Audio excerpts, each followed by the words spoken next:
October 13th, 2014, 8:30 p.m. Emerald Nation, National Stadium of Yangon.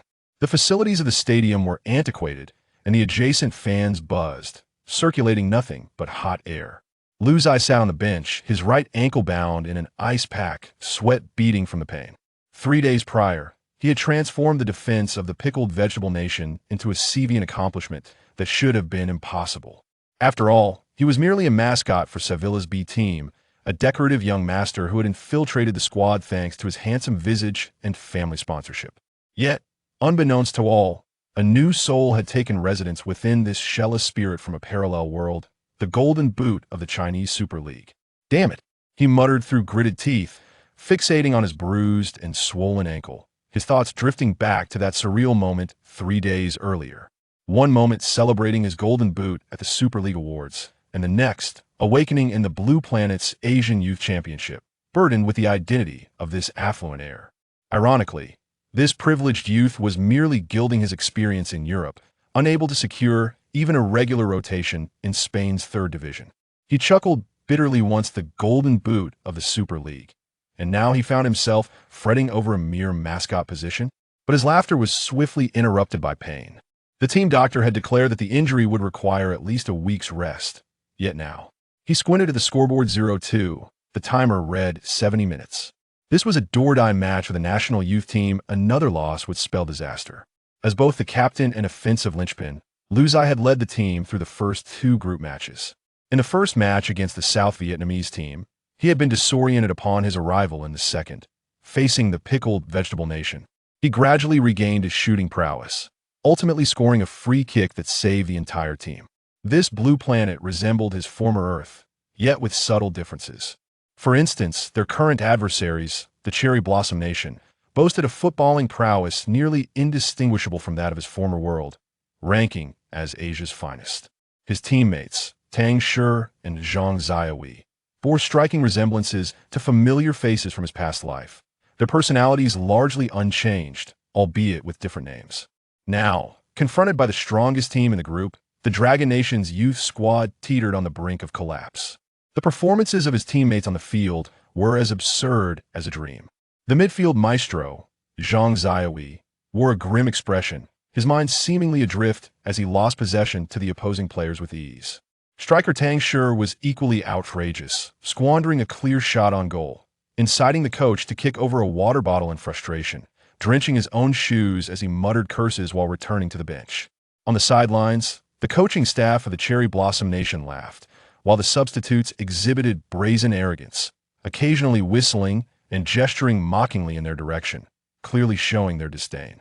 One particularly brash player, his hair dyed red, deliberately shouted at Lu Zai in broken Mandarin, "Hey, number 7, aren't you going to make a move? Are you scared? Damn it."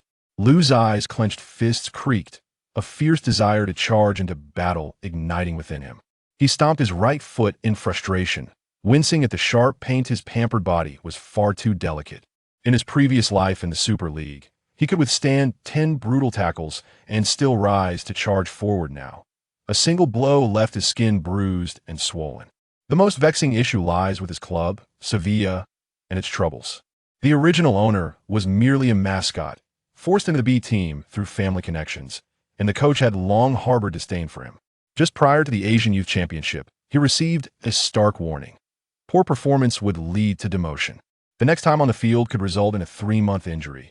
The team doctor's words chilled him to the bone. 3 months without play meant not only losing his position in the B team, but also the risk of being cast aside entirely. A wave of suffocation washed over Lu Zai. The head coach, Deng Xiong, wore an expression as dark as soot, turning sharply to shout, "Can you still move that leg?"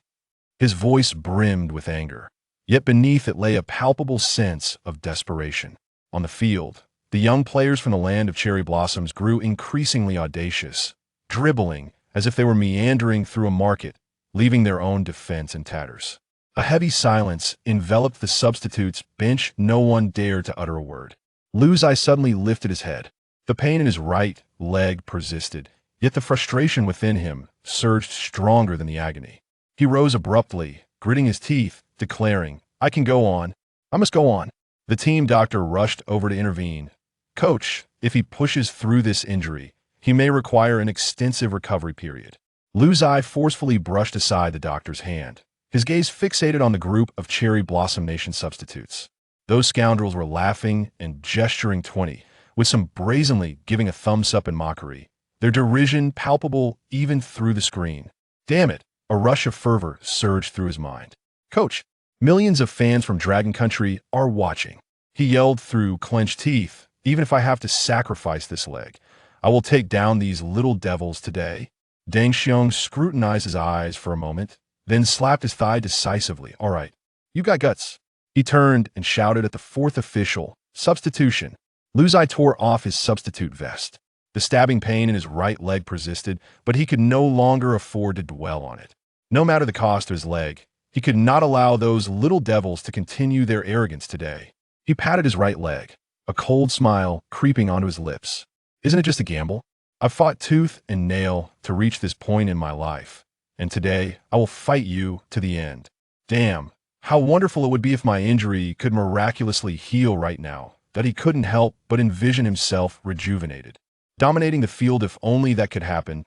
Not only would this match be within reach, but perhaps even scouts from Europe would take notice of him again. Clack, clack, clack. Just as he bent down to tie his shoelaces, a strange mechanical voice echoed in his mind. Clack, clack, clack. Detecting the host's intense fighting spirit. Legendary superstar system. Activating. Lu Zai's movements halted abruptly. What on earth? Clack, clack, clack. Rewards can be claimed for every significant match. Host has successfully signed in for the first time, granting injury recovery once. As the system notification faded, Lu Zai felt a warm current wash over his right ankle, the excruciating pain vanishing in an instant. He suddenly propelled himself off the ground, feeling absolutely nothing. Holy smokes, is it really fixed? In disbelief, he moved his right leg and even executed a small jump. This system is more miraculous than any injection. Yet before he could bask in his exhilaration, the system chimed in again. Rewards are issued for significant competitions. This reward, Peak Adriano Experience Card, one valid for 30 minutes. Lu Zai's mind exploded at the revelation. Adriano, that versatile beast of a forward from his Inter Milan days? The Brazilian powerhouse who could treat defenders like mere wooden stakes during his prime? System, activate it immediately. Without a hint of hesitation, he called upon the system bestowed upon those who traverse realms. Though late, it had finally arrived. In the next moment, a surge of untamed strength coursed through his limbs. His muscles felt as if they were being remolded, every bone in perfect harmony, as if a ferocious beast within him had awakened. He dashed forward a couple of steps. Goodness, the explosive power. He launched forward like a cannonball. Lu Zai executed a sharp stop and changed of direction. Goodness, the resilience of this body. Testing his footwork, he gently tapped the ball with his toe. Damn the touch. The ball adhered to his foot, as if enchanted. Invincible. He gazed at the group of youthful Japanese players still jesting on the sidelines, a sinister grin slowly spreading across his face. Now it's time for some fun. On the sidelines, Coach Deng Xiong noticed his increasingly wild warm-up and quickly shouted, "You rascal, take it easy. Don't strain yourself before you're fully recovered." Meanwhile, in the sports broadcasting room of the Dragon Nation, the barrage of comment from viewers flooded in. Damn. Another substitution. Who would make a difference? Putting in number 7, Lu Zai? Laughable. Didn't he just get injured? He's useless on the field. I bet 5 dimes that this guy is just another one running around aimlessly, utterly pointless. Traditional Dragon Nation football tactics when in trouble. Substitute and shift the blame. The camera cut back to the studio, where the host forced a strained smile, looking at the 2 special commentators Duan Xian and Huang Jinxiang, hoping they could salvage the situation. However, these celebrity commentators offered no mercy, launching into their critiques. Duan Xian sneered. Time is running out for Dragon Nation football, and now you bring in Lu Zai? Huh. Huang Jinxiang added sarcastically. I've said it before, this batch of young players is a complete waste. Look at Lu Zai, running like he's cramping up. He got into a scuffle during the last warm-up match. What's the coach thinking, substituting him? Does he want to humiliate us even further? The comments exploded even more. Ha ha ha. Even the commentators can't hold back, bringing in Lu Zai surrendering early. This team hasn't made it to the World Youth Championship in a decade. If they lose to the Japanese today, they might as well disband. Beep, the fourth official raised the electronic board, indicating number 7 was replacing number 9. The moment Lu Zai stepped onto the grass, the sparse crowd of Dragon Kingdom fans erupted into a cacophony of applause, cheers, and jeers. Some of the taunts were particularly piercing. Lu Zai, get off, don't embarrass yourself. His fists clenched tightly, nails nearly digging into his flesh. Let them curse. The harsher, the better. Soon, I shall personally shatter their faces one by one. His right leg fully healed. A surge of power coursed through him, igniting an urge to destroy everything. He took a deep breath, slowly raising his gaze to the players from Sakura Nation on the field. Now it is my time to shine. Coach Deng Xiong grabbed Lu Zai, leaning in to whisper urgently, listen up, you brat, control your emotions. If you earn another yellow card, even if we win, you won't be playing in the next match. Lu Zai flashed a grin, patting his chest. Coach, rest assured, I'm in a splendid mood today. I promise not to get carded. Deng Xiong rolled his eyes, sensing something peculiar about the lad today. Damn, Lu, are you really okay? Teammate Zhang Xiao was the first to rush over, ruffling his hair. Lu Zai felt a punch on his shoulder from Gao Zhu. Damn, I thought you'd be out for half a year. Tang Shi even hooked his arm around Lu Zai's neck. Captain, don't push yourself. I'll pass you the ball. Just take it easy. Lu Zai laughed heartily, though his gaze gradually sharpened. Cut the chatter. Boys, let's stick to the plan. He pointed toward the opposing half, where several players from Sakura Nation were casting disdainful glances their way. Today, we must bring this bunch of little notebooks down. As soon as the words left his lips, Zhang Xiao yanked off his captain's armband and directly placed it on Lu Zai's arm. The captain has returned. Let's conquer the enemy. Lu Zai tightened the armband resolutely, then raised his arm in a rallying cry. Brothers, push forward. Let's take them down. Peak Ade experience card. 28 minutes remaining. That will suffice. Chapter 2. A header triumph upon the appearance of Lu Zai on the field. The Sakura Nation's U20 team swiftly initiated ball possession. This has become their age-old tradition, maintaining control of the ball after gaining a lead to prevent any potential comeback from their opponents. Are these little devils feeling timid? Zhang Xiaowei spat vehemently, his eyes fixated on the Sakura players as they exchanged passes in their defensive half, merely wasting time. These cunning little rascals. With the score in their favor and time running out, the Sakura team resorted to back passes in midfield, defenders playing lateral balls, and the goalkeeper ostentatiously showcasing his footwork. Damn it, is this a leisurely stroll with a dog? Tang Shi, infuriated to the point of clenching his teeth, surged forward to press, only to have the opponent lightly return the pass. Brothers, Lu Zai bellowed, raising his arm with fierce determination, let us press together. Take down those little devils.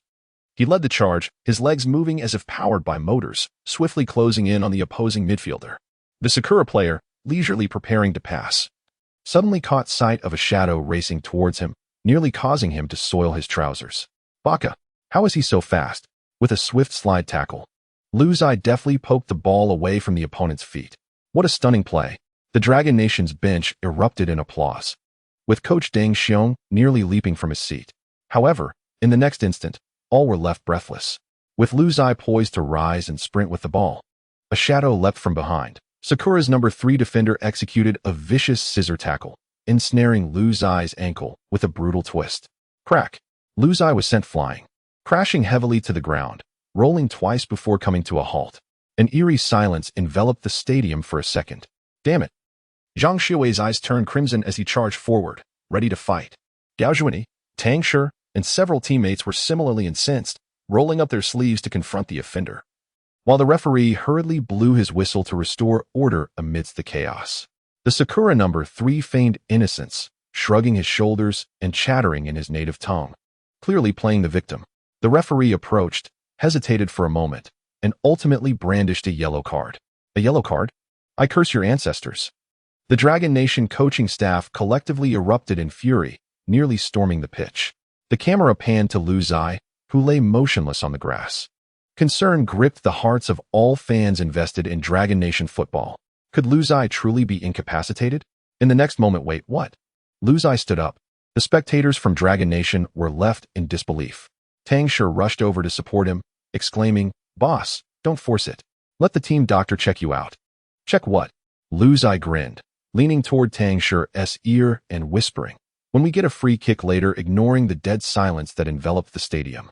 The referee's eyes nearly bulged out. Was this man indestructible? The players from the land of cherry blossoms wore expressions of utter disbelief, particularly number 3, who had just committed a foul and now trembled in fear. Is this guy a monster? Just then, a mocking laughter echoed through the air. The 10th player from the cherry blossom nation, Takumi Minamino, swaggered over, gazing at Lu Zai as though he were a clown, taunting in his broken English.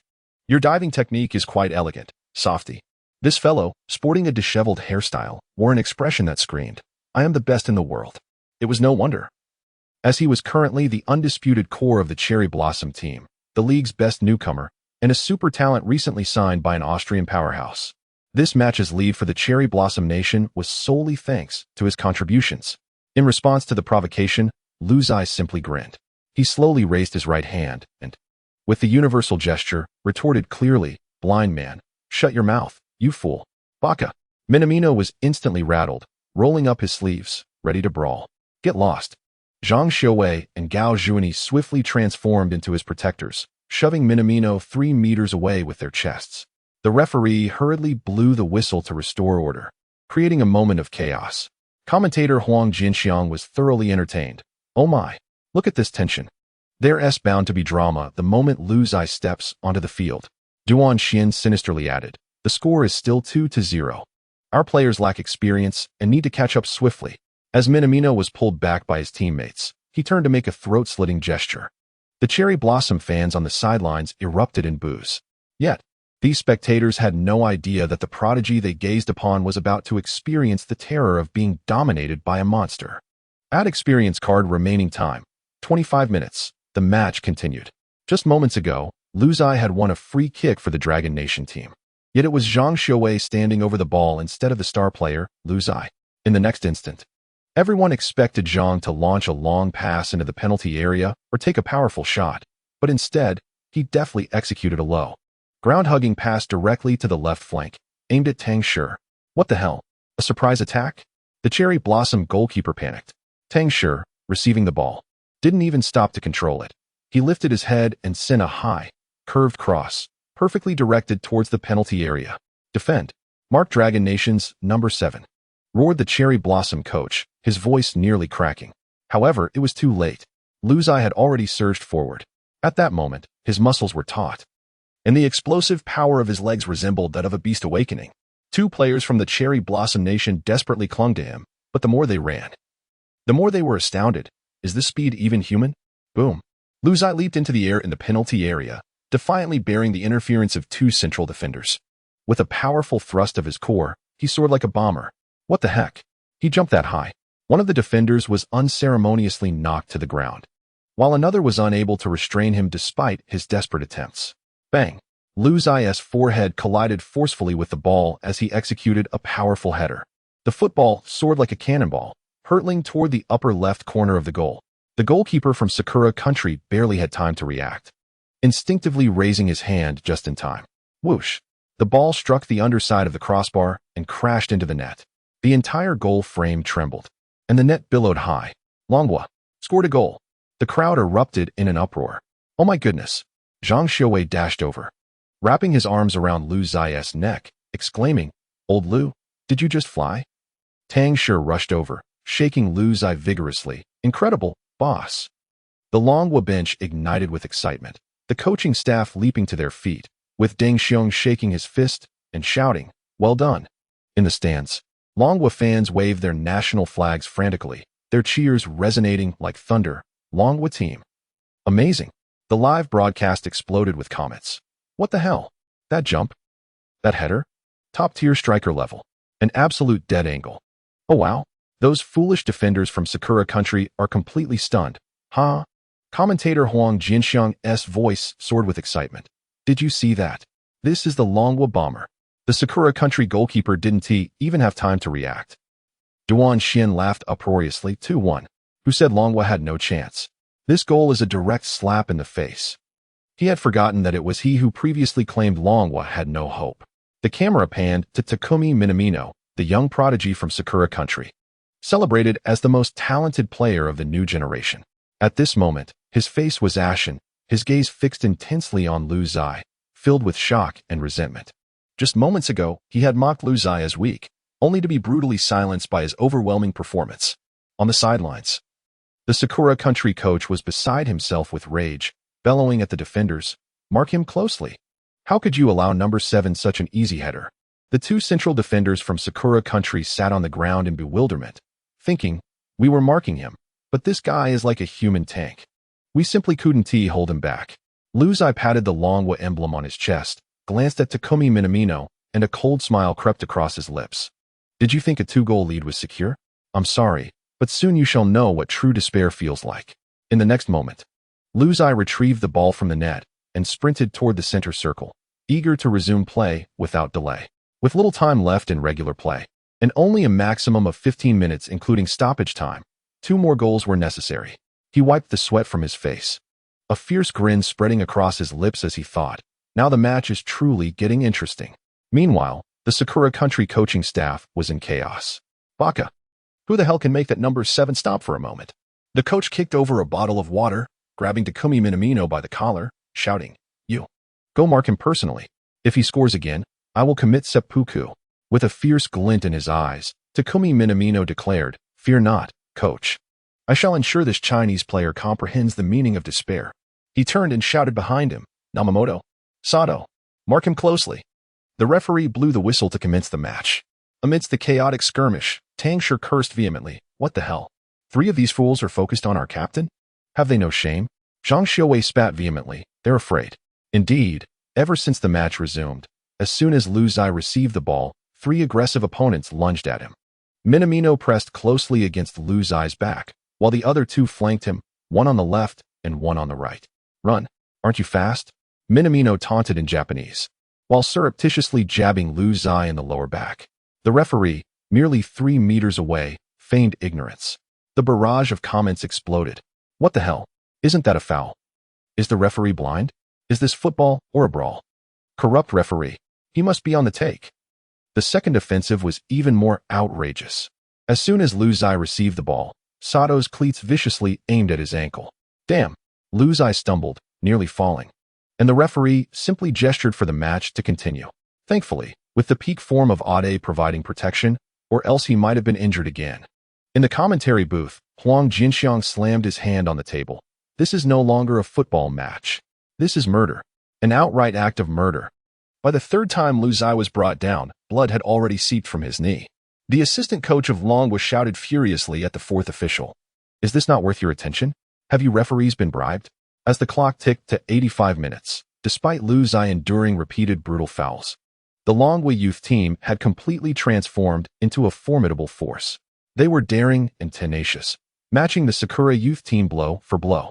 Just moments ago, surrounded by 3 defenders, Lu Zai managed to pass the ball with a precise ground pass, allowing Tang Shi to turn and evade the Sakura defender, charging directly into the penalty area. Although his subsequent shot slightly missed the target, the entire play flowed seamlessly, leaving even commentator Huang Jinxiang astonished. This collaboration? The Longwa team is playing with a flair reminiscent of Barcelona. Gradually, the sentiment in the live stream completely shifted. Those who had previously mocked began to fall silent. The online buzz soared, and the comments became unified. "Brothers, hold the line. There is still hope. The referee may be abstract, but the youth team is truly commendable. Lu Zai is incredible, outplaying the little cherry blossoms." The atmosphere in the stands erupted. Many spectators, initially disheartened and leaving, now found themselves invigorated. As the remaining fans went wild, boom, boom, boom, the supporters brought out their large drums, and the entire venue echoed with the rhythm as they chanted, "Longwa, victory is ours." The roar was overwhelming, shaking the stadium. Some spectators who had nearly reached the exits, upon hearing the commotion, turned back, peering over the railings. "What? The match isn't over? The Longwa team is playing so fiercely. Damn it, I'm not leaving. I'm going back to watch." In a private box of the stands, the chief scout of the illustrious La Liga club, Atletico Madrid, Ender Beltran, was initially lounging with his legs crossed, his notebook merely inscribed with the name of Takumi Minamino. However, his pen suddenly halted. Intriguing. Beltran adjusted his glasses, his gaze fixated on the previously unlisted player from the Dragon Kingdom, Lu Zai, who repeatedly shattered the opponent's defense with his dazzling performances. Speed, passing vision, stamina. His pen fervently recorded these attributes, noting the commendable composure in confrontations. Quite impressive. Beside him, an assistant paused in surprise. "Director, you came to watch Takumi Minamino." Without lifting his head, Beltran replied, "Not anymore." He raised his eyes to the field, where Lu Zai was commanding his teammates to press aggressively, a slight smile curling at the corners of his mouth. This young man surpasses that so-called prodigy by leaps and bounds. Chapter 3. The King's mastery time slipped away second by second. Ultimately, the entire team from the Cherry Blossom Nation huddled in their half, like a tightly sealed fortress. Scarcely venturing out of their penalty area, 11 players congested at the back, making even passing a challenge, let alone shooting. "Damn, these guys have completely lost their shame." Tang Shi cursed angrily. Lu Zai gritted his teeth, sweat dripping down his chin. He dashed back and forth in the front line, pulling defenders. But the defensive setup of the Cherry Blossom Nation resembled an impenetrable wall, each of his moves thwarted by 2 or 3 players. Minamino persistently shadowed him, resorting to various pulls and elbow jabs to disrupt him, while the referee remained oblivious to the antics. On several occasions, when Lu Zai managed to find space for a ball, he was instantly besieged by 2 or 3 opponents, even if he managed to kick the ball. It ricocheted off as if striking a solid wall. The fans from the Dragon Kingdom in the stands grew restless, the rhythm of their drums faltering, while keyboard warriors in the live stream began their sarcastic taunts. "Haha, are you dumb now? Got the nerve to score again?"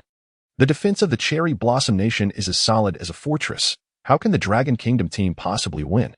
Scoring 1 goal and they've forgotten who they are. The referee is blind. The opposition is full of dirty players. What is the point of playing at all? Gasping for breath, Lu Zai glanced up at the big screen displaying 89 minutes. If things continued this way, they might truly lose the match. Damn it, he steeled his resolve, feigning a sprint, compelling Minamino and 2 other relentless pursuers to follow closely. Suddenly, he made a sharp stop, retreating 2 steps toward the center. The livestream commentator, Huang Jinxiang, gasped in astonishment. Why is Lu Zai running further away? He is nearly at the center circle. Minamino was still bewildered when he heard Lu Zai roar like thunder. "Old Zhang. Zhang Zai," I understood immediately, sending a pass to the unmarked Lu Zai. Bang! As Lu Zai received the ball at his chest, a forward from the Cherry Blossom Nation lunged at him like a rabid dog. With a powerful shoulder shove, the opponent stumbled and fell clumsily. In a flash, Lu Zai swung his right leg, boom. With a thunderous strike, the ball shot forth as if propelled by a cannon, carving a fleeting arc through the air. Just as the goalkeeper from Sakura Country raised his hand, a resounding thud echoed as the ball pierced the net. The stadium fell into a hushed silence for half a second, followed by an explosion of cheers. Huang Jinxiang, the commentator, leapt up, tearing off his headset and bellowing, "A celestial strike." The Sakura goalkeeper did not even manage a save. Lu Zai single-handedly dismantled the entire defense. In the stands, the previously vocal fans went wild. The bald uncle who had been cursing moments ago doused himself with a full cup of beer, shouting hoarsely, "Lu Zai is phenomenal." Those who had left early now pounded their chests, clinging to the rails and snapping photos in a frenzy. The Sakura bench was eerily silent. The head coach dropped his tactical board with a clatter, slumping in his seat as if his soul had been snatched away. Takumi Minamino knelt on the grass, his eyes vacant as he muttered, "Impossible. How could this be?" The online comments flooded in, causing server delays. Is this a human cannon? Minamino's face looked swollen. Haha, an equalizer. Is there still hope for a miracle? Brothers, flood the screen with tears. Atletico Madrid's scouting director, Berta, dropped his coffee cup in shock, shattering it on the ground. Holy Mary, this explosive power reminds me of the peak Adriano. This is the king's specialty at Miazza. The big screen replay ignited the crowd once more, the slow motion revealing visible ripples in the air as the ball left Lu Zai's foot. Most devastatingly, by the time the ball hit the net, the opposing goalkeeper's eyes had only just begun to shift. Lu Zai's world-class strike had left the other players from Long Country in a daze, all frozen in disbelief. "What are you all doing?" Lu Zai scooped up the ball, skipping the celebration and striding toward the center circle, turning back to shout at his still-dazed teammates, "There's time. Let us score again and send those little devils home." His gaze was piercing, emanating a fierce determination. A stark contrast to the earlier version of himself, who had been tightly marked by Minamino. Takumi Minamino remained on the grass, his face pale and drawn. staring at Lu Zai as if he had seen a ghost, clearly unable to accept the world-class strike he had just witnessed. Lu Zai shot him a sidelong glance, sneering, "Is this your true strength?" Minamino sprang up from the ground, his facial muscles twitching as he gritted his teeth in anger. "Don't get cocky. We will definitely advance." With that, he hurried back to his half of the field, his eyes filled with a murderous intensity. At that moment, the Sakura coaching staff erupted in chaos. The bald coach kicked over the tactical board, bellowing hoarsely, "Everyone, fall back. Defend with your lives. As long as we don't lose, we can advance." His voice was laced with palpable anxiety. If it were merely a draw, the Sakura Nation could still emerge second in the group. However, should they concede another goal, they would have no choice but to book a flight back home. Meanwhile, the players from the Dragon Nation appeared pale, their steps unsteady, clearly having exhausted their physical reserves. Some were bent over, gasping for breath, sweat pouring down like rain. "Can we still fight, old Lu?" Zhang Xiuwei, panting heavily, cast a desperate glance at the timer. 91 minutes, with only 3 minutes of stoppage time remaining. The damn referee's team had allotted just 4 minutes of extra time. At that moment, a question loomed in the hearts of Dragon Nation's fans worldwide. Could the Dragon Nation still turn the tide? Beep. The whistle blew, and the Sakura Nation kicked off. Mere seconds later, Lu Zai successfully intercepted the ball. Just as he was about to pass, 2 players from the Sakura Nation lunged towards him. One from the left and one from the right, like wild dogs fighting for scraps, their cleats scraping against his shin. Damn, he was knocked down hard, wincing in pain. Yet the referee, merely 3 meters away, remained oblivious. No card for that. The crowd erupted in fury, curses filling the air, and even the commentator, Duan Xian, was incensed. This is a blatant foul. The referee was clearly favoring the opponents. But the drama was far from over. The Sakura Nation swiftly regained possession, passing the ball to Takumi Minamino, who grinned wickedly, his eyes glinting with malice as he charged directly into the Dragon Nation's penalty area. Gao Zhuani, witnessing this, gritted his teeth and rushed forward to intercept, executing a textbook slide tackle that cleanly won the ball. Minamino stumbled, falling to the ground. But the referee, for heaven's sake. Beep. Dragon Nation's number 4, yellow card. What the hell? Gao Zhuani lost his composure, leaping up to berate the referee. Lu Zai charged forward. "Referee, you didn't call that foul, but we get a card for a clean tackle? Are you even watching the game?" Lu Zai's eyes widened in fury as he pointed to the bloodied scratch on his leg. Result? Beep. Dragon Nation's number 7, yellow card. "Keep it up and you'll see red." The referee, with a cold expression, brandished the card, a hint of mockery playing at the corners of his lips. The crowd gasped in disbelief. The players from the Sakura Nation snickered quietly, with Minamino raising an eyebrow smugly, taunting softly, "What's the rush? Score another, and we'll send you home." Frustration, anger, infuriated to the core. The players from the Dragon Nation clenched their fists, but no one dared to confront the referee again. Fearing immediate ejection, the fans erupted into a frenzy of curses against the biased officiating, but the referee remained deaf to their outcry. On the sidelines, the assistant coach nervously rubbed his hands together. "It's over, it's over. They'll be suspended for the next match. What are we going to do?" Team leader Zhai Tao smashed a water bottle onto the ground. "Damn it, this is outrageous. I'm going to speak with the officials. We must contest this yellow card." Head coach Deng Xiong's face was ashen, his fists cracking with tension, yet he could only slam them against the bench in frustration. This is a bitter pill to swallow. Oppression, frustration, a boiling point reached. The camera focuses on Lu Zai, his gaze fixed intently on the referee's back, a flicker of fire burning in his eyes. The countdown reads 60 seconds. With a stern expression, the referee raised his wristwatch, poised to sound the final whistle at any moment. Takumi Minamino, the core player from the land of cherry blossoms, prepared to take the free kick that should never have existed. A cold smirk graced his face as he cast a sidelong glance at the throng of players within the Dragon Kingdom's penalty area, as if he could already envision the moment of victory. "This is the final kick. Time to send you home." He taunted softly in his native tongue. The ball curved. It soared toward the far post. Danger. Chaos erupted in the Dragon Kingdom's penalty area as the players from the land of cherry blossoms surged forward like ravenous wolves. "No one is touching that ball." Suddenly, a figure erupted from the mass, leaping into the air to deliver a thunderous header. Bang! The football transformed into a cannonball, forcefully cleared by Lu Zai from the penalty area. It was a successful clearance. However, The ball flew toward the deserted right back position. Gao Zhuani charged forward, gritting his teeth as he swung his leg, sending the ball toward the desolate center circle. This pass is wasted. The match is over. The commentator, Duan Xian, lost his usual composure, his voice thick with emotion. The scene shifted as the substitutes from the land of cherry blossoms erupted in jubilation. The coaching staff prematurely embracing in celebration. Takumi Minamino raised his arms, making a premature victory gesture, a smug smile curving on his lips. But in the next instant, the stadium erupted. Whoosh! It was not the sound of the wind, but the whoosh of a shadow tearing through the air. Everyone's pupils constricted as they witnessed a black lightning bolt racing from the backfield. Just as the ball was about to roll out of bounds, Lu Zai miraculously caught up with it. What the heck? Wasn't he just defending in the penalty area? The commentator, Huang Jinxiang, nearly lost his voice. Lu Zai? How did he get there? An astonishing speed. A 100-meter sprint that seemed more terrifying than Bolt himself. The crowd rose collectively, countless smartphones capturing this moment. Takumi Minamino was stunned and immediately yelled, "Baka! Stop him!" Lu Zai's eyes glinted with ferocity as he faced the defensive midfielder rushing from an angle. With a deft touch, he evaded. Get lost. Smack.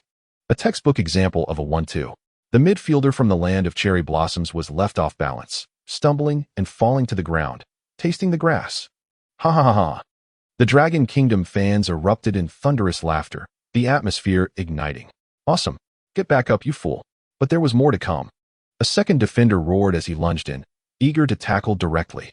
Lu Zai's eyes glimmered coldly, his footwork shifting like a phantom, executing a Cruyff turn. Smack. The opposing defender was left bewildered, collapsing to the ground in a daze. What the heck? Has Lu Zai activated some special powers? The commentator Huang Jinxiang erupted in a frenzied shout. Is he crossing the street? One after another.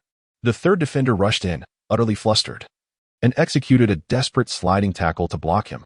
However, Lu Zai had already anticipated this move. With a deft flick of his toes, the ball soared over the opponent's head. He leaped to evade the tackle, landing gracefully before resuming his frenetic sprint. Insanity, right? Is this guy even human? The fans from the Cherry Blossom Nation turned pale. A one-on-one encounter. At the edge of the penalty area, the central defender closed in like a whirlwind. Yet Lu Zai made no adjustments. As the opponent lunged to block, he unleashed a powerful shot. Boom! The football erupted like thunder, hurtling towards the top right corner of the goal. The Cherry Blossom goalkeeper stretched with all his might, but the ball was too swift. He couldn't even graze it with his fingertips. Bang! The net trembled violently. The ball found its mark. A moment of silence ensued. In the next second, the entire stadium erupted. Ah! The Dragon Kingdom's bench went wild. The coaching staff clutching their heads in ecstatic disbelief, while the assistant coach knelt in tears. The substitute players charged onto the field like wild stallions, sliding and celebrating with abandon. Brother Yi, God Yi, invincible. The fans roared like a tidal wave, some shedding tears, others screaming until their voices tore. Lu Zai's defiant voice rang out. Corrupt referee? I'll still take you down. The referee's whistle blew. The match concluded. The Dragon Kingdom's U19 team achieved a phenomenal victory. Meanwhile, the players from the Cherry Blossom Nation stood frozen in shock. Takumi Minamino knelt on the ground, his pupils trembling, staring at Lu Zai's retreating figure as if he had seen a ghost. His expression shifted from astonishment to despair, ultimately culminating in utter hopelessness. The substitute sat in stunned silence. The coach slumped in his seat, his face pale and eyes vacant. The internet had completely exploded. Major live streaming platforms were instantly overwhelmed. Servers crashed. The critics fell silent as if rendered mute. The Dragon Kingdom's U19 team's miraculous victory surged to the top of trending searches. Ha ha, unbelievable. Corrupt referee? Does it even matter? One man single-handedly conquering an entire team. The dawn of Dragon Kingdom football has arrived. Takumi Minamino was so arrogant before the match. May I ask why he is now kneeling in silence? Meanwhile, the netizens from the Cherry Blossom Nation spiraled into despair, with some frantically deleting posts in a frenzy. An even more delightful scene unfolded. The camera captured the referee, who had been fervently accused of bias. Now with a face as dark as a pot bottom, fists clenched tightly, yet utterly powerless. Ha ha ha. The referee's face turned green.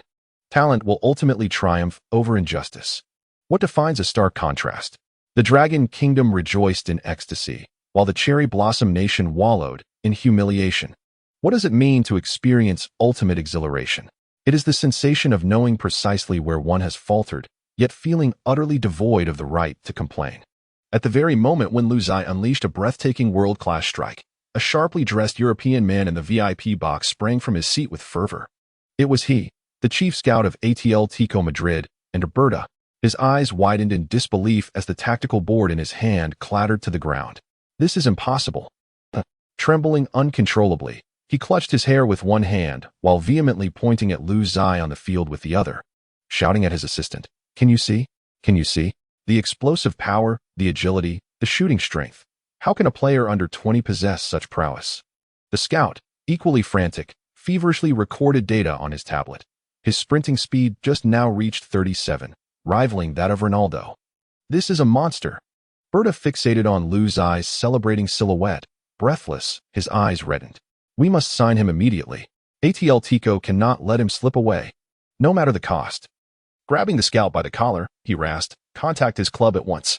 If he escapes, I will have all of you dismissed." Standing at the center of the field, Lu Zai's eyes sparkled like stars. He gazed at the fervent Dragon Country fans on the sidelines, unable to suppress a smile. "Brothers," he suddenly exclaimed, patting the national flag on his chest, "let us go. Let us take a lap to show our gratitude. They fought alongside us until the very end. We cannot leave anyone behind." All right. The entire youth national team, be they starters, substitutes, or even injured players, rallied behind Lu Zai, forming a long procession. This is the essence of belonging. His teammates revere him. The fans adore him. Those diehard supporters in the southern stand had long lost their voices. Yet upon seeing the players approach to express thanks, they erupted into another frenzy of cheers, with many moved to tears. "Brother Yi, you are a god. Damn, I have never witnessed such a thrilling match. We triumphed over the Little Devils. This is our Dragon Country football." As Lu Zai walked, waving to the crowd, he even accepted a national flag handed to him by a fan, raising it high above his head. Photographers along the sidelines snapped away, flashes firing incessantly. This battle was not merely a victory. It was a resounding slap in the face of all those who belittled Dragon Country football. As the lap around the field concluded and the team prepared to return to the dressing room, a handful of fervent fans suddenly roared, "Lu God! Once more! We want to see the god lifted high. Yes, lift him up, lift him up." This chant ignited the entire stadium, with fans joining in the uproar. "Lift him up, lift him up, lift him up." The vice-captain, Gao Zhuani, broke into a broad smile, without hesitation rushing forward to hoist Lu Zai's waist. Zhang Shiwei and Tang Shi joined in. "Hey, wild brother, stop struggling. Today you are the savior of us all. You must revel in this moment. Hold on a second." They offered him no chance to decline. A group of teammates swiftly surrounded Lu Zai, hoisting him high above their heads. "The Lu God has set forth. The court shall be barren. Ha ha ha, it's secured. The championship of next year's U20 World Cup is assured." Lu Zai, suspended in the air, shook his head with a helpless smile, yet his heart surged with warmth. After this battle, he had thoroughly conquered his teammates and ignited the hopes of all Dragon Country fans.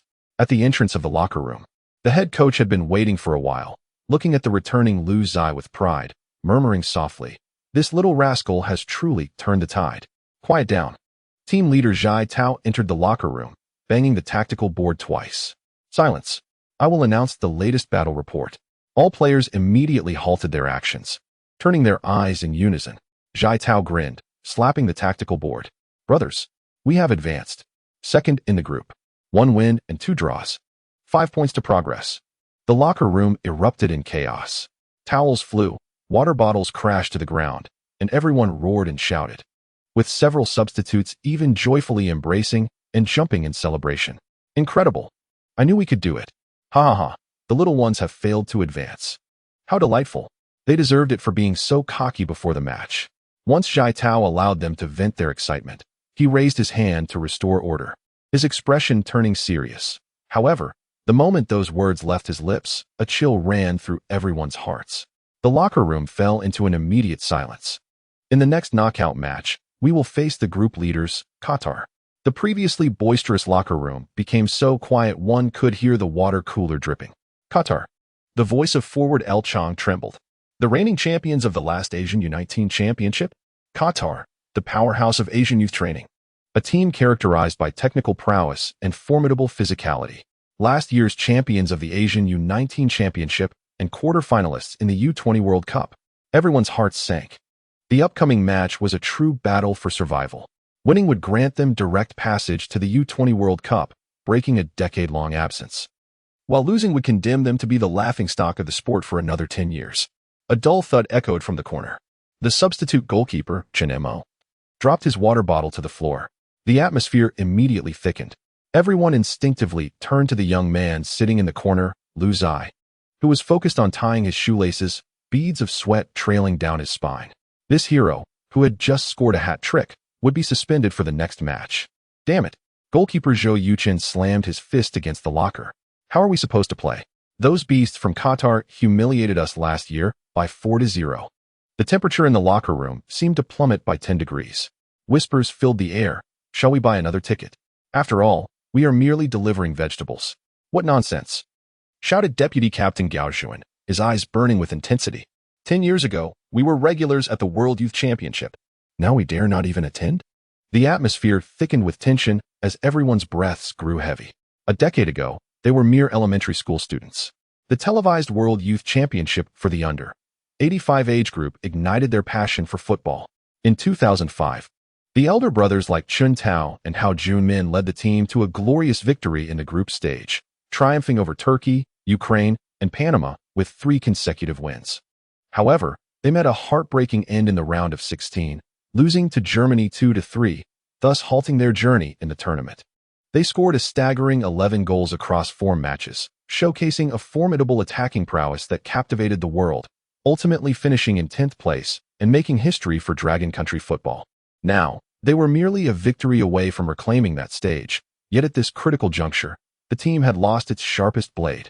In this suffocating moment, a sudden crash echoed as Lu Zai sprang to his feet and kicked open the locker room door, sunlight flooding into the dim space. Everyone instinctively squinted against the brightness. Listen, Lu Zai's voice trembled. Qatar is strong, right? Last year they thrashed us by 40 points, didn't they? He ripped the fixture schedule from the wall. And before the astonished gazes of his teammates, he tore it to shreds with a resounding rip. But that was last year. The paper fragments fell like snowflakes as Lu Zai stepped on the littered floor, advancing to the tactics board where he marked a colossal cross over Qatar's name with a marker. This year, the pen struck the board decisively, resonating with a heart-stirring rhythm. I refuse to accept fate. In the next match, let us fight to the bitter end. He turned sharply, the sunlight streaming in behind him, illuminating his figure as if he were radiating light. I will not concede. My brothers are not weaklings. We will fight. The locker room fell into a stunned silence for 3 seconds. Damn it. Over 20 young men erupted simultaneously, pounding tables, kicking chairs, their roars shaking the very building. Zhai Tao stood in a corner, observing this fervent group, quietly wiping away a tear from the corner of his eye. Now this is football. This is youth. No. This time, no matter what, he had to find a way to rescind that yellow card. Clack, clack, clack. A mechanical voice rang in Lu Zai's mind, detected that the host has achieved a critical victory in a life-and-death battle. Accomplishment achieved. Reward, 1 silver treasure chest. Epic quest triggered. Lead Dragon Country's youth team back to the World Youth Championship. Quest reward, 1 golden treasure chest. Lu Zai's gaze shot up, a flicker of exhilaration flashing in his eyes. He clenched his fists, resolutely thinking, no, I must find a way to appeal. Lu Zai, stay. Zhai, I was just looking for you. The team has just disbanded when the captain, Zhai Tao, suddenly stopped him in the hallway, his expression grave. Lu Zai felt a jolt in his heart. Such an expression typically indicated one of 2 possibilities, either good news or an unbearable misfortune. Inside the coach's office, the curtains were drawn tightly, creating a somber atmosphere. Zhai Tao got straight to the point. We have lodged an appeal to the AFC regarding the yellow cards issued to you and Gao Zhuani, seeking their annulment. Lu Zai was taken aback. This is fantastic. I was just about to request this from you. Do you think our appeal has a chance of success? Zhai Tao gritted his teeth. It's uncertain. You should have a sense of the current situation with the AFC. He tapped his fingers on the table, emphasizing that the authority to interpret the rules rested with the officials from West Asia. In an instant, Lu Zai understood. Over the years, The AFC's regulations have always exhibited a certain elasticity. Some teams unexpectedly receive the favor of referees, while others, even when wronged, had no recourse for redress. Qatar is also appealing. Zhai Tao scoffed. Their star forward received a red card and is now proclaiming his innocence. Lu Zai's brow furrowed. Then they are likely to succeed. Zhai Tao's gaze sharpened. This means we also have hope. Hope that this time, it would not be an unequal contest. Teams from West Asia have always maneuvered along the edges of the rules, while teams from Longwa have remained the passive party. Therefore, do not ask anything further for now. Zhai Tao inhaled deeply, his piercing gaze fixed on him. Tomorrow at 10 in the morning, the AFC's official website will announce the results. Until then, do not mention this matter to anyone. Lu Zai clenched his fists. In his mind, the system task of returning to the World Youth Championship continued to flicker. Without him, how would the next match be played? Since the system had proposed this task, it indicated, there is hope. Return now. Zhai Tao patted his shoulder. All that could be done has been done, and the rest is left to fate. Chapter 5. Will the punishment be revoked? Clang. Lu Zai collapsed onto the hotel bed, pulling out a crumpled energy bar from his pocket and chewing it absent-mindedly. Exhausted, truly, utterly fatigued. Only lying on the bed allowed him to gradually regain his composure. The food from Myanmar was unpalatable, so he hastily consumed a few bites before retreating to his hotel for rest. Out of the corner of his eye, he noticed that his roommate, Zhang Xiawei, who occupied the adjacent bed, had yet to return. Ever since joining the Lion team, this lad had indeed improved his skills, but his nightlife had become excessively vibrant. Lu Zai shook his head in resignation. Ka ka ka. Suddenly, a peculiar mechanical grinding sound echoed in his mind. This system notification was rather distinctive. He mumbled to himself, shaking off the distractions as he actively summoned the system panel. A pale blue luminescence unfurled before him. Legendary player development system name. Lu Zai age. 19 years, 182 days remaining in the golden growth period. Height. 180 centimeters weight. 75 kilograms technical attributes. Shooting 70. Dribbling 67. Passing 65. Long shot 69. Heading 60. Ball control 73. Physical attributes. Speed 74. Explosiveness 70. Strength 69. The dense array of attributes made his temples throb. Could we not have a more user-friendly layout? Or perhaps a novice mode? The system promptly switched to a simplified interface. Overall forward rating, 69. Goodness. Lu Zai nearly leapt in disbelief. This figure was painfully glaring. Yet a thought struck him. He could leverage the system for exponential growth during his golden developmental phase. Suddenly, Lu Zai recalled something and rummaged through the system's inventory. Right. That mysterious treasure chest from last time. Kaka Kaka detected an unopened reward chest. Would you like to open it now? Absolutely. With a crisp, unlocking sound. The virtual treasure chest burst open, revealing a flash of silver. Silver chest opened. Congratulations. Long shot accuracy enhanced to 60. Lu Zai's eyes sparkled. This reward arrived just in time. He could test the power of long shots in the upcoming match against Qatar. An accuracy of 60 was quite respectable.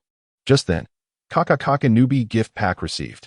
A golden light flickered, 20 points of free attributes, which can be allocated to enhance any of the host's attributes at will, totaling 20 points. Lu Zai rubbed his hands together, eager to invest heavily in shooting, but suddenly hesitated.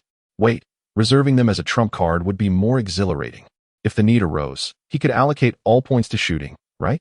After all, these points could be utilized at any moment, with no cooldown for skills.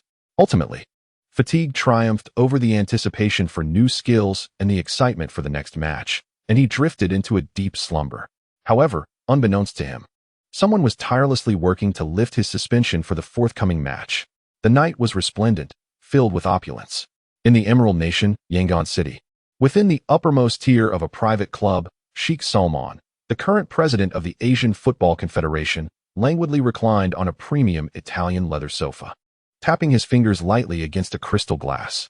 Inside, a bottle of Louis XIII, worth tens of thousands of dollars, shimmered with an amber hue. Beside him, several exquisite foreign beauties were attentively pouring wine, massaging his legs, and peeling grapes. The table overflowed with exquisite lobsters, black truffles, and caviar. The notion of luxury seemed almost diminished before him.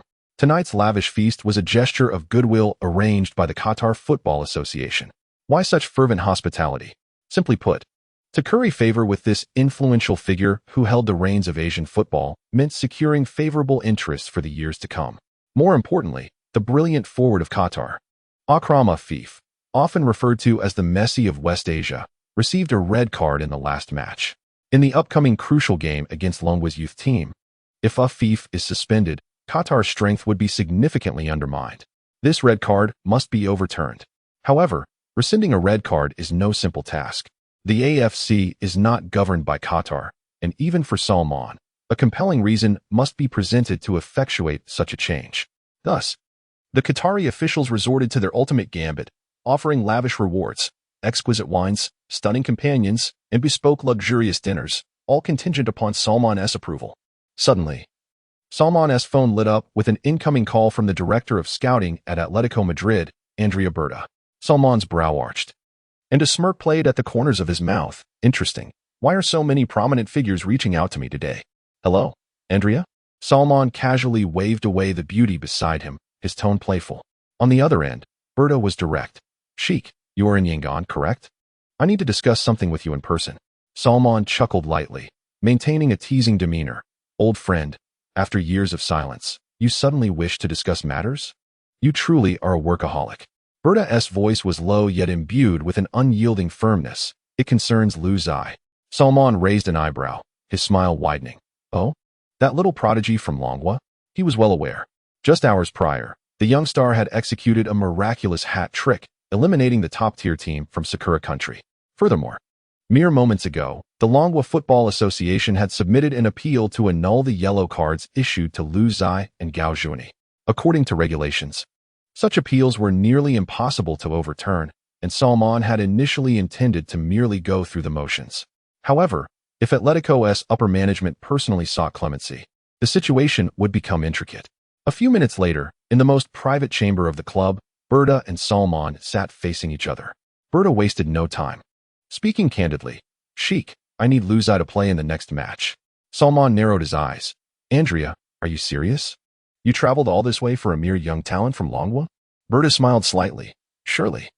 You do not believe that someone who could warrant such a journey is an ordinary player? Salman fell silent for a moment before bursting into laughter. Old classmate. You remain as forthright as ever. But you should know that, according to the rules, Longwa's appeal is unlikely to succeed. Rules are made by man, Berta remarked nonchalantly, casting a meaningful glance at Salman. And you are also in the process of adjusting the rules, are you not? Their gazes locked, an unspoken understanding passing between them. Salman pondered.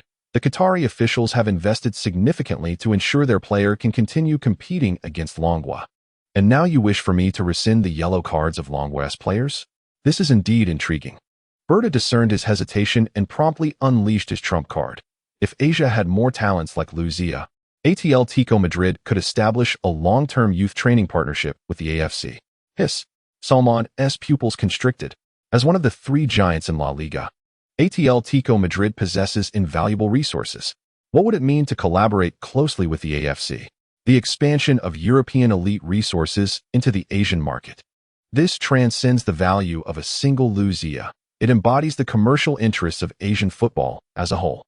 In due time, his political achievements, commercial value, and influence would all experience a significant elevation. This bargaining chip far outweighs a few bottles of wine or favors from Qatar. Berta seized the moment, old classmate. The benefits the Qataris offer you are merely monetary and relational, whereas our cooperation entails a long-term strategy, as you well understand. Salman gazed intently at him and suddenly smiled. A deal was struck. 10 minutes later, the leader of the Qatari U-20 team awaited Salman's good news with anticipation. Unaware that an insider tip had just reached his phone, Afif's red card, Gao Juni's yellow card, upheld, and Lu Zia's yellow card, rescinded. As Berta departed from the venue, he remained oblivious to the fact that the Qataris had just delivered a second significant gift to Salman's desk. In the luxurious private room, the ambience was hazy with light. Salman had just seen off his old classmate Berta when he received an encrypted call. The caller ID read, "Important figure from Doha." A smile crept across his lips as he gently pressed the answer button. Sheikh Chairman, I hope the hospitality of the Emerald Nation has met your expectations. On the other end, the voice of Ahmad Al-Sani, the president of the Qatari Football Association, was steady and seasoned. Salman chuckled lightly. Ahmad, When did you become so courteous? Just get to the point. What is it? Al-Sani's tone remained composed. Chairman, you are keenly observant. We have just learned that you rescinded the yellow card for the Dragon Country player, and our Qatari genius Afif also requires a reversal. TSK. Salman swirled his glass, half smiling, as this business was certainly lively. Al-Sani smiled faintly. Sheikh, you are at the helm of the AFC. The rules can be set and altered by you, and we in Qatar are willing to contribute more to the development of Asian football. The emphasis on contribute resonated deeply. The next moment, Salman's phone vibrated, revealing an encrypted message. New Youth Training Cooperation Project. Qatar is willing to invest 50 million, led by the AFC. Hiss. Salman's eyes narrowed. A 50 million investment, and an official project at that. This signifies that, once the collaboration materializes, the AFC's influence on the international stage would double. This is a far more substantial bargaining chip than the youth training partnership with ATL Tico Madrid. After all, ATL Tico is but a single club. While this project represents a global resource, Al-Sani, aware of the delicate balance he was weighing, promptly added, Sheikh, let us not forget that the extent of Dragon Country's journey remains uncertain, yet Qatar's Afif is undeniably the Messi of West Asia. In the next decade, he has the potential to captivate the world stage for Asian football.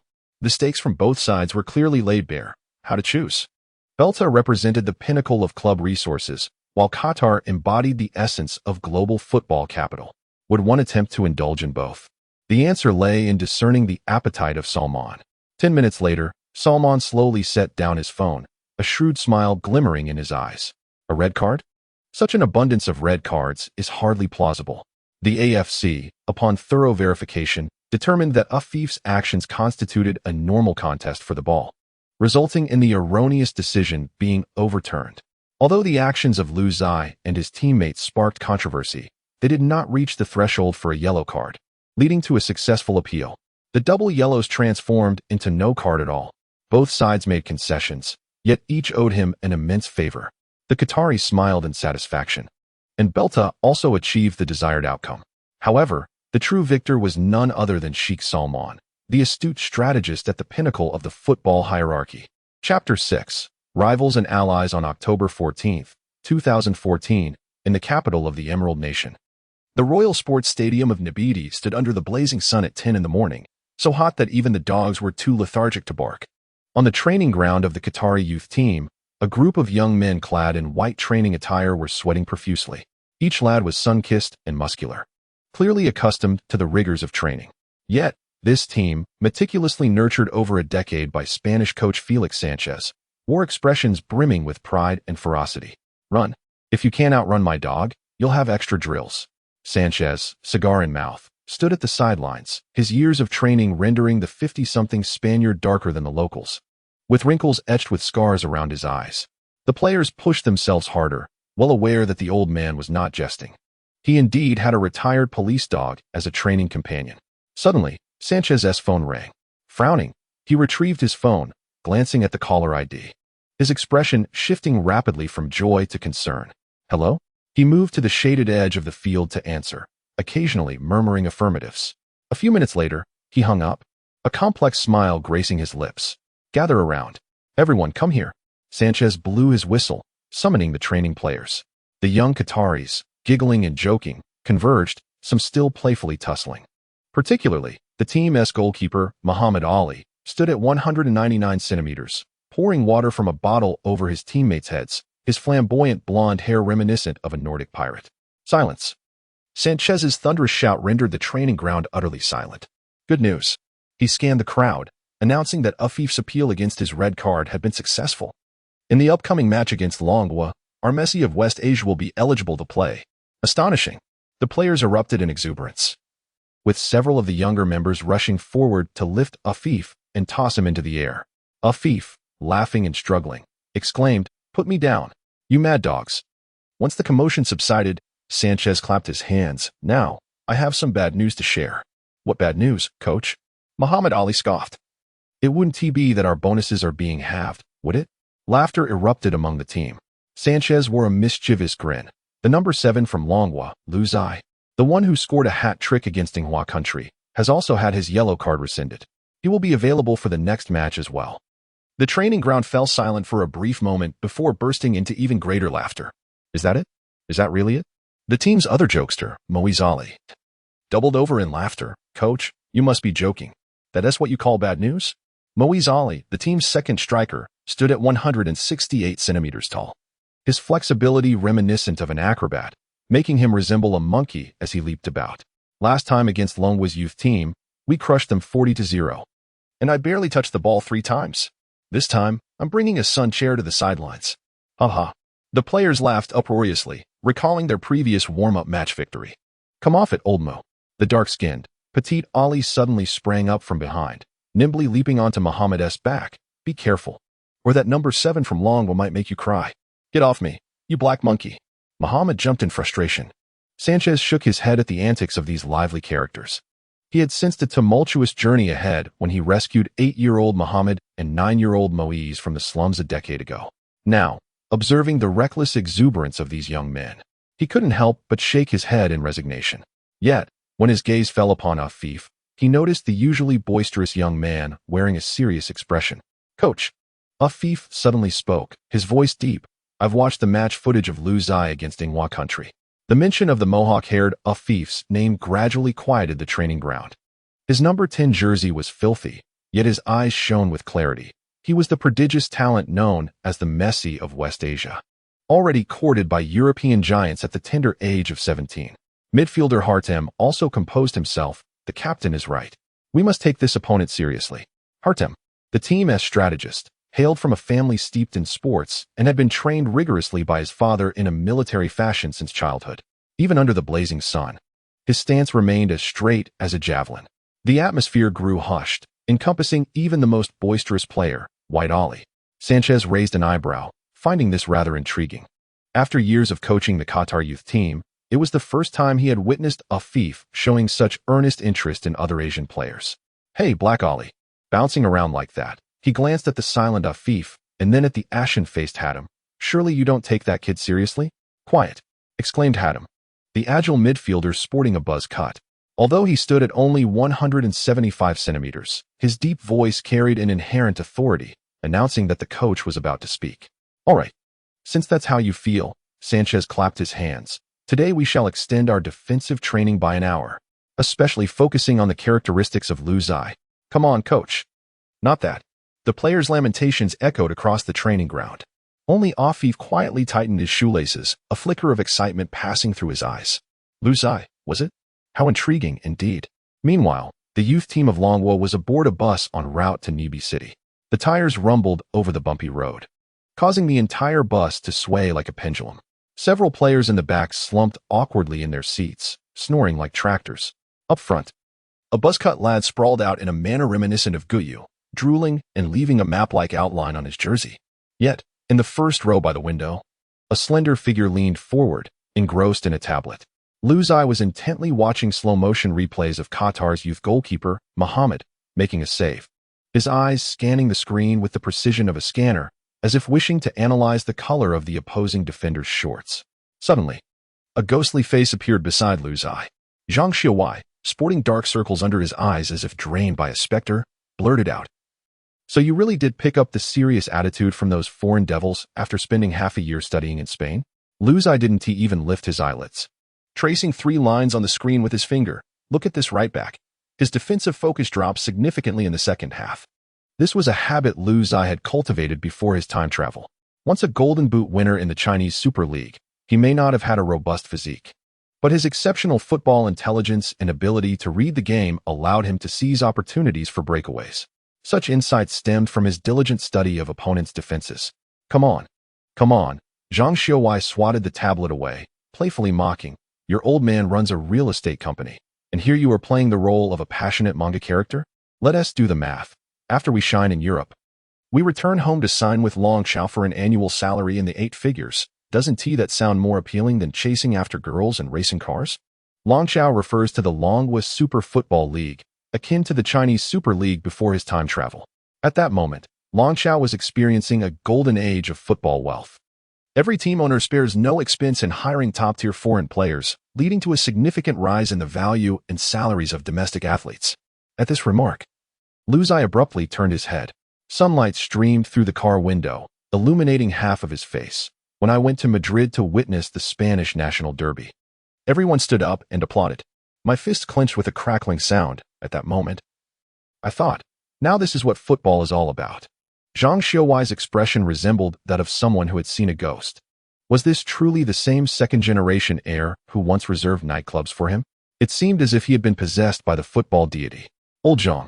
Lu Zai suddenly patted him on the shoulder with an air of wisdom. You're nearly 19. Nonsense. Zhang Xiaowai immediately pulled his coat over his head, feigning death. Just as Lu Zai was about to deliver a playful slap to his friend, the vehicle erupted with a loud shout. Wake up, everyone. Tremendous news. Team leader Zhai Tao held up his phone as if presenting a sacred edict. Xiao Lu and Gao Zhuani's appeal for yellow cards has been successful. What? Incredible! The teammates who had been sleeping like dead dogs in the backseat suddenly sprang to life, with one overly excited individual colliding his forehead against the luggage rack. Just as Lu Zai was about to grin, a surge of static noise erupted in his cochlea. Crackle, crackle. Host. According to the latest information, the host will participate in the 14 knockout matches. Epic task updated.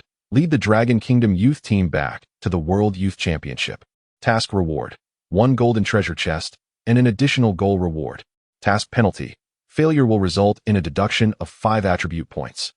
Lu Zai's expression became as colorful as a palette, his heart racing with a stampede of thoughts. System, damn you. Just then, the bus jolted violently. He looked up to see the outline of Naypyidaw appearing at the end of the road. With a resigned shake of his head, he continued to analyze match footage. In his mind, the weaknesses of the Qatari youth defenders were gradually becoming clear. On October 17, 2014, at the Royal Sports Stadium in Naypyidaw, at 4:30 p.m., there was still half an hour until the match officially commenced. The stands were already in a frenzy. The Dragon Kingdom fan section occupied the east stand. A vibrant sea of red spanning 3 tiers. A massive national flag was held aloft by dozens of hands, undulating like waves in sync with the rhythmic drumming. Someone was beating a large drum, the deafening cadence pounding like a heartbeat in every spectator's chest. Dragon Kingdom, rise up.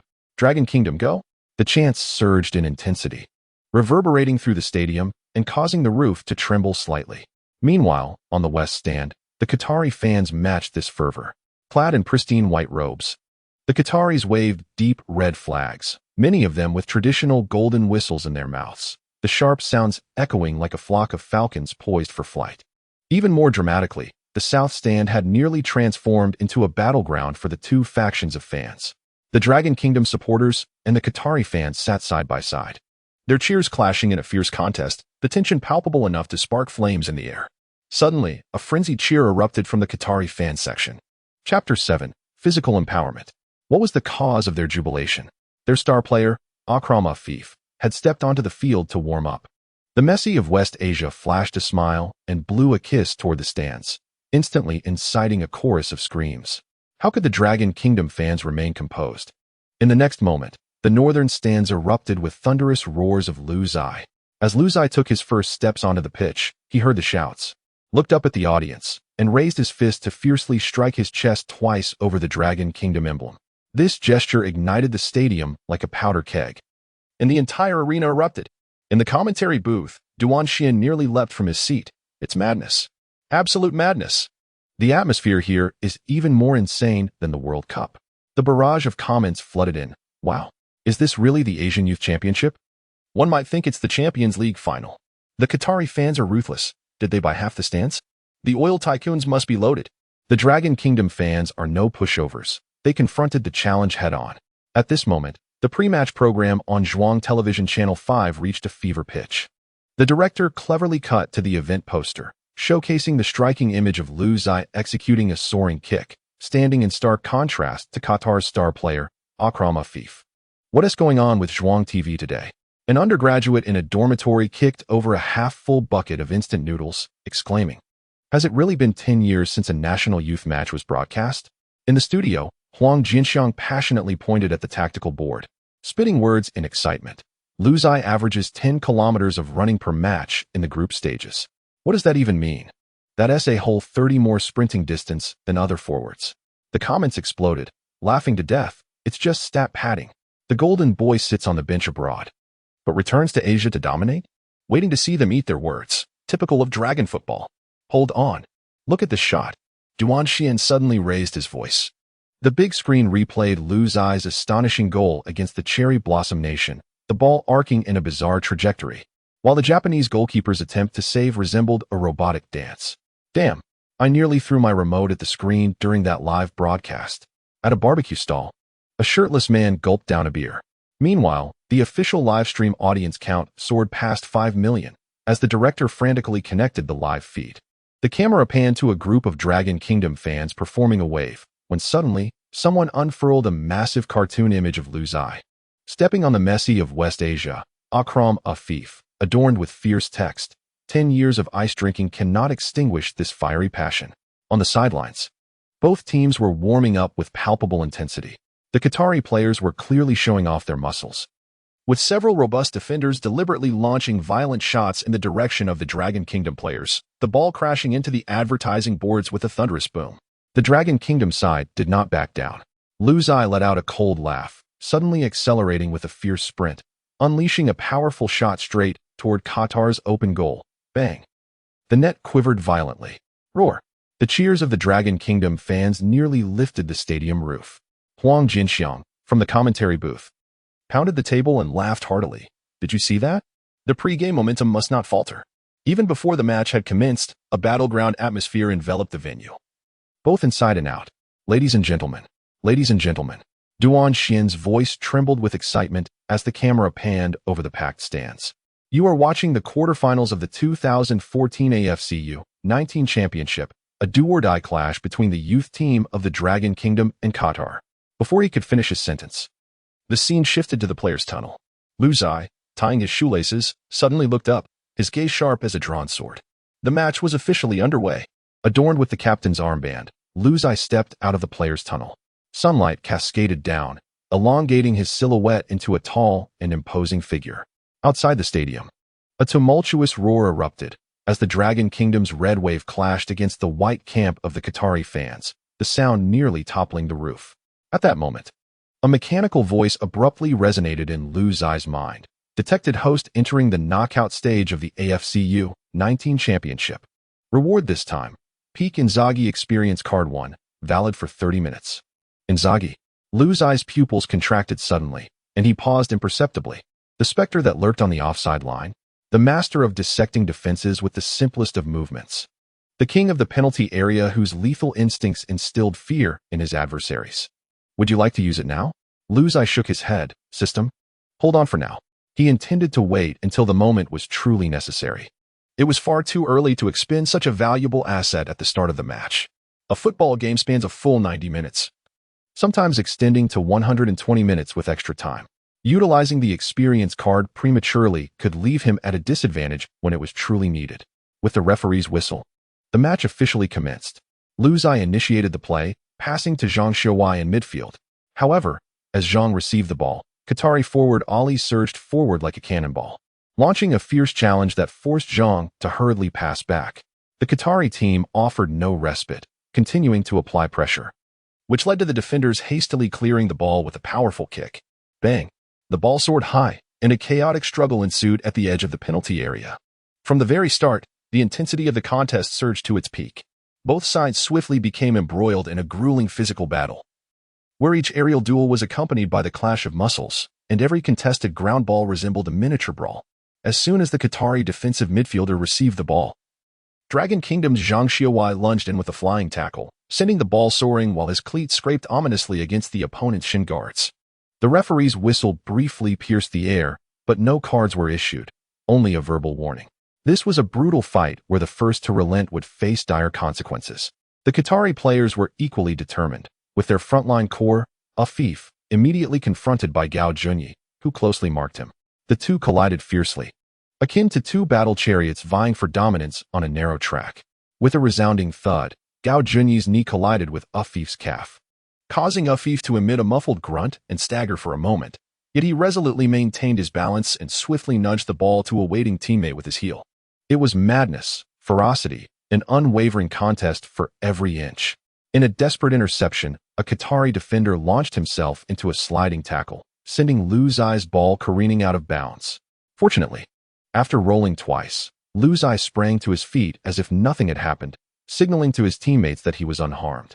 The referee merely awarded a throw-in, displaying a level of leniency that almost sanctioned such fierce confrontation. "Don't back down.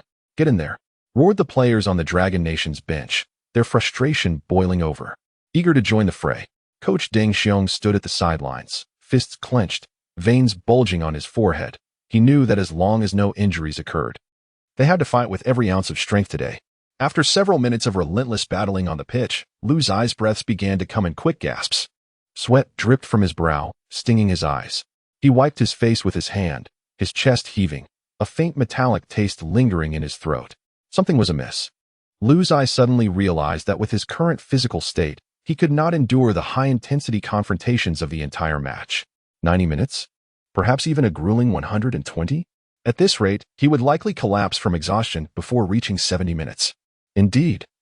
While his physical attributes were commendable among his peers domestically, boasting decent speed, extraordinary explosiveness, and nimble dribbling, these advantages paled in comparison to those of Middle Eastern or European players. This was untenable. Gritting his teeth, he recalled the 20 points of free attributes the system had allocated to him, realizing that now was the ideal moment to utilize them. Why not fortify his weaknesses? With determination, he commanded the system within his mind. System, invest 10 points in physical strength. Click, click, click. Command received. Enhancement commencing. The host's physical strength attribute has increased from 69 to 79. Boom. As the system's notification resonated, Lu Zai felt his bones, muscles, tendons, and every single cell within him vibrate with fervor. Strength. An inexhaustible surge of power flowed through his limbs. In the next instant, bang. Lu Zai collided once more with Qatari midfielder Samir, but this time his shoulder remained steadfast, while the towering Samir stumbled back 2 steps, nearly falling to the ground. What? Samir looked up, a glimmer of astonishment flickering in his eyes. Just moments ago, he had easily brushed aside Dragon Country's number 7. Yet it now felt as solid as a wall, its strength inexplicably amplified. Lu Zai felt a surge of elation himself. He sensed a powerful force surging within him, his muscles tightening in a peculiar swell, as if raw strength coursed through his veins. The effect was immediate. However, unexpectedly, mere seconds later, the entire stadium was enveloped in a stark contrast of emotions. Dragon Country's fans were bewildered, while the Qatari supporters rejoiced. The scene froze on the jubilant figures of the Qatari players. Black Ali, with a menacing grin, charged toward the corner flag, sliding down in front of Dragon Country's fans. Left hand to his ear and right hand signaling for silence, exuding arrogance to the extreme. And what of Afif? The West Asian Messi, with a mocking expression, leisurely strolled past Lu Zai, even whistling a flippant tune. The camera panned to the Dragon Country fan section, where some wore ashen faces, others erupted in furious curses, but many tightened their fists, fixated on the unfolding action. The replay on the big screen was suffocating. Dragon Country's defender Neo Yong made a blunder, handing the ball directly to Afif. The 18-year-old prodigy, with ghostly agility, evaded 2 defenders before effortlessly delivering a through ball, allowing Black Ali to evade the offside trap. And he easily slotted the ball past the goalkeeper into the net. Lu Zai was instantly enraged. How could they concede so easily? Damn it. It was another pitfall at the start. But it was all right. The match had only just begun, and he would show them how to defy fate. Chapter 8. 10 against 1 in the replay of Dragon Country's youth team's conceded goal. The live comments exploded. Damn. Even my grandmother would curse at this blunder. Neo Yong, get lost. Another connection ruining the national team. Lu Zai's gaze could kill. Just then, a hoarse roar erupted from the east stand. Dragon Country will not kneel. Instantly, the voice of tens of thousands swept across the stadium like a tsunami. Dragon Country will not kneel. Dragon Country will not kneel. A close-up focused on Lu Zai, bent over with his hands on his knees, his chest heaving violently. But in the next moment, he straightened up abruptly, slapping the goalkeeper's head. What are you dawdling for? Kick off. Huang Jinxiang suddenly raised his voice. Look at Lu Zai's gestures. He is signaling for the entire team to push forward. This is a desperate gamble. Indeed, after the kickoff from the center circle, Dragon Country's formation advanced 10 meters. The Qatari players, still basking in their glory, were caught off guard as a flash of red surged forth like lightning. Wham! Lu Zai executed a fierce tackle, sending the ball flying from Afif's feet. Just as the referee's whistle was about to sound, he sprang back up like a spring, racing down the field with the ball. Let us get them. The roar from the stands was almost piercing. The three Qatari defenders closed in frantically, yet Lu Xi slipped through like an eel, deftly changing direction to carve out a path. At the edge of the penalty area, he feigned a shot with his left foot. Bang! With a muffled thud. The moment the cleats made contact with the football, the Qatari goalkeeper had already launched into a desperate dive. But where was the ball? A feigned shot turned into a genuine pass. Duan Xian's voice pierced the air. Whoosh! Lu Xi delivered a precise curved cross. The ball seemingly enchanted as it gracefully circumvented two Qatari defenders, heading straight for the open space in the center of the penalty area. Tang Shi. The commentator's voice soared an octave higher. Like a cheetah, the Dragon Kingdom forward Tang Shi surged forward, striking before anyone could react. Boom! His right foot connected forcefully with the ball, causing the entire pitch to tremble under the impact. Thousands of Dragon Kingdom fans in the stands had already raised their arms in anticipation, but in the next instant, whoosh! The ball skimmed the crossbar and soared into the sky. Oh! The stadium erupted in a cacophony of anguish. Tang Shi collapsed onto the grass, pounding the ground in despair. Silence enveloped the Dragon Kingdom bench, the coaching staff's tactical board crashing to the ground in frustration. The broadcast camera scanned the stands. Some fans sat with their heads in their hands. Others furiously tore apart cheering banners, while a few young girls had tears welling in their eyes. The barrage of comments exploded. How could you miss that? My grandmother could do better. Tang Shi should change his name to Tang Misfire. The national team never fails to disappoint. On the sidelines, Qatari players laughed unabashedly, with one substitute dramatically mimicking Tang Shi's shooting motion, eliciting laughter from teammates. In the commentary booth, guest Duan Xian sighed in resignation. That shot should have at least been on target. Lu Xi gazed at the prostrate Tang Shi, then approached and pulled his teammate up. There's still time. Next time I'll pass, you just shoot. Yet, the Qataris were not foolish. They swiftly engaged in a deliberate strategy of ball control. Beep. A goal kick from Qatar. The goalkeeper leisurely bent down to retrieve the ball that had rolled out of bounds, weighing it in his hands before sending a gentle back pass to the center back. Lu Xi pressed forward, but the center back cleared the ball with a towering kick, sending it out of play. The referee's shrill whistle sliced through the air, and Lu Xi looked up to see Afif grinning at him, displaying a set of gleaming white teeth. The smile held not the triumph of victory, but a torturous patience. As if to say, run, keep chasing, let us see how long you can endure. Damn, this bunch of sons had begun to stall again. Tang Shi spat vehemently, sweat trickling down his brow and splattering onto the grass, instantly evaporated by the scorching ground. A full 40 minutes. For 20 minutes. The Dragon Kingdom players charged like bulls trapped in a labyrinth, sprinting, intercepting, and encircling, while the Qatari players glided like dancers on ice, calmly passing, shifting, and passing again. With each pressing attempt, the opponent casually returned the favor with a deft touch. Each time Haijuni gritted his teeth and accelerated, it culminated in a futile retreat. Damn it. If you have the guts, don't dodge. Haijuni finally could no longer contain his frustration, delivering a fierce kick to the grass. The Qatari right back, hearing this, grinned wider, deliberately slowing his pace. When Lu Xi rushed towards him, he skillfully flicked the ball away and even playfully nudged him with his shoulder. TCH. That cold snicker was more piercing than any taunt. In the stands, the cheers of the Longhua fans began to fade into a hoarse murmur, growing increasingly agitated. Press on. Don't let them fall. Someone shouted at the top of their lungs, but their voice was quickly swept away by the sweltering wind. Tick-tock, tick-tock. The match timer on the electronic scoreboard moved sluggishly, 45 feet 0 inches. The Southeast Asian breeze wrapped around them, laden with dry heat, leaving their throats parched. As Lu Xi exited, the breaths of the Longhua players grew heavier, sweat dripping from their jerseys. Each breath felt like swallowing a ball of fire. Everyone was praying. Just 2 more minutes. If they could endure until halftime. Lu Xi caught a glimpse of the fourth official raising the board, indicating 2 minutes of stoppage time. Almost there, almost there. But at that moment, a dull thud echoed. Qatar's goalkeeper, Saad Al-Sharani, suddenly launched a long pass, the ball slicing through the oppressive air, soaring over the midfield. Fall back. Lu Xi's roar reverberated, but it was too late. Qatar's star player, Akram Afif, surged forward like a cheetah sensing blood. He received the ball and executed a simple 1-2 with his midfield partner, Hatem, reclaiming possession. Haijuni dove to the ground, fiercely sliding towards the ball. Afif deftly tapped it with his toes, sending it arcing beautifully through the narrow gap between the two long-waist center backs. At that moment, the cunning and agile Almoez Ali, standing at a mere 168 centimeters, appeared in the most perilous of positions. A clear shot. This is bad. Luzai's heart sank sharply. Goalkeeper Zhou Yuchen gritted his teeth and charged out of the small penalty area, but Ali was simply too swift, sprinting, changing direction, and accelerating. Zhou Yuchen could only gamble. He spread his arms wide, lunging desperately at the ball at Ali's feet. Beep.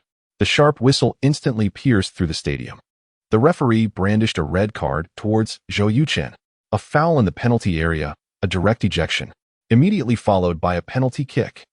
The referee's shrill whistle sliced through the stadium's silence like a dagger. Longhua goalkeeper Zhou Yuchen stood frozen, his pupils reflecting the red card in the referee's hand. Like a searing brand, causing a sharp pain in his eyes. It's over. His lips moved, but no words could escape his throat. The goalkeeper was sent off, trailing 0-1, now facing an almost certain penalty. A dire predicament within a dire predicament. Damn it. The substitutes bench was in a state of chaos. As the assistant coach frantically rifled through the roster, his gaze darting wildly between goalkeeper Chen Imo and the defenders. Substitute. Change the defender. Chen Imo, quick to respond, began his warm-up with urgency. He sprang from the bench, his facial muscles taut, even forgetting to breathe. He had never anticipated being called upon in such a critical moment. His debut on the field would be to face a penalty kick, a penalty against a team with one fewer player. His fingers trembled uncontrollably. But when the head coach delivered a firm pat on his back, he lifted his gaze. Silence. The fury of the Dragon Kingdom fans crashed down upon the stadium like a tidal wave. Some waved their fists in a frenzy, others hurled curses at the referee, while many remained eerily silent, an ominous quiet. Meanwhile, the Qatari supporters erupted in jubilant celebration, whistling, waving scarves, and even mimicking throat-slitting gestures towards the Dragon Kingdom fans. In stark contrast, Afif stood before the penalty spot, his expression impassive as he gently placed the ball on the pristine white mark. He did not glance at the goalkeeper, but merely bowed his head, adjusting and stepping back, each movement executed with mechanical precision.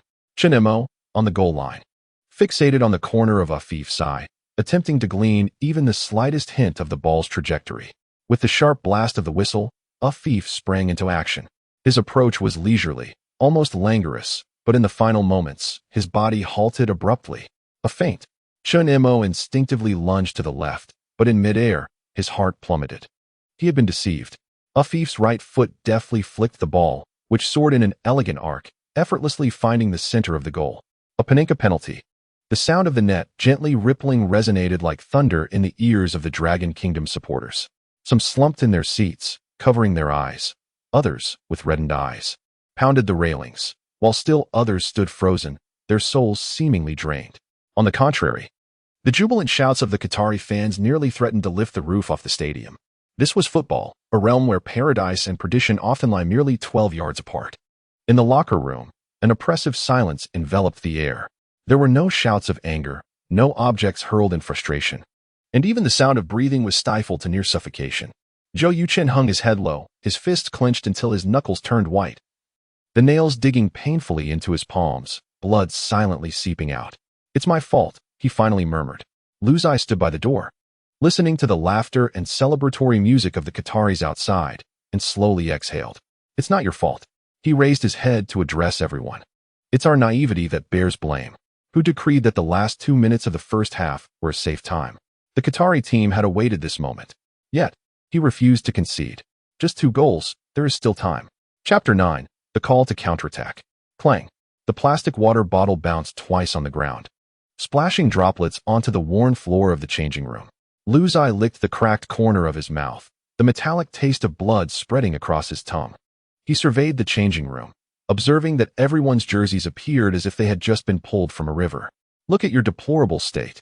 He kicked over the tactical board stand, exclaiming, It's just 2 goals, and you've allowed them to intimidate you?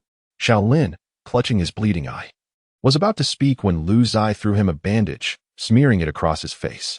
In Spain, we often score 3 against the opposing team in the second half. He tore off his sweat-drenched number 7 jersey, revealing a grotesque scar across his abdomen. This is the Asian Youth Championship. If we win this match, we advance to the World Youth Championship. Do you have any idea how many European scouts will be at the World Youth Championship? Do you wish to remain weaklings for the rest of your lives? If you're a man, make some noise. Let's fight back in the second half. Tang Shi suddenly stood up, slamming an ice pack onto the ground. Let's get them. Everyone else rose, smashing their water bottles to the floor in unison. Let's crush the West Asian team. Kill them. Yes. Lu Zai smiled, his objective achieved, and exchanged a knowing glance with the head coach. The team's morale is excellent. Coach Deng Xiong crushed an ice cube underfoot that had rolled close to him, spinning the tactical board in his hands. However, we must also play intelligently. We were too passive in the first half. I will change our formation. The tactical board was rehung. He marked an emphatic cross over Tang Shi's name. Tang Shi, you're out. We need a defender in. And Lu Zai will move to the forefront. The changing room fell silent. Even the team doctor, holding hemostatic forceps, froze in midair. This meant relinquishing control of the center and placing all bets on a single player. Listen. Deng Xiong prodded the tactical board with his pen, puncturing the thin plastic with several holes. Keep both fullbacks glued to the goal line. Gao Zhuani, if you dare cross half the field, I'll substitute you on the spot. Gao Zhuani hastily shook his head. Lu Zai chuckled, pulling his shin guards from his socks. The metal edges were still stained with grass and blood. He wiped them with his finger, silently affirming, this is how we should have played all along. Soon, the 15-minute halftime concluded, and the sound of staff urging the players echoed down the corridor. As he stepped out of the changing room, Lu Zai suddenly turned back, slapping his bloodied palm against the wall of the passage. The dark red handprint stood out starkly against the white wall, reminiscent of ancient tribal battle marks. He turned to his teammates and shouted, brothers, let us fight. We either charge into the World Youth Championship or leave everything here. The response was a thunderous roar from his teammates. Kill, kill, kill. As the players entered the field, the stands erupted with jubilant cheers from the Qatari fans. Some even waved enormous scoreboards, laughing uproariously, as if victory were already assured. Their mocking laughter mingled with whistles, as if the match had long lost its suspense, leaving only the remnants of garbage time. Meanwhile, the stands occupied by the Dragon Country fans fell into a profound silence. Some gritted their teeth, others held their heads in despair, and a few had already risen to leave. No one believed that this team, having crumbled in the first half, could conjure any resurgence. Are we going home? A young fan clutched the national flag, his eyes red-rimmed. In the commentary booth, Huang Jinxiang suddenly stood up, gripping the microphone tightly, his gaze fixed intently on the unfolding scene. The Dragon Country team has changed formations. Lu Zai has pushed forward, forming a lone striker. This is a defensive counterattack with a 5-3-1 formation. Duan Xian let out a bitter laugh, his tone heavy. If 5 defenders cannot contain Qatar, we may truly have to go home early. He paused, his eyes locked on the solitary number 7 standing amidst the opposing defenders. His voice hoarse, but can one Lu Zai truly save this team? The big screen zoomed in on Lu Zai. In the frame, he wore a stoic expression, his gaze chillingly fierce. Then, he suddenly slammed his fist against his chest, rallying himself. Thud! His fist embedded itself deep into the dragon emblem on his jersey, as if he intended to punch through all shame, anger, and despair. Damn it! He growled, his voice swallowed by the cacophony of the stadium. Back home, the live chat had already erupted. Come on, it's not over yet. Changing formations 1T help now. They should have played like this earlier. It's too late now. Lu Zai is a lone striker? Can he really manage alone against the Asian Cup champions' defense? It's over. Let us go home. Don't embarrass yourselves. The overwhelming majority had already resigned themselves to the outcome. Yet on the field, Lu Zai slowly straightened, his lips barely moving. I refuse to believe. He turned, stepped forward, his gaze like a drawn sword, sharp and menacing. Come on, you bastards. The referee's whistle blared like thunder, abruptly commencing the second half. The Dragon Country team's formation coiled like a tightening iron gate, 11 cheetahs poised and ready. The Qatari players, however, moved with nonchalance as if meandering through their own backyard, their white kits flowing elegantly across the verdant pitch. Their passing was languorous yet precise, employing the most effortless ball control tactics, a lethal strategy that had already shattered their opponent's psychological defenses in the first half. How comfortably they played. Duan Xian gritted his teeth, as if witnessing a display of skill. Huang Jinxiang scoffed. There's still time. Prideful soldiers are destined for defeat. Once again, the ball returned to the feet of the Qatari midfielder, who was lauded as the West Asian Busquets. He lazily received the ball with his back turned, even finding the leisure to glance at the timer. Only 47 minutes had passed. There was plenty of time. A smirk of disdain curled at the corners of his mouth as he prepared to make a graceful turn. In the next moment, a flash of crimson lightning cleaved through his vision. Watch out! A cacophony erupted from the Qatar bench, yet it was already too late. Lu Zai's cleats carved 4 deep grooves into the turf. With a piercing sound of friction, his lean frame shot forth like a cannonball, executing a ruthless slide tackle that sent the ball flying. My heavens! Huang Jinxiang leapt from the commentary booth, exclaiming, Lu Zai? He has successfully intercepted. In that fleeting moment of the interception, Lu Zai unleashed a terrifying core strength from his abdomen, half kneeling as he swept the ball to Zhang Xiaowai. The latter, understanding the cue, delivered a surgical through ball that pierced the defense where there should have been emptiness. Yet, as the Qatari right back turned, his pupils dilated in shock. Lu Zai was barreling towards him.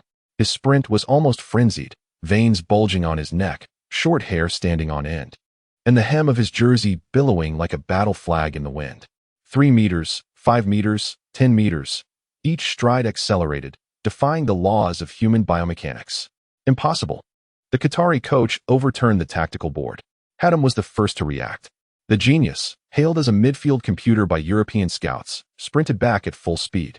But the moment he grasped Lu Zai's jersey, his expression changed drastically.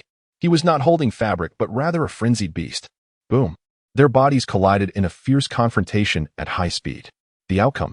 Lu Zai astonishingly surged forward again, while Hatem stumbled as if he had collided with a high-speed train. It's gone. All gone. Duan Xian's roar shattered his vocal cords. At the corner of the small penalty area, Lu Zai twisted his waist and lifted his leg. The muscles in his right leg taut as a drawn bow. The ball transformed into a crimson meteor, whistling towards the near corner. Qatari goalkeeper Ali leapt into the air.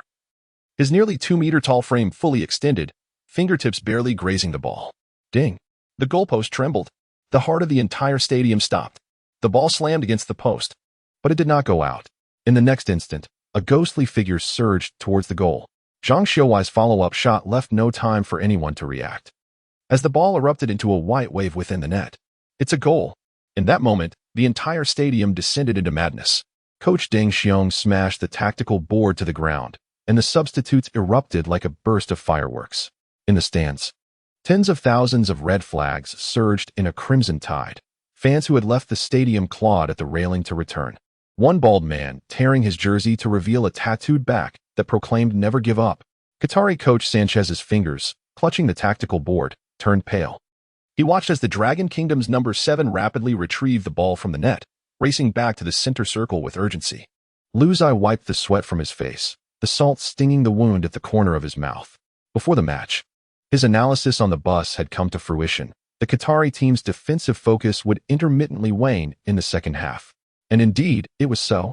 In the private box, Atletico Madrid's chief scout, Berta, gently set down his coffee cup, the deep brown liquid reflecting the subtle curve of his lips.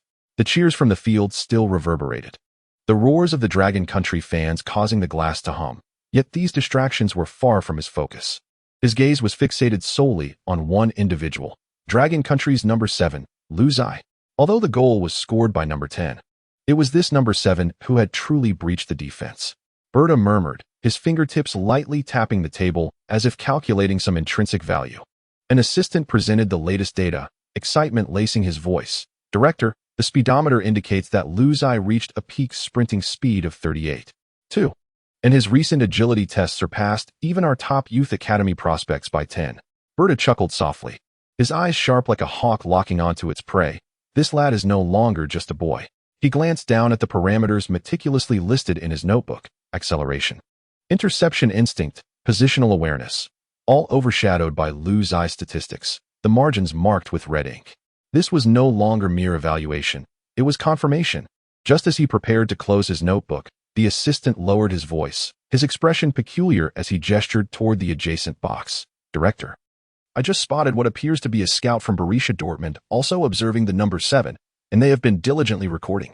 Berta's pen halted on the paper, his pupils constricting slightly, yet soon a deeper smile emerged. Interesting, even the yellow submarine wishes to partake? He rose slowly, moving to the glass to survey the pitch, where Lu Zai darted through the Qatari defense like a drawn sword. Berta's gaze was sharp and fervent, akin to discovering an uncut gem, or rather, a legendary blade in the making.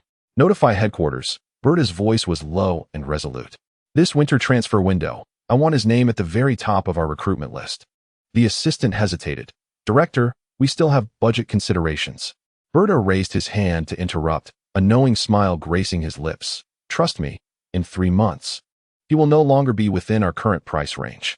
Meanwhile, in the adjacent box, Dortmund's chief scout, Horn, lowered his binoculars and swiftly dialed a number on his phone. Speaking rapidly, Sir, we must act immediately. ATL Tico has set their sights on the number 7. On the other end of the line, Berisha's coach, Klopp, paused for a few seconds in silence before delivering a calm, yet decisive command. Initiate the recruitment plan. The battle for European football's elite had officially commenced. The Qatari players, momentarily stunned after conceding a goal, found themselves in disarray. This team, renowned for its strict discipline, now saw their formation unraveling. Captain Hatem, his face ashen, frantically gestured to his defenders, their entire backline responding like soldiers hearing the charge, collectively advancing over the halfway line. Were they out of their minds? Even the center backs had crossed into the midfield. The Dragon Country substitutes were left in disbelief. They were desperate.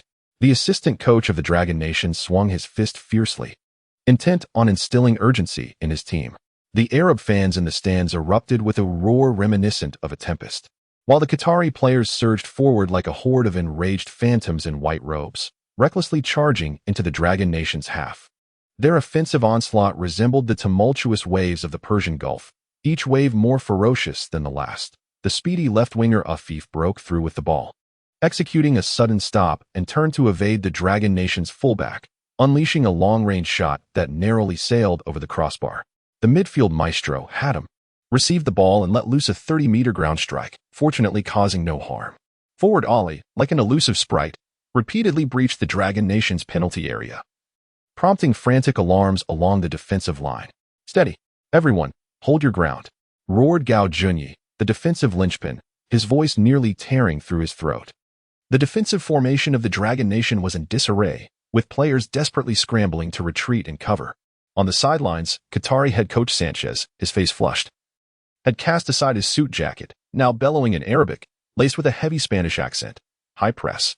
Maintain the high press. Crush them. Yet amidst this chaos, a striking figure clad in the number 7 jersey maintained an eerie calm.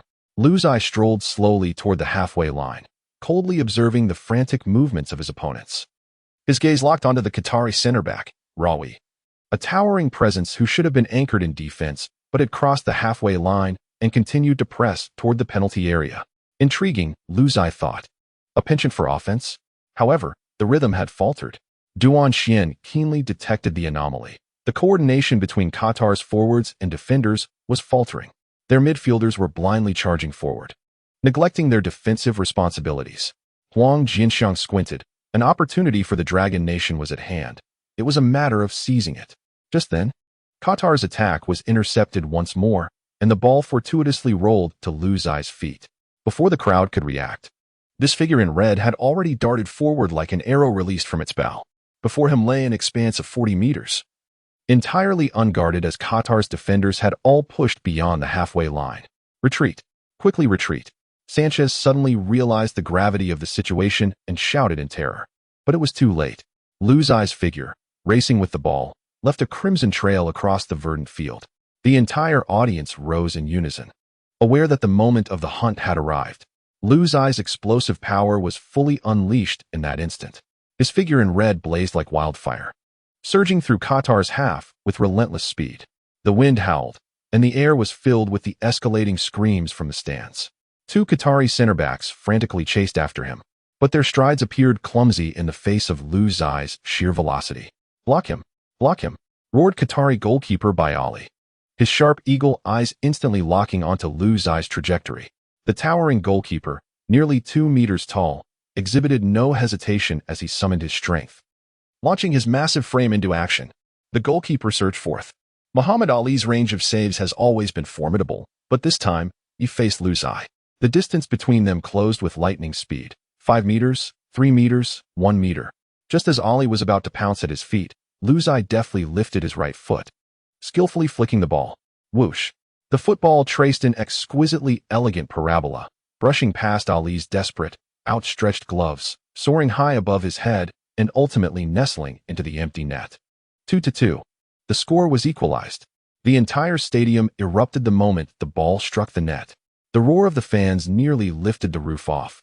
As everyone on the Dragon Kingdom's bench surged to the sidelines, some kneeling and pounding the turf, others embracing each other in fervent celebration. Even the usually composed coach, Deng Xiong, had tears in his eyes, striking the coach's box with a fierce fist. Meanwhile, the stands transformed into a frenzied sea of red. Lose I. Lose I. The chants of tens of thousands coalesced into a thunderous wave. The calmness displayed in that goal was extraordinary. From the commentary booth, Huang Jianxiang's voice grew hoarse with excitement, marveling at how Lu Zai had struck with such finesse against the goalkeeper. This was not mere brute force. It was pure football intelligence and remarkable audacity. Duan Xin concurred, exclaiming that such a goal was beyond what one would expect from a Dragon Kingdom player. Unbelievable. On the field, Lu Zai, expressionless, turned to face his wildly charging teammates, raising his right fist slightly, his cold gaze sweeping over the stunned Qatari players. The face of Qatar's star player, the Asian Messi, Afif, went pale in an instant, while goalkeeper Ali knelt before the net, his fingers digging deeply into the turf. His eyes reflecting an incredulous shock. This goal not only pierced through Qatar's defense, but shattered their invincible spirit. Lu Zai smiled, recognizing Qatar's second major weakness, their inadequate psychological resilience. Soon, the match clock ticked to the 75th minute. The score stood at 2-2. The game had devolved into a bizarre stalemate, with both forwards ensnared in a dense thicket of defenders, resembling trapped beasts unable to find an escape.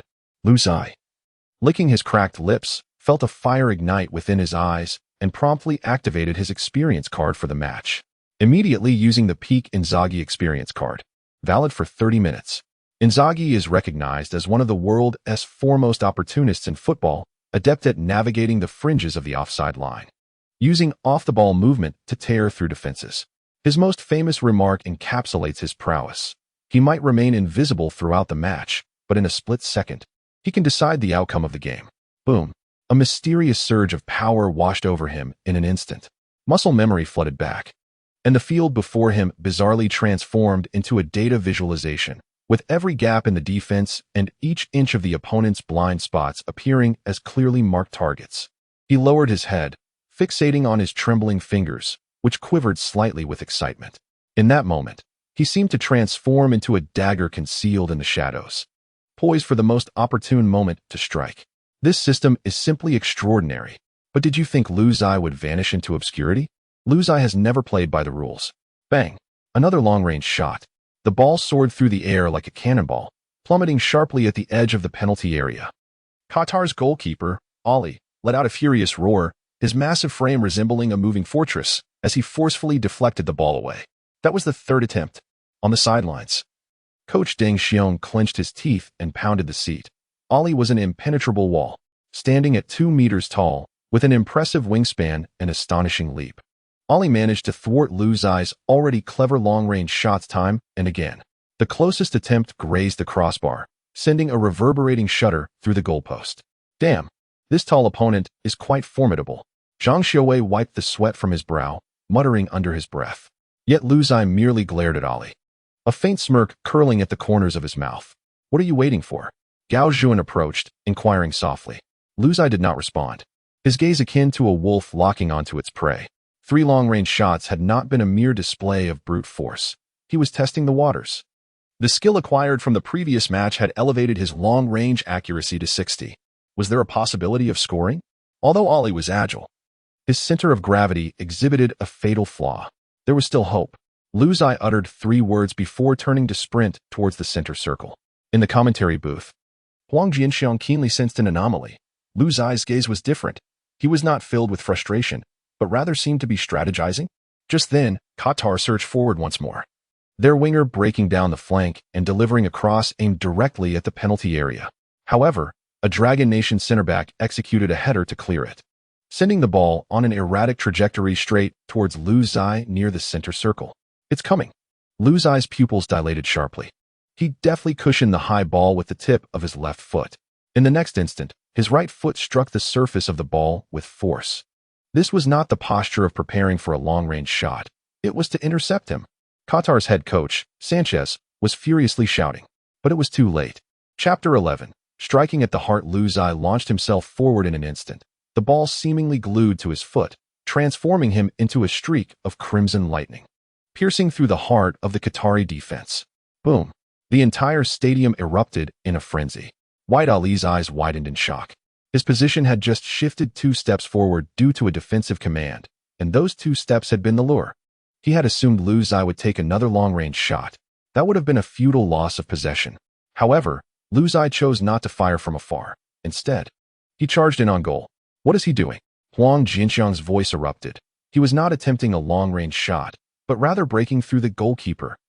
The Qatari goalkeeper, the colossal figure in white robes, Muhammad Ali, surged forward with tremendous force.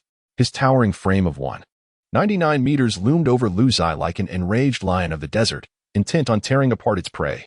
His arms spread wide like an iron gate, covering an area that surpassed 2/3 of the goal. Yet, Lu Zai deftly flicked his right foot. There was no reckless strike, no blind blast. In the face of Ali's almost impenetrable defense, he gently nudged the ball with his toes. Whoosh! The ball soared into the air, tracing an elegant arc as graceful as a crescent moon, just barely skimming above Ali's desperate outstretched fingertips. It grazed the crossbar with a resounding thud. The stadium fell into a momentary silence. In the next instant, as the thunderous uproar was still brewing, Ali's massive form crashed into Lu Zai, sending him sprawling to the ground. Insanity. Utter madness. Commentator Duan Xin nearly leaped onto the commentary platform, exclaiming, Lu Zai. He toyed with the towering Ali. It was not brute force, but a clever baiting technique. That long-range shot was merely to acclimate Ali to his shooting style. Huang Jinxiang bellowed with fervor. This is the mark of a true predator. On the field, the Qatari players wore expressions of disbelief, while Ali knelt before the goal, staring down at the grass, seemingly unable to comprehend that he had been outwitted. Beep! The sharp whistle sliced through the air. The referee rushed over without hesitation, hand reaching into his breast pocket for a red card. The entire stadium erupted in a frenzy. The referee brandished the red card high while pointing decisively at the penalty spot. A penalty kick. Another penalty. This marked the second red card of the match. In the commentary booth, Duan Xin's voice trembled with excitement. What a miraculous match. The last victim was the Dragon Kingdom team, but this time, the misfortune has befallen the Qatari players. Huang Jinxiang quickly added, this is not mere misfortune. Was this not devised by Lu Zai himself? My goodness, if so. It is a brutal psychological warfare, not only to defeat you, but to do so in your own style. This is the epitome of strategic play. The Qatari players instantly erupted in fury. How could this possibly be a red card? The composed captain, Hatem, had completely lost his composure. Being the first to rush forward and protest, he could not contain his momentum, asserting, this was not a malicious foul. We protest. At most, it should be a yellow card. Afif grasped the referee's arm, his face contorted with outrage. However, the referee had already confirmed that Ali, as the last defender, not only thwarted an absolute scoring opportunity, but also executed an extremely dangerous tackle to bring down Lu Zai. The red card was indisputable. Lu Zai, lying on the ground, clutched his ankle, appearing to be in pain. Yet, in a corner unnoticed by others, the corners of his mouth subtly curled into a smile. The third significant vulnerability of the Qatari team has long been discerned, their inadequacy in offensive resilience. Once subjected to high-intensity confrontations, their forwards tend to lose composure, and their defense becomes riddled with flaws. Ali's red card was not merely the consequence of a foul, but rather a perfect culmination of Lu Zai's hunting strategy. At this moment, the stands erupted with fervent cheers from the Dragon Country fans, chanting, Dragon Country Team, Dragon Country Team, Dragon Country Team, Lu Zai, Lu Zai, Lu Zai. Slowly rising, Lu Zai brushed off the blades of grass from his shorts, his gaze fixed intently on the penalty spot. Come on, the final strike. The Qatari team was compelled to make a substitution. Huang Jinxiang's voice soared as the 18-year-old substitute goalkeeper, Sadalabi, rushed onto the field. This scene felt eerily familiar. The television broadcast reverted to the first half, replaying the moment when Dragon Country's goalkeeper, Zhou Yuchen, was sent off, and the second-string goalkeeper, Chen Mo, was called upon in distress. Duan Xin could not help but interject. In the same match, 2 red penalty kicks Both teams have experienced the world of tin-man battles. Such dramatic encounters are rare in football history. The timer ticked to the 85th minute. Lu Zai personally carried the ball towards the penalty spot, and the cacophony of the crowd bizarrely quieted at that moment. The camera fixated on his face. Starkly contrasting with Afif's expressionless demeanor during his penalty, Lu Zai's gaze was predatory, locking onto Saad Alabi, a subtle smirk playing at the corner of his mouth. He accelerated. Saad stomped furiously in an effort to distract him, arms flailing dramatically. Yet, Lu Zai remained unfazed. After taking his final step, his right leg tensed like a bowstring. Thump. The sound of contact was as soft as a whisper. The ball soared, tracing a delicate parabolic arc. Saad lunged to the left like a cannonball, only to realize in midair that the ball was lazily descending towards the center of the goal. A Panenka penalty. Huang Jinxiang's voice cracked with excitement as Lu Zai replicated Afif's penalty style. He not only shattered his opponent in the psychological warfare, but also executed the most heart-wrenching act of revenge. 32. Dragon Country takes the lead. What seemed like a light touch wielded tremendous force, a dance upon the edge of a knife. Duan Xian in the commentary booth could no longer contain himself, stating that had the goalkeeper remained stationary or anticipated the intent, the chipped shot would have been a disgrace. But Lu Zai dared to play such a card in a life-or-death match. He paused, acknowledging, this kid has a heart of steel. In the stands, Qatari fans sat slumped on the ground, faces buried in their hands, while the section occupied by the Dragon Country Expeditionary Force erupted into madness. The camera swept over to Qatari coach Sanchez, who kicked a water bottle in frustration, while Zhou Yuqin on the Dragon Country bench mimicked Lu Zai's chipped shot, eliciting roars of laughter from his teammates. Social media experienced a seismic shockwave. Lu Zai's magical performance defeated the magic, soaring into trending topics. The earlier mocking posts about Dragon Country deserving humiliation through the Panenka were quietly deleted by their authors. While a famous footballer showcased his shattered phone screen with the caption, "That slap was worth it. Henceforth, Lu Zai is my father." At this moment, Lu Zai is sprinting towards the corner flag. He refrains from celebrating, instead raising his index finger to his lips, signaling the boisterous Qatari fans to silence. This gesture instantly incites the ire of the home team players, with the formidable Ali roaring towards him, only to be cautioned with a yellow card by the referee. Huang Jinxiang remarks with a hint of melancholy, first, let the opponent see red, then score using their own signature move. The Dragon Country team, at last, exhibits a fierce spirit of retaliation. The broadcast abruptly shifts to the players' tunnel, where the dismissed Ali is seen striking the wall with a clenched fist. Meanwhile, in the VIP box, the expression on the Qatari prince's face is as dark as crude oil. As the match enters its final phase, the Qatari players are frantic. In a mere 40 minutes, they have plummeted from a 2-0 lead to a 2-3 deficit, with their first-choice goalkeeper sent off. A reversal they had never anticipated before the match. Attack. They have no choice but to attack. Following the kickoff, the entire Qatari team surges past the halfway line, pressing aggressively, attempting to breach the Dragon Country defense with their raw intensity. However, at this juncture, their fourth critical weakness is laid bare, an over-reliance on individual stars and a lack of tactical diversity. The Qatari offensive strategy hinges entirely on two players, Afif, who scored 5 goals and provided 3 assists in the group stage, and Ali, who netted 3 goals and offered 1 assist. Yet, the Dragon Country defense has effectively neutralized them. The defensive midfielder clings tightly to Afif, denying him any opportunity to receive the ball easily.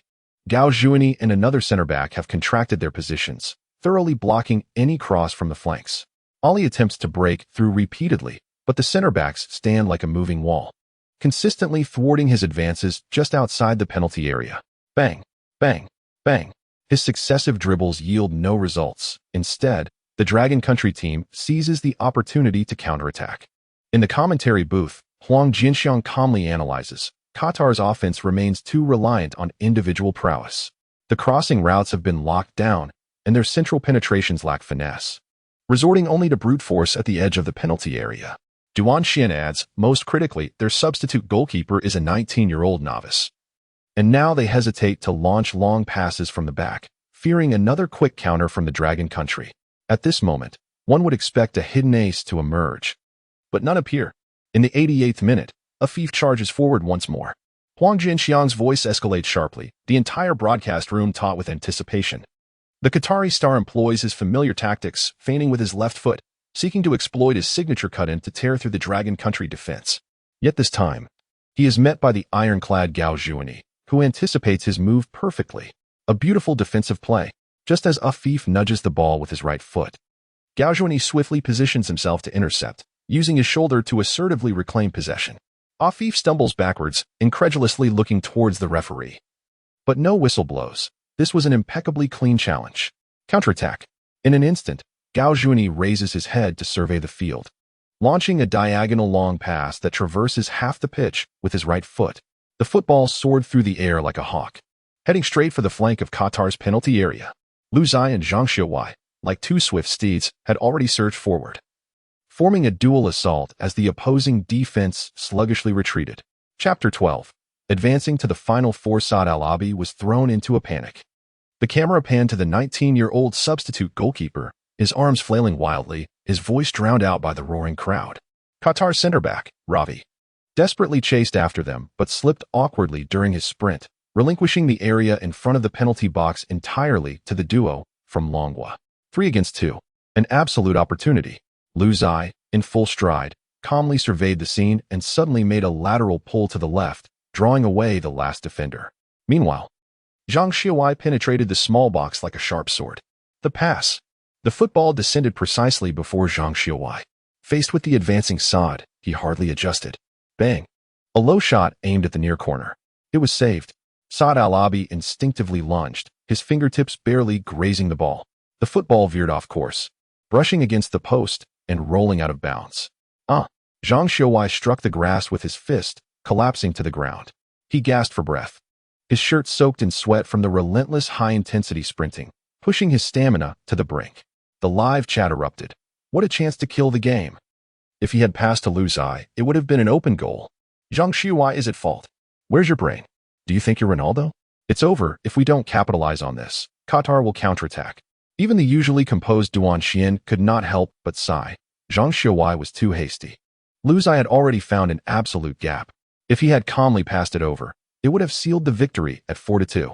Lu Zai quietly returned, extending his hand to help Zhang Xiuwei up, whispering in his ear, "Focus, there's still a corner kick."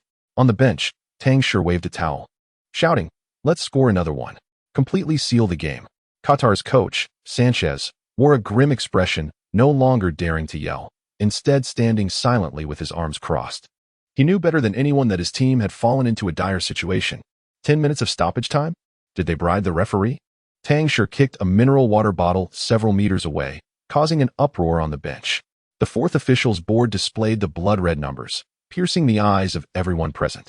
10 minutes of stoppage time. This was a blatant display of biased officiating. Team leader Zhai Tao loosened his tie, veins bulging on his neck. The entire stadium of Qatari fans erupted. This was their last chance. In the stands, the Qatari supporters seemed to have already begun their premature celebrations. Those affluent figures draped in white robes waving their cash, as if victory was already secured. Meanwhile, Longwa fans felt their hearts racing, fists clenched tightly. Upon seeing the electronic board raised by the fourth official, the domestic live chat exploded. What the hell? 10 minutes of stoppage time? Did the referee take a bribe? This is clearly to let Qatar equalize. The referee's whistle pierced the air, signaling the start of the Dragon Nation's corner kick taken by Zhang Xiuwei. Miraculously, Qatar's substitute goalkeeper Saad Al-Shib managed to clear the ball from the penalty area with a powerful, double-fisted strike. Instantly, all the players in white surged forward, setting a textbook offside trap. The danger had not yet subsided. The football arced through the air in a bizarre parabolic trajectory, and the commentator, Duan Xian, suddenly lost his composure, exclaiming, "Goodness!" The clearance wasn't far enough. In the center circle, chaos erupted as the ball soared uncontrollably. Amidst the tumult, nobody could gain control of the ball. The clearance was insufficient.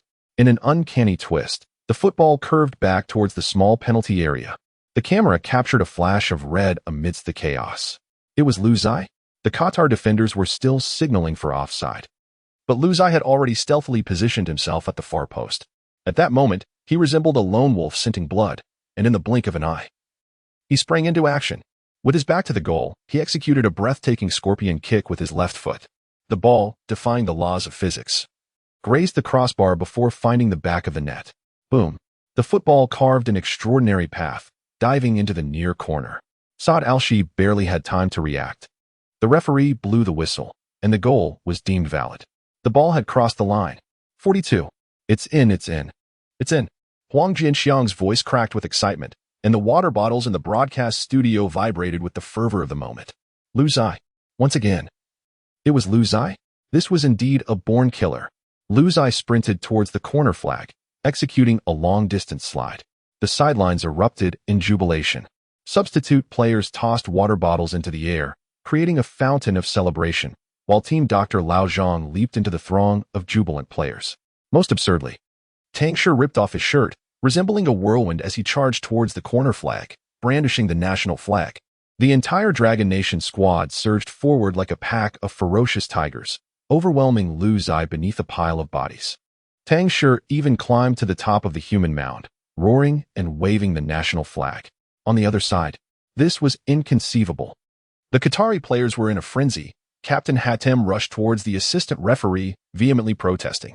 Several players surrounded the main referee, applying pressure and even shoving him. This was undoubtedly offside. They encircled the referee, shouting in outrage, with Hatem even using his head to push against the referee's chest. Intervention. The replay, frame by frame, revealed that at the moment of the pass, Lu Zai's right heel was precisely 3 centimeters behind the toe of the second-to-last Qatari defender. What a goal! The referee's decisive gesture silenced the entire stadium for a brief second. Afif completely lost his composure. This Qatari star ripped off his captain's armband and swung his arm, hurling his glove at the assistant referee. A red card. A direct red card. Afif was promptly expelled from the match. Huang Jinxiang couldn't help but jest. Oh my. The temper of a football star is quite something. Now, Qatar has lost its last glimmer of hope. In the stands, a multitude of Qatari fans, overwhelmed with disappointment, vacated their seats amidst a chorus of curses. Some even hurled water bottles with great force onto the field.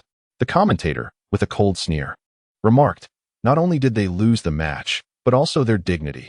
The quality of this crowd leaves much to be desired. Ha ha ha, they deserve it. In local bars, thunderous laughter erupted, with beers spilling like waterfalls. The broadcast cut to the stands, where a wealthy Qatari, adorned with a diamond watch, was furiously cursing in Arabic, only to be escorted out by security. Meanwhile, the Atletico Madrid chief scout narrowed his eyes. Is this instinct akin to Inzaghi's? The chief scout of Borussia Dortmund was swiftly jotting down notes, murmuring, a perfectly timed run without being offside. Truly a player with a big heart. We must have him. The clock struck 97 minutes. By the time both coaching staffs managed to calm their players back onto the field, the match time had been artificially extended to the 97th minute. The Qatari players' chaotic breakdown had squandered at least 6 precious minutes. The fourth official, visibly pale, gripped the stoppage time board tightly, but it was futile. The tantrums of these Middle Eastern tycoons had entirely obliterated their last chance for a comeback. Even more tragically, their star player, Afif, self-destructed at the last moment, receiving a red card for a reckless shove. Ha ha ha, it was like jumping into their own coffin. Huang Jinxiang chuckled in the live broadcast, noting that Qatar, now down a man, had completely lost their momentum. How could they possibly turn the tide? In the stands, more than half of the Qatari fans clad in white robes had already departed, while the remaining few vented their frustrations by smashing their seats. A handful of fervent supporters even attempted to storm the pitch, but were promptly subdued by security personnel who pinned them against the advertising boards. In the final 3 minutes, the Dragon Nation team began to leisurely pass the ball in their own half. Gao Junyi made a back pass. After the goalkeeper received the ball, he took his time, casually strolling with the ball as if walking a dog, leading Qatars forward along. I am in no rush. Fans in the local bars erupted in laughter, flooding the live chat with messages, killing with kindness. Qatar, why aren't you attacking? Wang Dalai, what's the hurry? I can stroll for another couple of laps. On the other side, the Qatari players' eyes had dulled with despair. They had even lost the will to press, moving about the pitch like mere shadows of their former selves. Sanchez, seated on the bench, stared blankly at the ground, his face pale. All the efforts of the past decade seemed to have evaporated overnight, and the architect of this calamity, he numbly gazed at Lu Zai, who was frolicking on the field. 100 minutes. The referee raised his hand to check the time, and then brought the whistle to his lips. Beep, beep, beep. The final whistle blew. A historic victory for Dragon Nation football. 42. After a decade, the Dragon Nation U-20 team has once again graced the stage of the World Youth Championship. The entire stadium erupted into a resplendent sea of red. At the moment the referee's whistle sounded, the players of Longwa collapsed onto the grass, howling towards the heavens in fury. And what of the Qatari side? Some of their players knelt on the pitch, while others buried their faces in their hands, weeping uncontrollably. One individual even succumbed to the distress and vomited. This was no mere football match. It felt like a spiritual evisceration. Qatar's head coach, Sanchez, slumped in his chair, as if his very soul had been siphoned away. We have triumphed.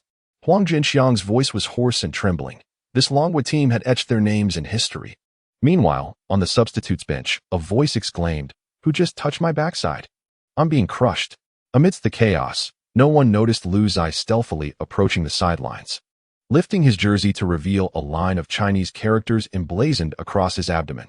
Who else? As the players of Longwa made their way to the stands to express their gratitude to the fans, the voices of the Longwa supporters had long since become hoarse. Yet their eyes glistened with fervor as they chanted repeatedly, "Lu Zai, Lu Zai." Ultimately, led by the youth national team, tens of thousands of Chinese fans united in a resounding rendition of Chasing Dreams with a sincere heart. The powerful chorus even causing the advertisements at the sidelines to tremble slightly. In the broadcast room, Huang Jinxiang wiped the corners of his eyes, inhaled deeply, and, with a voice nearly hoarse, proclaimed, "After 10 years, we have finally stood tall once more." The undisputed hero of this match was, without a doubt, Lu Zai. Chapter 13. The goal of championship. At this moment, Huang Jinxiang was utterly beside himself in the broadcast room. He ripped off his headphones, seized the tactical notebook, and began pounding the table in a frenzy, his voice cutting through the air. Longwa football has waited 20 years. A full 20 years. We have finally welcomed a true supercore. His partner, Duan Xian, observed Huang's impending outburst with a frantic gaze. However, Huang Jinxiang persisted in his fervent proclamations. Having personally contributed 3 goals and 1 assist in this match, executing exquisite finishes, a delicate chip, a Panenka penalty, and a scorpion kick, each lethal in its execution. How many years had it been since Longwa football had witnessed such a phenomenal striker? Seeing that Huang Jinxiang was oblivious to his presence, and with the director offering no intervention, Duan Xian decided to join in the excitement. He eagerly added, including the 4 goals from the group stage. Lu Zai has netted 7 goals in this tournament, firmly securing the top spot in the scoring charts. It can be said that Lu Zai's future is indeed promising. Simultaneously, the live streaming forum had erupted with fervor. Post-match hot topic: the god of football has descended. Who says Longwa football lacks superstars? Reads, 1.2 billion. Replies, 580,000. After 10 years of watching the national team, I can finally shout aloud. We too have superstars. You may criticize Lu Zai for being arrogant, but you cannot claim he is incompetent. What's wrong with confidence? Who says Longwa people cannot be audacious? I suggest FIFA investigate if Lu Zai has installed rocket boosters. His sprinting speed rivals that of Bale. Before the match, did Qatari media really hype up Afif as the Messi of West Asia? Laughter ensues as the trending topic is Afif's red card and subsequent despair, accompanied by a contrasting image, Afif kneeling in tears while Lu Zai waves the national flag around the field. The Weibo hot search rankings are alarmingly vivid. 1. Lu Zai, in a frenzy, single-handedly dismantles Qatar 2. The Dragon Nation's youth team advances to the U-20 World Cup 3. Lu Zai's abs. For who else? 5. The Tang Lions wave the national flag atop a pile of players. Upon clicking the third trending topic, a grid of images reveals Lu Zai inadvertently lifting his jersey in celebration. In the final close-up, 6 well-defined abdominal muscles bear 3 faintly visible characters. Who else? The comments section erupts with excitement. Are those muscle lines truly real? Mom asked why I'm kneeling and licking the screen. I suggest the entire men's football team attend a training camp to learn what professional athletic physique management looks like.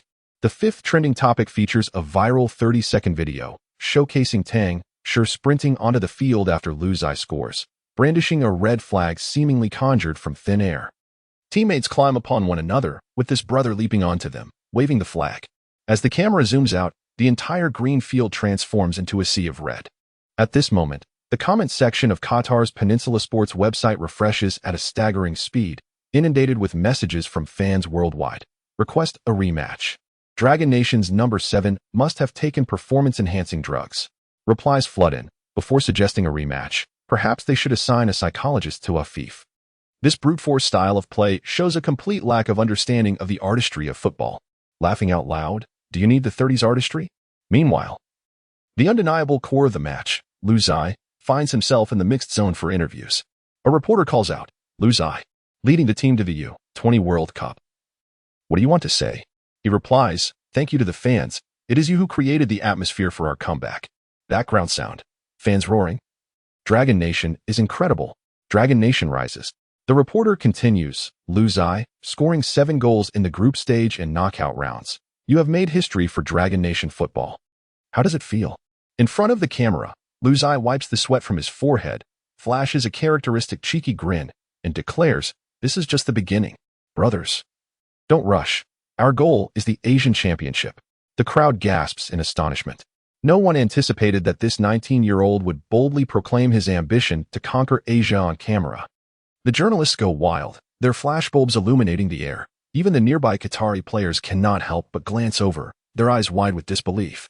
When asked about his future plans, he wipes the sweat from his chin and, smiling at the multitude of microphones, proclaims, after the youth team's matches conclude, my goal is to play in a professional league as soon as possible, preferably one of the top 5 leagues. As his words linger in the air, a commotion suddenly erupts from the direction of the locker room. Tang Shi bursts out, bare-chested, holding a water bottle aloft, shouting, "You go. The brothers are waiting for you to celebrate." The reporters had yet to react when Lu Zai had already turned and fled. The last frame captured by the camera showed him leaping, his jersey billowing in the wind, revealing a fresh bruise on his lower back, a mark left by a malicious tackle from the opposing defender in the 87th minute. In the trending topic square, a new discussion was ascending at an astonishing pace. Lu Zai's bruises are medals and Lu Zai, my ambition is the top 5 leagues. Simultaneously, at the moment the match concluded, the broadcast signal from Qatar's national sports channel abruptly cut off. The image froze on Lu Zai, celebrating with the Dragon Nation flag raised high, leaving the commentator to rasp a sigh. Our ceiling for Asian youth training has been shattered by a 19-year-old from the Dragon Nation. Qatar's social media erupted instantaneously. Trending topic. A genius from the Dragon Nation emerges, accompanied by an image of Lu Zai's Panenka penalty moment, capturing the despair on the Qatari goalkeeper's face as he knelt, covering his face. 3 goals and 1 assist shatter the myth. Explosion. GIF. Lu Zai's scorpion kick moment, leaving all Qatari players bewildered. Afif's red card meltdown, frenzy. With an accompanying image of Afif, who requested a red card, curled up in the player tunnel, weeping. Renowned sports blogger Desert Eagle posted, our West Asian Messi's match stats. 1 shot on target, 5 ball losses, red card exit. And what of that Dragon Nation number 7? The comments section was flooded with witty replies. Perhaps we should investigate if Lu Zai has installed a turbocharged 8-fold lens. At the same time, the official account of the Qatar Football Association fell into disarray. Under their latest tweet, promoting youth training achievements, enraged fans inundated the comments in Arabic. Send Afif to the desert on a camel. So this is what the so-called strongest Asian youth training entails, teaching players to be mere wooden stakes for Dragon Nation athletes? Send Afif to drill for oil. He should stop playing football. In the locker room, the players were in wild celebration. Zhang Xiuwei, bare-chested, leaped onto the massage table, shouting, brothers, tonight, we must not return until we are intoxicated. Gao Zhuani, scrolling through Weibo on his phone, suddenly burst into laughter. Yigo, you're trending. Everyone's calling you the tyrant of the penalty area. Leaning against the locker, Lu Zai downed half a bottle of sports drink, raising an eyebrow at the mention. Tyrant? I rather fancy that nickname. Suddenly, the door swung open, and the head coach, Deng Xiong, entered, beaming. You rascals, the higher-ups have approved a day off tomorrow. Cheers erupted from all. Just then, a familiar mechanical voice echoed in Lu Zai's mind. Epic task detected. Lead the Dragon Nation U20 team back to the World Youth Championship. Achievement unlocked. Reward, 1 golden treasure chest. Task reward, additional goal reward, mastery of fried meatballs. Oh, how delightful. Lu Zai grinned. And a system prompt flashed in his mind. Congratulations, host. You have unlocked mastery of fried meatballs. Your footwork is now doubly deceptive. Defenders will be left questioning their existence. He felt a surge of exhilaration within. This skill was nothing short of a formidable weapon. Although he occasionally utilized the technique of frying meatballs, he had never truly experienced the mastery of it. At that moment, amidst the playful banter of his teammates, a football rolled precisely to Lu Zai's feet. In an instant, his muscle memory activated like a reflex. Just then, Coach Ding Xiong happened to pass by. With a deft touch of his left foot, Lu Zai expertly flicked the ball with his right, executing the entire maneuver so swiftly that the connection between the two touches was nearly imperceptible, as if the skill were completed in a flash. The crisp sound of the ball being struck echoed twice. The ball slipped through Coach Ding's legs and rolled away. The locker room fell silent for a second. Everyone gasped in disbelief. Did our captain just nutmeg the coach with a frying meatball move? Coach Ding stood frozen, his eyes wide open, clearly astonished, as if to say, "You've got some nerve, kid." Lu Zai was momentarily stunned, but quickly chuckled. Coach, it was an accident. Purely accidental. An accident? Coach Ding, furious, glared at him for 3 seconds before finally letting out a cold snort. "You're fortunate that I'm in a good mood today. Keep showing off in the team, and you'll be punished with extra sprints." Lu Zai nodded obediently, but as he turned away, he couldn't contain his laughter. This skill was absolutely thrilling. If even Coach Ding was caught off guard, what would happen against a defending player? His excitement grew. In the next match, he would make the opposing defenders feel as though their legs were about to be broken. Suddenly, a system notification chimed in his mind. Epic quest triggered. Lead the Dragon Kingdom U19 to victory in the Asian Youth Championship. Quest reward. Platinum treasure chest 1. Chance to obtain legendary player skills and talents. Quest penalty. Failure results in a random deduction of 5 attribute points.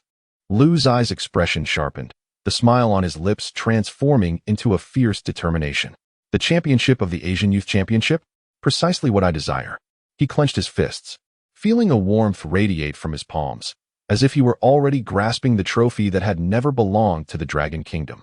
The youth training program of the Dragon Kingdom had long been underestimated. The U19 team was not regarded as a powerhouse in Asia, and each competition was often met with the jest of merely hoping for a narrow defeat. However, this time, he would not allow the traditional strong teams to act with impunity. Chapter 14. The golden treasure chest. Champagne bubbles erupted in the locker room, and before Lu Zai could wipe the liquor from his face, the door slammed open. Tang Shi burst in, clutching his phone, his eyes bloodshot, his knuckles white with tension. The screen nearly cracked from his grip. Damn it. Those shameless bastards from the Emerald Kingdom are blatantly cheating, aren't they? His fingers flew across the screen, quickly opening a news article and thrusting it before everyone. In the next moment, the locker room erupted. The screen prominently displayed the headline from the Emerald Kingdom's news report. Dirty Dragon Kingdom U19? Violent play may face severe punishment. A collection of photographs plastered across the news depicts Lu Zai sprawled on the ground, clutching his face, portrayed as a theatrical fall, while Gao Juni's textbook-quality slide tackle has been maliciously enhanced with grotesque special effects. What absolute nonsense. Zhang Xiaowei abruptly seized a plastic water bottle from beside a chair and hurled it against the wall, the bottle exploding and showering the room with water. Gao Juni switched on the television in the locker room, where the Emerald Nation Sports Channel was broadcasting highlights of the matches. An urgent interruption. The loathsome visage of the Emerald Nation's gold medal sports host, Lamai Peng, appeared on every screen. Our station has just obtained exclusive video evidence from insiders of the Asian Youth Championship.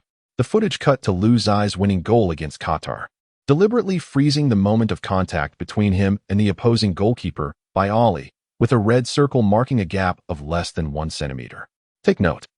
The goalkeeper's hand did not even brush against the foot of Dragon Country's number 7. Lamai Ping dragged out his nauseating tone. Yet our Asian star was sent flying as if struck by a truck. Zhang Xiaowei slammed his fist against the locker. What utter nonsense. I witnessed that goalkeeper tackle our captain. The video abruptly shifted to another contentious moment. Gao Juni's tackle in the 73rd minute. The technicians at the Emerald Channel had audaciously added imaginary reflections of studs to the footage using special effects. According to FIFA's latest regulations, such a tackle with glaring studs should have warranted a red card. The host sneered, yet our friends from Dragon Country always seem to receive special treatment from the referees. Damn it, are these bastards deliberately releasing this news today? Tang Shi, infuriated, crushed the water bottle in his grip. Our victory over Qatar was earned through our team's sheer determination. Zhang Xiaowei raised a bucket filled with ice and smashed it against the wall, ice shards scattering everywhere. Zhou Yuchen rolled up his sleeves, ready to storm out. I'm heading to their hotel right now. Thankfully, several teammates restrained him. Calm down. A few teammates rushed to hold him back, and chaos erupted in the locker room.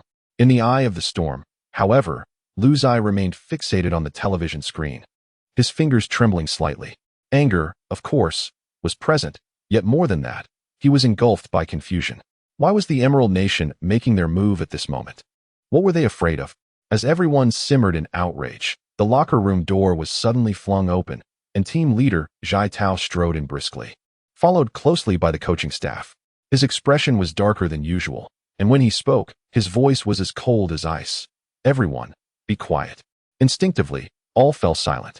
The Emerald Nation's U19 team had just pulled off a shocking victory over the UAE in extra time, advancing to the semifinals. He slowly raised his gaze, his eyes sharp. And their next opponent was us. The locker room fell silent for a brief moment before erupting in chaos. Damn it. No wonder they are targeting us now. Zhang Xiuwei struck the locker with a powerful punch, causing the door to reverberate with a dull thud. These cowards are simply afraid of losing. Tang Shi scoffed, but ironically, the more they fear, the more determined I am to deliver what they dread. Let us finish them. Zhou Yuchen roared, his voice hoarse. The entire locker room transformed into a volcano on the brink of eruption, each individual gritting their teeth, their eyes ablaze with fury. At that moment, Lu Zai rose. Wait. His deep voice sliced through the cacophony like a knife. Everyone paused, turning to face him. The captain. Lu Zai's gaze was fixed intently on Zhai Tao. How did the Emerald Country's youth team secure their victory? The locker room fell silent once more. Zhai Tao hesitated for 2 seconds before activating the tactical tablet. Projecting several heat analysis charts onto the screen, they employed a defensive counterattack strategy, commonly known as the 541 bus formation. What? Gao Juni's eyes widened in disbelief. On the screen, the Emerald Country had nearly condensed into a fortified can, with 5 defenders for defensive midfielders, and a staggering 9 players crowded within the 30-meter radius of the penalty area.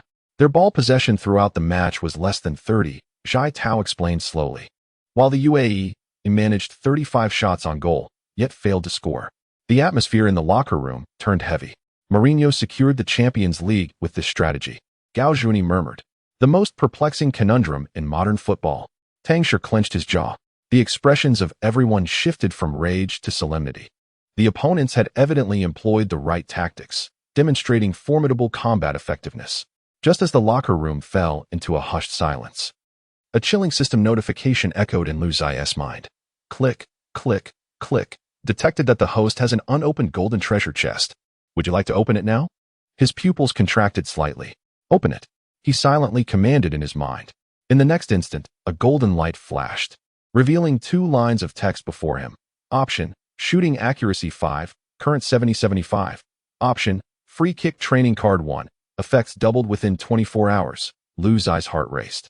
While shooting accuracy 5 was impressive, the free kick training card could be the glimmer of hope against the impenetrable bus formation. The Emerald Country's defensive strategy rendered traditional attacks nearly futile. However, set pieces remained unaffected by such defensive density. More crucially, a smirk crept across his lips. He relished the thrill of breaking through his limits through relentless training. I choose. Lu Zai confirmed decisively. Meanwhile, Zhai Tao scanned the room and announced loudly, everyone should get some rest. We must take the bus to Yangon early tomorrow morning, a journey of 4 hours. Tang Shi cursed. Damn, are they taking advantage of us again? The goalkeeper, Zhou Yuchen, slammed his thigh in frustration, exclaiming, after our last match against Qatar, we just arrived in Naypyidaw, and now we're expected to travel to Yangon. Are they deliberately toying with us? Zhai Tao shook his head in resignation. There's nothing we can do. The host nation has the advantage of scheduling. As his words hung in the air, a profound silence enveloped the locker room. The expressions of the players were far from pleasant. Fatigue, long journeys, and the burdens of a demanding schedule had plagued them since the group stage. They had just fought valiantly against Qatar, and now, in less than 72 hours, they were to face the well-rested hosts, the Emerald Nation, in Yangon. This schedule was nothing short of a hellish ordeal. At that moment, Lu Zai kicked over the tactical board stand in the locker room, the metal frame crashing heavily to the ground, startling several young players. What's the matter? Are you afraid? He grinned, though his gaze was chilling. Now that we've come this far, are we really going to back down just because the schedule is unfavorable? No matter how much advantage the hosts have, can they stop us from scoring? His eyes swept across each teammate, his voice growing increasingly intense. Qualifying for the U20 World Cup means nothing. We are here for the championship. In the match on the 20th, no matter who the opponent is, I will ensure they leave in tears. A roaring cheer erupted from the team. Let us go. As Luzai gathered his belongings, he inquired, System, what is the free kick training card? Free kick training card. Content, complete 500 successful free kicks within 8 hours. Reward, basic mastery of free kicks, permanent attribute. Note, attributes gained through self-training cannot be revoked by the system. Training effects doubled within 24 hours, 20 hours remaining until the effect ends. Luzai scratched his head. System, schedule the training card for tomorrow afternoon. Confirmed. Free kick training effects doubled within 24 hours. Luzai closed his eyes and took a deep breath. Since our opponents are determined to play the turtle, we shall wield the sharpest blade to shatter their shield. On October 18, 2014, at 2:30 p.m., the National Stadium in Yangon. The scorching sun beat down on the desolate pitch, and the heat rising from the grass distorted the view. Today was supposed to be a day of rest. Yet the players of the Dragon Nations U20 team had collectively appeared at the training ground, a voluntary extra session they had requested. Bang! A powerful shot struck the crossbar, and the rebounding ball sent a flurry of grass flying. Damn! Does this goalpost have a grudge against me? Zhang Xiaowei cursed as he rubbed his numb right foot, only to see Luzai jogging to retrieve the ball, his face devoid of disappointment, his eyes gleaming with determination. Old Zhang, let us do 10 more. He wiped the sweat from his brow and reset the ball. This time, let us try a ground shot. Tang Shi, sprawled on the grass, lamented, Brother Yi, we've been training for an hour. We have the semifinals the day after tomorrow. Luzai broke into a wide grin, revealing a set of pearly white teeth. Enough of the nonsense. Have you forgotten who avenged you last time when you were sent flying by Sakura Nations No. 3? In an instant, Tang Shi fell silent. During that match, Luzai had unleashed a breathtaking long-range shot from 30 meters out, shattering the goal of Sakura Nation and obliterating the confidence of their goalkeeper in the process. Unbeknownst to them, Luzai's special training for free kicks had already commenced. Chapter 15. Taking flight, complete 500 successful free kicks within 8 hours. In this sweltering heat, it's truly a test of endurance. However, upon seeing the notes, Luzai's heart raced. Note, attributes gained through self-training cannot be stripped away by the system. Ever since he traversed into this world and the system manifested, a lingering fear had taken root within Luzai. What if one day the system vanished suddenly, and he reverted to being an average player with a mere score of 69? But now, this task bestowed upon him genuine confidence. Bang! Another cannon-like shot echoed as the football traced an unusual arc, plummeting just before crossing the goal line and grazing the post before finding its way into the net. That marked the 97th. Luzai gasped for breath while recording the data, sweat dripping from his chin onto the grass below. Zhang Xiaowei's eyes widened in disbelief. What has gotten into you, suddenly so obsessed with free kicks? Guess. Luzai winked, tossing 3 bottles of energy drink from his backpack. Let us practice until sunset. Tonight, the barbecue is on me. On the sidelines, head coach Deng Xiong and team leader Zhai Tao were observing quietly. The little madman, Deng Xiong, watched Luzai's sweat-drenched back and noted the fabric sticking to his skin, revealing bruises from the recent match against Qatar. After already playing a full 90 minutes, he was now intensifying his free kick practice. Zhai Tao chuckled suddenly. Do you remember that nutmeg shot he pulled on you? I sensed something was off back then. Lowering his voice, he added, the pace at which this kid's skills are advancing is anything but normal. As if to validate his words, a resounding thud echoed across the field. Luzai's football carved an exaggerated trajectory through the air, circumventing Tang Shi's makeshift wall and striking the corner of the goal. The 98th. Luzai hoarsely cheered, his mind flashing with system notifications. Trajectory prediction accuracy 12. The sun stretched his shadow long, resembling an unyielding beast. Yet, this frantic training session was merely in its infancy. An hour later, Zhang Xiaowei and Tang Shi lay sprawled on the grass, resembling 2 beached fish. I can't go on, Tang Shi gasped, his chest heaving. Are you trying to work us to the bone, Brother Yi? Zhang Xiaowei, too exhausted to speak, simply waved a hand in Luzai's direction. His body sprawled in a starfish shape, soaking the grass beneath him with sweat. Luzai frowned. The progress was too slow. After over 2 hours of training, He had only managed to score 170 free kicks, still far from the system's requirement of 500. If this continues, the 8-hour time task is destined to remain uncompleted. At that moment, he caught a glimpse of a group of teammates who had finished their training, gathered around the sidelines. Gao Juni was holding an ice pack, watching with keen interest, while Zhou Yuqin, arms crossed, wore a smirk of schadenfreude. A few substitute players also clustered together, evidently drawn by the commotion. Lu Zai shifted his gaze, suddenly breaking into a grin, and gestured with his chin towards Zhang Xiuwei and Tang Shi, TSK. After just 2 hours of practice, you've already wilted? Your stamina is worse than that of the 15-year-olds at a French training camp. Ridiculous. Tang Shi exploded, struggling to sit up. Back in my day. Before he could finish, his knees buckled, and he sank back down. Zhang Xiuwei, however, was not easily provoked. He merely squinted at Lu Zai, playing the provocateur. Are we? I see your mischievous schemes at work. Care to wager? Lu Zai promptly rummaged through his backpack and produced a bulging brown paper bag, dramatically spilling out a pile of crumpled US dollars, 5,000. Winner takes all. The first to score 10 free kicks keeps the money. 5,000. Not only did Zhang Xiuwei and Tang Shi sit up straight in shock, but even the onlooking teammates gasped in astonishment. Are you out of your mind? Gao Juni exclaimed, my monthly salary is only 8,000 RMB. Zhang Xiuwei yanked Tang Shi upright and whispered, has this guy lost his mind? Where did he get such cash? Tang Shi swallowed hard. Could it be from the last sponsorship fee that he hasn't deposited yet? Before the two could ponder further, Lu Zai had already positioned himself at the edge of the penalty area, provocatively beckoning with his finger. What is the matter? Are you scared? Scared? Nonsense. Tang Shi sprang to his feet, hastily slipping on his soccer shoes. I'll show you what a curved cross really looks like. Though Zhang Xiuwei harbored doubts, he was swept up by his teammates' enthusiasm and slowly rose, raising an eyebrow at Lu Zai. All right then, just don't cry when you lose. The wager commenced. As a technical player from the Lion training camp, Zhang Xiuwei's free kicks were as precise as a surgeon's scalpel. With a slight run-up, he struck the ball with the inside of his foot. Whoosh.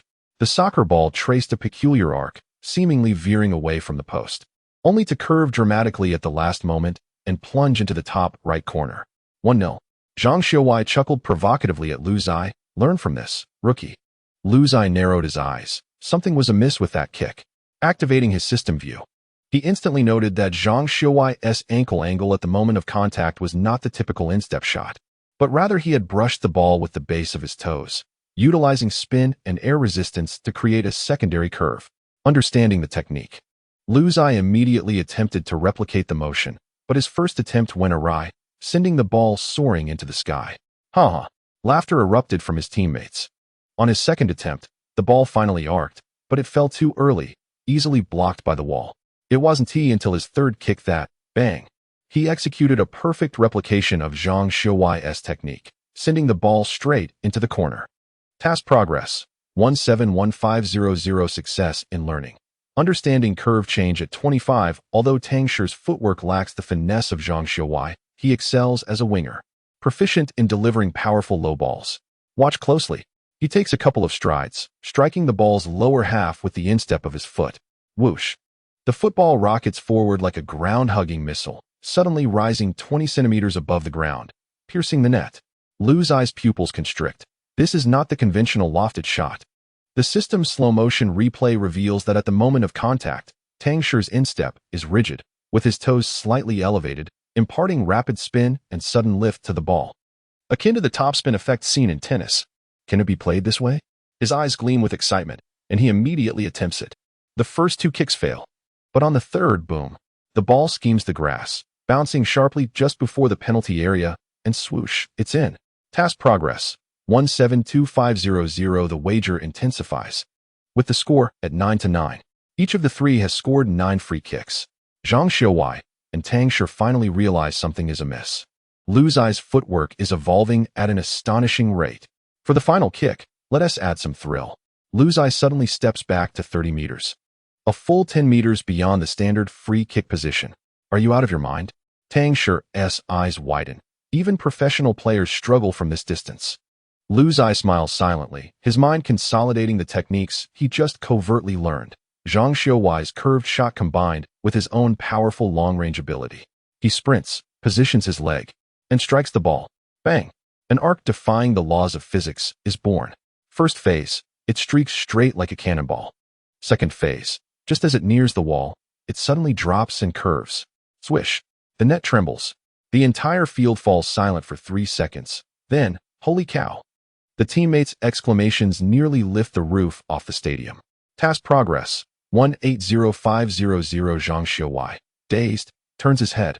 Are you cheating? Lu Zai bends to pick up the stack of bills, chuckling as he stuffs them back into his pocket. Thank you for the practice. The system display flickers before him. Remaining time, 5 hours 42 minutes. As the sun sets, its fierce rays continue to scorch the grass of the training ground. The sweltering heat distorting the air, making even breathing feel scorching. Zhang Xiuwei leans against the goalpost, sweat pouring down, his jersey thoroughly soaked and clinging to his skin. He tilts his head back, gulping down half a bottle of water, then shakes his hair vigorously, droplets flying. With this infernal weather, Tang Shi, hands on his knees, breathes heavily, sweat dripping from his chin onto the searing turf, instantly evaporating into a fine mist. If this continues, I might just dehydrate on the spot. At that moment, a loud buzzing sound emanates from above. Everyone looks up to see a black drone hovering over the training field. Is the Emerald National Youth Team bored enough to spy on us practicing free kicks? Zhang Xiuwei cursed under his breath, casually picking up a water bottle from the ground and hurling it at the drone. The bottle traced an arc through the air, yet it failed to even graze the shadow of the drone. The drone arrogantly swayed its body, as if mocking their ineptitude. TSK, Lu Zai lifted his chin, squinting at the ostentatious drone, suddenly chuckling. If I were to bring it down, would you still be able to practice with me? Dream on. Tang Shi wiped the sweat from his brow, snorting, that thing is flying so high. Do you think you're a mortar? How would we know without trying? The drone seemed to taunt them as it abruptly descended, performing a series of acrobatic maneuvers just a few meters above the ground, flaunting its control skills. The opportunity had arrived. Lu Zai's gaze sharpened. He swiftly flicked his foot, lifting the football beneath him, and then bang. A powerful strike launched the ball into the air. Chapter 16. Home advantage. The football shot forth like a cannonball, slicing through the air and striking the drone's propeller with unerring precision. Crack. The drone instantly spiraled out of control, its propeller shattered, its body swaying violently, and soon it belched out a plume of black smoke, careening toward the artificial lake beside the training ground. Splash. Water erupted as the drone sank to the lake's depths. After a brief silence, wow, did it really go down? Lu Zai, are you cheating, or what? The team members were left speechless, with Tang Shi's mouth agape wide enough to fit a football. Zhang Xiuwei stared at the lake's surface, dazed for a long moment before finally managing to exclaim, impressive. Lu Zai flicked his wrist, a smirk playing at the corners of his lips, yet his eyes glimmered with a feral, fierce determination. Let's go for another round. He raised his chin, his gaze sweeping over the others, a limit of 50 shots. Whoever backs down is a coward. The sun had dipped to the edge of the training ground, the distant lights of the cafeteria flickering on, and the laughter of teammates gradually faded away. As the last one standing, Lu Zai positioned himself just outside the penalty area, his legs trembling slightly, sweat dripping from his chin onto the grass. He had already taken 499 free kicks. His arms felt heavy, his calf muscles twitched, and the arch of his right foot was reddened and swollen, but he could not relent. Time remaining, 29 seconds, one last shot. He took a deep breath, stepped back a few paces, and focused intently on the top left corner of the goal. Boom. The final run-up, the last swing of his leg, the ultimate strike. The football traced a delicate arc through the air, the muscle memory from countless repetitions granting it a precise finish. Swish. The net trembled slightly. Crack. Task completed. 500 free kicks successful. Reward. Golden level skill, basic mastery of the Lu style curved ball analysis, integrating the low, powerful inward spin of Zhang Xiuwei's Tang Lion with diverse directional changes increases the difficulty of the goalkeeper's anticipation. With a sudden thud, Lu Zai finally succumbed to exhaustion, collapsing onto the grass, gasping for breath, resembling someone who had just emerged from water. He gradually closed his eyes, a faint smile playing at the corners of his mouth. He was quite pleased with today's progress. The satisfaction derived from relentless practice felt remarkably solid. At that moment, the soft patter of footsteps approached from behind. You really are something, came the voice of Zhang Xiuwei. Lu Zai opened his eyes and turned his head to find Zhang Xiuwei standing beside him, holding a bottle of sports drink. How did you come back? Lu Zai croaked. Zhang Xiuwei shrugged and tossed the drink to him. I figured you hadn't gone to eat. Struggling to prop himself up, Lu Zai twisted off the cap and took a swig. Thanks. After a moment of silence, Zhang Xiuwei suddenly gazed at the distant goalpost and remarked, that last kick of yours resembled my curve, but not entirely the same. I learned it by stealth. Lu Zai candidly admitted. Zhang Xiuwei scoffed lightly. Your learning speed is akin to that of a photocopier. Is that reasonable? Lu Zai merely smiled in silence. Zhang Xiuwei stood with his hands in his pockets, bathed in the waning sunlight, contemplating for a few seconds. The field lights had yet to illuminate, and the contours of the training ground blurred into shadows in the twilight. A gentle breeze stirred the damp strands of hair on his forehead. Yet his gaze was clearer than ever. You're truly intent on staying in Europe to play, aren't you? Zhang Xiuwei suddenly murmured. Lu Zai looked up at the sky. As the last glimmer of sunset vanished, as if extinguished by unseen hands, the embers on the horizon were swallowed by the dusk, and the entire world slipped into a profound silence. He chuckled softly, his voice akin to a sigh dispersed by the night wind. Do you not wish for that? Zhang Xiuwei remained silent, his gaze fixed on his shoelaces. Unconsciously, he crushed a piece of grass that had been kicked away beneath his toes. After a prolonged moment, he exhaled deeply. I do, he confessed, but not everyone is as crazy as you. Lu Zai turned to look at him. Crazy? Indeed. Zhang Xiuwei shook his head with a smile, knowing full well that those European lads regard us with the disdain reserved for cheap labor. Yet you still grit your teeth and practice relentlessly. What else could that be but madness? Lu Zai fell silent for a while, then kicked the nearby football with his foot, sending it rolling several meters until it stopped at Zhang Xiuwei's feet. Whether it's madness or not, I cannot say. He replied, but one thing is clear. If we do not strive for ourselves, we shall forever lack the qualification to earn their respect. Zhang Xiuwei focused on the ball beneath him, his gaze sharpening gradually, as if that statement had struck a nerve. Suddenly, he looked up and kicked the ball back with force. Bang! The football whistled past like a cannonball, striking the crossbar with a resounding crack. Lu Zai smiled. Zhang Xiuwei strode forward, grasping his shoulder, their faces nearly touching, breaths mingling. If you want to compete, do not merely practice, he articulated with deliberate emphasis. You must be more ruthless than anyone else, not just in skill, but also in intellect, stamina, and even the endurance that they, the most dismissive of the Asian players, look down upon. You must surpass them all. Lu Zai gazed into his fiery eyes and suddenly nodded vigorously. All right, he replied. I will give it my all. Their hands clasped firmly together. On October 20th, 2014, at 7:30 p.m., outside the National Stadium in Yangon, Emerald Nation, the streets were thronged with people as if the entire nation's fans had converged on this main thoroughfare. The crowd waved the green and white striped flags of the Emerald team, chanting provocative slogans, completely blocking the road. The bus carrying the Dragon Nation's youth team had been ensnared in traffic for a full 4 hours. The air conditioning had long ceased to function, and the stifling atmosphere was thick with anxiety and the scent of sweat. The players leaned against their seats, weary expressions etched on their faces. Many closed their eyes to rest, yet their brows remained furrowed. At this moment, only 2 kilometers separated them from the stadium, and nearly 1 hour remained until the match commenced. The pre-match press conference was out of the question. The assistant coach glanced at his watch, his expression grim. If this congestion continues, we won't even have time for warm-ups. Lu Zai stared out at the raucous crowd, suddenly rising and approaching the team leader, lowering his voice. Shall we just get out and run there? The players' gazes converged upon him. Some hesitated, others frowned, but a greater number nodded in agreement. Jai Tao, the team leader of the youth squad, rubbed his bloodshot eyes, contemplated briefly, and coldly replied, Fine, let us proceed as Zai suggests. He understood better than anyone that this was no accident. It was a deliberate act. Last night, the firecrackers outside the hotel had exploded from midnight until 3 in the morning, preventing nearly all the players from getting a decent night's sleep. Just when they had finally settled into silence, various noises erupted from the floors above and below, the sounds of walls being knocked, furniture being dragged, frantic shouting, and even the unabashed gasps of couples. It was clear that they were intent on depriving the Dragon Nation's youth team of their rest. Now, they sought to rob them of their final warm-up time. Lu Zai turned to glance at the coach, noticing Deng Xiong's face was ashen. His fists clenched so tightly that the knuckles turned white. Let us go.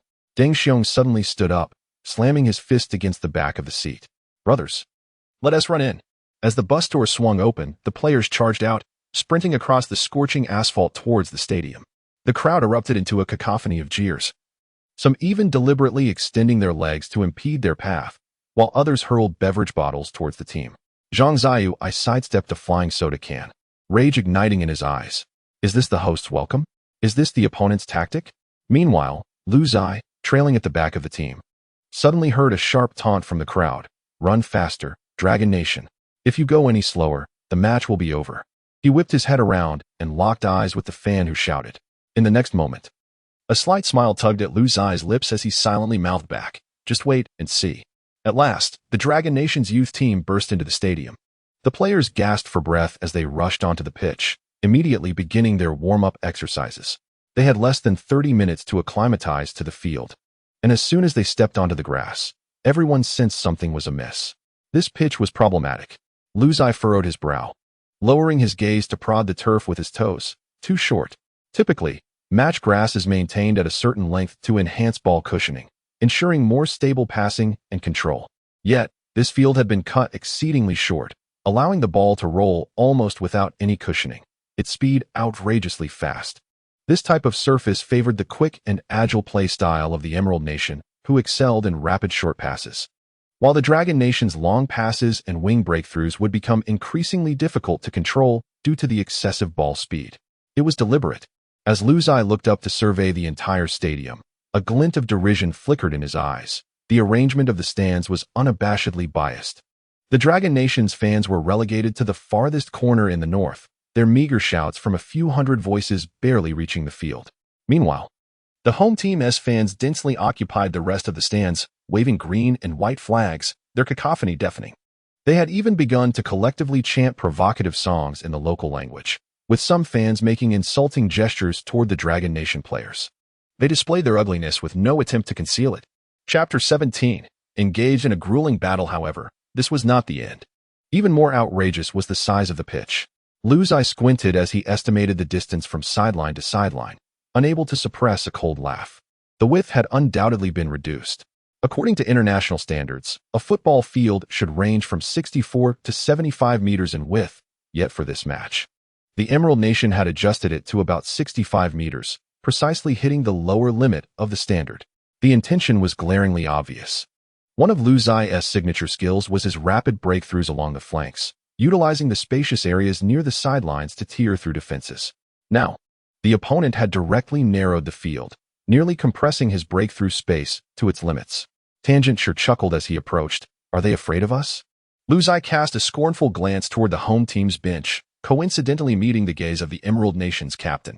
The captain flashed a provocative smile, even deliberately making an internationally recognized obscene gesture. Is this all they have? Lu Zai thought dismissively. First, let us adjust to the field. Soon, we will smash their faces. The players commenced their warm-up, yet soon discovered the uniquely designed substitutes benches of the Dragon Kingdom team were exceedingly narrow, with the spacing significantly shorter than standard seating. Once seated, the players found it nearly impossible to stretch their legs. In stark contrast, the home team's substitutes bench was spacious and comfortable, even equipped with extra cushions. Gao Zhuani spat in disdain, incredulous that such underhanded tactics were employed. Lu Zai tightened his shoelaces, his gaze steely and resolute. Such is the nature of a small nation, lacking vision and integrity. However, in competitive sports, prowess ultimately has the power to shatter all base schemes. He raised his head to regard the boisterous home players across from him, a cold smile slowly forming at the corners of his mouth. Just wait and see. On October 20th, 2014, at 8:15 p.m., the sports channel of Zhuang Television began its live broadcast of the semi-finals of the 19th Asian Youth Championship. On the television screen, Huang Jinxiang greeted, "Good evening, dear viewers. This is the sports channel of Zhuang Television. I am Huang Jinxiang." His partner, Duan Xian, nodded and added, "I am Duan Xian. It's now 8:15 p.m., and in 15 minutes. The semi-final match of the 2014 Asian U-19 Football Championship between the Dragon Kingdom U-19 team and the Emerald Kingdom U-19 team will commence." The camera panned over the national stadium of Yangon, where a green wave surged through the stands, interspersed with a few red-clad Dragon Kingdom supporters standing alone. Huang Jinxiang, having shed the exuberance of the previous match, spoke with a steady tone. In the last match, our U-19 lads successfully reached the Final Four, securing qualification for next year's U-20 World Cup. Tonight, they will continue their pursuit of the final. Duan Xian, with a hint of passion, complimented his longtime partner. Indeed, the focal point of this team lies in the attacking trident of Lu Zai, Zhang Xiuwei, and Tang Shi, along with the defensive cornerstone Gao Zhuani, whose ability to withstand the nimble assaults of the Emerald team is paramount. Huang Jinxiang nodded with a smile. Prior to the match, our football luminary, Fan Zi, remarked that Lu Zai stands out among his peers in Asia. We eagerly anticipate his performance tonight. Simultaneously, the online comments scrolled in real time. Troll 1. Huh. What does a defender like Fan Zi know about forwards? Nonsensical commentary. Troll 2. Is Lu Zai getting ahead of himself? Dreaming of the 5 major leagues, he should focus on excelling domestically first. Troll 3. Mediocre commentary for a mediocre team. Absolutely ridiculous. Amidst these remarks, fans retaliated. Trolls. Tone it down. The match hasn't even started, and you're already hurling insults? LOL. Some people talk more than they play. Their fingers type 666 faster than their feet can kick. Despite the U-19 team's remarkable achievements, online critics reveled in their derision, seemingly intent on finding fault regardless of performance. Duan Xian continued his commentary. Alright, both teams have now entered the field. We see that the Dragon Kingdom's starting lineup is consistent with pre-match predictions, with Lu Zai maintaining his role as the focal point. The television camera fixed on Lu Zai, who stood in the player tunnel, expressionless, his cold gaze sweeping over the hostile home supporters across the way. Having grown accustomed to grand spectacles, Huang Jinxiang's expression now bore a semblance of gravity. This match promised to be anything but straightforward. Reports indicated that the opposition had employed every conceivable non-competitive tactic to obstruct our Dragon Nation U-19 team. Yet, football, after all, is a round ball. And we shall observe how the young men from the Dragon Nation respond. The referee raised his right arm with a decisive flourish, signaling the commencement of the 2014 AFC U-19 Championship semifinal. The players from both teams emerged from the tunnel in a procession, illuminated by the fervent glare of floodlights that elongated their silhouettes. In a moment that stunned commentators around the globe just before they stepped onto the pitch, the team captain, Lu Zai, clad in the number 7 jersey, unexpectedly spun around and delivered a sharp slap to the right cheek of his teammate, number 9, Tang Shi. But the drama did not end there. Lu Zai continued his march, as if inspecting troops, slapping each teammate on the face, left and right. Wake up. His voice, though low, cut through the air like a knife. Then, addressing the entire team, he raised his voice. If anyone dares to be absent-minded at the start, I will cripple his third leg right now. In the broadcast studio, Huang Jinxiang cleared his throat awkwardly. It seems Captain Lu is motivating his teammates in a rather unconventional manner. From a professional standpoint, this is indeed an effective means to prevent a lack of focus at the outset. Duan Xian stifled a laugh and chimed in. Indeed, in our previous match against Qatar, we were caught off guard within the first 5 minutes. Today, facing the formidable home ground of the Emerald team, the lads must be fully engaged. The national anthem resonated powerfully throughout the stadium, with the Dragon Nation players singing in unison. On the bench, team leader Zhai Tao and head coach Deng Xiong exchanged glances, their spirits evidently lifted. After singing the anthem, Lu Zai pondered silently. System, no rewards today? Creaking detected that the opponent's strength is relatively weak. No experience card rewards for this match. Very well.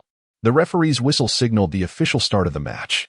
The carefully devised tactics of the Emerald team immediately took effect. First, the pitch. The grass had been trimmed so short prior to the match that the yellow earth was nearly visible beneath it. The ball moved across it as if on wheels of fire, rendering the Dragon Nation team's ground play utterly ineffective. In the 3rd minute, Zhang Xiuwei's back pass rolled off the sideline, provoking a wave of laughter from the home crowd. Next came the field dimensions. The organizing committee had narrowed the sidelines by 4 to 5 meters.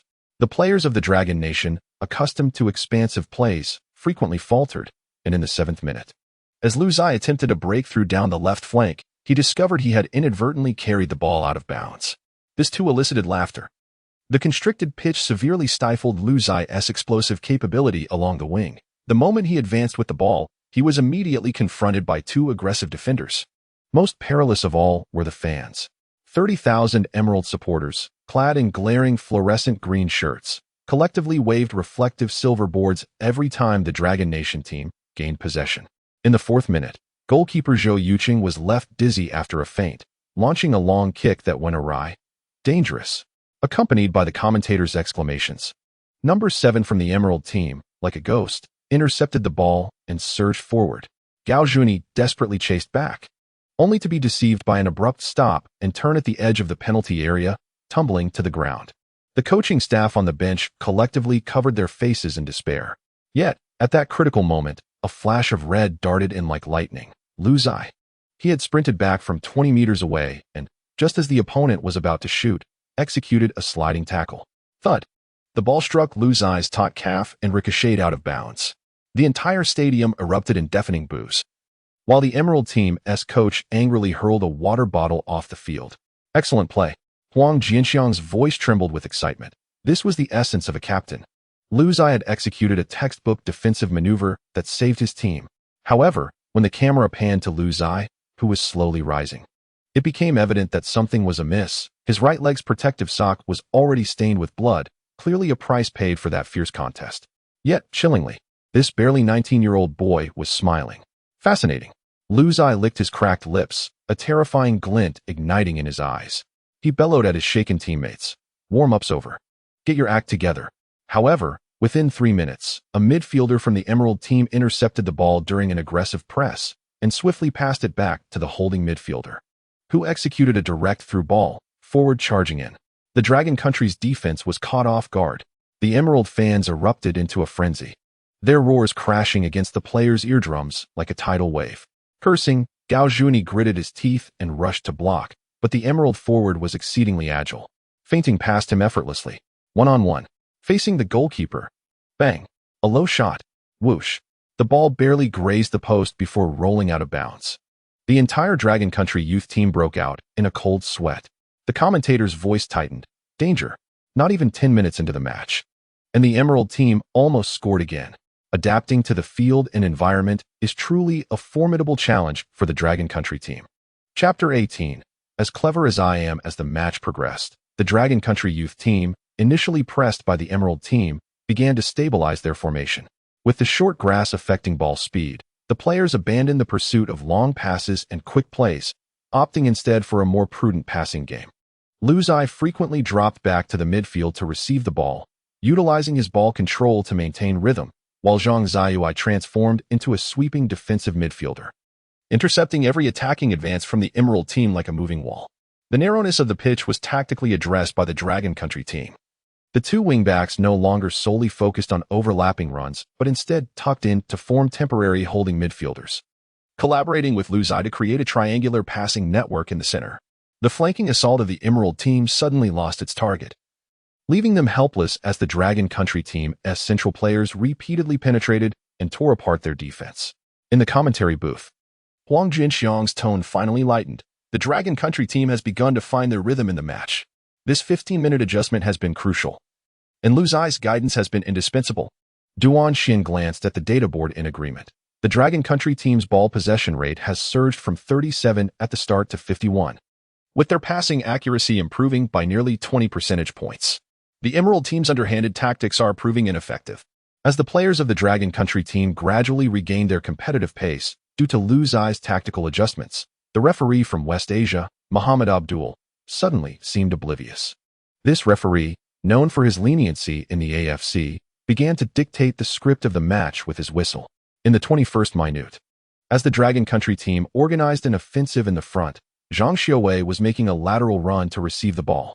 The moment the referee's gaze shifted, the Emerald team's number 8 abruptly raised his right elbow, delivering a vicious elbow strike to Zhang Xiaowei's right rib. Ouch!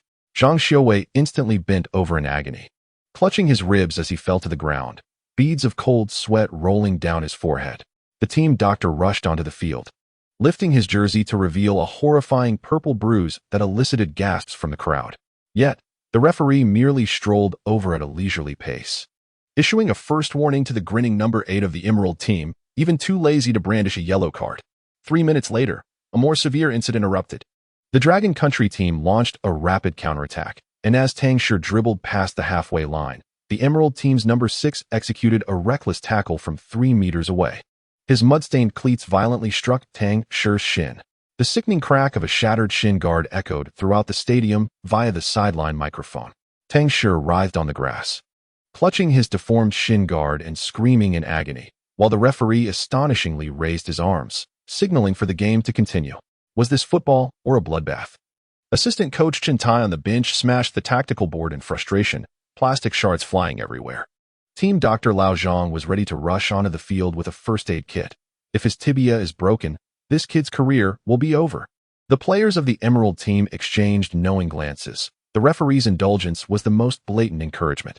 The ensuing match spiraled into madness. Shirt pulls escalated into tearing, with Lu Zai's number 7 jersey being ripped open by 20 centimeters. Tactical fouls morphed into lumberjack-style tackles, as Zhang Xiaowei was sent spinning through the air twice. Ironically, every time a Dragon Country player fell, the referee exaggeratedly mouthed, as if shooing away a beggar feigning injury. Broadcast cameras captured the smug smiles on the Emerald team's bench, with their assistant coach even gesturing a victory sign toward his phone. "Mr. Referee," Lu Zai shouted, pointing at his bleeding ankle in fury. "Are they playing football or just kicking people?" Yet the West Asian referee, like a vulture sensing blood, grinned as he brandished a yellow card. "Number 7 of Dragon Country. This is a verbal warning for questioning the referee." The confrontation escalated dramatically, culminating in a tragic incident in the 37th minute. Longwa's fullback, Niu Yong, had just executed a clean clearance along the flank. The ball had been out of play for a mere 2 seconds, a moment that should have been the epitome of safety. However, the forward of the Emerald team, number 9, charged like a rampaging bull, recklessly lunging towards Niu Yong's supporting foot without any possibility of touching the ball. A sickening thud echoed as 12 steel studs brutally pierced his ankle, causing the nearby linesman to instinctively cover his mouth in shock. Niu Yong's scream pierced the air like a dagger, his body curling in agony as he gripped his mangled ankle with his right hand, while his left leg thrashed wildly on the grass, as if that would alleviate the excruciating pain. "Medical team, quick!" As Team Dr. Lao Zhang tore open the emergency kit and sprinted towards him, Niu Yong's white sock was already soaked with horrifying bloodstains. When Lao Zhang nervously cut open the sock, a collective gasp arose from the crowd. Niu Yong's ankle resembled a crushed tomato, the dark purple bruises swelling visibly, rapidly ballooning to the size of a newborn's fist. Murder. This was nothing short of blatant murder. Deng Xiong kicked the water cooler, sending it flying several meters, the plastic bottles bursting in midair and dousing the 4th official with water. The substitute bench resembled a powder keg, as the goalkeeper, Zhou Yuchen, who was suspended from the previous match due to a red card, brandished a folding chair and attempted to storm the field, only to be restrained by 5 staff members. Lu Zai's eyes instantly filled with bloodshot fury. He tore off the tattered captain's armband, revealing the still healing scar on his arm, a grim reminder of the cleat marks left by a Qatari player the previous week. Confronting the Emerald team's number 9, this perpetrator had the audacity to lick his lips in front of the camera, feigning innocence. "Referee," Lu Zai's roar caused the microphone to screech with distortion. "He should be sent directly to prison." Yet, the reaction from the West Asian referee, Abdul, sent shivers down everyone's spine. With a predatory smile, he leisurely retrieved a yellow card from his pocket and slowly brandished it before Lu Zai. Long was number 7 for inappropriate language. Abdul deliberately paused, relishing the sight of the distorted expressions on the Longhua players' faces, issuing the yellow card warning. As the stretcher entered the field, Niu Yong was in such pain that he had lost control of his bladder. Ironically, the examination lights were not focused on the malicious foul, but rather on whether Niu Yong had committed a handball while falling. Commentator Huang Jinxiang threw down his headset in outrage. "Brutes. These brutes." As Niu Yong was carried past the mixed zone, blood dripped from the stretcher in a long trail. A young fan wearing an emerald scarf reached out to touch the bloodstain, only to be lifted high by his father in celebration. This scene would later be etched as one of the darkest moments in Asian football history. Enraged, Lu Zai suddenly halted. The yellow card felt like a bucket of icy water poured over his head, awakening him to the realization that he was being led around by the nose by his opponents. The Emerald players sought precisely this, to provoke him into losing control, to incite 2 yellows leading to a red, forcing him off the field. Calmness is imperative. He closed his eyes and took a deep breath. The cacophony of shouts, hisses, and the referee's piercing whistle suddenly faded into the distance. When he opened his eyes again, The raging fury that once burned in his pupils was replaced by a cold, calculated demeanor. So, they wish to play dirty? He pressed his tongue against the roof of his mouth and suddenly cracked a sinister smile. In the 41st minute, possession returned to the Dragon Kingdom team. As they initiated a counterattack from their own half, Luzai deliberately slowed his pace while receiving the ball. When the defensive midfielder from the Emerald Nation barreled toward him, he deftly flicked the ball through the opponent's legs with his heel. In that moment, Luzai turned his gaze toward the opposing goal, but his focus was locked onto the squat figure of referee Abdul, who stood at the edge of the penalty arc. Now was the time. His right leg tensed like a drawn bowstring, the sweeping motion of his leg causing his shorts to billow in the wind. At the moment his foot struck the ball, it erupted with a thunderous crack. This shot was powerful and forceful.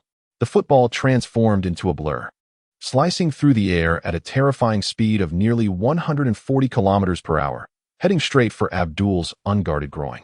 Oh! The referee's scream pierced the atmosphere like a rooster caught by the throat. He clamped his legs tightly together, his knees crashing onto the grass, hands desperately covering his groin, his face turning an alarming shade of purple. To make matters worse, the ball rebounded and struck his chin, flipping him over in a comical display. With a dull thud, the entire stadium fell silent for 2 seconds. Then, the crowd erupted in uproarious laughter. Ha! The Dragon Kingdom's substitutes burst into guffaws. Zhou Yuchen laughing so hard he pounded the ground. What a phenomenal long shot. The referee caught the ball with his. Well, you know. At that moment, Abdul resembled a man struck by lightning, his legs clamping together as he hunched over, pallid and kneeling on the ground. His lips trembled, devoid of the strength to scream, his hands trembling as they desperately shielded his sensitive area. Good heavens! Referee! Luzai rushed forward, his face a mask of concern. He even bent down, attempting to assist Abdul. How could you stand in the path of my pass? I didn't see you at all. Oh, esteemed referee, are you all right? His voice bore a hint of grievance, as if he were the true victim. Abdul trembled in pain, beads of sweat rolling down his forehead. He opened his mouth, but not a single word escaped his lips, curling up on the ground like a cooked lobster. Ironically, no intervention occurred. The broadcast camera zoomed in malevolently on Abdul, curled up like a writhing maggot, with clear ball imprints on his referee uniform. Even the fourth official wore a face contorted in suppressed laughter, showing no intention of coming to Abdul's aid. 2 minutes later, a stretcher was brought onto the field, and Abdul was carried off. The atmosphere in the stadium instantaneously lightened, as the players from Longhua leisurely sipped water and rested on the sidelines, awaiting the arrival of a new referee. Meanwhile, in the VIP box, Atletico Madrid's chief scout, Andre Belta, squinted with amusement. Interesting, he murmured with a chuckle, twirling his pen in hand. Was this young man's action a mere accident, or a meticulously orchestrated act of revenge? His assistant swiftly perused the data board. Given his passing accuracy and vision, such a fundamental error should theoretically be impossible. Unless it was intentional. Belta rapped his fingers on the table, his smile deepening. Such theatrics would be regrettable to waste on Hollywood. Chapter 19. The Scales of Justice Simultaneously. The online community in Longhua erupted. The barrage of comments flooded the screen. Incredible, Lou. A precise strike. I'm dying of laughter. The referee was struck down in one shot. Even I couldn't have saved that goal. The corrupt referee faces justice. The cycle of heaven rewards the righteous. Physically incapacitated the referee. What a relief. Scientific explanation. The Magnus effect acted upon the ball. Consider applying for heritage status. The most monumental blunder in football history. Will there be additional penalties? Let us hope they don't get us again after this joy. In that moment, the pent-up frustrations of Longhua fans were temporarily released. Luzai merely stood at the center circle, a subtle smirk playing at the corners of his lips. It was time to show these monkeys what true football entailed. Beep. The shrill whistle pierced the air. The fourth official raised the electronic board, indicating 4 minutes of stoppage time. Yet, the true focus lay not on the timing, but on the changes within the referee's booth. The assistant referee, Maxim, who had previously stood on Longhua's half, hastily approached the center circle, donning the black armband designated for the head referee. And what of the former referee, Abdul? The camera panned to the sideline, where the once authoritative figure now lay on a stretcher, team doctors frantically applying ice packs to his face, which contorted in agony as he continued to moan. The announcement confirmed the news. According to Article 7 of the competition regulations, if the head referee is unable to officiate, The first assistant referee shall take over. Deservedly so. Deng Xiong gasped, secretly spitting in disdain. In the VIP box, officials from the Jade Kingdom wore expressions grimmer than Abdul S. They were acutely aware of what this entailed. According to the rules, assistant referee Maxim would ascend to the role of head referee, and it was rumored that he was not one to be trifled with. With a fiery start, Maxim wasted no time in asserting his authority. The Jade Kingdom's goalkeeper, number 1, attempted to delay the game, feigning a foul and collapsing to the ground, only for Maxim to unhesitatingly brandish a yellow card. This referee appeared to be quite different, murmured someone from Longwoy's bench. The dynamics on the field shifted subtly. Both teams seemed to suddenly recognize the presence of an impartial eye, leading to a notable restraint in their actions. The Jade Kingdom players no longer dared to commit reckless fouls, while Longwo's team heightened their defensive vigilance. The 4 minutes of stoppage time slipped away in an instant. And with the sound of the whistle, the players from both teams made their way to the locker room. As they passed through the tunnel, the players from the Emerald Nation frequently glanced back, their eyes filled with trepidation. Their greatest concern was not the scoreline, but rather a player named Lu Zai, whose enigmatic smirk lingered at the corners of his mouth. The door to the locker room slammed shut, instantly isolating them from the cacophony outside. The young athletes of the Dragon Nation's national youth team sat exhausted in their chairs, panting heavily as sweat dripped from their hair onto the floor, leaving behind a damp trail. Some gulped down sports drinks, while others hurriedly wiped away perspiration, enveloping the locker room in a stifling silence. "Where's Niu Yong?" Lu Zai's voice cut through the stillness. The team doctor glanced up, his expression grave. "He was sent to the hospital." After a pause, he added, "His right ankle injury is quite serious. He likely won't be able to continue in the remaining matches." The already oppressive atmosphere in the locker room thickened. Niu Yong may not have been the most technically gifted player on the team, but he was undoubtedly the one who exerted himself the most. Everyone knew the immense effort he had put forth to be selected for the national youth team. Yet now, due to that malicious foul from the Emerald Nation's player, his football career might very well be at a standstill. Someone clenched their fists. Injuries are an inevitable part of football. However, the severe injuries inflicted by malicious fouls are not only a physical blow, but also cast a long psychological shadow. Who knows who might be the next to fall? Who knows if the referee will continue to turn a blind eye? In the midst of the silence, the locker room door swung open. Team leader Zhai Tao breezed in, surveying the room with a smile. "All right, lads, you played well in the first half." He clapped his hands together. "Despite the referee's bias, we didn't concede a goal. Isn't that something? It shows we played well." After a moment, he added emphatically, "Play freely. We will definitely win in the second half." His words acted as a tonic, lifting the spirits of the players. Although no one cheered, the tension in their shoulders visibly eased. Zhai Tao refrained from saying more and turned to the head coach, Deng Xiong, holding a tactical board.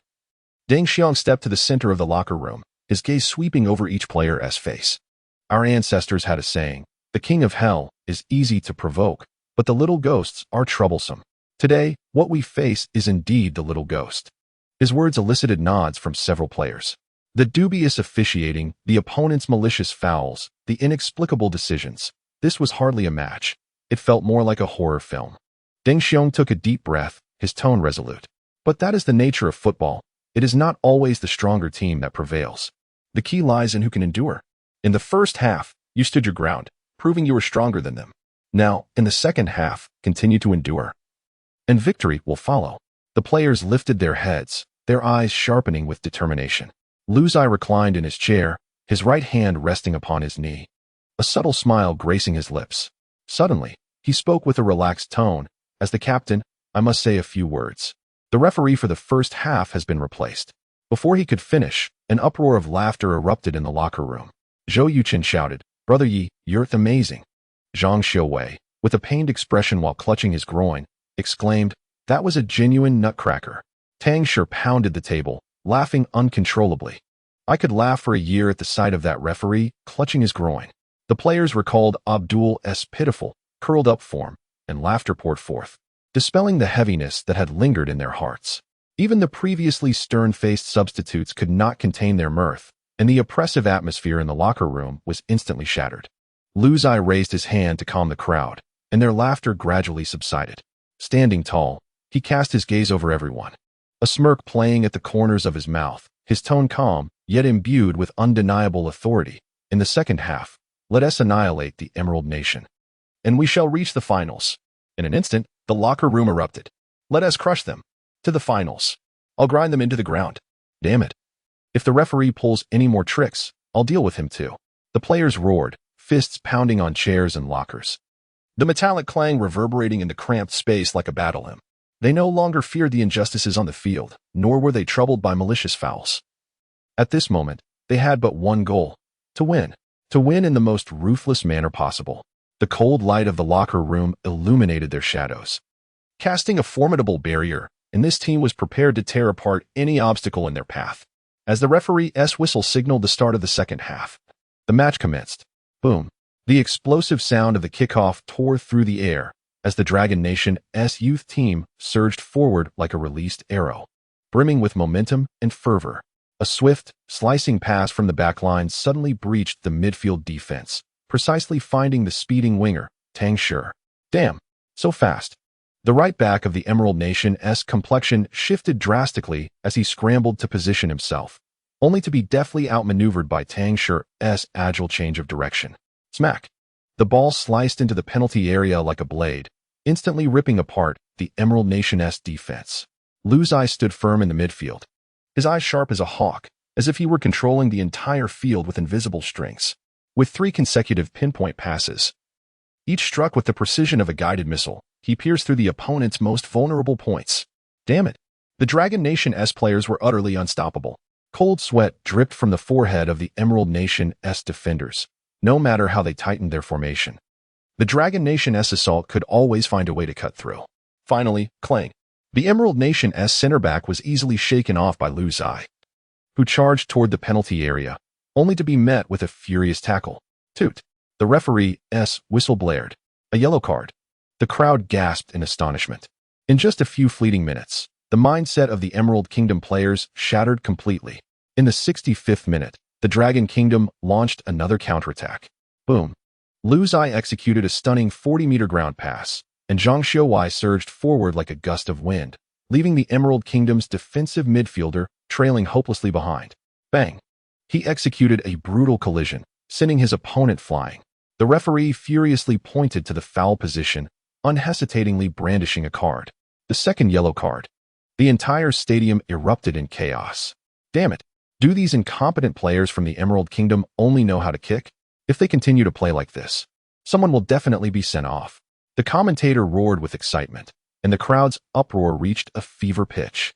On the sidelines, the head coach of the Emerald Kingdom was livid, shouting furiously, "Calm down. Anyone who receives another card, get off the field." However, the clarion call for the Dragon Kingdom's charge had already been sounded. The balance of the match had tipped decisively in favor of the Dragon Kingdom within mere minutes. Beep. The piercing whistle suddenly shattered the atmosphere, and the referee's gesture resembled the grim judgment of death. Another yellow card. The second yellow card for an individual. 2 yellows turned into a red. The defensive midfielder of the Emerald Kingdom was sent off.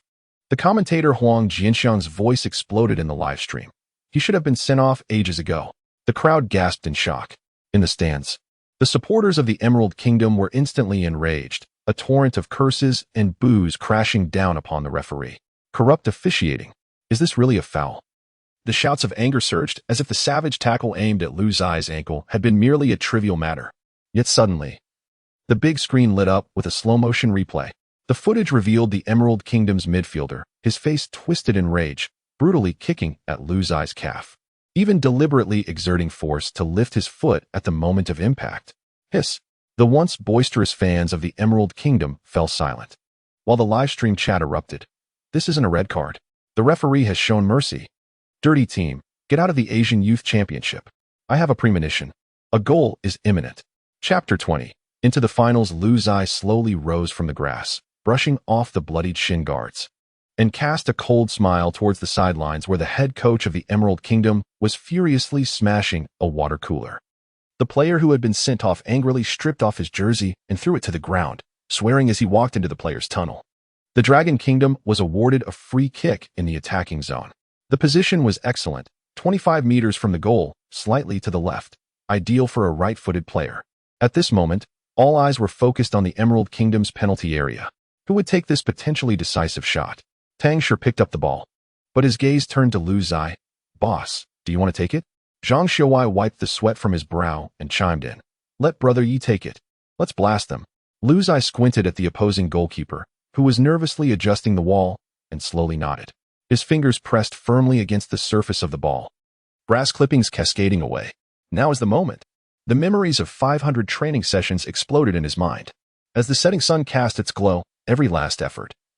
Each detail of the Lu-style arc was etched into muscle memory like an indelible brand, even as his ankles throbbed with pain. "Wild brother, crush them." The roar of Tang Shi echoed from behind. Yet, Lu Zai remained oblivious, slowly retreating to measure the distance for a 5-step run-up. Suddenly, the fans of the Emerald Nation erupted with a cacophony of boos, piercing enough to rupture eardrums, while the flash of cameras rained down upon them. A water bottle was hurled toward the corner flag area, the dull thud of plastic hitting the turf resonating nearby. The Emerald fans even directed laser pointers into his eyes. Commentator Huang Jianxiang slammed his hand down in outrage, exclaiming, "This is blatant interference. Isn't the referee going to do anything?" But Lu Zai merely closed his eyes and took a deep breath.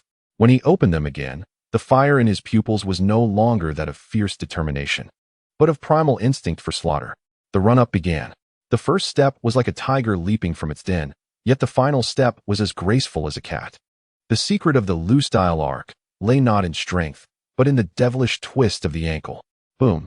The moment he made contact with the ball, the Emerald defensive wall leapt collectively into the air. But the football had transformed into an enigmatic arc defying the laws of physics, soaring straight towards the heavens before suddenly plummeting and changing direction once more. The goalkeeper's pupils constricted in horror as he leapt to the left, only to despairingly realize that the ball was piercing through the opposite upper corner of the net. It was a goal. The thunderous sound of the white net being ripped apart was deafening, eclipsing even the roars of thousands of fans. The entire stadium fell into an eerie silence, as if time itself had slowed, until the big screen replay revealed, "What the hell did I just witness?" Huang Jinxiang went into a frenzy. The Beckham arc. A textbook example of the Beckham arc. Lu Zai shattered the Emerald Nation's goal with Beckham's signature move. Online, the comments erupted like a volcano. "What the hell? What the hell? What the hell?" Statistical anomaly. That arc had to be at least 120 kilometers h. Did he install a gyroscope in his ankle? Lu God, a ball that defies scientific explanation. I play it with metaphysics. In the VIP box, the coffee cup of the Dortmund scout director clattered to the floor. He was clutching his hair, shouting in German, "Damn it. This is not the technique expected of an Asian player." On the sidelines, the coach of the Emerald Nation sat slumped on the ground, his gaze vacant. Behind him, the extremist fans who had been hurling insults since the start were now like chickens with their necks grasped. One bald, muscular man even violently threw his scarf to the ground, trampling it, all captured perfectly on camera for a global broadcast. And at the eye of the storm, Lu Zai, after scoring, he turned and charged toward the corner flag, delivering a fierce axe kick that sent the flag flying. He grasped the bloodstained number 7 jersey, gazing at the utterly devastated Emerald fans in the stands. Amidst 100,000 piercing gazes, he slowly raised his right hand, signaling a gesture of silence to the voiceless opposing supporters. In the 75th minute, the referee's whistle pierced the air. The Emerald Nation commenced play from the center circle. Yet, just as their forward passed the ball back, the entire team inexplicably withdrew en masse. The understrength Emerald National Youth Team, now with only 10 players on the pitch, had entirely abandoned their offensive strategy, retreating into their penalty area, even their striker returning to the edge of the box to assume the role of an impromptu center back. A fortress defense, a quintessential bus parking tactic. Commentator Huang Jinxiang slammed his hand on the table, exclaiming, "They've caved in. They're determined to hold on until extra time." Duan Xin chuckled. "When has our national team ever pressed the opposition? Here it is." The Emerald Nation aimed to fortify their defense, hoping to snatch a goal and drag the match into extra time. But how could the Dragon Nation offer them a chance to survive? "Push forward," Lu Zai bellowed, and the entire team surged across the halfway line like a tide. The offensive mode was fully activated. In the 77th minute, Zhang Xiaowei dropped back to receive the ball, delivering a precise ground pass to Lu Zai. Swish, swish, swish. 3 Emerald players descended upon him like wolves, yet Lu Zai, with a deft flick of his ankle, maneuvered the ball between his feet. A dazzling display. A dazzling display. With a series of nimble footwork, the first defender lunged but missed. The second, attempting a fierce shoulder challenge, inadvertently collided with his own teammate. The third, in a desperate slide tackle, found the ball already deftly lifted over his head by Lu Zai. The live chat exploded. Wow, is he playing street ball? Can someone from our Dragon Nation perform such tricks? Incredible, my goodness. Breaking through the defense, Lu Zai was unselfish. With a push of his right foot, he sent the ball diagonally to Tang Shi at the top of the arc. Without hesitation, Tang Shi swung his right leg and unleashed a thunderous shot. Bang! The ball rocketed towards the goal like a cannonball. And the Emerald goalkeeper leaped in a desperate attempt, narrowly grazing it with his fingertips. Bang! The crossbar trembled. The entire Dragon Nation fanbase gasped in horror. But in the next moment, the ball rebounded into the penalty area. In the ensuing chaos, Zhang Xiaowei emerged like a specter, delicately flicking the ball with his left foot. Whoosh! The football zipped along the ground towards the far corner. An Emerald defender, in despair, threw himself down in a futile attempt to block. Yet the ball slipped through his legs. Did it go in? Whoosh! The audience erupted in ecstatic cheers. Beep! The linesman raised his flag for offside. Damn! Just half a body length. Zhang Xiaowei, frustrated, threw his hands in the air, but quickly, a smile broke across his face as he gave a thumbs up to his teammates. Continue. Crush them. The Emerald players trembled in fear. In the ensuing 10 minutes, the Dragon Nation's assault came like a tempest, wave after wave. Lu Zai curled a shot from outside the penalty area. The goalkeeper made a miraculous save. Tang Shi's powerful header grazed the post and flew wide. Zhang Xiaowei executed a fierce shot from a narrow angle, only to be thwarted by a defender's face. The defensive line of the Emerald Nation had been shattered to pieces. Their players appeared pale, their eyes filled with dread. On the sidelines, the head coach of the Emerald Nation raged furiously. Yet his team was suffocated under pressure and utterly incapable of mounting a counterattack. In the 89th minute, the decisive moment arrived. Lu Zai held the ball at midfield. Casting a glance that revealed the Emerald Nation's defense had completely collapsed, exposing a fatal gap on the right. With a swift motion, he delivered a ground pass. The ball slicing through the defense with surgical precision. Tang Shi surged forward at lightning speed. A clear shot on goal. The entire stadium held its breath. Beep. The referee's whistle pierced the air. A penalty. A red card. In a moment of desperation, a defender from the Emerald Nation had lunged in recklessly, failing to touch the ball and instead delivering a harsh kick to Tang Shi's ankle. The stadium erupted. The fans of the Emerald Nation roared in madness. Corrupt referee. What the hell is going on? With another player sent off, the fans of the Emerald Nation completely lost their composure. Are you looking for death? Zhang Xiaowei charged forward, ready to brawl, but was restrained by the referee. Lu Zai coldly regarded the defender who had received the red card, a ruthless smile curling his lips. Now, it was my turn to bring this to a conclusion. Lu Zai cradled the ball, leisurely placing it on the penalty spot. The cacophony of the stadium surged like a tide. Yet all he could hear was the rhythm of his own heartbeat. Thump, thump, thump. The goalkeeper of the Emerald Nation stood on the goal line, fixated on him. Legs slightly bent, arms spread wide as if preparing to save. But a flicker of uncertainty flashed in his eyes. He was guessing. A barely perceptible smile graced Lu Zai's lips. The goalkeeper's positioning was skewed to the left, his center of gravity too low. He was betting that I would attempt a Panenka. Beep. The referee's whistle shattered the air. Lu Zai's gaze turned icy, and with a mere 4 steps, he gathered momentum for a final, thunderous strike, his thigh muscles tensing like a drawn bow. Bam! It was neither a Panenka, nor a curve, nor any embellishment. Instead, it was a blistering shot, hugging the grass at a speed of 140 km/h. The ball transformed into a white flash, hurtling straight into the bottom right corner. The goalkeeper of the Emerald Nation remained motionless. He stood frozen, eyes wide, as if petrified, watching helplessly as the ball thundered into the net beside him. Goal! The match was sealed. The commentary booth erupted as Huang Jianxiang roared with excitement. It's in. Lu Zai. Once again, Lu Zai. He executed an astonishing low shot. The goalkeeper of the Emerald Nation had no response whatsoever, not even a token save. Huang Jianxiang laughed heartily. Slapping the table, I bet this goalkeeper must have seen Lu Zai's previous Panenka and thought he would repeat the trick, only to be left dumbfounded. Duan Xian interjected. Could it be that he didn't even have time to react? Huang Jianxiang was momentarily taken aback, then burst into laughter. Yes, yes, yes. That shot was utterly terrifying. By the time the goalkeeper even considers moving, The ball has already found its way into the net. Chapter 21. The god of the fruit basket wore as the score was locked in. The entire fan zone of the Emerald Nation crumbled. Thousands of seats were overturned in a cacophony of chaos as enraged supporters rose to hurl scarves, hats, and even jerseys onto the field. Refund! Someone screamed, smashing their drink bottle onto the ground, the splashed liquid reflecting a desperate light under the floodlights. A few extreme fans frantically pounded on the railing, even attempting to rush down from the stands, only to be swiftly restrained by security. The final whistle marked a historic moment. Beep, beep, beep. 3 long whistles pierced the night sky. The match concluded. The Dragon Nation's youth team triumphed over the Emerald Nation's youth team with a score of 2-0. Advancing to the finals of the Asian Youth Championship, Huang Jinxiang, overwhelmed with emotion, felt his eyes redden, his voice trembling. It's been 29 years. A full 29 years. In 1985, the Dragon Nation's youth team first claimed the Asian Youth Championship, and today, these young men have once again reached the finals. Can they replicate the glory of that year? Duan Xian quickly added, Lu Zai scored twice in this match, bringing his total to a staggering 9 goals in this tournament.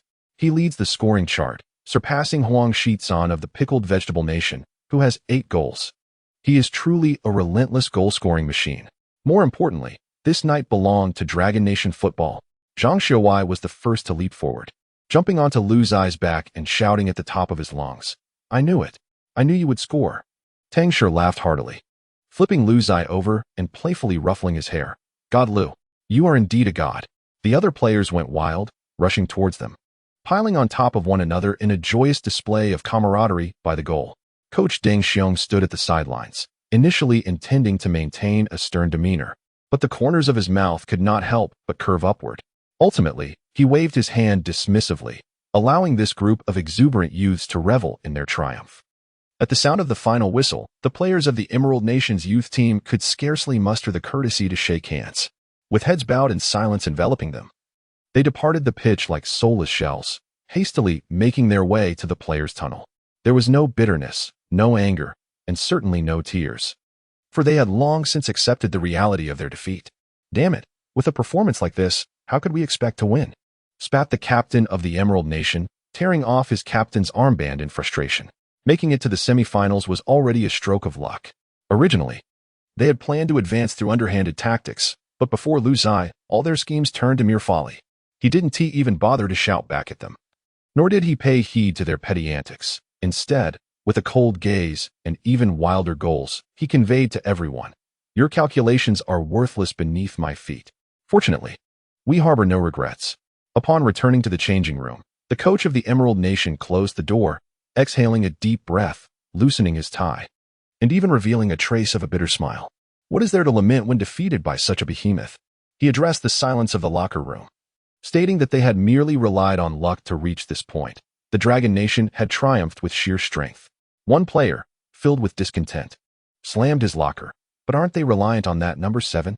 The coach shrugged. Indeed, but isn't the entire world dependent on a singular superstar to secure victories? The crux of the matter is that we lack one. Silence enveloped the room. A few minutes later, the youth team of the Emerald Nation collected their belongings and quietly exited through the back door of the stadium. No reporters hounded them, nor were there any glaring camera flashes. After all, their narrative had concluded that very evening. As they boarded the bus, one player glanced back at the still brightly lit stadium, scoffing, I won't watch the final. The championship is surely destined for those lunatics. It matters not. Our bonuses are secured. The vehicle gradually commenced its journey into the night. The night belonged to the victors, far removed from the vanquished. Meanwhile, within the stadium, the celebrations of the Dragon Nation team were only just commencing. Lu Zai stood under the spotlight, gazing up at the scoreboard, his lips curling into a triumphant smirk. In the mixed zone, camera flashes erupted incessantly. A reporter from the Dragon Nation, brimming with anticipation, inquired, Lu Zai, having scored twice in this match and aided the team to a 2-0 victory, do you have anything to say? Lu Zai smiled, his tone sincere. The pitch is splendid. The 360-degree skylight allows for natural breezes. The fans are marvelous. I can always hear their cheers, presumably in my honor. The opponents were commendable, truly excellent hosts. The reporters collectively froze, exchanging bewildered glances at how peculiarly his response resonated. A blonde foreign journalist tentatively asked, What are your thoughts on today's referee? Lu's eyes smile deepened as he responded in English. An outstanding referee. I am grateful to the AFC for appointing such an impartial official, allowing us to relish the match. He then paused for a second, his tone tinged with regret, lamenting that injuries are an unfortunate aspect of the game. He expressed his hopes for his teammate Neo Yong's swift return to the field. The journalist, evidently skilled in the art of understanding Chinese discourse, stifled a laugh and queried, "It has been reported that the injured referee, Muhammad Abdul, was taken to the hospital. Do you wish to comment?" Lu's eyes widened in shock. "Oh my, is that true? I am genuinely sorry." At that moment, he unexpectedly appeared in the path of my shot. I immediately approached him to inquire about his condition, and he merely shook his head, saying he was fine. I never anticipated it to be so grave. At this point, some reporters could no longer contain their laughter. The reporter asked, "Will you visit him in the hospital?" Lu's eye nodded earnestly. "Of course, I certainly will. I will bring a basket of fruit to visit him." The live stream's comments exploded as netizens collectively erupted in laughter. "Wow, this guy is speaking in reverse." The gracious host, having exhausted all underhanded tactics, still suffered a thorough defeat, much to the amusement of onlookers. The referee, in a moment of exasperation, muttered a heartfelt expression of gratitude towards the host's family. Is bringing a fruit basket even appropriate? Are you here to check on the injured or to deliver a final blow? A seasoned sports journalist from the Dragon Kingdom, his face flushed, quietly lamented to his peers. Is this a football interview or a comedic performance? Foreign journalists were equally bewildered, with one reporter from Qatar visibly flustered, struggling to find a rebuttal against the ever-smiling Lu Zai, whose every compliment seemed laced with irony. On the sidelines, an AFC official scrutinized Lu Zai. His notes nearly crumpled in frustration. He recognized the subtle mockery, yet could not pinpoint any faults. This young man was even more challenging than those who resorted to outright insults. As the interview concluded, Lu Zai turned away, a faint, knowing smirk gracing his lips, eliciting a frenzy online. He smiled. Such a chilling combination of malice and charm. Tonight, the Emerald Kingdom will dream of fruit baskets. The interview may be over, but Lu Zai's elegant mockery has etched itself into legend. An hour later, at Yangon's Ren'ai Hospital, Lu Zai proved to be a man of his word, arriving promptly to visit the referee, even outpacing the referee's own kin. His visit, however, had two purposes. The primary aim was to check on his teammate, Neo Yong, a true warrior nursing an injury inflicted by an Emerald Kingdom defender who was currently in his hospital room grumbling while scrolling through his phone. The secondary objective was to deliver a fruit basket to referee Muhammad Abdul, for one must uphold one's promises, lest they be as hollow as the Emerald Kingdom's defense. In the hospital lobby, clad in the training attire of the Dragon Kingdom's youth team, Lu Zai pushed a wheelchair, his demeanor cold and contemplative. Upon the wheelchair rested two exquisitely packaged fruit baskets. Basket for the teammate. 6 imported Fuji apples, symbolizing safety. 1 Thai golden pillow durian, symbolizing Neo Yong's resilience. 1 bottle of Dragon Kingdom's Lao Gan Ma, for fear he might find hospital food unpalatable. Basket for the referee. 10 lime lemons, for a refreshing zest. 2 bitter melons, a remedy for excess heat. 1 jar of Myanmar's renowned chili sauce, to spice things up.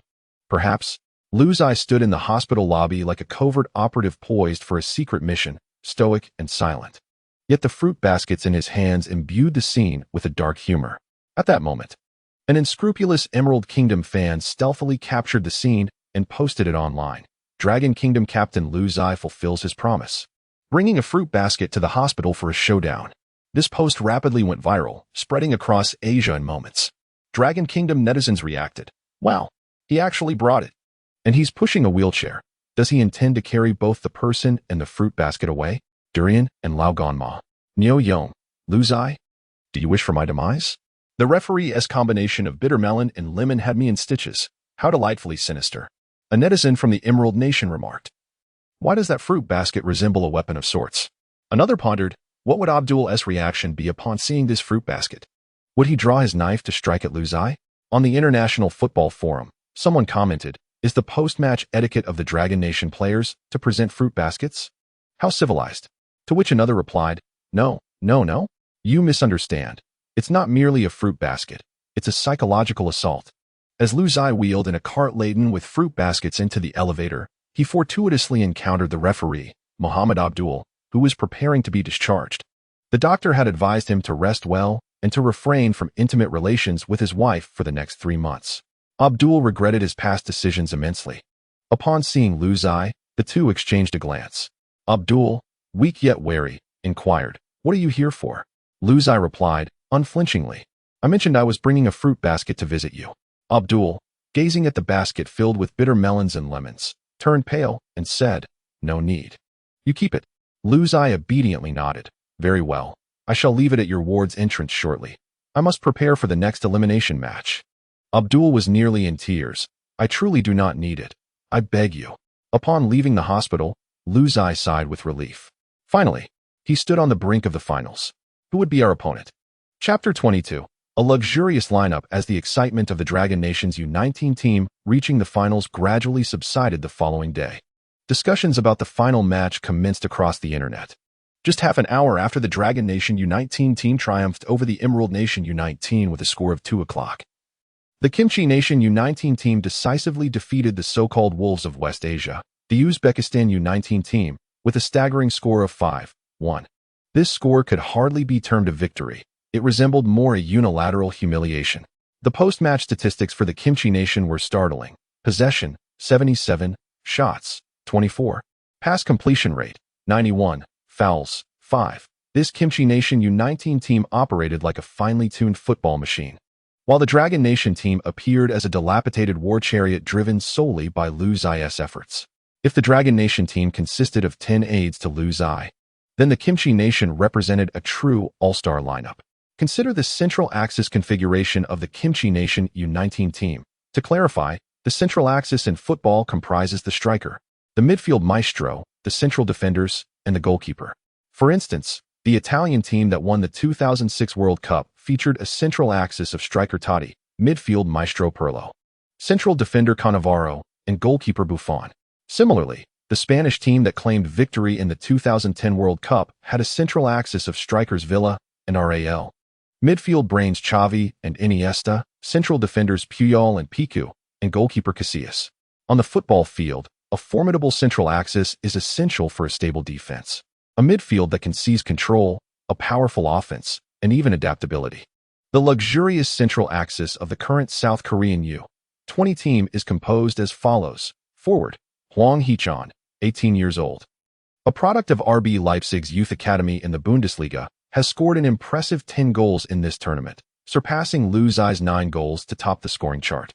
Midfielder, Hwang In-beom, 18 years old, a key player for Olympique Lyonnais U19 in League One, is hailed as the Pirlo of South Korea, with Zhang Xiaowai, the midfield linchpin for Longwa's U20 team, relegated to a substitute role in Lyon. He averages 52 key passes per match. Midfielder, Baek Sung-ho, 17 years old. A core player for FC Barcelona U18, is a La Masia prodigy, possessing such exquisite footwork that it leaves opponents questioning their own abilities. Center back, Kim Min-jae, 18 years old. A product of Atlanta's youth academy in Serie A, stands at an imposing 192 meters, boasting aerial prowess that is arguably the best among his peers in Asia. European scouts have sharply noted that this central axis of the South Korean U20 team, with a few more years of maturity, could almost be directly integrated into the senior national team. In contrast, aside from Lu Zai and Zhang Xiaowai, the rest of the Longwa team struggled to even make it into the lower tiers of the 5 major leagues. When the stark data is laid bare, the domestic internet instantly polarizes. The pessimists, 10 likes we're doomed.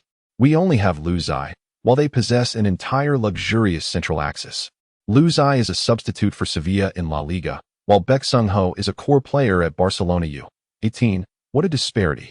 Longwa has conceded 5 goals in their first 5 matches, while South Korea has only conceded 3. Their defense is simply on another level. Good news, Lu Zai is impressive. Bad news, South Korea has 3 talents of Lu Zai's caliber. The stubborn faction, 5 likes, facing backlash for their blind optimism football, is round. Who dares to predict the outcome before the match is over? When Lu Zai single-handedly defeated Qatar, you all said the same.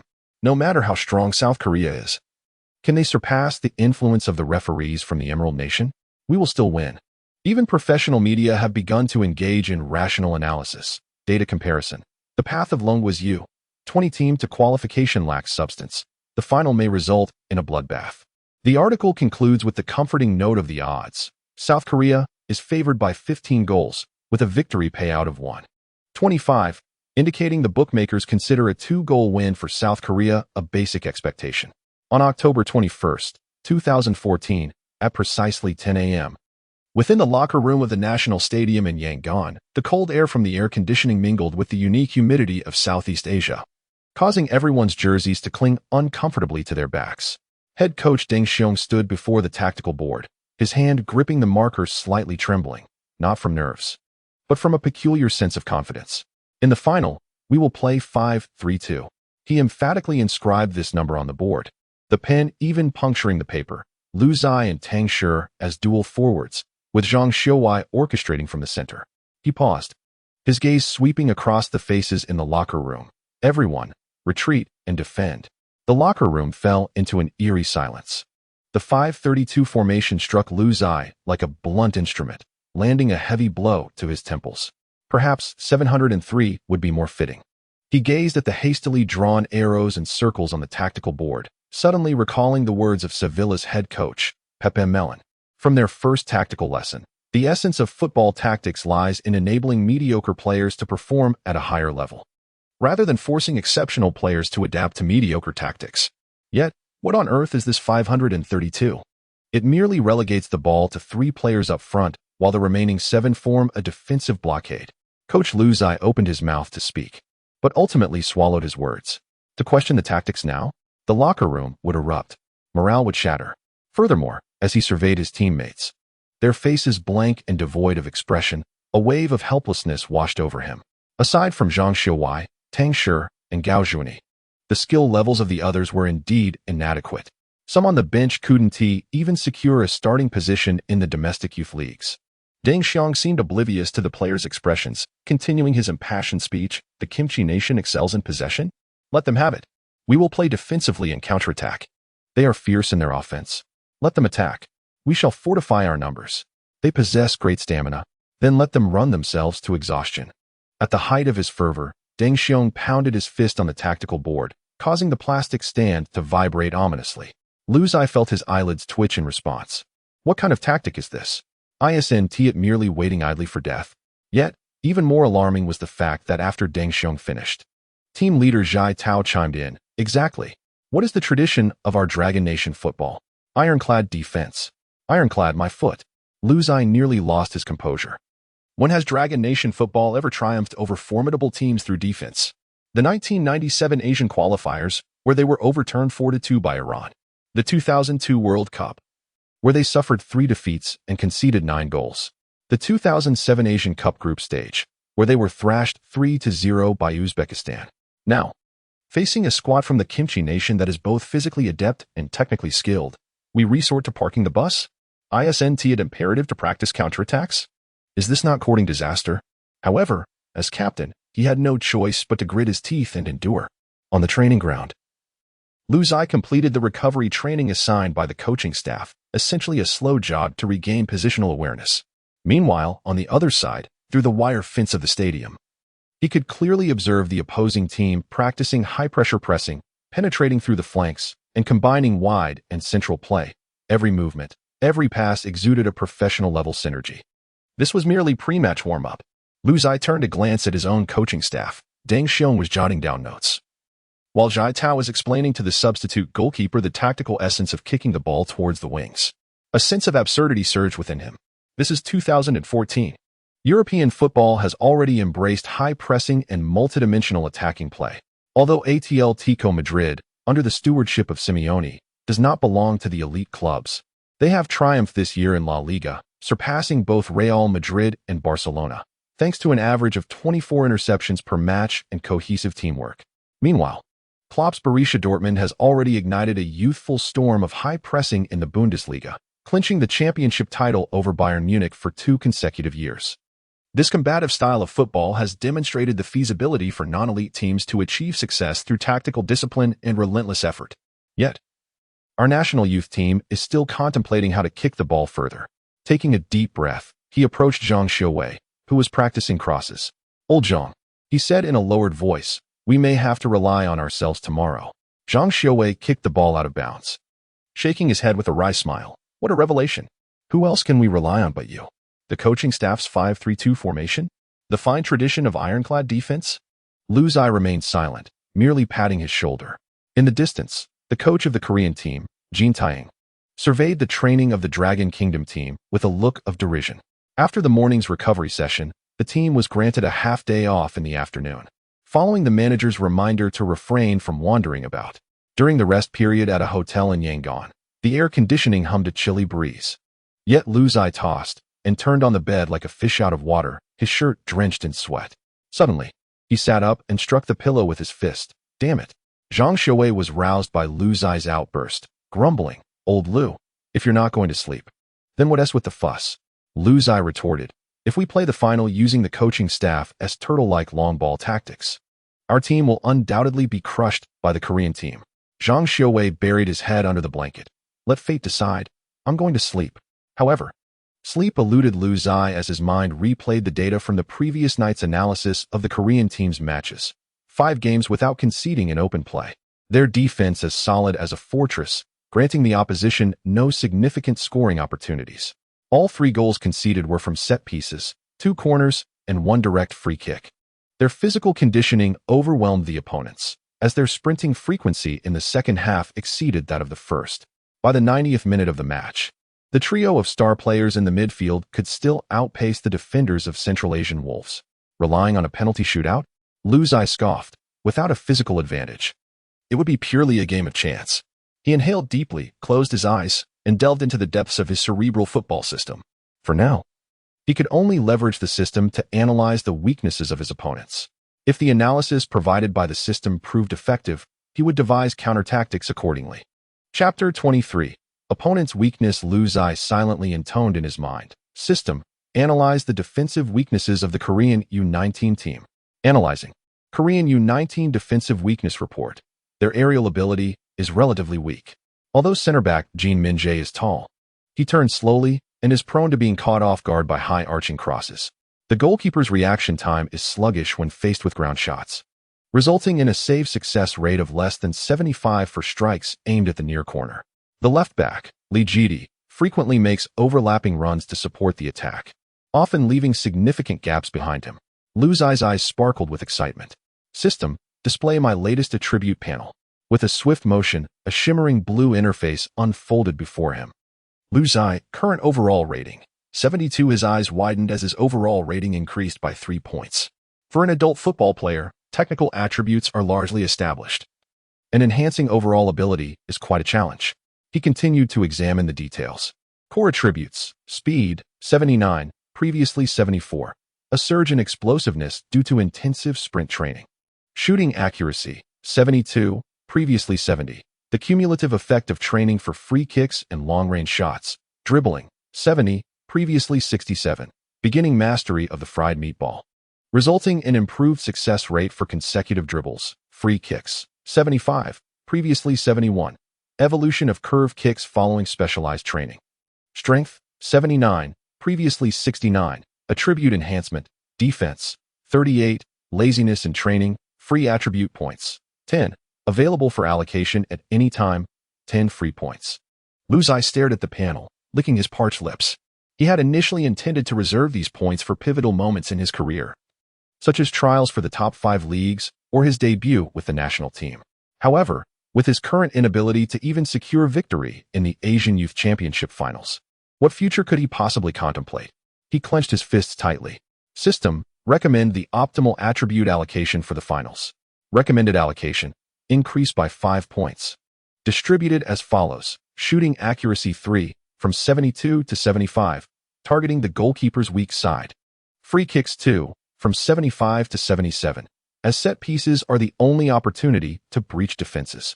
Additionally, it is advised to reserve 5 free points for future allocation. Lu Zai gritted his teeth. Let us do this.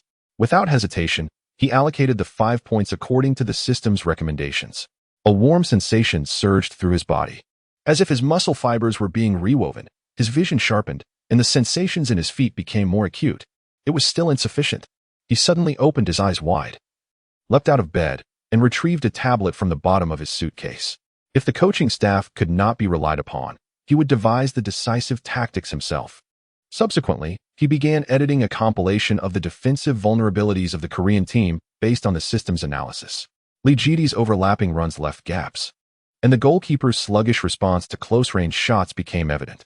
His fingers moved swiftly, stitching together each segment into a cohesive offensive strategy. An hour later, Liu Zai opened WeChat and created a temporary group chat. Group name: Final. Crush the Korean team. Members: Zhang Xiaowai, Tang Shi. Gao Junyi typed the final message on the virtual keyboard. 3 p.m., training ground for extra practice. Keep it from the coaching staff. At the moment the message was sent, Liu Zai broke into a grin. In this fierce contest, I shall dictate the outcome. In the abandoned training ground of the Yangon National Stadium, under the shade of trees, Liu Zai stepped on the mottled shadows and turned his tablet towards the trio. The defense of the Pickled Cabbage Nation is formidable, but I have discovered a chink in their armor.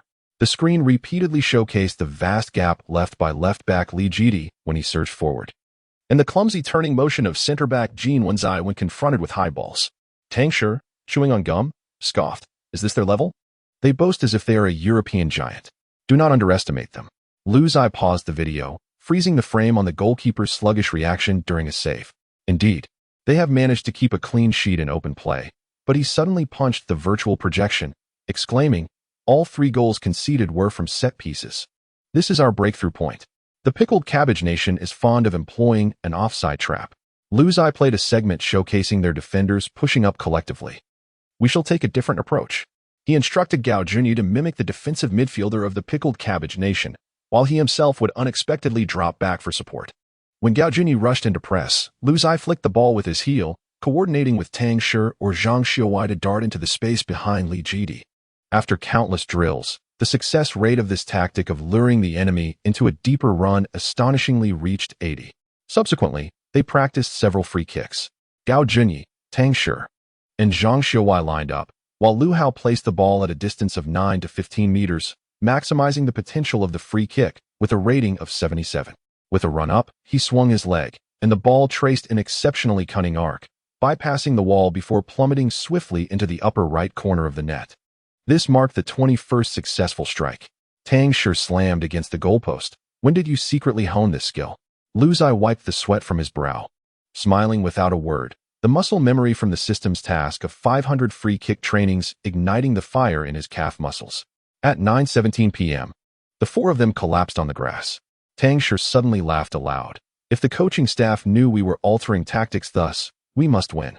Liu Zai twisted open a bottle of mineral water and poured it over his head. Victory would create history.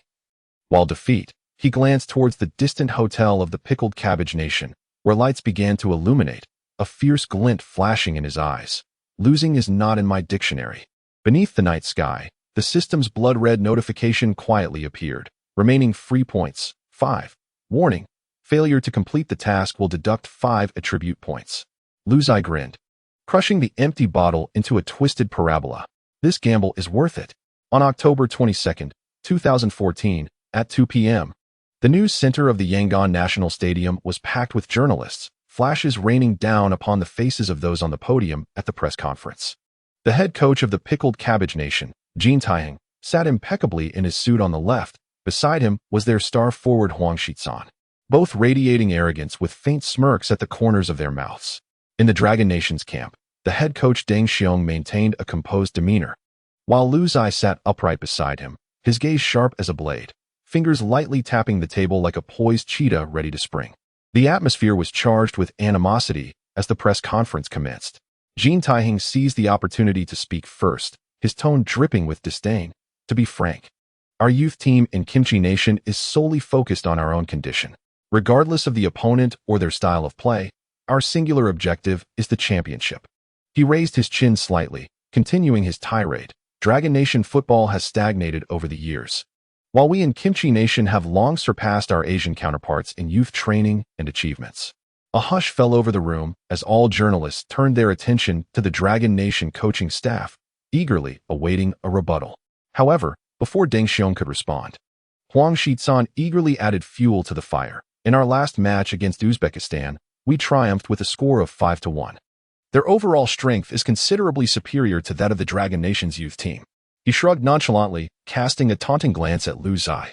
as opponents. I hope you can at least hold on until the second half. Don't collapse too soon. This declaration elicited gasps from the audience. Bang! Lu Zai slammed his hand on the table, rising abruptly, his eyes piercing as he directed a fierce glare at Huang Shisan. Are you finished? He sneered, his voice low yet laden with intensity. 5-1? You better cherish that score, because... His voice suddenly soared, plunging the room into an eerie silence. Tomorrow, our Dragon Nation youth team will step on your Kimchi Nation to ascend. Boom. The entire press center erupted. Journalists frantically snapped photos, the flashes almost blinding. While the live cameras zoomed in, afraid to miss this monumental exchange of fierce words. The Kimchi Nation coaching staff turned pale, and Jin Taihing scoffed. Young man, do not be so arrogant. Football is played with feet, not with empty bravado. Lu Zai chuckled derisively, slowly returning to his seat. Yet his eyes burned with ferocity. Is that so? Then you better pray that your defense can keep up with my speed. Jin Taihing's expression shifted, clearly struck at a vulnerable point. They had studied Lu Zai's match footage. His speed was virtually unmatched in the youth competitive arena. The press conference concluded on a sour note. Yet, for the media, this was a boon, as it provided fresh fodder for sensationalism. Less than an hour after the conference, Lu Zai's fiery remarks propelled him to the top of Asian social media trends. In the Dragon Nation Football Forum, opinions were divided between fervent supporters and mindless critics. Wow, Brother Yi is so bold. I love this kind of character. It gets my blood boiling. Face-slapping Kimchi Nation, we must win. We must win. Meanwhile, the Kimchi Nation Forum was ablaze with indignation. This Dragon Nation brat is too arrogant. Damn it, Huang Shisan. Let them witness the true essence of Asia's elite players. Awaiting the moment when the Dragon Kingdom team departs in tears. On the way back to the hotel, Deng Xiong gazed at the solemn-faced Lu Zai and inquired in a serious tone, You brash young man, what prompts such audacity? Are you confident in scoring? Lu Zai smirked. Coach, arrogance has never been a flaw. Mediocrity is. If we cower at the press conference, the Korean team will become even more brazen on the field. Deng Xiong fell silent for a moment before suddenly laughing. If that's the case, then let us go all out. Chapter 24. The final approaches on October 23, 2014. At 8 p.m., the Zhuang television station broadcasted with fervor. Huang Jianxiang's resonant voice echoed through the opulent living room of the Lu family mansion. The screen displayed the packed national stadium in Yangon. As the camera panned over the fervent fans, red flags and Taiji banners intertwining like two impending storms. At 8:30 p.m. tonight, the 38th AFC U19 Championship Final would feature the Dragon Kingdom's youth team facing off against the Korean youth team. In the kitchen, Song Yakin hurriedly approached with a plate of sliced fruit, her fingers slightly trembling. Old Lu, come quickly, our son's match is about to begin. Her pride was palpable in her voice. The television is showing his highlights. 9 goals in 5 matches. What's the rush? There's still half an hour left. Came the calm voice of Lu Yuanfeng from the study, his pen continuing to glide across the paper, his gaze fixated on a real estate project document. Externally composed. His signature danced across the page, betraying his inner excitement. As a titan of the Shanghai real estate market, he rarely displayed his emotions. Yet he had already perused this document 3 times without turning the page. Song Yakin, well aware of her husband's tendencies, intentionally raised her voice. Oh, they've shown the first 5 goals. If you don't watch the last 4 soon, you'll miss them. With a swift motion, the document was neatly closed, and Lu Yuanfeng had silently taken his seat at the center of the luxurious leather sofa, his gaze now fixed intently on the screen. The broadcast cut back to the studio, where Duan Xian and Huang Jianxiang's voices alternated. Duan Xian remarked, This match is not merely a contest between 2 national teams. It is also a direct confrontation between 2 super strikers. The Korean Huang Shisan has netted 10 goals, while our forward Lu Zai has scored 9 in 5 matches. Showcasing impressive efficiency, the camera flashed close-ups of the 2 forwards, Huang Shisan with a defiant gaze, and Lu Zai radiating brilliance. Huang Jianxiang pondered aloud, yet, I still favor Huang Shisan. The strength of the Korean team is formidable, with a midfield that can consistently supply him with opportunities. In contrast, the Dragon Kingdom's midfield lacks cohesion, often leaving Lu Zai to rely on his individual talent to break through. Song Yakin, furrowing her brow, couldn't contain her discontent. Why must the commentator always bolster the opponent's spirits? Lu Yuanfeng remained silent. his attention riveted on the slow-motion replay of his son skillfully maneuvering past two defenders before unleashing a powerful shot into the net. The entire sequence executed with the precision of a blade unsheathed. Isn't individual skill the very essence of victory? He suddenly spoke, his voice resonating with depth. Song Yakin busily sent encouragement messages to her son, while Lu Yuanfeng had already taken out his phone, dialing his secretary. Immediately contact the AFC marketing department. I require the global broadcasting rights data for the finals, particularly the viewership forecast for the Dragon Country region. The secretary swiftly replied, Mr. Lu. Current projections indicate that viewership in the Dragon Country region will exceed 60 million. If we secure the championship, Lu Yuanfeng interrupted him, upon winning. Initiate the endorsement contracts for the Rising Star program. Offers from Nike and Adidas must be finalized tonight. After hanging up, he gazed at the screen displaying his son clad in the Dragon Country team's number 7 jersey, his fingers lightly tapping the armrest of the sofa. His business acumen whispered to him, tonight may mark the true inception of the Lu family's foray into the realm of sports empires. Suddenly, Song Yakin exclaimed, oh dear. Zai made another bold statement at yesterday's press conference. She raised her phone, revealing a new screenshot of Lu Zai fiercely confronting the coach team of the Pickled Vegetable Nation. Lu Yuanfeng glanced at the headline, Lu Zai's pre-match declaration, let the Pickled Vegetable Nation's defenders experience despair. And a barely perceptible smile graced his lips. Just like me. You still find this amusing. Song Yakin, filled with concern, fretted, such high-profile statements could backfire if we lose.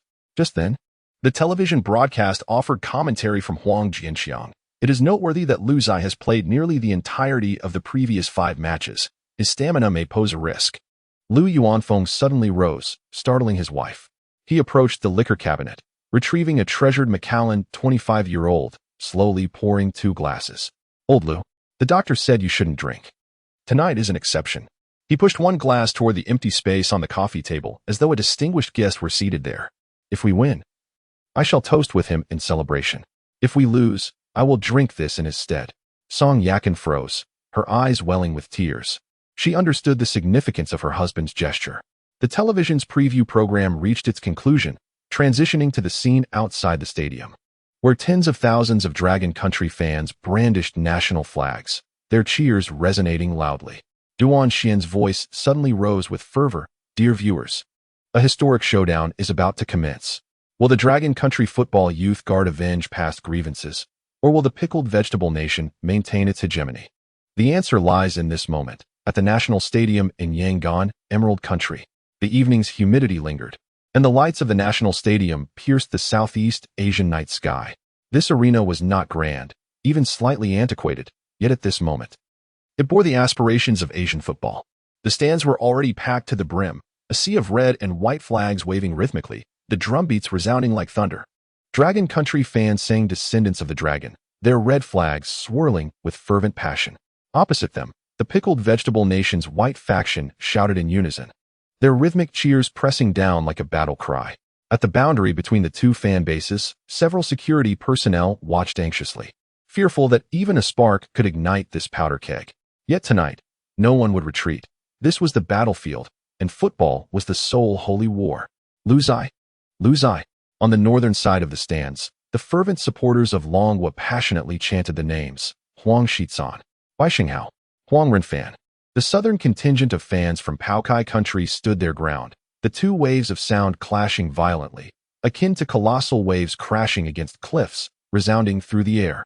In the central box of the stadium, AFC President Sheikh Salman quietly observed the entire arena, flanked by several officials from various Asian football associations. This year marks a decade since he initiated the revitalization plan for youth training in Asia. This edition has unveiled a plethora of promising talents, he murmured with a smile, his eyes shimmering with pride. His notebook captured the names of the tournament's most outstanding young players. Takumi Minamino from Sakura Country, Almoez Ali from Qatar, Huang Shizan, Bai Xinghao, Kim Min-jae from Paokai Country, and the surprise star of Longhua, Lu Zai. He gazed at the center of the pitch and pondered, who will emerge as the true protagonist tonight? The scene shifted, capturing the figure of Kai Jinhua. The president of the Longhua Football Association sat rigidly in his seat. Gripping the match list tightly, his brow furrowed. We must win, he whispered to himself, his tone imbued with both hope and anxiety. Over the years, Longwa football had faced numerous setbacks on the international stage, leading to discontent among the higher-ups. Now, with the emergence of Lu Xi, a rare glimmer of hope had arrived. Yet, should they fall to Paokai country tonight, the media storm would undoubtedly ensue. This evening, the Asian Arena was not merely about the championship. It would influence the futures of countless young talents. In the southeast corner of the stadium, Atletico Madrid scouting director, Andrea Berta, meticulously observed every warm-up movement of Lu Xi on his tablet. Nearby, Borussia Dortmund's sporting director, Michael Zorc, engaged in hushed conversation with his assistant. Lu Xi's acceleration is reminiscent of a young Ronaldo. Meanwhile, Manchester United's representative, Mark Williams, jotted down in his phone's notes, top-tier dynamo, unmatched in physical confrontations in Asia, must assess for European play, yet exhibits excellent positioning. They were not merely spectators. If anyone were to shine brightly on the field tonight, they could very well receive offers from the top 5 leagues tomorrow, as the countdown on the big screen entered its final 10 minutes. The stadium's announcement echoed passionately, "Ladies and gentlemen, tonight, the future of Asian football will be determined at this moment. Let us welcome the decisive battle." The lights suddenly illuminated, and the players from Longwa and Paokai country slowly walked onto the field. In that instant, the entire stadium erupted with excitement. In the players' tunnel, Lu Xi suddenly heard a voice echoing in his mind. "Kakaka, host detected on stage. Current reward, Peak Henry Experience Card 1, valid for 30 minutes. His mind exploded with countless fragments of memory. What did the peak era of Henry signify? The legendary striker of Arsenal, one of the deadliest forwards in Premier League history. Unparalleled speed, explosive power, impeccable shooting skills, and an omniscient awareness of the field. And tonight, this formidable force descends upon him. He clenches his fists, a sinister smile curling at the corners of his mouth. Tonight, the defenders of the Kimchi Nation, you are in for a challenge." The referee's whistle pierces the night like a sword, signaling the official commencement of the match. Clad in striking red, the players of the Dragon Nation gently nudge the ball to their midfield maestro, Zhang Shiwei, who orchestrates the team's swift spread across the pitch, maintaining a composed formation. In the face of the formidable Kimchi Nation, the Dragon Nation refrains from recklessly advancing, instead opting to control possession and patiently seek opportunities. Meanwhile, the Kimchi Nation plays with equal caution, their defensive line meticulously organized, closely marking the key players of the Dragon Nation, especially targeting Lu Xi, who finds himself under relentless scrutiny. As soon as he gains possession, 2 defenders swarm him, denying him any space to pivot or accelerate. In the first 10 minutes, both teams tread carefully, engaging in a midfield tussle, with genuine threats on goal remaining scarce. Finals have always been a game of patience. Huang Jinxiang sighs, a hint of frustration lacing his tone as the match unfolds in a rather unremarkable manner. Duan Xian smiles slightly. Well aware that he must elucidate the situation for the new fans, allow me to enlighten those new to the game. The pace of finals tends to be slow, as both sides exercise caution.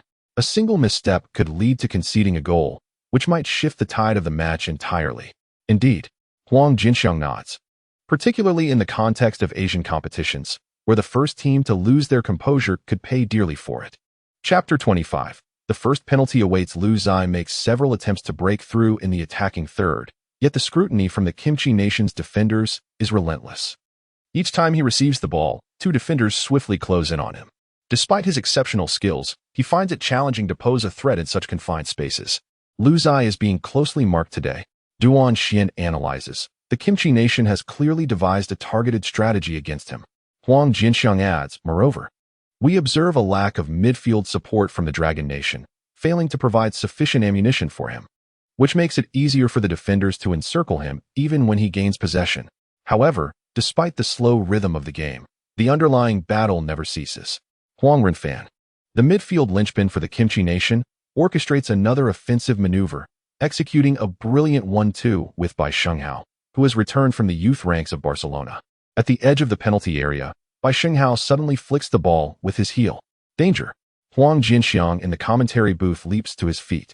He observes Huang Shizan charging forward at breakneck speed, seemingly poised to break through on goal.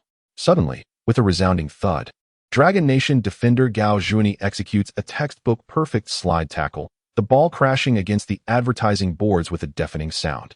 The Dragon Nation's supporters erupt in a thunderous cheer. What a play! Duan Xian exclaims excitedly. That defensive move reminds me of Feng shouting in the 2005 World Youth Championship. The players from the Kimchi Nation, clearly unwilling to relent, braced themselves for the challenge ahead. 2 minutes later, Huang Renfan unexpectedly delivered a precise pass akin to a surgeon's scalpel within the 30-meter zone, allowing Bai Xinghao to ghost into the penalty area. Just as he was about to shoot, Zhang Shiwei, like a bolt of lightning, rushed back into position, and the two collided heavily at the edge of the box. The referee's whistle pierced the air. The players from the Pickled Vegetable Nation on the bench erupted in protest, while the assistant coach furiously hurled a water bottle to the ground. On the pitch, Huang Shichuan had already rushed to the scene, his forehead pressed against Zhang Shiwei's in a display of unwavering defiance, as players from both sides quickly formed a cluster around them. The commentary in the Pickled Vegetable language reached a fever pitch. The defensive line of the Dragon Country team is stretched to its limits. Our golden generation must seize this opportunity. Amidst this storm, Lu Zai maintained an unnerving calm. He meticulously observed the positioning habits of the Pickled Vegetable Nation's goalkeeper, Li Changjin, as well as Jin Wenzai's placement. The opportunity arose. Lu Zai's movements became increasingly unpredictable. At times he engaged in defense, only to suddenly dart to the edge of the offside line, compelling the core of the Pickled Vegetable Nation's defense to shadow him closely. Although the situation appeared passive, Lu Zai resembled a leopard concealed in the underbrush. Huang Jinxiang astutely noted that the two center-backs from the Pickled Vegetable Nation dared not push forward to assist. Duan Xian added, "This is the deterrent power of a top-tier striker." In the 18th minute, a corner kick from the Pickled Vegetable Nation was cleared, and Dragon Country's goalkeeper, Zhou Yuchen, launched a long ball toward the front line. Lu Zai, who had been retreating, suddenly halted and pivoted. This fluid escape maneuver allowed him to break free from the watchful eye of a Pickled Vegetable player as he sprinted toward the ball's landing spot. The Pickled Vegetable goalkeeper rushed out of the penalty area first, kicking the ball out of play. A collective sigh reverberated through the stands. The support from the Dragon Country fans grew increasingly anxious. "Attack! Don't huddle in the backfield," one fan shouted loudly. "Pass the ball to Lu Zai."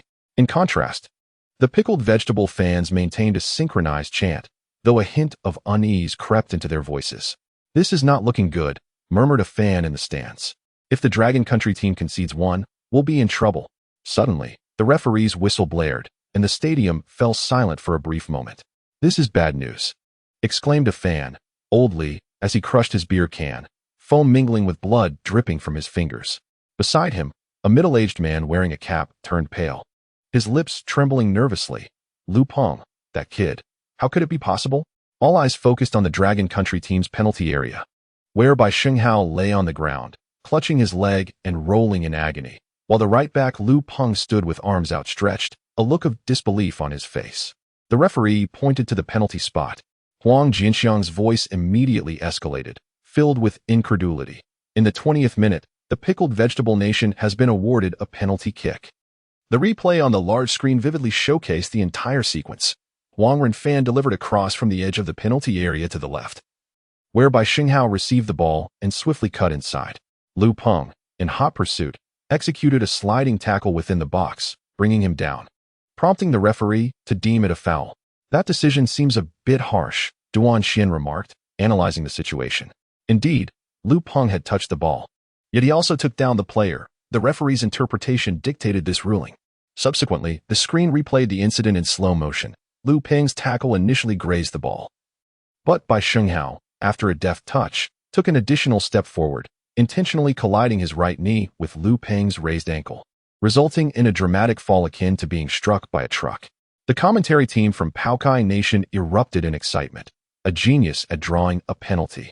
Utterly composed, the Dragon Nation bench exploded with frustration. "Have some dignity." Deng Xiong kicked a water bottle, splashing its contents onto the fourth official's trousers. "Is this football or a diving competition?" Huang Jinxiang lamented. Bai Xinghao didn't just fall passively. He actively engaged with Lu Peng to create contact, making it difficult for the referee to overturn the call. Duan Xian sighed. "Our players still lack high-level competitive experience. This decision is quite challenging to assess." Huang Jinxiang shrugged. "This penalty is a lesson for the young players, but in such a significant match, the cost of this lesson is rather steep." On the field, Huang Shisan leisurely picked up the ball and approached the penalty spot. He glanced at Lu Zai, grinning widely, revealing his signature shark-like smile. How does it feel to talk big before the game? Pausing for a moment, he added in English to ensure the global audience could hear. Now, who is stepping on whom? Lu Zai clenched his fists, yet his face betrayed no emotion. In the stands, Paokai Nation fans raised a massive flag emblazoned with a close-up of the despondent Dragon Nation supporters, accompanied by the text, "Is this your Asian dream?" Even more distasteful, a substitute from Paokai Nation, wearing the number 17 jersey, pulled out a bag of kimchi from his bag, tore it open before the camera, and began to munch on it, the red sauce dripping down the corners of his mouth as he smugly raised it towards the Dragon Nation bench. Grinning as if to mock, "Can't you Dragon folks afford kimchi?" This enraged Tang Shi, whose eyes seemed ready to burst with fury. "I'll make him pay for this later." Within the stadium, the tension was palpable. The Paokai fans had begun to cheer, while the Dragon supporters held their breath. Fixated on the young goalkeeper, Zhou Yuchen, who was about to face a penalty in his first appearance at the Asian Youth Championship. Huang Shisan took a run up and struck the ball into the net. 10. The stadium erupted in a chorus of cheers, with the Paokai players celebrating wildly. While the Dragon players exchanged glances, some shaking their fists in frustration, others appealing to the referee, but the outcome had already been sealed. After scoring, Huang Shisan dashed towards the corner flag to celebrate, but as he passed Lu Zai, he suddenly halted, pointed to his temple, and shouted in Chinese, "Learn from this. You waste." The Dragon Nation's fans were immediately drowned out by a tide of boos. Lu Zai stood still, gazing down at the mud on his sneakers, a faint smile gracing his lips. "All right, it's your choice," Duan Xin remarked as he scrutinized the data. In the 23rd minute of the match, the team from Pickled Cabbage Nation leads 1-0. Huang Shisan has scored, marking his 11th goal of the tournament. Intriguingly, Huang Jinxiang quickly added, aside from the championship race, Lu Zai and Huang Shisan are also vying for the Golden Boot in this tournament. If this goal goes in, Huang Shisan's tally will rise to 11, while Lu Zai currently stands at only 9.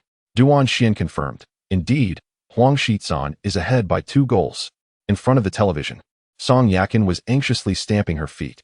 "Oh no," she exclaimed, slapping the sofa armrest. Huang Shisan scored again, and Xiao Yi is trailing by 2 goals. He needs to score 3 more to overtake. Lu Yuanfeng calmly held his teacup, a serene smile on his face. "What is the rush? There are still 70 minutes left in the match." Song Yakin shot him a glare. "Your son is out there giving it his all, and you're not the least bit anxious?" Old Master Lu leisurely sipped his tea, a glimmer of insight flashing in his eyes. "Have you not noticed? That little rascal just smiled." The referee blew the whistle, and the match resumed. The Dragon Nation team, trailing 0-1, could no longer afford to be passive. Lu's eyes gaze sharpened as he subtly nodded to Tang Shi, Zhang Xiuwei, and Gao Zhuani, signaling the execution of their plan. However, after the kickoff, the Dragon Nation team maintained a defensive posture, allowing the Pickled Cabbage Nation team to press forward with even greater audacity. Wang Renfan dominated the midfield, and Li Jidi boldly surged forward, seemingly positioning himself as a winger. They underestimate us, and underestimation is the finest trap. At the 35th minute, the arrogance of the Pickled Cabbage Nation team met its first significant blow. Gao Zhuani intercepted a pass in the backfield, and despite the pressure, he decisively swung his right foot. Boom! A precise long pass spanning 50 meters sliced through the midfield defense of the Pickled Cabbage Nation, heading straight for the edge of the penalty area. Jin Wenzai's expression shifted dramatically as he immediately closed in on Lu Zai, attempting to overpower him. Yet, at the moment of their clash, his pupils constricted in shock. Despite his full-force push, Lu Zai remained unyielding, effortlessly redirecting him and forcing him back 2 steps. What kind of monster is this? Jin Wenzai thought in horror. In that instant of astonishment, Lu Zai skillfully controlled the ball with his chest and deftly delivered a pass to the surging Zhang Xiuwei. Zhang Xiuwei touched the ball with his left foot, not a hint of hesitation, and played it across to the left flank. It was wide open. It turned out that the left back from the Pickled Cabbage Nation, Li Jidi, had yet to return to his half, leaving a gaping hole behind. Before Jin Wenzai could react, he caught a glimpse of a shadow darting past him like lightning. What? It was Lu Zai? The very player he had just been grappling with now ghosted past him, surging into the left side of the penalty area. Chapter 26. Finding Balance, Fall Back. Jin Wenzai's furious roar shattered the cacophony of the stadium, resembling a furious beast charging towards the small penalty area. His gaze was fiercely locked onto Lu Zai, with a singular thought racing through his mind. This detestable fellow must not score. Huang Renfan, equally frantic, rushed over in an attempt to mend the gaps in the defensive line. Gritting his teeth internally, he speculated that Lu Zai would likely opt for a cross.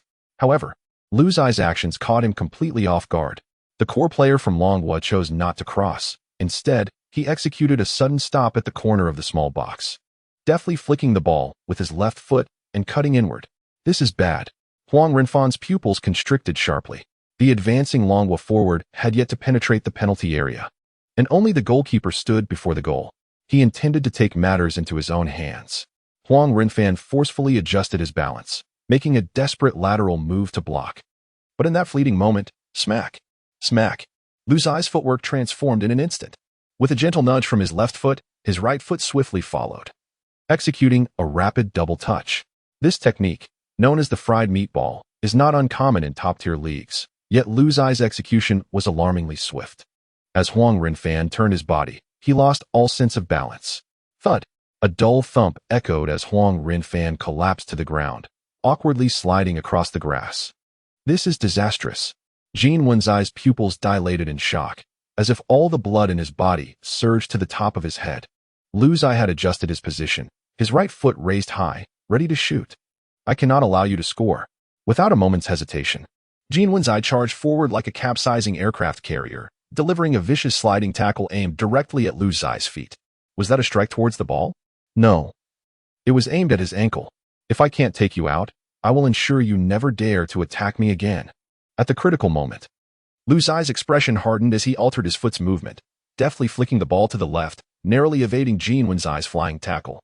Bang! Yet, Jin Wenzai's cleats still scraped harshly against Lu Zai's shin guard. Lu Zai let out a muffled grunt, his body forcibly propelled, crashing heavily to the ground. A penalty. The stadium erupted as Longhua fans surged with fury, their roars akin to a mountain's echo and a tidal wave directed at the referee. But the referee extended his arms forward. Advantage attack. Continue the match. It turned out that amidst the chaos, the ball had rolled to the on-rushing Zhang Xiuwei, who faced the goalkeeper with a clear path ahead. Shoot! Tang Shi roared from behind. Yet, Zhang Xiuwei instinctively hesitated. The referee didn't blow the whistle? Wasn't that a foul? Could a penalty be awarded retroactively? This moment of distraction cost him a crucial 0.5 seconds. In the eyes of a top-tier goalkeeper, 0.5 seconds is ample time to prepare for 2 saves. By the time he finally reacted and lifted his foot for the shot, he had already missed the optimal opportunity. The goalkeeper from Paokai Country had adjusted his positioning, his arms firmly securing the ball like an iron gate. In the commentary booth, Huang Jianxiang slammed his palm against the table, his voice resonating like thunder. Zhang Xiuwei, what on earth are you dawdling for? Why not strike directly at the goal? Duan Xian shook his head vigorously, a look of helplessness etched across his face. This exemplifies the disparity in experience and awareness. In Europe, even if the opponent is charging in with a bulldozer, as long as the referee does not blow the whistle, you must kick the ball away without hesitation. Hesitation? That spells disaster. The barrage of comments and social media erupted instantly. Is this not a foul? Kim Min-jae's tackle warrants a yellow card and a penalty. Is the referee blind? Not even a glance at that play. Zhang Xiuwei, aren't you usually decisive? If you had shot at the first opportunity, no goalkeeper could have stopped it. It's over, it's over. That shot missed, and the momentum is shattered. On the field, the players from Longhua were utterly incensed. Tang Shi, Gao Zhuani, and others surrounded the referee, demanding an explanation. Why was that not called? He was aiming for the ankle. Yet the head referee merely waved them off with indifference. You've already gained possession and attempted a shot. What more do you want? The underlying message was clear. You didn't T-score, so who was to blame? Lu Zai slowly rose from the ground, patting his slightly pained ankle, his gaze gradually turning frigid. He cast a glance at the referee and then at Kim Min-jae, who was provocatively celebrating in front of the Longhua fans, and suddenly broke into a smile. Very well, he murmured to himself. Let us see how this unfolds. As the game resumed, it became evident to all that the team from Paokai Country was intimidated. That recent heart-stopping counterattack had struck them like a fierce slap, thoroughly awakening the previously arrogant Paokai squad. Particularly, their fullback Li Jidi no longer dared to advance recklessly, opting instead to retreat to his half, losing the courage even to assist in attacks. The pace of the match gradually transformed into a relentless midfield struggle, with muscle clashes and tackles flying. Possession changed hands frequently, with every inch of grass becoming a battleground. Though the Paokai team boasted superior technique, the young men from Longwa fought like a pack of rabid bulldogs, showing no fear of confrontation. Your dribbling may be exquisite, it cannot withstand my relentless pulling and tugging. Your passes may be ingenious, they cannot evade my direct kicks to your ankles. What on earth? How can these players be so tenacious? The players from Paokai country became increasingly frustrated. Despite Longwa's rougher footwork and inferior physicality, these fellows seemed utterly fearless.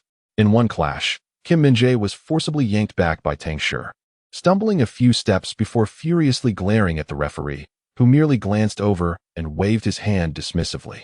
The match continued. The Paokai players collectively protested. How is that not a foul? They are clearly kicking at our bodies. Yet the referee remained expressionless, replying that it's a legitimate challenge. The referee was clearly feeling uneasy. At the 35-minute mark, he ignored a tackle from Kim Min-jae that was worthy of a card.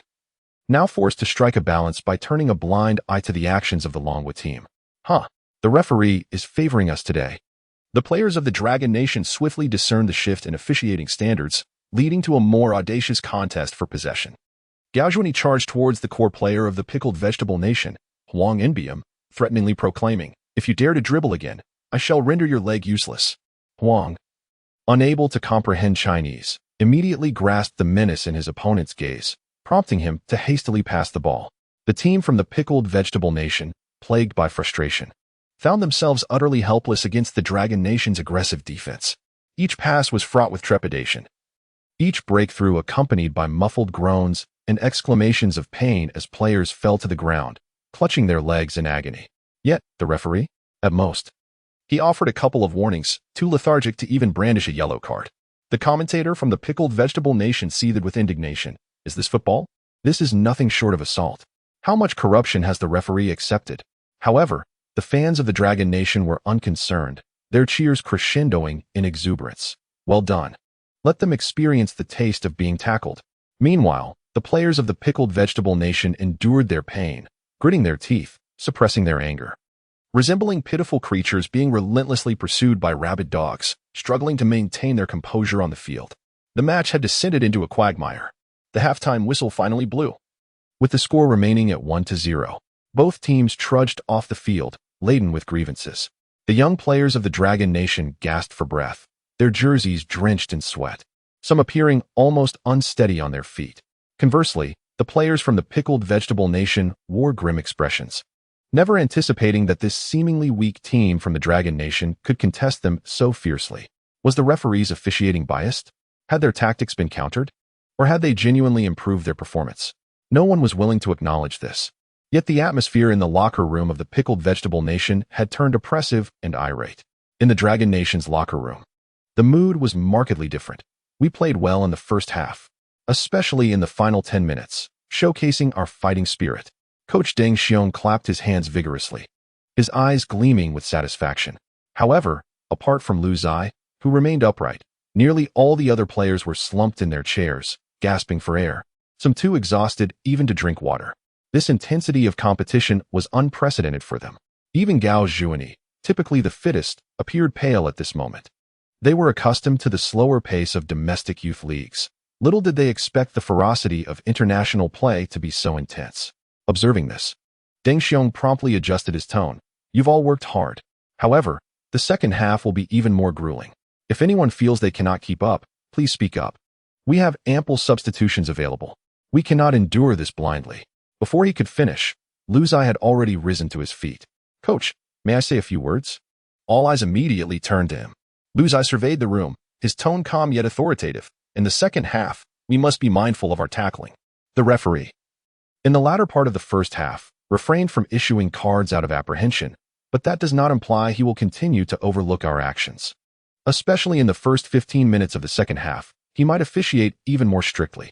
Do not grant the Pickled Cabbage national team an opportunity for redemption. Several seasoned players appeared contemplative, while the younger ones harbored doubts about whether the referee would indeed tighten their calls unexpectedly. Indeed, within a mere 2 minutes of the match's commencement, He Xiaoxian, the starting defensive midfielder for the Dragon Nation, charged towards the pickled cabbage team's midfield linchpin, Huang Renfan, with a reckless tackle akin to an out-of-control bulldozer. Thud! Huang Renfan cried out in agony as he tumbled to the ground. And the referee's sharp whistle pierced the air instantaneously. Beep! Before He Xiaoxian could rise, a yellow card was thrust before him. The players of the pickled cabbage team immediately surrounded the referee, applying pressure, and the referee's gaze was evidently more severe than in the first half. The pickled cabbage players comprehended swiftly. There would be no further attempts to balance the game. Their moment had arrived. Chapter 27. Equalizing the score. The referee's standards had shifted.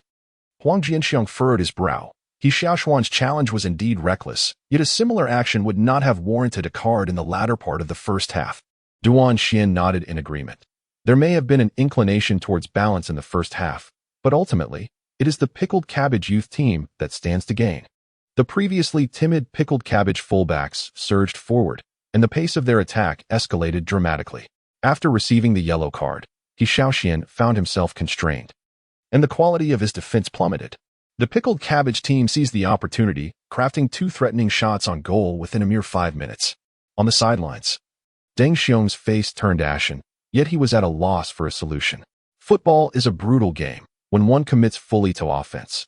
The vulnerabilities in defense become glaringly apparent. Barely 3 minutes after the pickled cabbage players advanced, retribution struck. In the next moment, Lu Zai received a long pass from a teammate near the halfway line. This time, instead of turning to play the ball back, he leaned to one side, using his shoulder to firmly block the advancing pickled cabbage player, Jin Wenzai. Suddenly, he propelled himself forward like a cannonball fired from its muzzle. What a magnificent play! Huang Jianxiang's eyes widened in astonishment at the exquisite display of skill. Lu Zai was off. Duan Xian's commentary soared in pitch, his voice nearly shredding. The pickled cabbage defenders were taken aback, desperately scrambling to recover, but Lu Zai had already gained a 2-step lead. Stop him! Roared Huang Renfan, the captain of the pickled cabbage team, as he chased back, but it was too late. Lu Zai strode forward, the ball firmly at his feet, heading straight for the penalty area. In an instant, he was nearing the edge of the box, and the last remaining defender from the pickled cabbage team. Their stalwart defensive midfielder Park Shurhan lunged forward with gritted teeth, attempting a tackle. If he passed, it would mean a one-on-one with the goalkeeper. Such a scenario must be avoided at all costs. Bang! A dull thud echoed. Park Shurhan missed the ball and failed to make contact with the player, resorting instead to a brutal pull that forcibly brought Lu Zai crashing to the ground from his rapid sprint. Beep! The referee's whistle rang out piercingly, decisively brandishing a card. A yellow card. Tactical foul. Yellow card. Huang Jianxiang excitedly slammed the table. This player was far too frantic. If no fouls occur, Lu Zai will be face-to-face with the goalkeeper. Moreover, the position for this free kick is exquisite, a mere 21 meters from the goal. Duan Xian was so exhilarated that he nearly leaped from his seat. The head coach of the Kimchi Nation sprang up from the bench, his complexion instantly paling. He understood the stakes of the match better than anyone. This free kick could alter the course of the game. At 21 meters, Lu Zai slowly rose, gently brushing off the blades of grass clinging to his shorts. His gaze resembled a frozen lake, icy enough to chill the heart. The stadium seemed to freeze at this moment. Thousands of eyes were riveted upon him. He walked with steady steps toward the ball, each footfall meticulously measured. Crouching down, his long fingers caressed the turf, plucking a few blades of grass to gauge the wind's direction. The autumn breeze of Southeast Asia, laden with moisture, swept by, and he squinted, already possessing the answer within. We witnessed Lu Zai meticulously preparing for this free kick. Huang Jianxiang's voice erupted like a barrage. This position is Lu Zai's domain. The memory of his stunning curved shot during the semifinals against the Emerald team is still fresh. In the group stage of this tournament, it was precisely against this Kimchi Nation team that his thunderous strike from 23 meters secured our hopes of advancing. Could he create another miracle tonight? The stadium fell into a deathly silence. Lu Zai gently nudged the ball, using his toe to press the grass and mud beneath it firmly. He stepped back 5 paces and closed his eyes.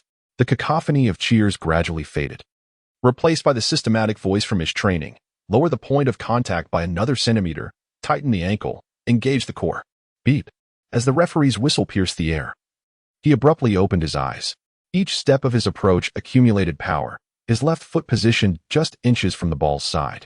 His right leg lashed out like a whip at the sphere. Boom! A thunderous sound erupted. The white ball transformed into a fleeting shadow, spinning menacingly as it soared toward the top right corner of the goal. Its speed approached 140 kilometers per hour. The Kimchi nation's goalkeeper launched himself with all his might, his fingertips nearly grazing the crossbar. Yet, as the shot reached its apex, it suddenly veered, curving as if enchanted, tracing a path of despair. When the reverberating crash resonated throughout the stadium as the ball struck the underside of the crossbar and thundered into the net with a force that was nothing short of cataclysmic. It's in, it's in, it's in. Duan Xin's voice shattered. Luzai? Once again, Luzai? He has rescued the youth national team with another world-class strike. The entire stadium erupted in jubilation. A colossal red flag billowed like waves in the sea. A fan adorned with a red headscarf raised a drumstick, the fervent beats resembling a battle charge. Thud, thud, thud. Longwood team. Incredible! Luzai. Incredible! The roars of the crowd surged higher and higher, shaking the very ground of the stadium. Players on the bench dashed to the sidelines in a frenzy, while Coach Deng Xiong vehemently hurled a water bottle to the ground. On the other side, the players from the Pickled Vegetable Nation stood in stunned silence. The previously arrogant Huang Hechan gazed up in bewilderment, fixated on the replay displayed on the large screen, unable to believe his eyes. They prided themselves on possessing the strongest defense in Asia, yet once again, they were pierced through by a single strike from Luzai. In the broadcast, Luzai merely stood calmly, his right hand gently tapping the badge on his left chest. His gaze swept across the jubilant crowd, as if to convey, this is merely the beginning. Huang Jinxiang slapped the table, his eyes sparkling. Dear viewers, this grand battle became truly spectacular once the Pickled Vegetable Nation took the lead. The star forwards from both teams seemed to be engaged in a celestial duel, with each taking turns to shine. Duan Xin quickly flipped through the data at hand. According to the statistics, Huang Hechan from the Pickled Vegetable Nation scored first with a penalty kick at the 21st minute of the first half, but in the second half, our Luzai swiftly equalized with a breathtaking free kick. Speaking of this, Huang Jinxiang animatedly gestured, emphasizing that a penalty kick and a free kick are incomparable. A penalty is a one-on-one duel between the goalkeeper and the kicker, while this free kick, that is pure skill. Huang Jinxiang suddenly raised his voice. Viewers may not realize how terrifying this data is. The world-renowned free kick master Janinho has a career free kick success rate of only around 15. Our Luzai's performance in this tournament is simply a dimensionality reduction strike. Duan Xin seized the opportunity to interject, his voice trembling with excitement. This is nothing short of phenomenal. It seems the goalkeeper from the Pickled Vegetable Nation will have nightmares tonight. Meanwhile, in the luxurious Lu residence, in front of a 100-inch LCD television, Song Yakin sprang up from the sofa, her cheering sticks slamming onto the coffee table. Xiao Yi has scored, she exclaimed, bouncing in place with excitement, tears glistening in her eyes.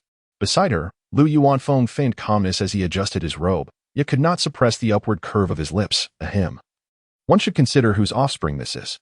At the venue, within a private box, at the moment Luzai scored, the coffee cup in the hands of the Football Association chairman, Kai Jinhua, clattered to the carpet. This normally stoic official completely disregarded his image. Leaping from his seat with his hands on his head, his suit buttons bursting open. Meanwhile, on the notebook of Manchester United's chief scout, Mark Williams, the pen swiftly underlined key points. Luzai's updated statistics for this tournament. Direct free kick goals, 3. Free kick scoring rate, 40. A rare technical talent from the continent. He heavily underlined the number 43 times, adding 3 exclamation marks beside it. The players of the Dragon Nation had just concluded their exuberant celebrations. Exchanging high fives and embraces, and with joyful smiles, they jogged back to their half of the field. Luzai's astonishing 21-meter free kick had arrived with such swiftness. Within less than 10 minutes of the second half, the team had turned the tide from trailing to equalizing, leaving everyone in a state of euphoria. In that fleeting moment of relaxation, calamity struck with sudden ferocity. The prodigious talent from the land of kimchi, by Sheng Hao, a midfield virtuoso hailing from the illustrious La Masia Academy, sprang into action. He executed a series of dazzling feints along the left flank, leaving defenders in disarray. Just as Gao Zhuani was poised to block, he deftly flicked the ball with his toe, delivering a sublime cross. Watch out for the long-range shot. The shout of goalkeeper Zhou Yuchen had yet to dissipate when Huang Shizan swung his right leg with fervor. Boom! The ball soared like a cannonball, tracing a fearsome arc through the air. From 30 meters out, The thunderous strike met the far corner, barely grazed by Zhou Yuchen's fingertips, crashing into the crossbar and rebounding out of bounds. A corner kick. The coaching staff from the land of kimchi erupted in jubilation as Huang Renfan sprinted in. Chaos reigned in the Dragon Kingdom's penalty area. Huang Shisan leapt like a spring flower, his scalp barely grazing the descending ball at the back post. Bai Xinghao appeared like a phantom, executing a cunning flick that sent the ball skimming past the goalpost. The entire stand erupted in gasps of relief, with even the commentator Huang Jinxiang trembling in his voice. This is akin to dancing on the edge of a blade. Lu Zai, in frustration, kicked the grass vehemently, the electronic scoreboard reading 57 minutes, stinging his eyes. While his teammates exchanged bewildered complaints, he charged into the center circle, hoarsely bellowing, "Wake up! Is this a friendly match?" Lu Zai slammed his tensed right hand upon the captain's armband, exclaiming that if they continued playing like this, they would soon concede 3 goals. In the stands, the elderly drummer abruptly altered his rhythm. Thump, thump. The urgent beats resonated like the call to arms, gradually igniting a chorus of 50,000 voices. Defend, defend. On the substitutes bench, an assistant coach was animatedly speaking into his phone, the camera capturing his lips distinctly forming the words, "The Dragon Kingdom team is running out of steam. They're on the brink of collapse." Chapter 28, adding insult to injury at the 60th minute. The Dragon Kingdom's U20 team seemed to have had their very souls extracted overnight. The defenders trudged along lethargically, their gazes vacant, moving as if in a hypnotic trance. Devoid of fighting spirit, Huang Renfan smiled. The midfield orchestrator from the land of kimchi effortlessly controlled the ball, leisurely engaging in a 1-2 with Bai Xinghao just outside the penalty area. The Dragon Kingdom defenders were toyed with like wooden stakes, their eyes filled only with confusion. They had compressed too tightly. Commentator Huang Jinxiang shouted in despair. The center was congested, while the flanks lay barren. Lu Zai suddenly turned, his gaze sweeping over to the empty wings. Cover. Just as he shouted, Bai Xinghao had already executed a diagonal pass, the ball rolling precisely into the vast expanse on the right. It was over. The wingback from the land of kimchi moved unimpeded, effortlessly reaching the baseline, his ankle twisting as he sent the ball arcing sharply towards the penalty area. A 3-pronged attack. Huang Shisan leapt for a header at the front post. Huang Renfan soared in the center to contest. Bai Xinghao lay in wait at the back post. Bang! Huang Renfan's header struck the net like a cannonball, leaving Zhou Yuchen with no time to raise his hand, merely a witness to the gaping hole in the goal. 2-1. In a mere 5 minutes, the hopes of Longwa's team were ruthlessly crushed. The stands of Paokai Nation erupted into a frenzied inferno, a white tide of numerous insulting gestures rising, with some tearing at their jerseys and howling maniacally, while others hurled beverage bottles violently towards the Longwa fan section. The area designated for Longwa lay in utter silence, as if it were a still pond. An elderly fan, his hair as white as snow, trembled as he removed his glasses, murky tears weaving through the creases of his face. How could they concede so easily? Are they all in a daze? A furious youth pounded the armrests of his seat with a resounding thud. On the coaching bench, Deng Xiong's fist sank deep into the turf, his teeth grinding audibly, the fire of rage in his eyes nearly igniting the grass. The broadcast camera cruelly captured the gaping mouths and bewildered expressions of the Longwa defenders, as if they were ensnared in an unending nightmare. Is this the defense of professional players? Huang Jinxiang, filled with fury, overturned a water bottle, splashing its contents over the materials. Even kindergarten children would position themselves better. Within the VIP box, Kai Genwa's face turned a deep shade of purple, the veins on his temples bulging. He clutched the corner of his suit tightly, the expensive fabric twisting beneath his grip. A suffocating tension enveloped the entire stadium, a wave of humiliation washing over every heart. The timer coldly displayed 60 feet 42 inches, yet the spirit of Longwa's team had long since been shattered. Everyone, pull yourselves together. The match is not over yet. Lu Zai clapped his hands with a force akin to war drums, rallying his bewildered teammates. His eyes burned with a fierce determination, his voice slicing through the cacophony of the stadium like a drawn sword. It is far too early to speak of surrender. The heads of his teammates, once bowed in despair, began to rise slowly, drawn by the unwavering spirit of their captain, their scattered gazes gradually sharpening. Listen, anyone who is fatigued, raise your hand immediately. We still have substitution slots. Lu Zai's piercing gaze swept across the defensive line, and several panting defenders lowered their heads in shame. They could not allow the opposition to breach their defenses so easily again. He decisively turned, signaling to the coaching bench for tactical substitutions. With the fourth official raising the electronic board, Lungua's team introduced 3 fresh forces in one breath. 2 vigorous defenders and a midfielder who had yet to set foot on the field, but possessed remarkable physicality. Remember, Lu Zai firmly grasped the shoulder of the newly introduced teammate, imparting the survival rules in the simplest of terms. Maintain your positions. Do not rashly commit to tackles. Use your bodies to block their attacking lanes. They are not sharpshooters. As long as you secure your position, they cannot score. He patted the young player's shoulder with conviction. Trust my judgment. Guard this line, and we still have hope for a comeback. Above the pitch, it felt as though thunder rolled ominously. The players struggled to rise from the quagmire of despair, their gazes refocusing with renewed determination.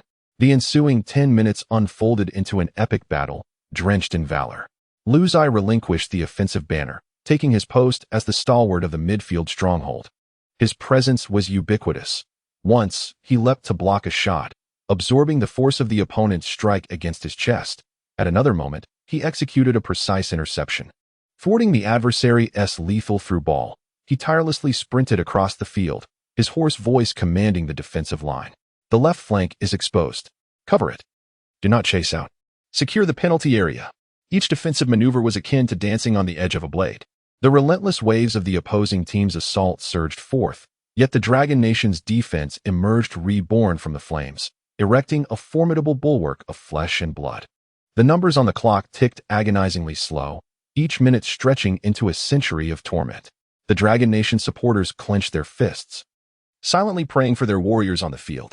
This was a battle fought for dignity, a desperate struggle for honor. Each silhouette epitomized the unwavering spirit, never surrender. In those heart-stopping 10 minutes, everyone on the pitch understood. To hold the line was to grasp hope. To falter was to embrace perdition. In the 75th minute, the 9th corner kick for the opposing team, the atmosphere in the stadium suddenly tightened. The opponent's center back, Kim Min-jae, a towering figure standing at 192 meters, advanced into the Dragon Nation's penalty area, exuding an unyielding presence merely by his stature. I'll mark him. Lu Zai growled, charging toward Kim Min-jae without hesitation. He knew that in this moment, only he could confront this beast from the opposing team head-on. Tensing his muscles, he braced his back firmly against Kim Min-jae, positioning himself as a steel barrier between the defender and the goal. Lu Zai felt Kim Min-jae exerting pressure, his knee surreptitiously driving into the inner thigh. The brute, with every muscle taut, resisted the underhanded tactic. No one gets loose. Keep your assignments. He gritted through clenched teeth, hoarsely directing the defensive line. Peep. The referee's whistle pierced the air. Yun Jinhuan took a run up, swinging his leg as the corner kick was unleashed with ferocity. Fast and flat, it soared towards the far post, targeting Kim Min-jae's head. Danger! Lu Zai bellowed, every muscle in his body surging with explosive energy as he collided forcefully with Kim Min-jae's shoulder. The latter was forcibly displaced by Lu Zai's impact. Get lost. Lu Zai leapt with all his might, managing to head the ball out before Kim Min-jae could reach it. However, as he landed, Kim Min-jae staggered backward, a sinister glint flashing in his eyes. Die. The brute suddenly lifted his iron elbow, striking viciously at Lu Zai's temple. Boom. A crimson haze engulfed Lu Zai's vision. The entire world spun as his body flew like a rag doll, his forehead colliding violently with the doorpost. Blood gushed forth instantaneously. Quick, team doctor. The referee's whistle pierced the air urgently, prompting the team doctor to rush into the penalty area. Teammates rushed towards Jin Min-jae, shouting furiously. Are you playing football or committing murder? Murderer. Zhang Xiuwei's fist swung in a wide arc. I'll take down this beast. The referee swiftly intervened, brandishing a yellow card amidst the chaos. However, upon seeing Lu Zai's injuries, his expression changed. Blood had already soaked the grass in front of the Dragon Nation's goal. Jin Min-jae feigned innocence, raising his hands, yet a sinister grin remained on his face. Lu Zai lay in a pool of blood, his consciousness fading. Yet his hand clutched onto his jersey, refusing to let go. That was his final act of defiance. The Dragon Nation fans on the sidelines were utterly enraged. Corrupt referee. How can he not give a red card? The Kimchi Nation is filthy. Damn it. The referee is blind. The furious shouts nearly overturned the stadium. Some waved flags wildly, while others smashed their drink bottles in anger. On the field, The Dragon Nation players, their eyes bloodshot, clenched their fists tightly, each one glaring at Jin Min-jae as if they wished to pierce him with their gaze. This foul play ignited the team's fury completely. "Brothers, hold the fort. Wait for me to return." Lu Zai lay on the stretcher, the gruesome wound on his forehead continuing to bleed profusely, staining his entire face a terrifying red. He clung desperately to the edge of the stretcher, the veins in his arms bulging with his last bit of stubbornness. Team Doctor Lao Zhang fought valiantly to apply pressure to the wound with gauze, yet the warm blood flowed unceasingly. "This is murder." Commentator Huang Jianxiang was utterly enraged, his voice nearly tearing through the broadcast. "A red card. Absolutely a red card. That bastard Jin Min-jae had already escaped a yellow card in the first half. How dare he resort to such foul play now?" Duan Xian stared intently at the replay, his voice trembling. The slow motion shows that Jin Min-jae's elbow strike was deliberately aimed at him. After Lu Zai had cleared the ball, he intentionally swung his elbow. This is not a football action. This is murder. The hearts of millions of viewers from the Dragon Nation tightened suddenly. Inside the Lu family mansion, "My child, Xiao Yi." Song Yakin's tears flowed uncontrollably as she gripped the sofa, her nails nearly embedding into the leather. She trembled as she gazed at the screen, each close-up of the injury slicing through her heart. "Let's not play this game anymore, please." Her voice was nearly a plea. Lu Yuanfeng's eyes were bloodshot, his entire face twisted in fury, his fist cracking ominously. If he were onside, he would grit his teeth. Cold, murderous intent seeping through the gaps. "I will make this beast understand what it means to suffer." The televised broadcast continued as Jin Min-jae was called aside by the referee, his face still adorned with a false air of innocence. On the sidelines, the coach of the Pickled Cabbage Nation pretended to protest, as if the victim were not Lu Zai, but rather themselves. Chapter 29. The Return of the Dragon God. Despite the Korean team's attempts to argue with the referee, the replay served as undeniable evidence. Beep. The main referee finally approached Kim Min-jae, extracting a red card from his chest. The referee reversed his decision. A red card. Kim Min-jae was sent off. Huang Jianxiang roared in anger, but what good was it? Lu Zai had already been carried off the field. The most talented young player of the Dragon Nation might have just jeopardized his professional career. The surge of fury exploded across the internet. This pack of dogs from the Pickled Cabbage Nation. Has the referee finally regained his sight? If anything happens to Lu Zai, the Pickled Cabbage Football Association must pay in blood. We won't play this match anymore. Let us withdraw in protest. Lu Zai, who am I? The team doctor, Old Zhang, trembled, gripping Lu Zai's chin, forcing him to look at him. Murky tears swirled in the old man's eyes. Lu Zai blinked, blood dripping from his eyelashes, yet a stubborn curve formed at the corner of his mouth. "Old Zhang, what are you going to do? Afraid that if I die, no one will play chess with you?" Old Zhang's tense shoulders finally slumped. He turned and shouted at the head coach on the sidelines. "Old Deng, make a substitution. He needs to go to the hospital." "No substitutions." Lu Zai abruptly propped himself up from the treatment table, gripping Old Zhang's wrist tightly. His knuckles turned white, the strength nearly crushing bone. "Your forehead is bleeding." Old Zhang stammered, his voice tinged with desperation. "This is an open wound. It could get infected. It's your responsibility to stop the bleeding." Lu Zai gritted his teeth, commanding each word with precision, his eyes fixated on the scoreboard displaying 1-2, with the Dragon Nation still trailing by 1 goal. "And my responsibility." His voice was low and grim, each syllable dripping with a sense of vengeance, "is to make sure these sons of dogs pay dearly, and to bring the championship back to the Dragon Nation." Coach Deng Xiong rushed over, his piercing gaze scrutinizing Lu Zai's pupils. "Lu Zai, are you sure you're all right? If anything happens, I will take full responsibility." Deng Xiong stared at him for a full 3 seconds before finally squeezing out a single word through clenched teeth. "Fine." He then shouted to Old Zhang, "Treat his injury. The quicker, the better." Old Zhang gritted his teeth, retrieving the medical stapler, his hands shaking as if sifting through fine flour. "According to protocol, I need to administer anesthesia. But if I do, you won't be able to continue the match. Then just stitch it up." Lu Zai ripped off the blood-soaked bandage. "No more nonsense. Bring the alcohol." He tilted his head back, downing a gulp of medical alcohol, the acrid liquid rushing down his throat as the stapler's metal prongs pierced his flesh. Snap! Snap! Snap! Each puncture felt like a branding iron searing through his skull, yet he did not flinch. As the bandage wrapped around, blood immediately seeped through, creating a glaring halo of crimson. In the 85th minute, The players on the field were already consumed by rage, yet the score remained stubbornly locked at 1-2. At that moment, the players from the Pickled Vegetable Nation suddenly fell silent, frozen in place like rabbits ensnared by a venomous serpent. The figure had returned. With a head wrapped in bloodied bandages and a battle-worn jersey stained with mud and blood, those eyes radiated a forged intent to kill. The barrage of comments on the live stream erupted instantaneously. Damn, the god of war has returned. Is this even human? This is a war god. Even the usually brash commentators from the Pickled Vegetable Nation fell silent, eventually stammering. Number 7 from the Dragon Nation has returned to the field despite his injuries. Beep. The referee's whistle pierced the air as Lu Zai strode onto the pitch. The moment his foot touched the grass, the ground seemed to tremble beneath him. He bent down to grasp a handful of bloodied turf, crushing it in his palm, and then flashed a grin towards the substitute bench of the Pickled Vegetable Nation, a smile that was anything but human. The game continued. He silently mouthed, "Now it's our turn to counterattack. System, activate the Henry Experience card." In that instant, Lu Zai felt as though every cell in his body had been rejuvenated. His limbs no longer felt heavy, and his mind began to clear and sharpen. As Lu Zai stepped onto the field, the crowd erupted into a frenzy. His teammates surged towards the sidelines like a tidal wave, as if witnessing the arrival of a savior. Even the referee was nearly knocked off balance by the oncoming players from the Dragon Nation. Damn, he is really back. Zhang Shou's voice trembled as he yanked off the temporary captain's armband from his arm, forcefully tying it back onto Lu Zai's. The pressure almost digging the bandage into his flesh.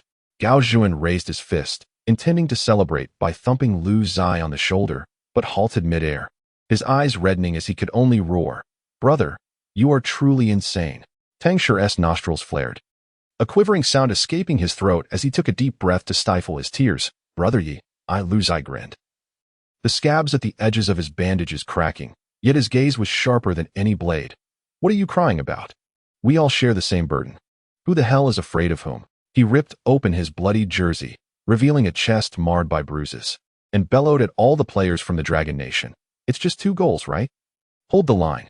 If there's a chance, kick it long." With that, he pounded his fist against his heart, the sound resonating like a war drum. "Leave it to me." "Good." The collective roar of 11 men shook the very grass beneath them, sending shivers through the stands of the Pickled Vegetable Nation's fans. The opposing players from the Pickled Vegetable Nation turned pale, with Bai Shenhao instinctively taking a half-step back. In the VIP box, scouts from major European clubs lost their composure. A scout from Real Madrid kicked over his coffee cup. "Jesus Christ. Is his skull made of titanium alloy?" The chief scout from Bayern leaned over the railing, nearly pressing his binoculars against the glass. "This is not just a medical miracle. This is a military-grade willpower." The match continued. As the moment of the kickoff approached, the atmosphere in the stadium felt as though it had solidified. Their passes lost their fluidity, and a flicker of panic crossed their gazes. The player, number 7, whose head was bound with a blood-soaked bandage, fixated intently on every touch of the ball. Huang Renfan's pass to Bai Shenhao was slightly diverted under the pressure from the opposing team. Bai Shenhao hastily extended his foot, yet he was half a meter too late to seize it.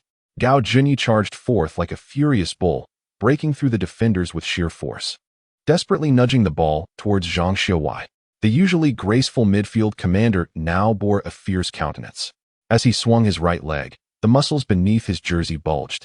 His leg taut like a drawn bow. Whoosh! A spectacular long pass spanning 65 meters tore through the night sky like an intercontinental missile.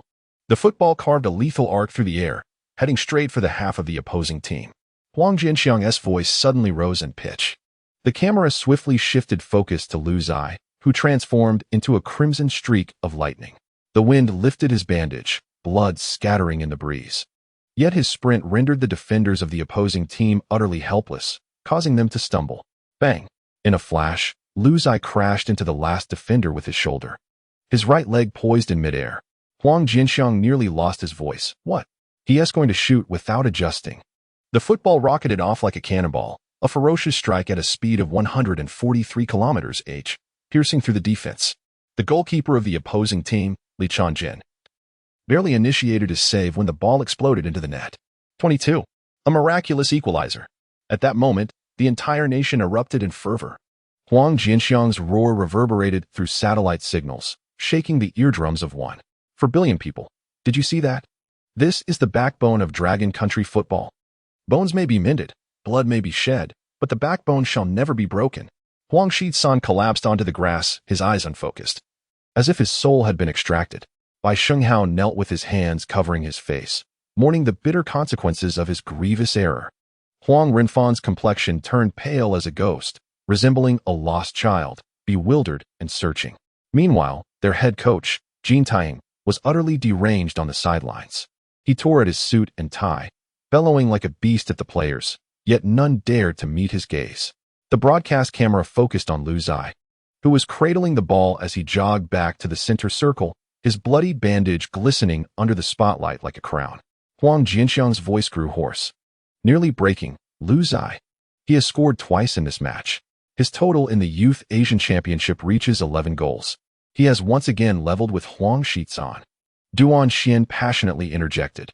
Both teams are locked in a relentless contest.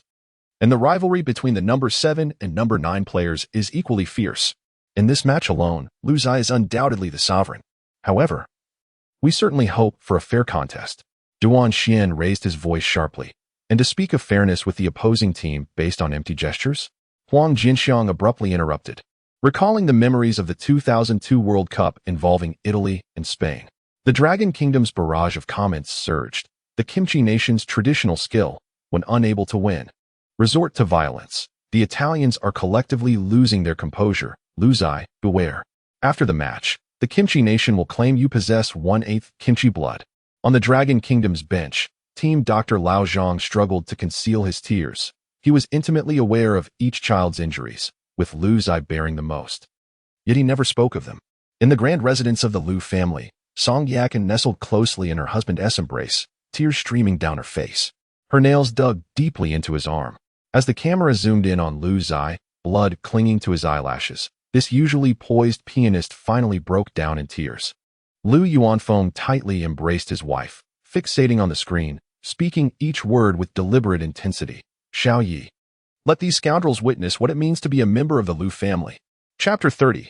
Champions. The regular 90 minutes of play came to an end. The fourth official strode to the sidelines, raising the electronic board to signal 7 minutes of stoppage time. The match instantly reached a fever pitch. Both the Dragon Kingdom and Kimchi Nation teams sought to seize the final moments for a decisive victory. Every tackle resonated with the sound of flesh colliding, clumps of grass and sweat glistening under the floodlights. This had transcended an ordinary match. It had become a battle for dignity. The Kimchi Nation's attacks surged like a relentless tide towards the Dragon Kingdom's penalty area. Huang Renfan retreated to midfield to organize play, collaborating with Huang Shisan, while Bai Shenghao executed a series of exquisite passes just outside the penalty box. In the 92nd minute, Bai Shenghao suddenly accelerated, evading the center back, and found himself in an excellent position near the penalty spot. However, he sent the ball soaring over the goal. Hold on. A frail old fan in the stands wept profusely, clutching an old scarf from the 2002 World Cup, urging them to endure these final 5 minutes. Witnessing the valiant efforts of the young players on the field, it dawned on everyone that Dragon Kingdom players were never lacking in bravery. What they needed was a hero to ignite their fervor, and now, that hero was on the pitch, single-handedly supporting the entire team. A close-up captured Lu Zai, whose forehead wound had begun to bleed again, his red jersey now stained a deep crimson. Yet, the resolve in his eyes burned more fiercely than ever. In the 94th minute, the Kimchi Nation launched another lethal assault. Huang Renfan received the ball at the edge of the penalty area, and everyone anticipated a direct shot. To their astonishment, he deftly redirected it to Huang Shisan, who charged in. At the critical moment, a red figure lunged in with a slide tackle. It was Lu Zai. He sprinted back from 10 meters away, risking a red card, and executed a sliding tackle to clear the ball. Finally, the referee glanced at the watch, signaling the last minute of stoppage time. Yet, the Kimchi Nation's youth team began to show signs of unraveling. Both teams fielded 10 players. Yet the stamina of the Kimchi Nation had completely depleted, their legs heavy as if burdened with lead. In the past, this would have seemed utterly fantastical. How could a nation renowned for its physical prowess be brought to its knees by the Dragon Kingdom team at such a critical juncture? And what of the Dragon Kingdom players? They had succumbed to madness. Each one of them, eyes blazing red, resembled tireless steel warriors. And each sprint was imbued with a relentless determination. Why? Coach Kim Tae-hyung of the Kimchi Nation bellowed from the sidelines. How could they still run? This defies logic. Logic? To hell with logic in the face of blood and sacrifice. Bang! Gao Junyi blocked a sure goal with his face. Blood gushed from his nose as the ball ricocheted towards the midfield. Catch it. It was once again Lu Zai, his body drenched in blood, the bandages soaked with sweat. Yet his eyes were colder than blades, more fervent than flames. Stop him! Coach Kim Tae-hyung of the Kimchi Nation screamed, his voice torn with desperation. 3 players from the Kimchi Nation charged at him like a pack of wolves upon a lone wolf. Unfortunately, they were not confronting a mere man, but rather the embodiment of death. The first defender, Huang Rinfan. He lunged in with a fierce sliding tackle, attempting to disrupt the ball, but Lu Zai was faster. With a deft flick of his right foot, the ball rolled behind him, and he evaded like a phantom. Huang Rinfan missed, sliding out of bounds. He scrambled to his feet, his face pale, fear finally surfacing in his eyes. How could he be so fast? The second defender. The Kimchi Nation South Key defensive midfielder Park Se-han. He roared as he barreled forward. Bang! Lu Zai did not slow down. He met the collision head-on. The 2 shoulders collided, sending Park Se-han flying as Lu Zai deftly maneuvered past him. Shock was all that remained in his eyes. This is impossible. His stamina, the third defender, Lee Ji-di. He was the last line of defense. He charged forward with a furious shout. Facing him, Lu Zai deftly controlled the ball with his left foot, then flicked it with his right in a seamless motion, executing a perfect dribble in an instant. Huang Jianxiang shouted, fried meatballs. No deceleration. Lee Ji-di was completely deceived, his center of gravity thrown off. By the time he turned to pursue, Lu Zai had already glided past him like the wind. A clear chance. An absolute clear chance. The stadium erupted. The fans of the Dragon Kingdom rose in unison. Goalkeeper Lee Chong-gun of the Kimchi Nation dashed out in desperation, arms outstretched, attempting to block. But Lu Zai had already anticipated the timing of his advance. Instead of shooting, he merely nudged the ball. It sailed through a perfect arc, slipping right between the goalkeeper's legs. In the next moment, Lu Zai accelerated, brushing past the goalkeeper to chase the ball. Facing the open goal, he gently pushed it into the net. Whoosh! 32. As the final whistle blew, a hat trick was achieved. The youth team of the Dragon Nation executed a stunning last-minute victory. In this moment, the despair of the adversary truly set in. Huang Rinfan collapsed to the ground, his hands covering his face, trembling silently. Bai Shenghao sat helplessly on the grass, his gaze vacant, as if his faith had crumbled. Huang Shizan lay prostrate on the ground, his fists pounding the turf in a frenzy of frustration and humiliation that nearly drove him to madness. Goalkeeper Lee Chong-jin stood dazed in the goal, staring down between his legs, as if unable to believe the reality of the situation. Meanwhile, on the coach's bench, Jin Taiheng was utterly shattered. He screamed in a fit of rage, kicking a water bottle away, then grabbed his hair and crouched down, resembling a defeated beast. And what of Lu Zai at this moment? He expended the last vestiges of his strength, his legs giving way uncontrollably. He staggered a few steps, barely making it to the goalpost, then slowly sank down against it, closing his eyes. He no longer had the strength to celebrate. Yet, his teammates were beside themselves with joy. Zhang Xiuwei was the first to rush over, kneeling before him, cradling his face in his hands, shaking him fervently and shouting, Lu Zai, you are a god. Zhou Yuchen roared as he tossed aside his gloves, slamming his fist into the ground. What a rush! Gao Zhuan rolled and crawled over, embracing Lu Zai's body like a madman, then threw his head back and howled to the heavens. On the coach's bench, team leader Zhai Tao and head coach Ding Xiong embraced, both in tears. In the broadcast room, Huan Jianxiang completely lost control. His voice was hoarse to the point of being barely audible. Lu Zai. Lu Zai. The future of Asian football. The pride of the Dragon Nation. 12 goals, the golden boot of this tournament. He is history. Duan Xian passionately shouted. This battle has made all of Asia realize that Dragon Nation football cannot be underestimated. A new era has arrived. In the VIP box, Football Association President Kai Jinhua overturned his chair with a crash, arms raised high, roaring in exuberance. Well done. The assistant beside him was taken aback. When had President Kai ever lost his composure like this? The normally steady old man had red eyes and bulging veins in his neck, resembling a drunken fan in a frenzy. At the Liu family villa, Song Yakin clutched her husband's arm tightly, her nails nearly digging into his flesh. Old Liu, Our son's injury should be nothing serious, right? She gazed at the live broadcast of Lu Zai's bandaged wounds, her voice trembling. Lu Yuanfeng swallowed hard. Wrapping his arms around his wife, he can endure. This boy has a stronger spirit than I did in my youth. Yet, his hands trembled slightly. For he was not only a father, but also a proud representative of the entire Dragon Nation. In front of the television, billions of viewers erupted in a frenzy. In university dormitories, keyboards were smashed to pieces. Beneath the plaza's large screen, beer bottles exploded.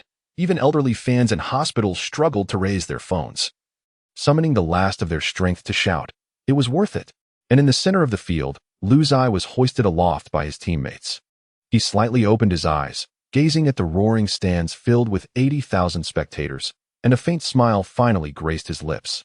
The fervor of the Dragon Kingdom's fans reached a fever pitch. Flags of crimson billowed like a sea, and the thunderous cheers reverberated through the air. Tens of thousands of supporters clad in red jerseys surged like a boiling flame, creating waves of enthusiasm amidst the deafening drumbeats. They waved countless five-starred red flags, and the fervent tide of red engulfed the entire northern stands, transforming the stadium into a tumultuous sea of blood red. Lu Zai, Lu Zai. The synchronized chants resounded like a mighty thunder, causing even the steel and concrete stands to tremble. The fervent fans in the front rows had already lost their voices. Yet they continued to pound their chests in frenzy, some even shedding their jerseys to wave above their heads. One individual held aloft a homemade banner reading Asian penalty area. No trespassing, provoking laughter and roars from the crowd. A few young enthusiasts, their faces painted with vibrant colors, paraded a 10-meter-long Dragon Kingdom dragon mascot down the steps, eliciting a chorus of whistles and cheers. An elderly gentleman, leaning on a cane, stood with tears streaming down the wrinkles of his face. After almost 30 years, I have finally waited for this day. Suddenly, the drumming altered its rhythm. All the fans collectively stomped their feet, creating a thunderous boom, boom, boom, resembling the gallop of 1,000 horses. The leading cheer captain raised his arms and cried out, "Where are the descendants of the dragon?" The answer came in an explosive roar from the crowd. On the field. At this moment, all of Asia had to concede that the championship, glory, and future belonged to the Dragon Kingdom. Team Dr. Old Zhang pushed through the throng and rushed in, to the hospital. Hurry. We need to conduct an MRI on his brain. Nonsense. Lu Zai grabbed his collar, grinning mischievously. You're the one whose brain is faulty. Laughter erupted among the crowd. With a hoarse voice, Lu Zai exclaimed, "Bring me a bottle of sugar water." Old Zhang, shaking with anger, nevertheless hurriedly presented 3 bottles of functional drinks. After gulping them down, Lu Zai wiped his face vigorously. Old Zhang, remember before the match when we agreed? His bloodied fingertip pointed at his forehead. You're responsible for bandaging the wound, and I'll take care of the Koreans. You lunatic. Old Zhang scolded, pressing down on the bleeding bandage. This kid's wound has reopened. Suddenly, the team leader dashed over, his voice trembling with excitement. The AFC president and Chairman Kai have come personally to present the awards. Everyone assemble in 20 minutes. Chapter 31. The awards ceremony in the distance. The red carpet of the award stage lay elegantly under the spotlight. The trophy, symbolizing Asia's highest honor, the Asian Youth Championship, rested quietly on a black velvet pedestal, shimmering with dazzling brilliance. The members of the Dragon Kingdom's youth team had donned their brand new custom championship jerseys, standing in formation at the exit of the players' tunnel. On the deep crimson jerseys, 2 golden stars glimmered under the lights. The first representing the glory left by the previous generation of players 29 years ago, and the second, claimed by their own hands on this very night. Tang Shi caressed the golden star on his chest, his voice trembling slightly. Brothers, have we truly claimed the championship? Zhang Xiu rubbed his eyes vigorously. Damn. This is no dream. Gao Zhuan broke into a wide grin. From nearly being eliminated in the group stage to triumphing over our rivals. Who would have believed it? Indeed. Just a fortnight ago, they were a team dismissed by all as mere underdogs. They stumbled through the group stage, each knockout match more arduous than the last, yet ultimately, they ascended to the pinnacle of Asian football. The announcer's melodious voice resonated throughout the venue. Ladies and gentlemen, now, let us commence the award ceremony for the 38th AFC U-19 Championship. The crowd erupted into thunderous applause. The first awards presented were the championship medals and trophy. The esteemed guests included AFC President Sheikh Salman and His Majesty King Bhumibol Adulyadej of Emerald Country. The Dragon Nation players took turns ascending the podium. with a warm smile. Sheikh Salman draped gold medals around each player's neck, prompting roars of enthusiasm from the Dragon Nation fans with each medal presentation. Finally, Lu Zai, the captain, approached the stage with measured steps. His gait was steady, though blood seeped through the white bandages, stark against the fabric. Yet, his gaze was as sharp as a blade. Sheikh Salman regarded him with a slight nod and softly remarked in English, "Young man, congratulations. The future of Asian football will be written by you." Lu Zai's lips curled into a faint smile as he responded in kind, "Thank you, President." Before his words faded, King Bhumibol had personally extended his hand, presenting the heavy trophy. As Lu Zai raised the trophy high above his head, brilliant fireworks erupted in the night sky. The entire stadium was illuminated as if it were midday. The national anthem of the Dragon Nation resounded, with tens of thousands of fans singing in unison. The players, unable to contain their emotions any longer, surged forward, embracing Lu Zai, jumping and shouting with tears of joy streaming down their faces. Zhang Shou bellowed, "The championship is ours." Tang Shi, exhilarated to the point of incoherence, exclaimed, "Damn. Next year, I will conquer the World Youth Championship." At that moment, Lu Zai, trophy held aloft, stood at the very center of the stage. His gaze swept through the sky, filled with fireworks, over the surging sea of red, and across the ecstatic faces of his teammates. "Asian champion," he murmured softly, "this is merely the beginning." With the youth team's matches concluded, he was ready to strive for success in the professional league. Meanwhile, far away in Spain, in the southern city of the Iberian Peninsula, Sevilla, the fourth largest city in Spain, at the home ground of the La Liga team Sevilla FC, 3 gilded business letters were forcefully tossed onto the oak desk in the administration building. Marta Lopez, the only female manager in La Liga, tapped her fingers, adorned with crimson nail polish, impatiently against the table. Her feline amber eyes were fixated on the club emblems on the document: Atletico Madrid, Manchester United, Borussia Dortmund. "Damn it," she mused, biting her lower lip in confusion. Just half a month ago, the handsome Asian forward Lu Zai was merely a team mascot. And now the whole of Europe has gone mad for him? Subsequently, the awards for the runners-up and third place commenced. The vice president of the AFC presented silver medals to the players from the Pickled Cabbage Nation, but those once proud athletes now appeared despondent, many with their heads bowed, tears soaking into the grass beneath them. The fans from the Dragon Nation erupted into raucous laughter at their disheveled state. Meanwhile, the Emerald Nation, as the host, secured a historic third place thanks to the advantage of the schedule. The president of the Dragon Nation, Cai Jinhua, personally adorned them with bronze medals. And several young players wept and laughed, overwhelmed with emotion. Their supporters in the stands cheered wildly, celebrating the miracle of their team reaching the podium. Once the team awards were concluded, the spotlight refocused, illuminating the grand screen at the center of the stage as the highlight reel of goals began. The popular female host from the Emerald Nation, Natalie Wonmin, elegantly ascended the stage in towering heels. Her sun-kissed skin glowed like honey under the spotlight, and her form-fitting sequined gown accentuated her alluring curves, the neckline plunging into a captivating abyss that left the male audience breathless. Her voice, sweet as honey, ignited a fervor in the crowd as she announced the individual awards for this edition of the AFC U19 Championship, beginning with the Golden Boot Award. The big screen flashed a staggering statistic: 12 goals in 6 matches, an average of 2 goals per game. It was none other than the Dragon Nation's superstar forward, LZY. The arena erupted with deafening cheers, the fans from the Dragon Nation stamping their feet in unison, causing the entire stadium to tremble. Lu Zai, wearing his signature roguish grin, sauntered onto the stage lazily, but as he neared the host, his pupils constricted slightly. Goodness, that neckline could hide a championship trophy. Natalie's gaze lingered on his face, and she leaned slightly forward as he approached, her red lips parting. "Congratulations." Her voice was so sweet it could almost drip with honey. Lu Zai raised an eyebrow, his smile growing more audacious. "Thank you, sister. Your dress is beautiful." The female fans in the audience collectively shrieked. Cai Jinhua, the president of the Dragon Football Association, beamed as he took the stage to personally present the Golden Boot trophy to Lu Zai. During the photo op, he even threw an arm around Lu's shoulders, as if afraid someone might snatch him away. "Little Lu," Cai whispered, "let's connect on WeChat after the match. We need to have a good chat. The national team needs a marquee player like you." Lu Zai flashed a radiant smile, his eyes glinting with meaning. "Thank you, President. I will learn a lot from you."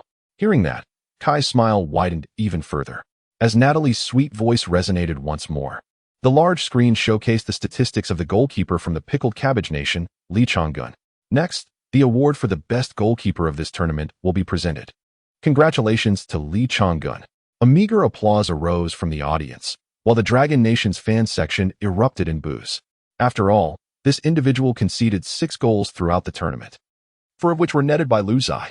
More humiliatingly, in the dying moments of the final, he was pierced through the legs by a goal from Lu Zai, instantly becoming a meme across the internet. Lee Chong-gun stiffly ascended the stage, his gaze flickering as he passed by Lu Zai, wishing he could take a detour. Their eyes met, and Lu Zai flashed a charming smile, causing Lee Chong-gun's complexion to darken instantly. The barrage of comments online exploded. "I'm dying of laughter. Lee the Guardian will never want to see Lu Zai again, getting the Golden Boot award while being shot down by the pierced goal. That acceptance speech must be filled with gritted teeth." The award presenter handed the trophy to Lee Chong-gun, whose expression resembled that of someone receiving the award for the most unfortunate background character of the year.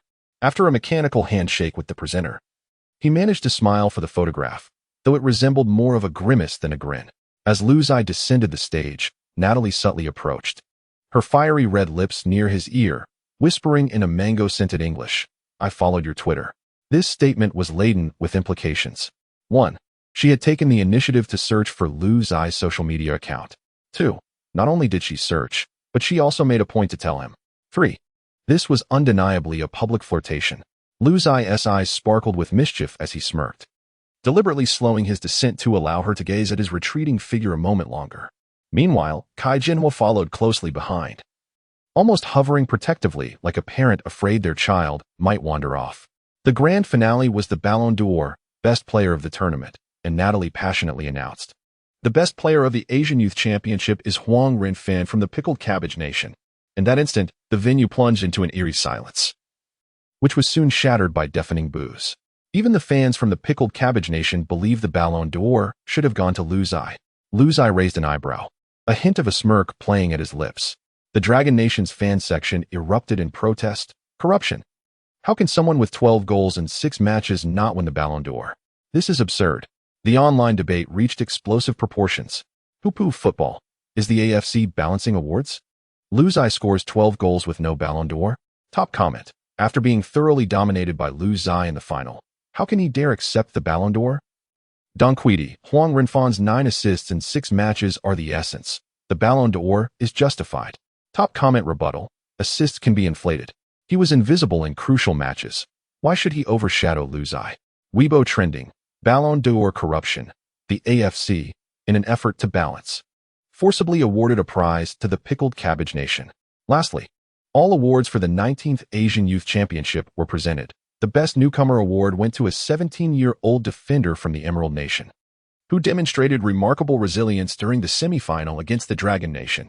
The Fair Play award was bestowed upon the Uzbek team, who finished 4th. As the awards ceremony concluded, Lu Zai, clutching the Golden Boot trophy, was immediately surrounded by a throng of media personnel in the mixed interview zone, where camera flashes erupted like fireworks and microphones were thrust almost into his face. After all, who wouldn't want to hear this 19-year-old prodigy, having scored an astonishing 12 goals in 6 matches, utter a few fierce words? A reporter from Qatar, eager for sensationalism, inquired, "Lu Zai, what is your perspective on the Ballon d'Or for this tournament?" The recipient is none other than Huang Renfan, whom you outmaneuvered 3 times in the finals. Chapter 32. Post-match rendezvous. The surrounding reporters fell silent, all breathlessly awaiting Lu Zai's retort. With a nonchalant shrug, he replied, "He is a commendable midfielder, possessing a good tactical awareness and refined skills." After a brief pause, he raised an eyebrow and smiled. "We might very well cross paths on the European stage." His underlying message was clear: Asian Ballon d'Or? Take it if you wish. If you truly have the prowess, let us see who shines in Europe. Unfazed, the Qatari reporter pressed on. "Do you believe he deserves the Ballon d'Or?"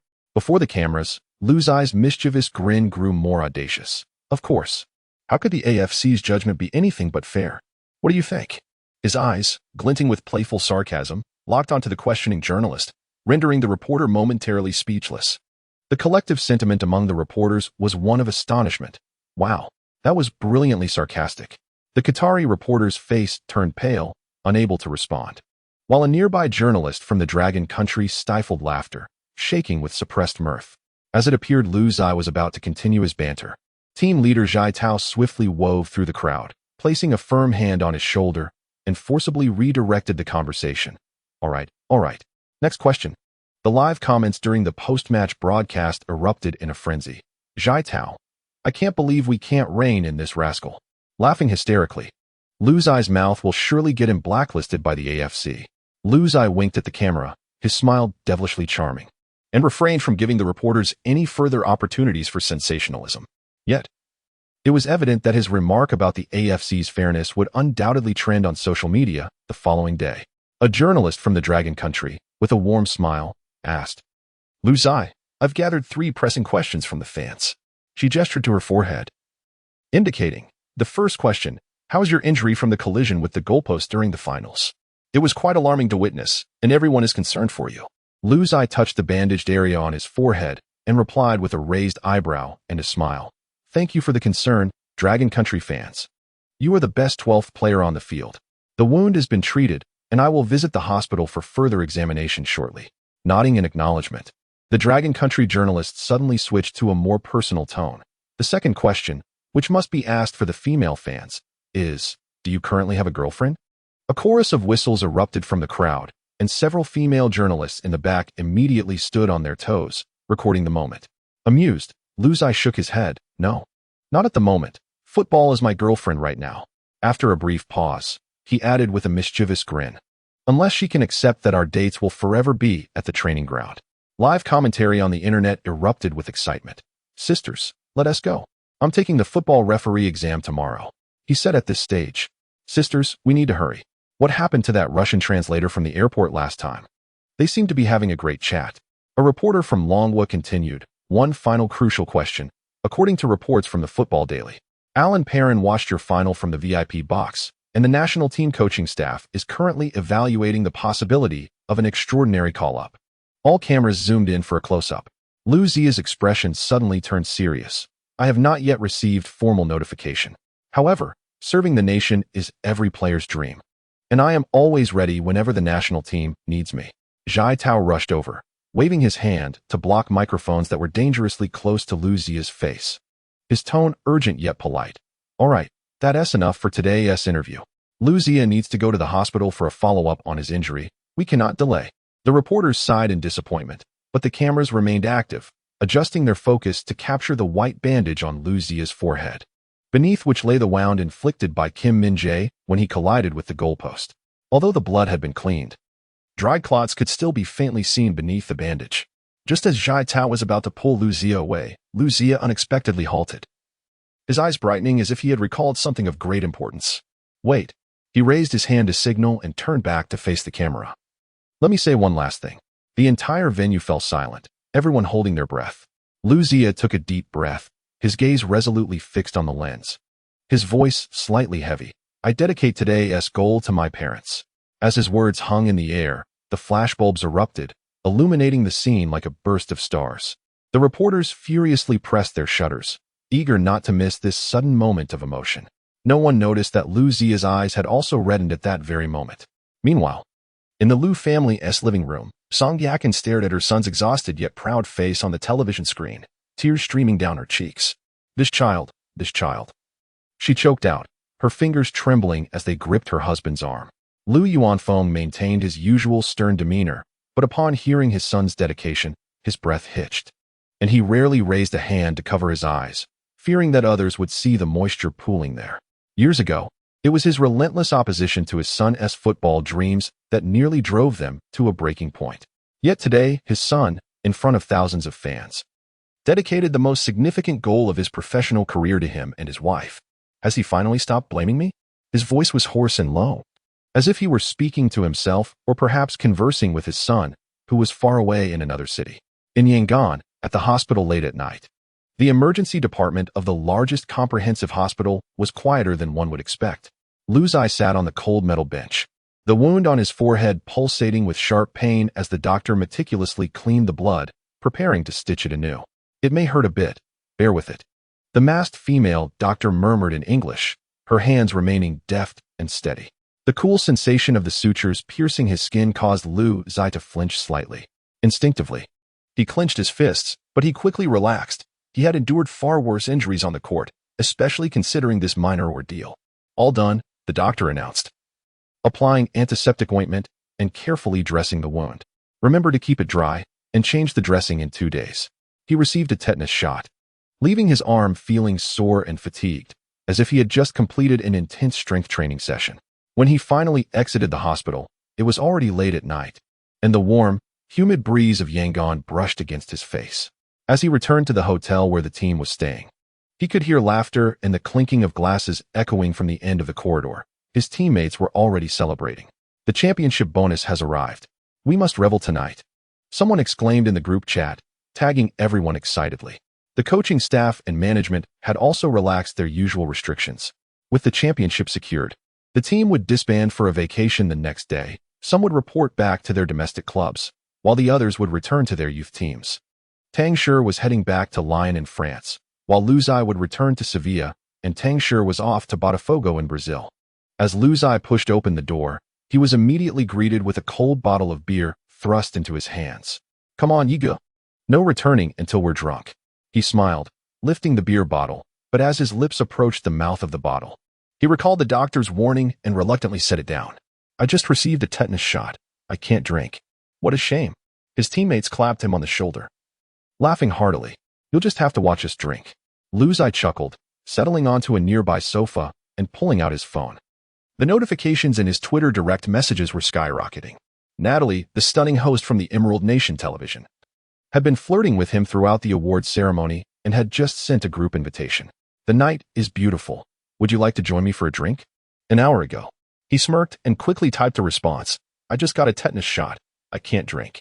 She replied almost instantly. What a pity. He added, but if you don't mind me having juice. Not a problem at all, she responded, sending him her location at a high-end apartment in downtown. Lu Zai raised an eyebrow, swiftly stood up, grabbed his coat, and headed for the door. Hey, where are you going? His teammates called out. I have something to do. He waved his hand without looking back, a smile playing on his lips. I'll be back in 20 minutes. The next morning, in Natalie's bedroom, sunlight streamed through the sheer curtains as she slowly opened her eyes, the first sensation being that her back felt as if it might break.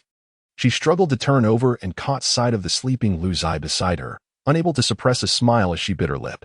The wildness of the previous night had left her hoarse from all the shouting. The stamina and skill of this player from the Dragon Kingdom are truly overwhelming. Yet, she must concede that this is perhaps the most remarkable experience she has ever encountered. Gently, she reached out, her fingertips brushing against the bandage on his forehead, and a fleeting pang of sympathy swept through her. Would the intense competition from last night have aggravated his wound? Just then, Lu Zai's eyelashes fluttered slightly, as if sensing her gaze. He opened his eyes a fraction, his dark orbs still heavy with drowsiness, yet infused with a hint of lingering amusement. Good morning, he murmured, his voice husky, as he casually drew her closer into his embrace. Natalie couldn't help but emit a soft hum, then playfully punched his arm.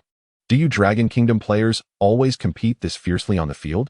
Lu Zai chuckled deeply, his fingers gliding over the skin at her waist. That depends on the intensity of the match. Natalie's cheeks flushed as she nestled closer to him.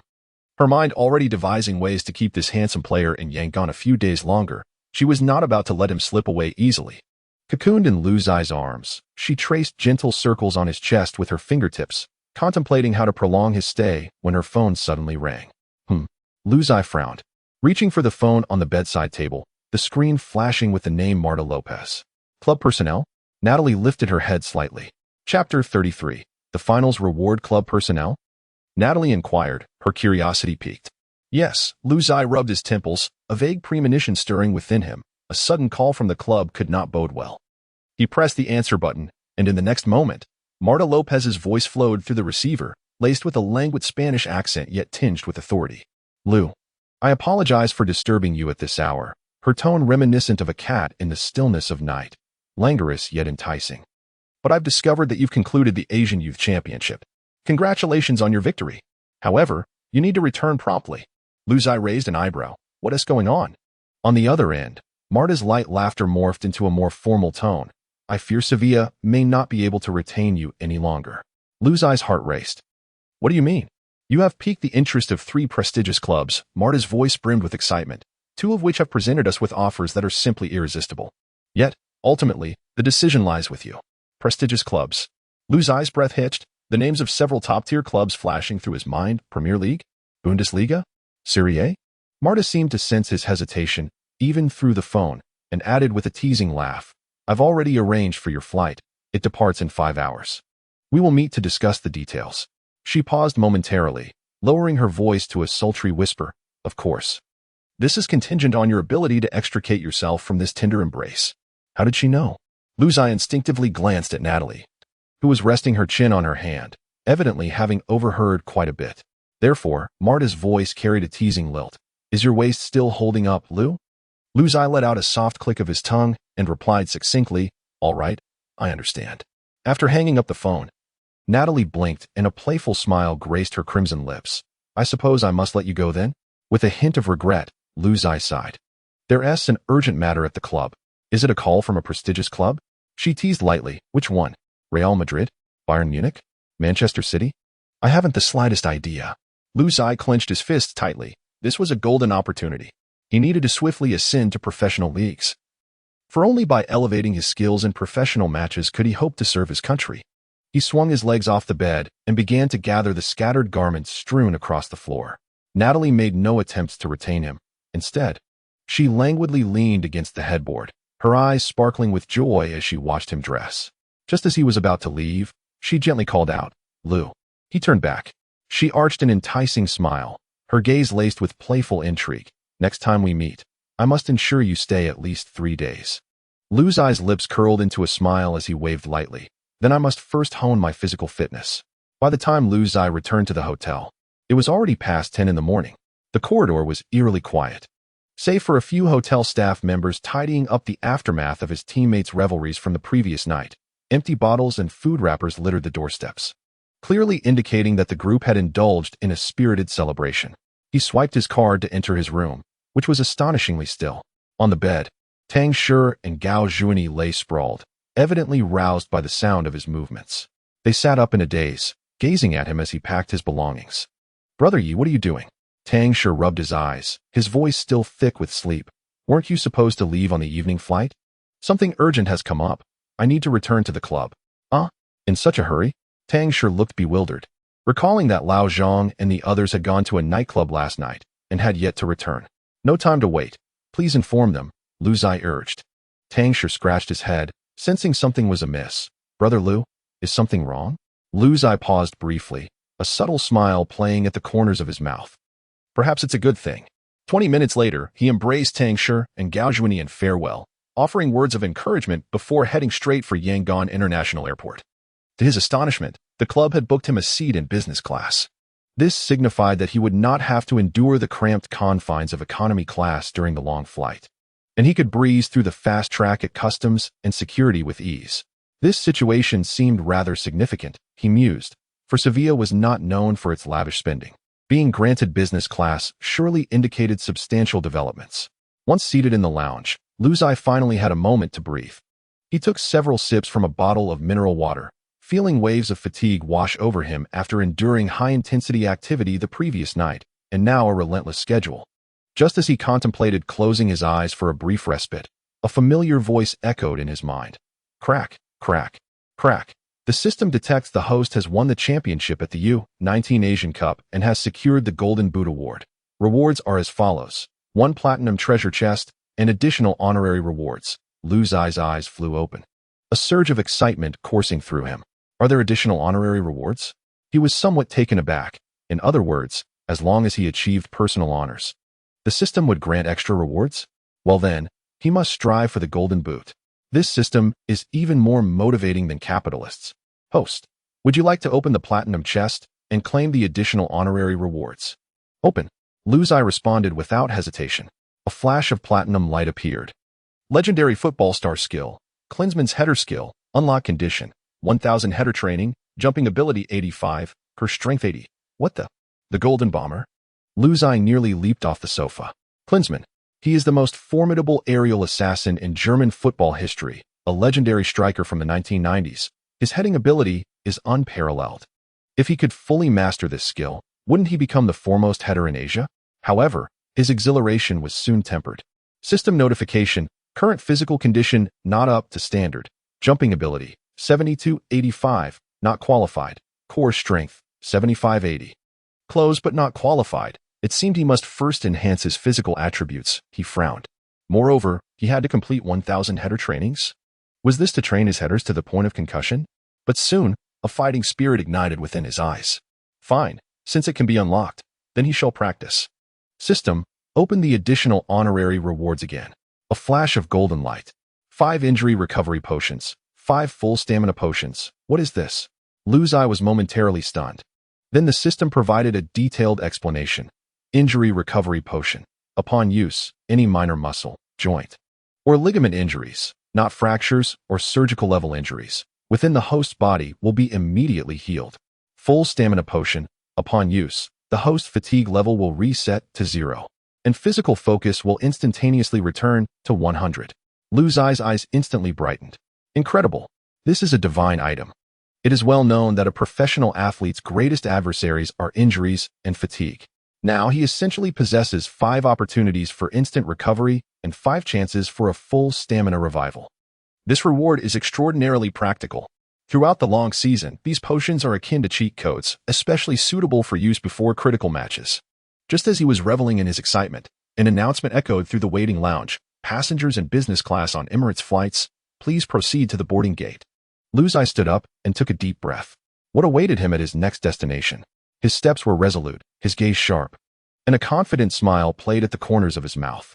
The business class cabin was softly lit, with spacious, deep blue seats that promised comfort. The flight attendant smiled as she guided Lu's eye to his window seat, allowing him to lean back and gaze at the clouds, or pull down the shade and enjoy a restful sleep. With a flight duration of several hours, sleeping was the priority. He had no energy to ponder those lavish club invitations now. Let us discuss this further upon my arrival in Seville, he mused, casually donning the eye mask resting on his seat, adjusting the recline of his chair, and allowing himself to sink into the comforting embrace of the blanket.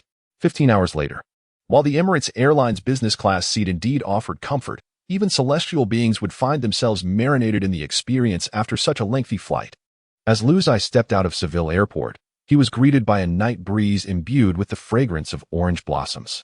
It was already 8:30 in the evening by Spanish time. Not far off, a black business vehicle adorned with the Sevilla FC emblem flashed its hazard lights. The driver, a stern-looking middle-aged Spaniard, nodded at Lu as he approached and simply stated, "Lu?" Upon receiving confirmation, he efficiently stowed the luggage in the trunk without uttering another word. A quintessential club veteran, transporting players had long become a routine affair for him. The car glided along the banks of the Guadalquivir River, while Lu's eye leaned against the window, observing the streetlights flickering by. Having been away for over 20 days, the city appeared unchanged. Even the ever-crowded old shop by the roadside remained as it always was. "I'll take you directly to your residence," the driver suddenly interjected. "Tomorrow at 7. I will come to collect you." Lu's eye responded with a simple hum. 20 minutes later, the vehicle halted in front of a somewhat aged apartment building. "We have arrived," the driver announced, handing over the keys, assuring that utilities were connected. As Lu's eye ascended the stairs with his luggage, he found the key slightly resistant upon insertion. The Spanish lock had rusted like an archaeological relic after a prolonged period of disuse. Upon opening the door, a faint scent of dust wafted into the air. Perfect. This was precisely the ambience one would expect from a long uninhabited abode. A fine layer of dust coated the coffee table, and a takeout receipt from a month prior still clung to the refrigerator door. He pressed the switch, and the ceiling light flickered twice before reluctantly illuminating the room. As if protesting against his sudden return, Lu's eye kicked his suitcase into the corner and slumped onto the sofa, immediately choking on the dust that had been stirred up. Goodness, this dust. His phone vibrated, revealing a new message from his agent. "Andre, don't oversleep tomorrow. The driver will pick you up at 7 to meet Marta." He stared at the message for 3 seconds before bursting into laughter. "I see," he thought, with business class and a dedicated driver. Even the club manager was eager to meet with him. This could only mean one thing: a lucrative transfer was on the horizon. Clearly, Sevilla stood to gain significantly from this transaction. Chapter 34. The fearsome woman. Lu's eye retrieved his phone and swiftly typed a reply to his agent. "Inform them that my market value has just increased." After sending the message, he tossed his phone aside and headed to the refrigerator. Indeed, Aside from half a jar of moldy olive paste, there was nothing of substance. Blast it, Lu Zai exclaimed, grabbing his coat and heading out. They should at least treat me to a meal before selling me. The shop downstairs still had its lights on. The following morning at 7:30, Lu Zai entered the club office punctually. The receptionist glanced up, her eyes widening in surprise. Lu? When did you return? Before he had the chance to respond, the sharp, hurried sound of high heels echoed from the end of the corridor. Oh my goodness. The team manager, Marta Lopez, swept towards him like a fragrant breeze, her red lips slightly parted and her eyelashes fluttering, resembling a mother leopard upon spotting her prey. She reached out and pinched Lu Zai's arm, her fingertips deliberately lingering on his bicep for an extra 2 seconds. Lu, it's only been half a month since we last met. How have you become so much more muscular? She exclaimed, dramatically inhaling. Have you employed some miraculous technique from the Dragon Kingdom? This woman was notorious in Spanish football. Few young players with striking looks or exceptional physiques could escape her keen interest. Half a year ago, when Lu Zai had just arrived at the training camp, she had inadvertently barged into the locker room under the pretense of inspecting the facilities. Now, however, Lu Zai appeared considerably more robust, his shirt nearly straining against the contours of his shoulders, a testament to the system's enhancement of his strength by 10 points, far exceeding the effects of protein powder. You look more beautiful as well, Lopez, Lu Zai replied with a forced smile, his mind racing with questions about the club's urgent summons. Yet, a chill crept down his spine. Her gaze seemed to hook onto him, surveying him from head to toe, finally resting meaningfully on his waist. As she sensually licked her lips, Lopez appeared quite pleased with his compliment, at least indicating that those prestigious clubs had not yet approached him privately. She affectionately linked her arm with his, her chest brushing against his arm. Come on, let us head to the office to discuss matters. Lu Zai resisted the urge to shake her off, thinking to himself that this woman must have doused herself in half a bottle of musk perfume, the scent causing his temples to throb. Upon entering the office, Lopez promptly locked the door behind them with a chilling click. Lu, I regret to inform you, she said, adopting a more formal tone, though her fingers continued to trace circles on his shoulder. We intend to sell you.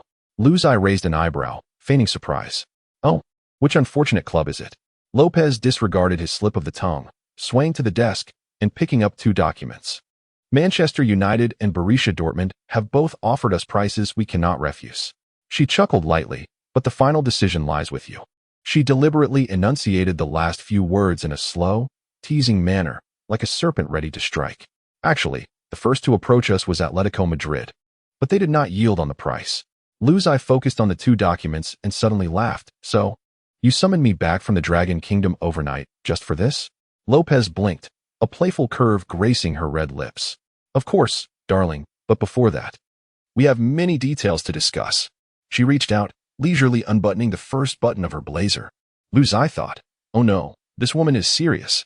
Almost instinctively, he stepped back, as if confronted by a carnivorous plant ready to strike.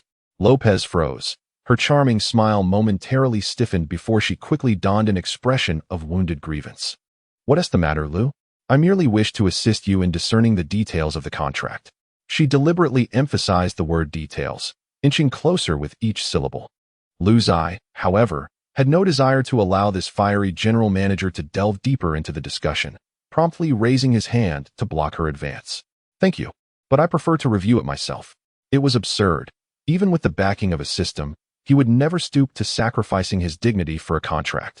Seeing that softness was ineffective, Lopez's gaze subtly cooled, yet her professional smile remained intact. Very well, I respect your decision. She leisurely adjusted her collar, finally regaining some semblance of composure, and stated dryly, representatives from Atletico Madrid and Manchester United will arrive at 9 to arrange your medical examination and assessment. If all goes well, you may directly terminate your contract with us and sign a new one with them. In an instant, Lu Zai comprehended that her insistence on having him arrive at 7 was not due to the club's urgency to discuss matters. It was purely her desire to gain an advantage. Crazy Spaniard. He quickly nodded. Understood. I'll head to the training ground to warm up. Without waiting for Lopez's response, he flung open the office door and dashed out as if fleeing for his life. Remaining any longer might lead to unforeseen antics from her. In the corridor, several club staff members observed his hurried exit with puzzled expressions. Lu Zai feigned ignorance and sprinted straight towards the training ground. Stay calm, stay calm. She is merely coveting my physique. not plotting my abduction. He reassured himself as he ran, though his pace showed no signs of abating. Pushing open the training ground gate, the morning sunlight spilled onto the verdant field, where only a few early rising cleaners were tidying up the equipment. He finally exhaled in relief. Bending slightly, he caught his breath, then casually seized a football, executing a powerful strike from his position. Bang!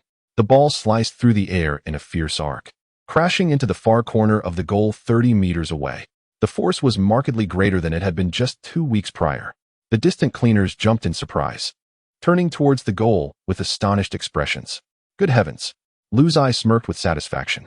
Warm-up complete.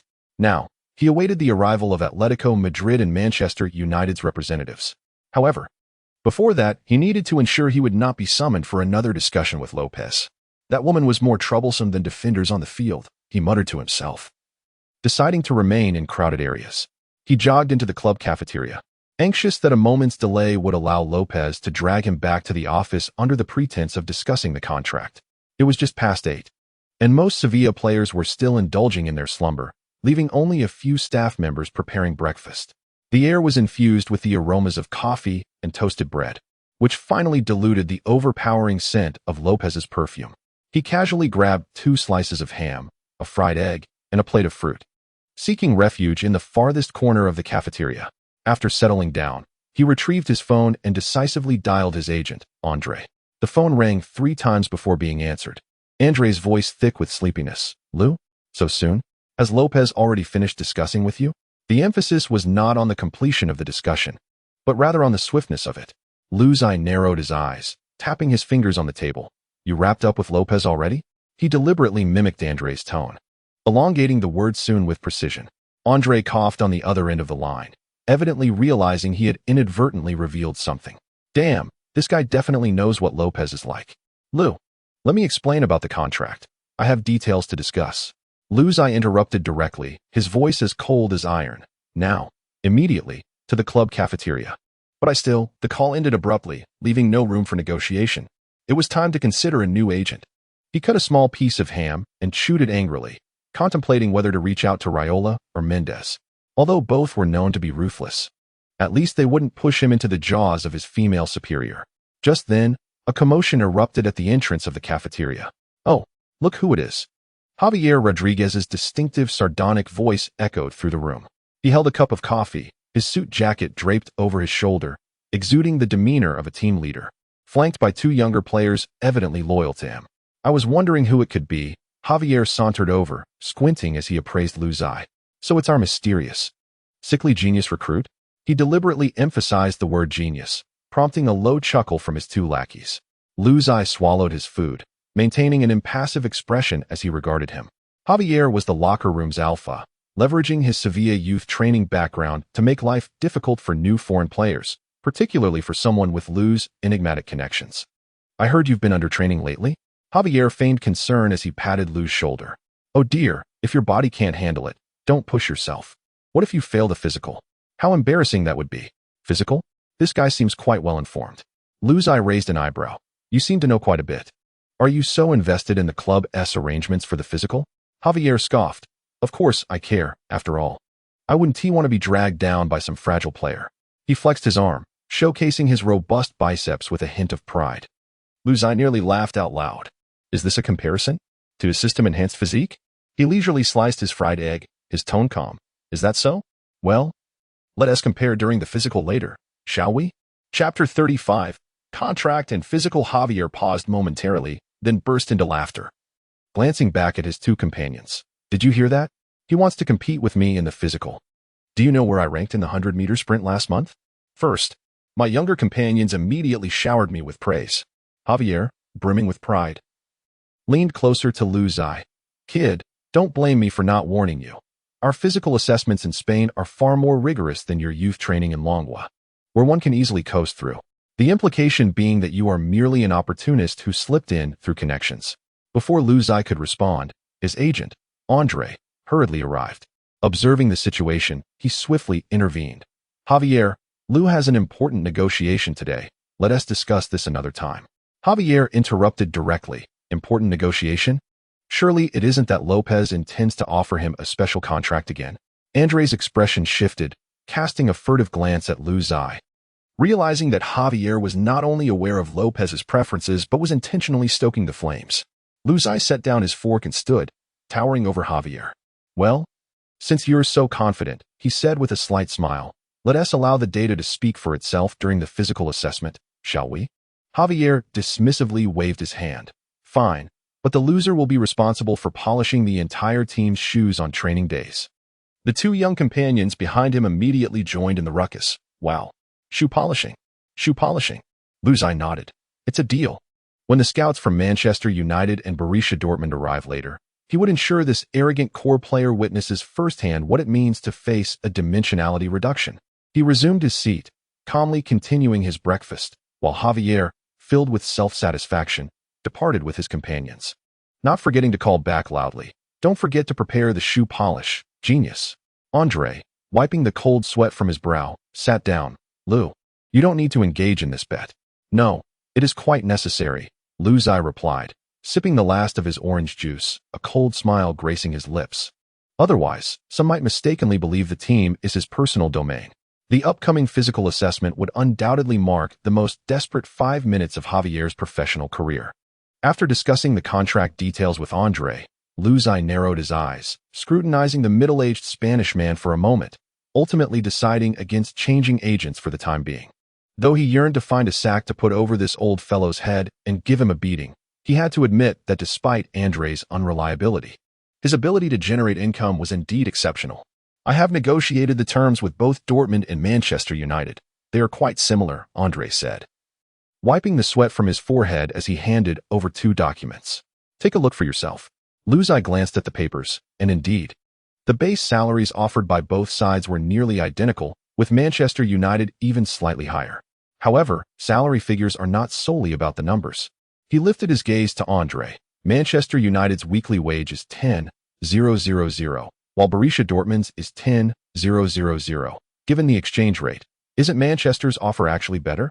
On the surface, it appears so, Andre smiled, but Dortmund possesses an invisible advantage. Their contract allows for renegotiation of salary every year. You can request a raise based on performance annually. Lu Zai raised his eyebrows slightly. This clause was far more enticing than mere figures. Given his current age and potential, seizing the opportunity to showcase his talent this season could easily lead to a doubling of his salary. In contrast, while Manchester United offers a significantly higher weekly wage, the team's performance is nothing short of dismal. Images of Manchester United's disgraceful start in the 2014 season, where they accumulated a mere 12 points in the first 8 matches, flashed through Lu Zai's mind. Under Van Gaal, the team struggled for the better part of the season, with players performing chaotically, much to the dismay of even the most seasoned fans. "You are aware of Manchester United's current league standing, aren't you?" he asked casually, and chuckled awkwardly. 10th place. "But they are still a prestigious club. Their influence remains." "A prestigious club?" Lu Zai couldn't help but cover his face. "At this rate, in 2 years, the players might not even be allowed in the cafeteria." Andrew, oblivious to the future implications of this jest, shook his head while continuing to peruse the contract terms. The most crucial aspect is that Dortmund is in dire need of a forward. Just months ago, Lewandowski was poached by Bayern, leaving the team's attacking force in shambles. If they fail to secure a reliable striker this season, they might even jeopardize their qualification for European competitions. And what about Manchester United? Despite their higher salaries, the competition among forwards is fierce. Rooney and Van Persie are steadfast mainstays, while the newly arrived Falcao has yet to find his footing. On the bench sits Fellaini, and a 19-year-old forward from the Dragon Kingdom is likely to languish in reserve. In Dortmund, he has the potential to break into the first team swiftly. At Manchester United, he would likely find himself on the bench, watching Van Gaal's torturous tactics unfold. With a decisive clap, Lu Zai closed the document. "It's settled," he declared with conviction. "I will go to Dortmund." Enter chuckled, "A wise choice. Although the Bundesliga may not attract as much attention as the Premier League, the competitive environment is undoubtedly more accommodating for young players. You will certainly have the opportunity to grow rapidly." He lowered his voice conspiratorially, adding, "The sporting director at Dortmund just reached out, inquiring about the earliest you could arrive. They are evidently in urgent need of a forward." A smile crept across Lu Zai's lips. "An urgent need for a forward? Perfect. This season, He would show them what a goal-scoring assassin from the East truly is. With the contract details finalized with Ander, all that remained was to await representatives from both clubs for fitness assessments. Typically, Luzai would have attended trials at both Manchester United and Dortmund, but due to some undisclosed maneuvering by Ander and Lopez, both prestigious clubs had come to observe his fitness test.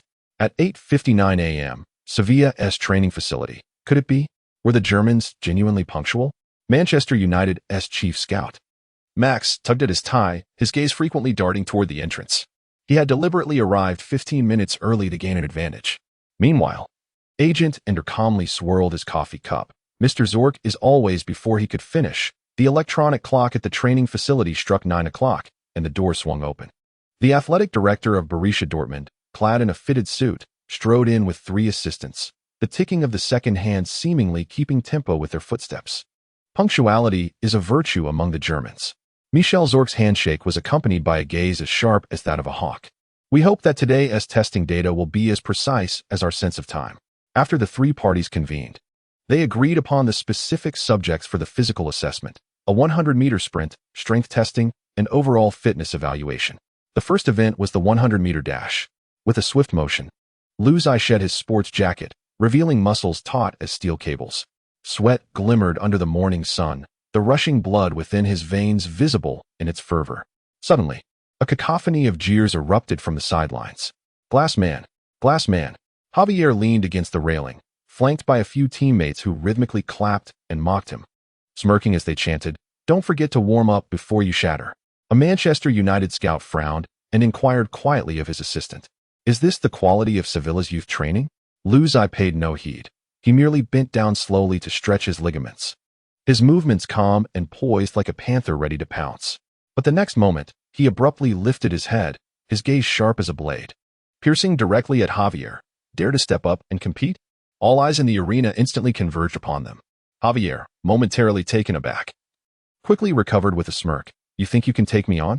Laughter erupted from the sidelines, as his sycophantic teammates exaggeratedly clutched their sides in amusement. "Are you scared?" Luzai's tone dripped with sarcasm. "Looking for trouble?" Javier abruptly shoved the railing aside and leapt onto the track, declaring, "I'll teach you how to run with my 11.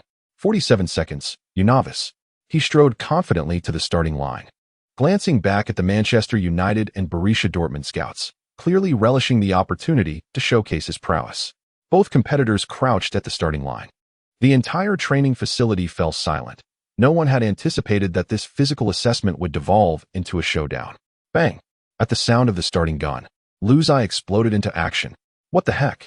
Javier barely took a step when his peripheral vision caught a blur zipping past him. Luzai's start resembled a bullet leaving the chamber, his muscles contoured with an explosive power.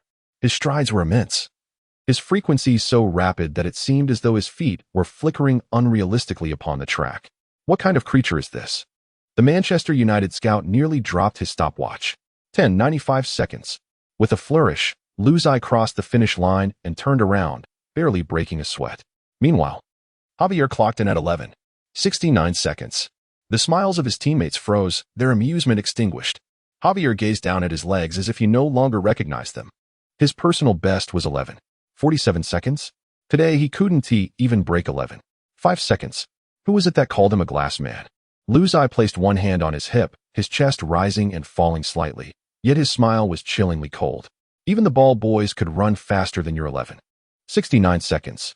Javier's face instantly turned a deep shade of crimson. The sporting director of Borussia Dortmund, Michael Zorc, raised an eyebrow with a hint of significance, jotting down a line in his notebook, "Speed, approaching that of a top-tier forward. It is noteworthy that Robben's 100-meter speed is 10:7 seconds, while Luzai is merely 19 years old, leaving ample room for growth. For a speed-oriented forward, this figure is undoubtedly impressive. The next 2 sets of tests will reveal more." Chapter 36. The formal contract signing the next evaluation was the squat test. Manchester United's chief scout, Max, stood with his arms crossed, scrutinizing Luzai with a critical gaze. Do players from Dragon Country typically lack competitiveness? Can he really squat 140 kilograms? Javier snickered derisively. Leaning against the wall with his arms folded, disdain etched across his face, a fragile player might be grateful to squat 100 kilograms. Luzai remained silent. merely rolling his shoulders before striding confidently toward the squat rack. Weights totaling 140 kilograms hung on either side of the barbell. The arena fell into hushed anticipation. With a deep breath, he firmly grasped the barbell, his shoulder muscles taut with tension. "Lift," he exclaimed, and his spine straightened like a tightly wound steel cable, while the muscles in his legs unleashed an astonishing force, effortlessly hoisting the 140-kilogram barbell. "What?" Javier's previously mocking expression froze, his eyes widening in disbelief. Luzai's knees bent, his hips sank, and he executed a flawless squat with stability and precision. His thigh muscles were sharply defined, the entire motion fluid, as if he had performed it 1,000 times. With a thud, he securely returned the barbell to the rack, hardly breaking a sweat. The fitness coach from Dortmund stared at his record sheet, momentarily dazed, marking a significant note. His core strength had already reached the standards of a key midfielder in Europe. The Manchester United assistant coach furrowed his brow and remarked softly, "This explosiveness is not characteristic of a player from Dragon Country. It is essential to note that for forwards and midfield players, squatting 1.5 to 2 times one's body weight is already commendable. Explosive players like Reyes only manage 140 to 150 kilograms. Moreover, Luzai is just 19, with considerable potential for muscle growth." Javier clenched his fist, his expression darkening. What kind of potent substance did this kid consume upon returning to Dragon Country? Next came the vertical jump test. 86, the tester announced. A brief silence enveloped the sidelines. An 86 in vertical jump is already considered above average in European leagues, yet compared to his previously astonishing squat and 100-meter sprint data, this result seemed rather mediocre. The scouts from Manchester United whispered among themselves. It appears his core strength is formidable, but his explosiveness does not rank at the pinnacle. Javier's lips twitched, tempted to mock, but recalling his earlier embarrassment, he could only stifle his breath and sneer. With such a low jump, it's no wonder he gets outmatched in aerial duels by our center backs. Luzai furrowed his brow. An 86 indeed fell short of his expectations. It is noteworthy that the peak vertical leap of Ronaldo reached an astonishing height of 11 meters, while Ibrahimovic also approached 1 meter. His current jumping ability, however, is insufficient to support challenging aerial duels or long-range shots. Not enough. He clenched his fists, gritting his teeth, vowing that he would eventually train to reach 11 meters. The scouts exchanged glances as Michel Zorc whispered to his assistant, "Vertical leap can be improved over time. After all, he is only 19, and his muscles have yet to fully develop." Yet, Max, the chief scout for Manchester United, narrowed his eyes, noting the fierce determination in the boy's gaze, a quality that was far more compelling than mere statistics. This was clearly not someone content to settle for mediocrity. The final segment of the grueling physical test loomed ahead. The fitness assessment, known as the death shuttle run in the football world, required players to sprint back and forth over a distance of 20 meters. Returning to the starting point within 5 seconds, failure to do so would result in immediate disqualification. The test levels escalated from 8 to 17, with each level increasing in speed. Level 17 represented the pinnacle of physical fitness for professional players, and even among elite European League players, few could sustain this level. As Luzai stepped onto the track, the murmurs from the sidelines fell silent. The team slackers couldn't even endure level 12. How far could he go? Javier, crossing his arms, sneered, deliberately raising his voice. "Don't pull a muscle halfway through, glass man." Luzai remained silent, simply crouching down to tighten his shoelaces. Beep. The electronic whistle signaled the start of the test. Levels 8 and 9 saw Luzai maintaining a rhythm as steady as a machine. Each return perfectly timed at 5 seconds. The scouts diligently recorded the data: stable stride frequency, exceptional endurance, and explosive power. However, as the levels ascended, by level 12, other players began to drop out, some clutching their knees and retching, while others collapsed onto the grass. Level 15. Luzai's jersey was completely soaked, his breathing heavy and labored, yet his gaze remained fixed on the finish line. Javier, from the sidelines, mocked, "What a tough guy. You might as well lie down." Boom. The alert for level 17 sounded. This was a hellish pace, covering 20 meters in a mere 38 seconds. Even the fitness coach from Manchester United broke a sweat. There are hardly any in the Premier League who can reach level 17. In the final set of shuttles, Luzai's vision blurred, his eardrums pounding from his racing heartbeat. His calf muscles felt as though they were being seared by fire. Yet the system's notification echoed in his mind. lactic acid tolerance 15. With a final burst, he crossed the finish line, stopping the timer 2 seconds ahead of the level 17 standard. Boom. Lu Zai collapsed onto the grass, sweat creating a dark puddle beneath him. Silence enveloped the field. Javier's expression was one of utter disbelief. He had boasted of easily achieving level 14, yet now he dared not even approach the testing area. Ironically, he crouched down, tying his shoelaces, pretending not to notice the scout's disdainful glances. Endurance rating, European elite. The Berisha scout closed his notebook, murmuring, "This guy possesses a monstrous willpower." Lu Zai propped himself up on his knees and flashed a smile tinged with blood towards Javier. "The team engine? It seems your engine is leaking oil." After the physical assessment concluded, the club's physician arranged for a comprehensive examination for Lu Zai, which included blood tests, urine tests, musculoskeletal scans, and cardiac function assessments, taking a full 2 hours to complete.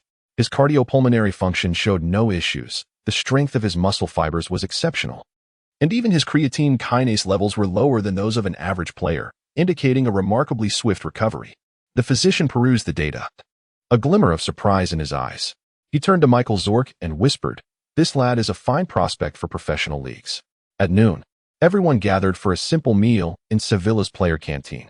The Manchester United scout, undeterred, attempted to persuade Lu Zai, "Our youth academy has produced legends like Giggs, Scholes, Beckham, and the Neville brothers."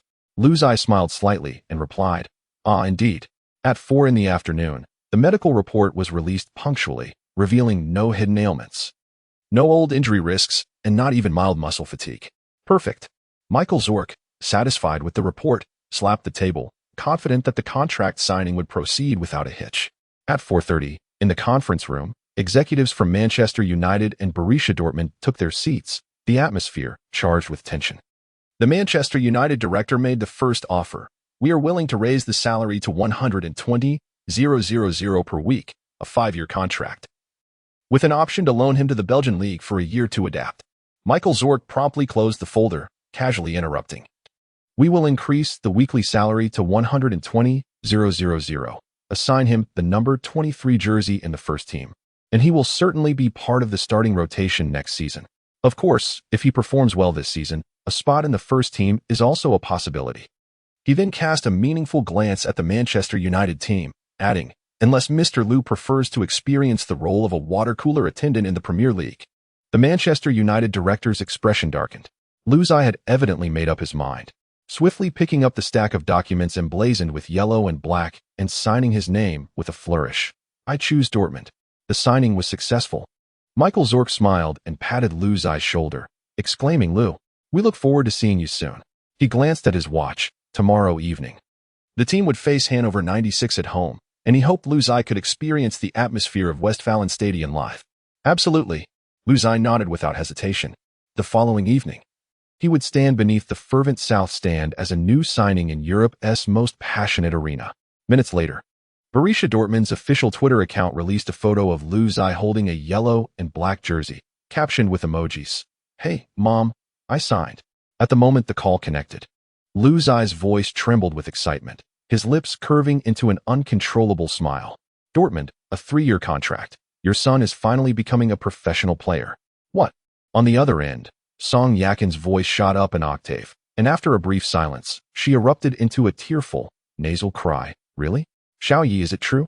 She appeared to have something to say, yet the words caught in her throat transformed into sobs. Finally, a rustling sound emerged from the microphone, likely her dabbing at her tears.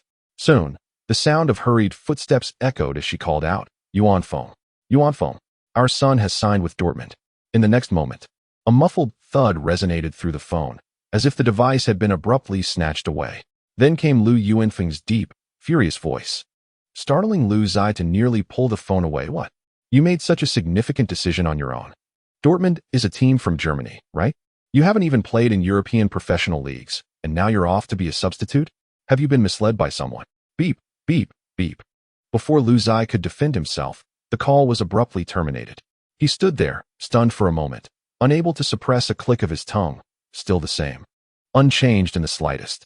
However, he understood that his father would eventually relent, just as he had when he abandoned his college entrance exams for the youth training camp. No matter how harshly he scolded, he would ultimately sneak off to Germany to watch him play. As he packed his belongings, Lu Zai's room lay in utter disarray. Clothes, shin guards, energy supplements, tactical notes, remnants of his life appeared to be forcefully stripped away, while the future with Dortmund eagerly beckoned him. He bent down to pick up the commemorative shirt from his training trial with Sevilla and placed it in his suitcase. Subsequently, he tidied up the apartment before stepping out. Farewell, Spanish sunshine. Perhaps one day I shall return to Spain, but for now, Westphalen, here I come. A flame ignited in his eyes. On the night of his signing, Lu Zai swiftly flew to Germany. In just 2 hours, the Spanish sunshine was left far behind. Outside the window, the unique steel jungle and red bricks of Dortmund. An industrial town in the Ruhr area would soon become his new battlefield. A club vehicle awaited him at the airport, with a middle-aged driver warmly patting his shoulder. Lu, is this your first time in Germany? There's still time. Let me show you around the city. The engine roared to life, and the scenery outside whizzed past. Over there is Phoenix Lake, once a steel factory, now our weekend stroll spot. And there is the Dortmund Brewery, home to the finest beer in Germany. When the team wins, the whole city drinks for free. Just ahead is the Westphalen Stadion. Under the night sky, the immense yellow and black emblem of the notorious home ground subtly emerged, as if quietly awaiting his arrival. This was the most daunting home ground in all of Europe, and Lu Zai was filled with excitement. In the hotel room, after taking a hot shower, Lu Zai lay down on the bed when the familiar electronic notification chimed. Detected that the host is about to live in Germany. A language treasure chest has been granted. Would you like to open it? Oh, the system is generous with its rewards? Lu Zai raised an eyebrow, eager to open it. Whoosh! A refreshing sensation surged through his mind, as countless German words flooded in like a tide. Congratulations to the host for achieving a rudimentary proficiency in German. This treasure chest serves as a learning benefit. Upon completing the German courses arranged by the club, one will effortlessly retain knowledge, enabling smooth daily communication, tactical discussions, and even the art of berating referees after just 64 study hours. Remarkable. Lu Zai, brimming with excitement, pumped his fist, relieved that translation would no longer be necessary. Ding. A message from the driver popped up on his phone. Lu, I will pick you up at 8 a.m. tomorrow for the club. His fingers danced across the keyboard as he swiftly replied in the newly acquired German. Understood. See you tomorrow. The following morning, precisely at 8 a.m., the driver arrived punctually. 10 minutes later, Lu Zai stood in the grand lobby of Borussia Dortmund's headquarters. Lu, welcome, boomed the sporting director, Michael Zorc, striding forward with a firm handshake, his gaze piercing as if to see through him. Punctuality is the bare minimum at Dortmund, but I believe you can meet that standard. Splendid. No sooner had he spoken than a blonde staff member approached with a smile, presenting a checklist. Please follow me. We shall first complete your medical examination. Wait, I just arrived from Sevilla yesterday, he exclaimed. In Germany, everything starts anew, the young woman replied, her sweet smile unwavering and her tone resolute. Over the next 2 hours, an electrocardiogram, both dynamic and static versions, please. A bone scan, illuminate from every angle. An MRI? As Lu Zai lay down, he almost imagined he was being launched into space. Health is the club's most treasured asset. The doctor adjusted his glasses, especially for someone like you, a potential cash cow? Lu Zai grinned widely. The doctor suddenly turned serious. No, rather a fragile commodity. With the medical examination passed, Lu Zai was escorted to the changing room. The number 23 jersey, emblazoned with his name, was already hung up, perfectly tailored to accentuate his muscular physique, transforming him from a trial player into a professional athlete in an instant. He admired himself in the mirror, feeling dashing. Next came a media frenzy. In the interview room, the lights blazed to life. Why did you choose Dortmund? A reporter inquired. Lu Zai smiled, because I've heard that the South Stand can bring opponents to tears. In the studio, camera shutters clicked furiously. Hold the scarf. Turn sideways. Look at the camera. Now pretend to pass. Yes, make it fierce.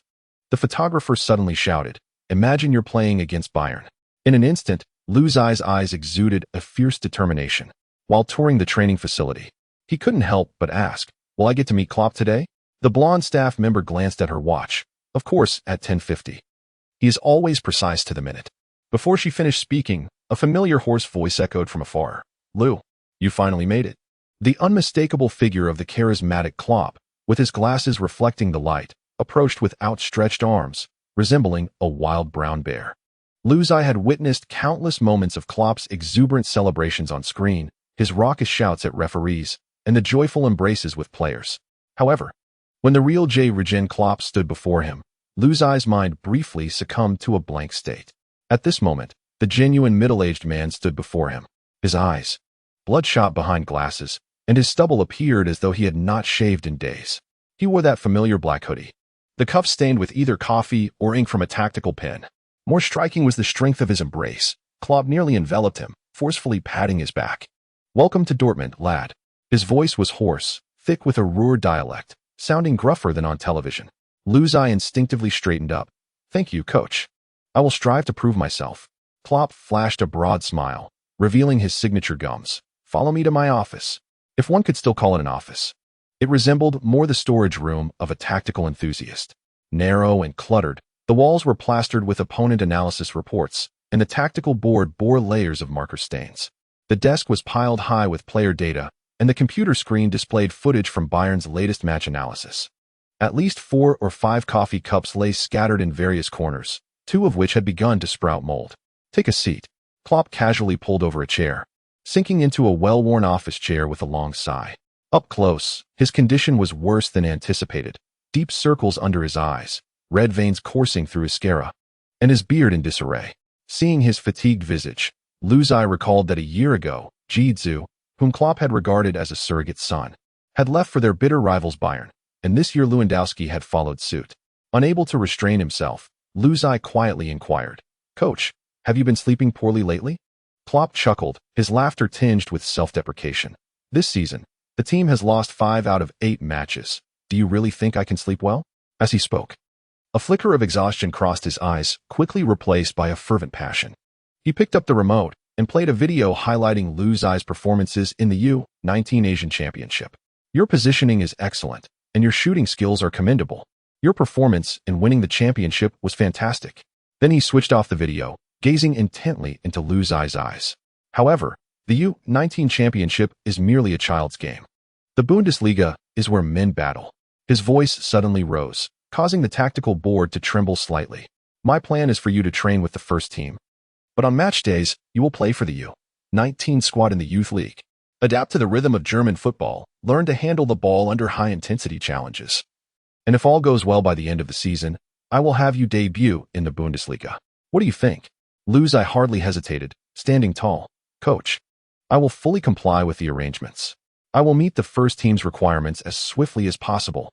Klopp finally broke into a satisfied smile, standing to pat him on the shoulder. "Excellent. Then let us not waste any time." As Klopp abruptly flung open the door, the brisk October air of Germany, mingled with the scents of grass, sweat, and rubber granules, rushed in. In the distance, the first team's training match was in full swing. Reyes's golden hair shimmered in the sunlight as Gundogan orchestrated the midfield, while Hummels bellowed commands to the defensive line. "Come on, let me witness true professional football." Luzai clenched his fists, still hesitant to take a step. Suddenly, a training ball hurtled towards him from afar. In a purely instinctive reaction, Luzai lunged forward and leapt high into the air. Thud. He skillfully controlled the ball with his chest, then deftly flicked it with his right foot, the football adhering obediently to his touch. The entire sequence flowed seamlessly, even infused with a hint of street football's wildness. The training ground fell silent for a brief moment. Subsequently, sporadic applause and whistles erupted from the surroundings, mingled with teasing remarks in German. "Oh, this kid's ball control is better than Lewandowski's, huh? An Asian? From the land of cherry blossoms?" Klopp grinned widely, patting the tactical board. "Boys, a new member. Lou from the Dragon Country." He turned to Luzai. "Why don't you say a few words?" Taking a deep breath, Luzai spoke in heavily accented German, having just learned it the previous night. "My name is Luzai." He paused. "I came to Borussia Dortmund with a singular goal." His gaze swept across each player's face. To become the main striker, to defeat Bayern, and to help Dortmund secure that damn championship. Silence enveloped the training ground. Even the wind seemed to hold its breath. Reyes raised an eyebrow, Gundogan's lips twitched, and Hummels burst into laughter, yet no one uttered a word. Everyone regarded the audacious young man from the Dragon Country with incredulous eyes, as if to say, "Are you serious?" Klopp suddenly erupted in laughter, thumping Luzai on the back. "Good. That's the spirit. I like this." He turned to the entire team and shouted, Did you all hear that? Someone wants to take down Bayern. What are we waiting for? The sharp whistle pierced the air. Substitutes, your match starts now. Lou, you'll play a striker. The player known as Gro Kreutz, nicknamed the Big Cross, sauntered over and whispered in English, "Be careful, rookie." German football punishes arrogance. Lou's eye flashed a grin and pointed towards the opposing goal. In 10 minutes. That net will shake more vigorously than the flags in the south stand, I promise. He understood that this impending match would directly determine whether he could establish his presence at Dortmund. So let it begin. Chapter 38. Conquering teammates. Lou Zai was assigned to the substitute side, donning the yellow-green vest that signified his status. Beside him stood Aubameyang, the speedy forward who had joined Dortmund a year prior, raising an eyebrow at him. Rookie, I won't wait for you. This was the essence of Western sports culture. No hand-holding, everything reliant on sheer ability. The substitutes' opponents were the first team lineup set to face off in a Bundesliga match later that evening. Across the field, the formidable goalkeeper Weidenfeller, wearing the captain's armband, spread his arms wide, his cold gaze fixated on the substitutes' attack line, resembling a tiger surveying its prey. The defensive line is composed of the seasoned Piszczek, the resolute Soboti, the world-class center-back Hummels, and the tenacious young full-back Dum, undoubtedly one of the finest defenses in the Bundesliga. In midfield, Reyes occupies the left-winger position. Nimble as the wind, Stambouli takes on the role of the destroyer, while Jean Duyton orchestrates the tempo, and Mkhitaryan flits between attack and organization, ever ready to tear through the defense. Up front, Adrien pulls the strings with the formidable Immobile, donned in the iconic number 9 jersey, tasked with breaching the fortress. Conversely, the substitute team boasts a formidable lineup as well, with Papastathopoulos leading the defense, and the aptly nicknamed Gro Kreutz, known as the Big Cross, darting along the right flank. The midfield is nothing short of luxurious. Kell anchors the defensive midfield, Kagawa orchestrates the offensive play, Sahin directs long passes. And complemented by Aubameyang's speed and Luzzi's keen sense for the goal, they are more than capable of challenging the starting 11. Beep. Plop blows the whistle, and the friendly match commences. The starting team immediately seizes control of the rhythm, with Jean Duyton consistently distributing from midfield. Reyes bursts down the left flank, receives the ball, cuts inside, and effortlessly bypasses the substitute team's fullback, delivering a low cross into the box. Immobile swiftly follows up. Luzzi instinctively rushes back into the penalty area, but the ball travels too quickly. Immobile strikes. Bang!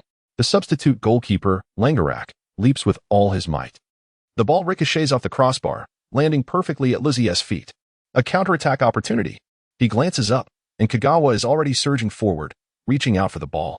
He receives it. With his right foot, he deftly pushes a ground pass forward. Kagawa turns and, without hesitation, sends a long ball towards the left flank where Aubameyang, like a wild stallion, breaks free from Piszczek and charges forward. Run. The entire substitute team presses up, and Luzzi grits his teeth, accelerating fiercely.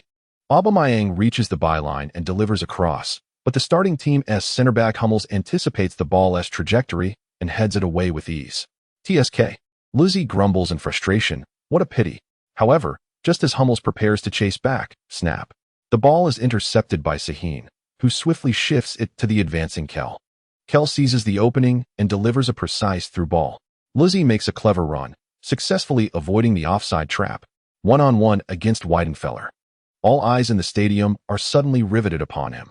Weidenfeller, fierce in demeanor, spreads his arms to block the near post. Luzzi's heart races, yet his mind remains remarkably composed. A chip shot? Stay calm. A feint? Weidenfeller is far too experienced for that. Gritting his teeth, he suddenly feints to the left. Weidenfeller is deceived and leans slightly to the right. In the blink of an eye, Luzzi deftly nudges the ball with the tip of his right foot. The ball glides along the grass, slipping between the goalkeeper's legs. Whoosh. It's a goal. The stadium fell into a momentary silence. Teammates from the bench rushed over, and Aubameyang, laughing heartily, jumped onto his back. Kagawa ruffled his hair while Jean Duyton patted him on the shoulder, exclaiming, "Well done, rookie." Meanwhile, on the starting team side, Reyes stood with his hands on his hips, squinting at him, while Hummels shook his head with a smile. Jean Duyton approached him directly, teasingly pinching his shoulder. "You dared to nutmeg the captain, huh?" On the sidelines, Klopp crossed his arms, a smile playing on his lips, his eyes sparkling with delight. "Good lad, you've got something." Yet, Luzzi felt somewhat bewildered. Was this it? Was this the level of the Bundesliga?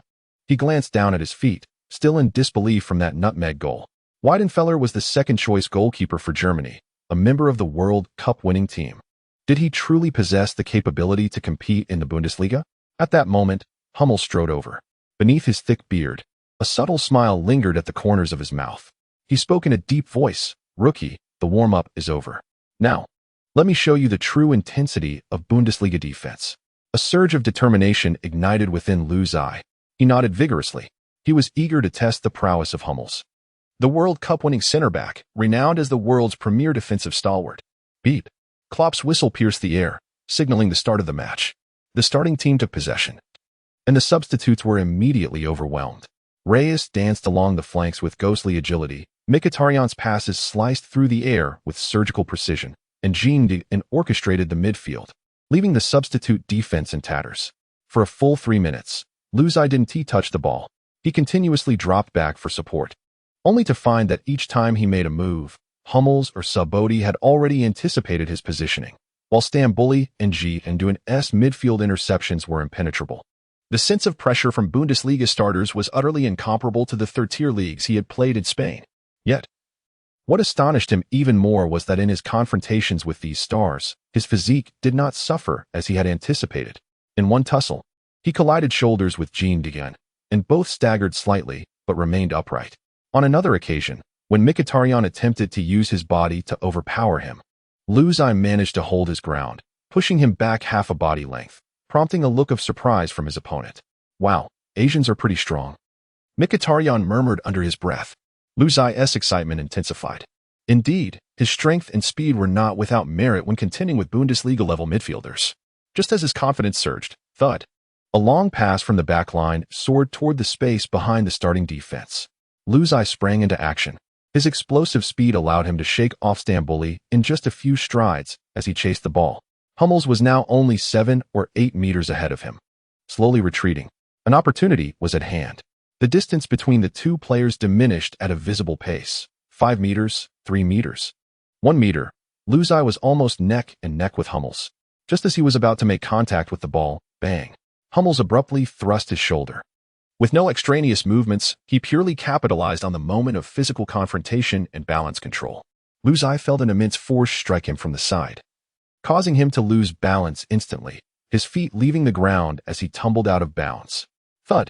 He landed heavily on the grass, rolling twice before coming to a halt. Meanwhile, Hummels effortlessly seized possession of the ball, booting it out of bounds, before striding over to the prostrate Löw and extending his hand. "How's it going, kid? Still want to engage?" Löw, panting heavily, looked up at Hummels' rugged face. His gaze calm, as if to say, "Welcome to the real Bundesliga." He grinned, grasped the other's hand, and stood up. "Let us do this again." Laughter erupted throughout the crowd. Reyes whistled, and Aubameyang patted his back. "You've got guts."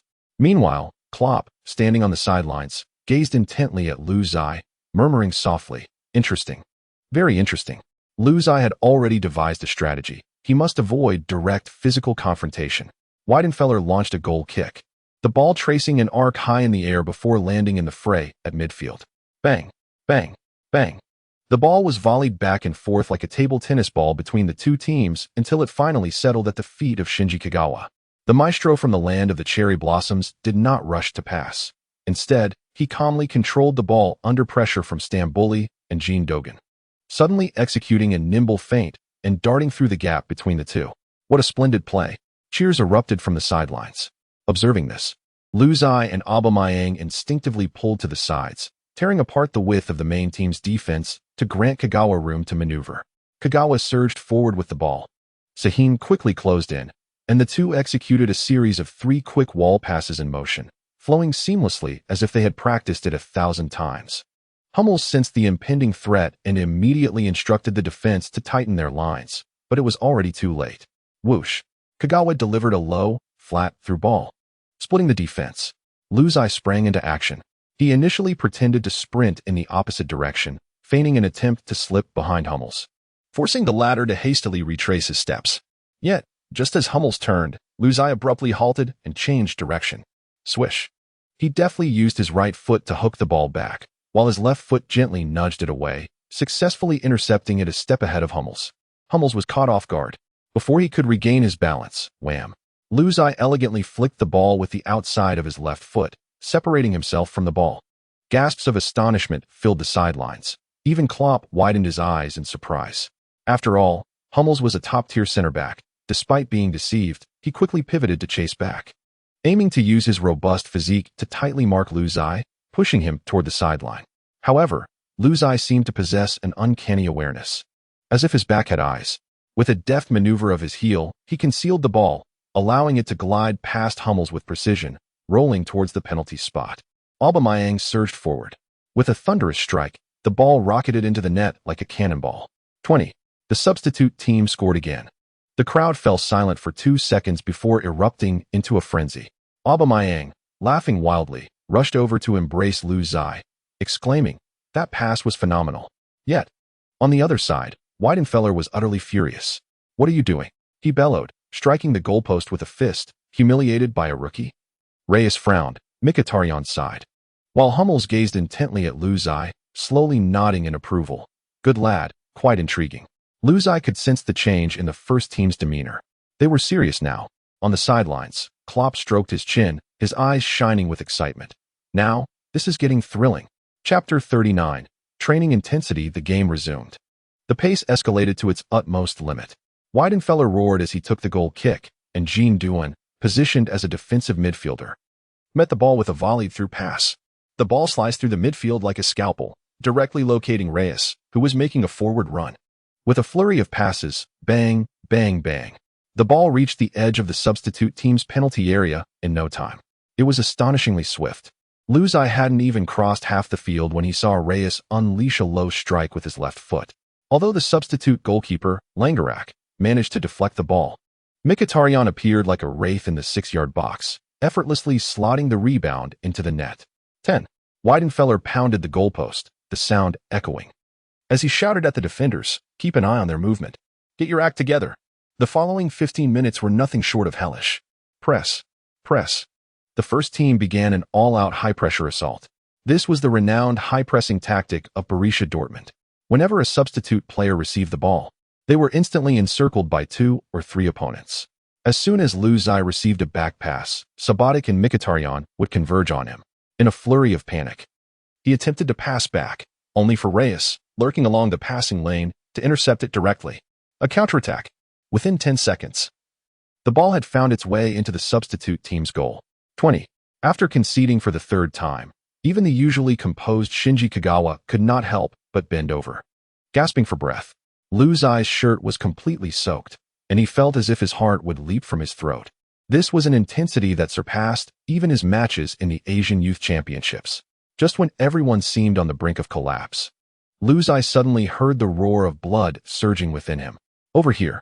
As Kyle's pass flew in, Luzai positioned himself to block Dum behind him. At the moment of receiving the ball, he executed a perfect maneuver. With a gentle push of his left foot and a swift pull of his right, the young defender Dum found himself completely off balance. A splendid display. The players on the sidelines erupted in cheers. Luzai sprinted down the right flank with fervor, while Hummels hurriedly moved to defend. Yet, just as the two were about to collide, Cruyff spun around. The entire training ground erupted in gasps of astonishment. After cutting in, Luzai spotted Aubameyang making a run at the back post and was poised to deliver a cross when bang, Gundogan executed a flying tackle, bringing him crashing to the ground along with the ball. Beep. Klopp's whistle pierced the air.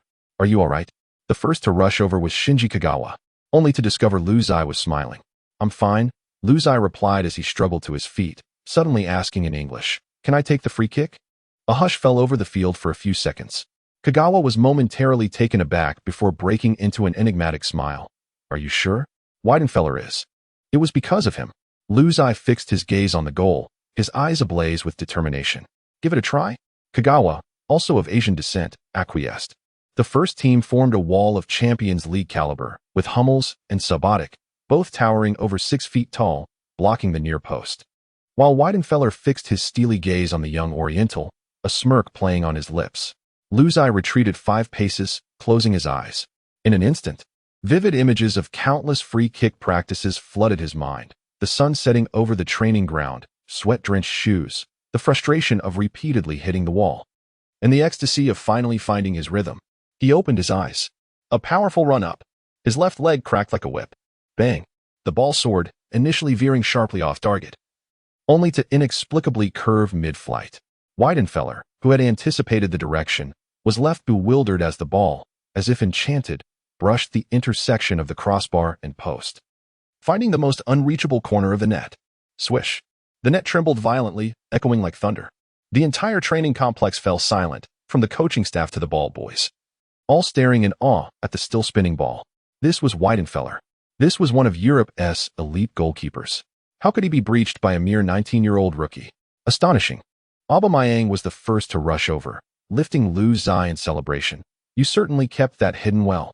Klopp suddenly blew his whistle for a long break. 15 minutes. He cast a meaningful glance, beckoning Lu Xi over for a drink of water. As Lu Xi walked to the sidelines, he could feel the intense gazes behind him. Royce and Mkhitaryan were whispering to each other. Hummels was stroking his chin in contemplation, while Weidenfeller, the German international, was fixated on the ball in the net, his expression fluctuating between stormy and calm. Huffing, Lu Xi bent over, resting his hands on his knees, beads of sweat falling like pearls onto the grass below. He staggered to the sidelines, seized a bottle of mineral water, and without uttering a word, twisted off the cap and drenched himself with it. The icy water cascaded down from his hair, sending a thrilling shiver through his entire body. Yet that was not sufficient. He took several hearty gulps, allowing the frigid liquid to spill from the corners of his mouth, mingling with the sweat that had already soaked his training shirt. Now, this is what training truly meant. He shook his head, sending droplets flying. The fatigue of his body was secondary. What truly alarmed him was the exhaustion of his mind. The level of training in the Bundesliga demanded an almost superhuman effort, anticipating his teammates' movements a full second in advance, planning 3 potential passing routes or dribbling maneuvers before even touching the ball, lest he be devoured by the ferocious defenders. What's wrong? Can't take it? Shinji Kagawa appeared by his side, offering a dry towel. Noticing Lu Xi still breathing heavily, the Japanese star smiled and said in his Osaka-accented English, "When I first came to Dortmund from Japan, I threw up in the locker room by the 3rd day." Lu Xi tugged at the corner of his mouth upon hearing this. As a fellow Asian, he understood all too well the depth of Kagawa's words. Within European football, they, with their East Asian features, had to exert double the effort to attain the recognition that others received with ease. As the two conversed, a booming voice suddenly interjected, "Lu, not bad kid. I'm your roommate." A burly man with dyed golden hair and tattoos opened his arms and bounded towards him, resembling an exuberant German shepherd. Laughter erupted from the sidelines. It was the player humorously dubbed Big Cross by fans, Kevin Grosskreutz. Seeing Lu Xi's bewildered expression, Kagawa stifled a laugh and explained, "This is the initiation ceremony at Dortmund. Every newcomer shares a room with a local. We call it the initiation training." He gestured toward Henrik Mkhitaryan, indicating that even he was not exempt from this tradition. Now it made sense. Lu Xi's eyes sparkled with realization. These first-team veterans were clearly acknowledging him. He immediately extended his damp hand, exclaiming, "What an honor. Hey, you're quite the sly one." Mats Hummels suddenly wrapped his arm around Lu Xi's neck, playfully ruffling his hair. The German center-back mimicked the trajectory of a free kick, saying, "I bet Weidenfeller is still in the locker room, studying video." Laughter erupted once more. However, Lu Xi suddenly felt a tingling sensation in his nostrils. This laughter was no longer critical, but rather infused with a warm, rugged German camaraderie. Just like his recent free kick, he had finally traced an arc of acceptance on this foreign green pitch. In the distance, Jurgen Klopp stroked his stubbled chin and whispered to his assistant, "Inform the scouting department that we no longer need to evaluate that Brazilian forward." 10 minutes later, the whistle of Klopp echoed again, signaling the start of the second round of scrimmage. In just 10 minutes, Lu Xi felt his legs growing as heavy as lead. Each sprint felt as if he were treading upon cotton, with each breath seemingly ignited by flames consuming his lungs. Opposing him were the Germans, Reyes, Stindl, Jean Duin, whose movements remained as agile as leopards, resembling perpetual motion machines that would never tire. Substitution. Klopp waved his hand from the sidelines.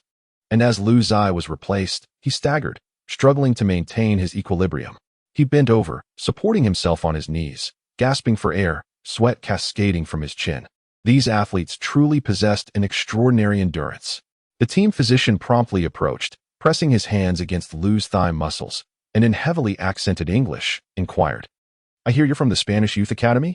How does the pace of the Bundesliga compare to La Liga?" Luzai managed a wry smile, wiping the sweat from his brow with his arm. "It's not merely about speed." He took a couple of deep breaths before continuing.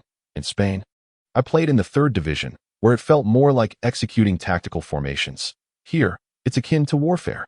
The physician chuckled heartily, giving his shoulder a reassuring pat. "You're still young. You'll adapt swiftly." Borussia Dortmund is a fertile ground for forwards Lewandowski, Barrios, who has honed their skills here. Luzai couldn't help but laugh.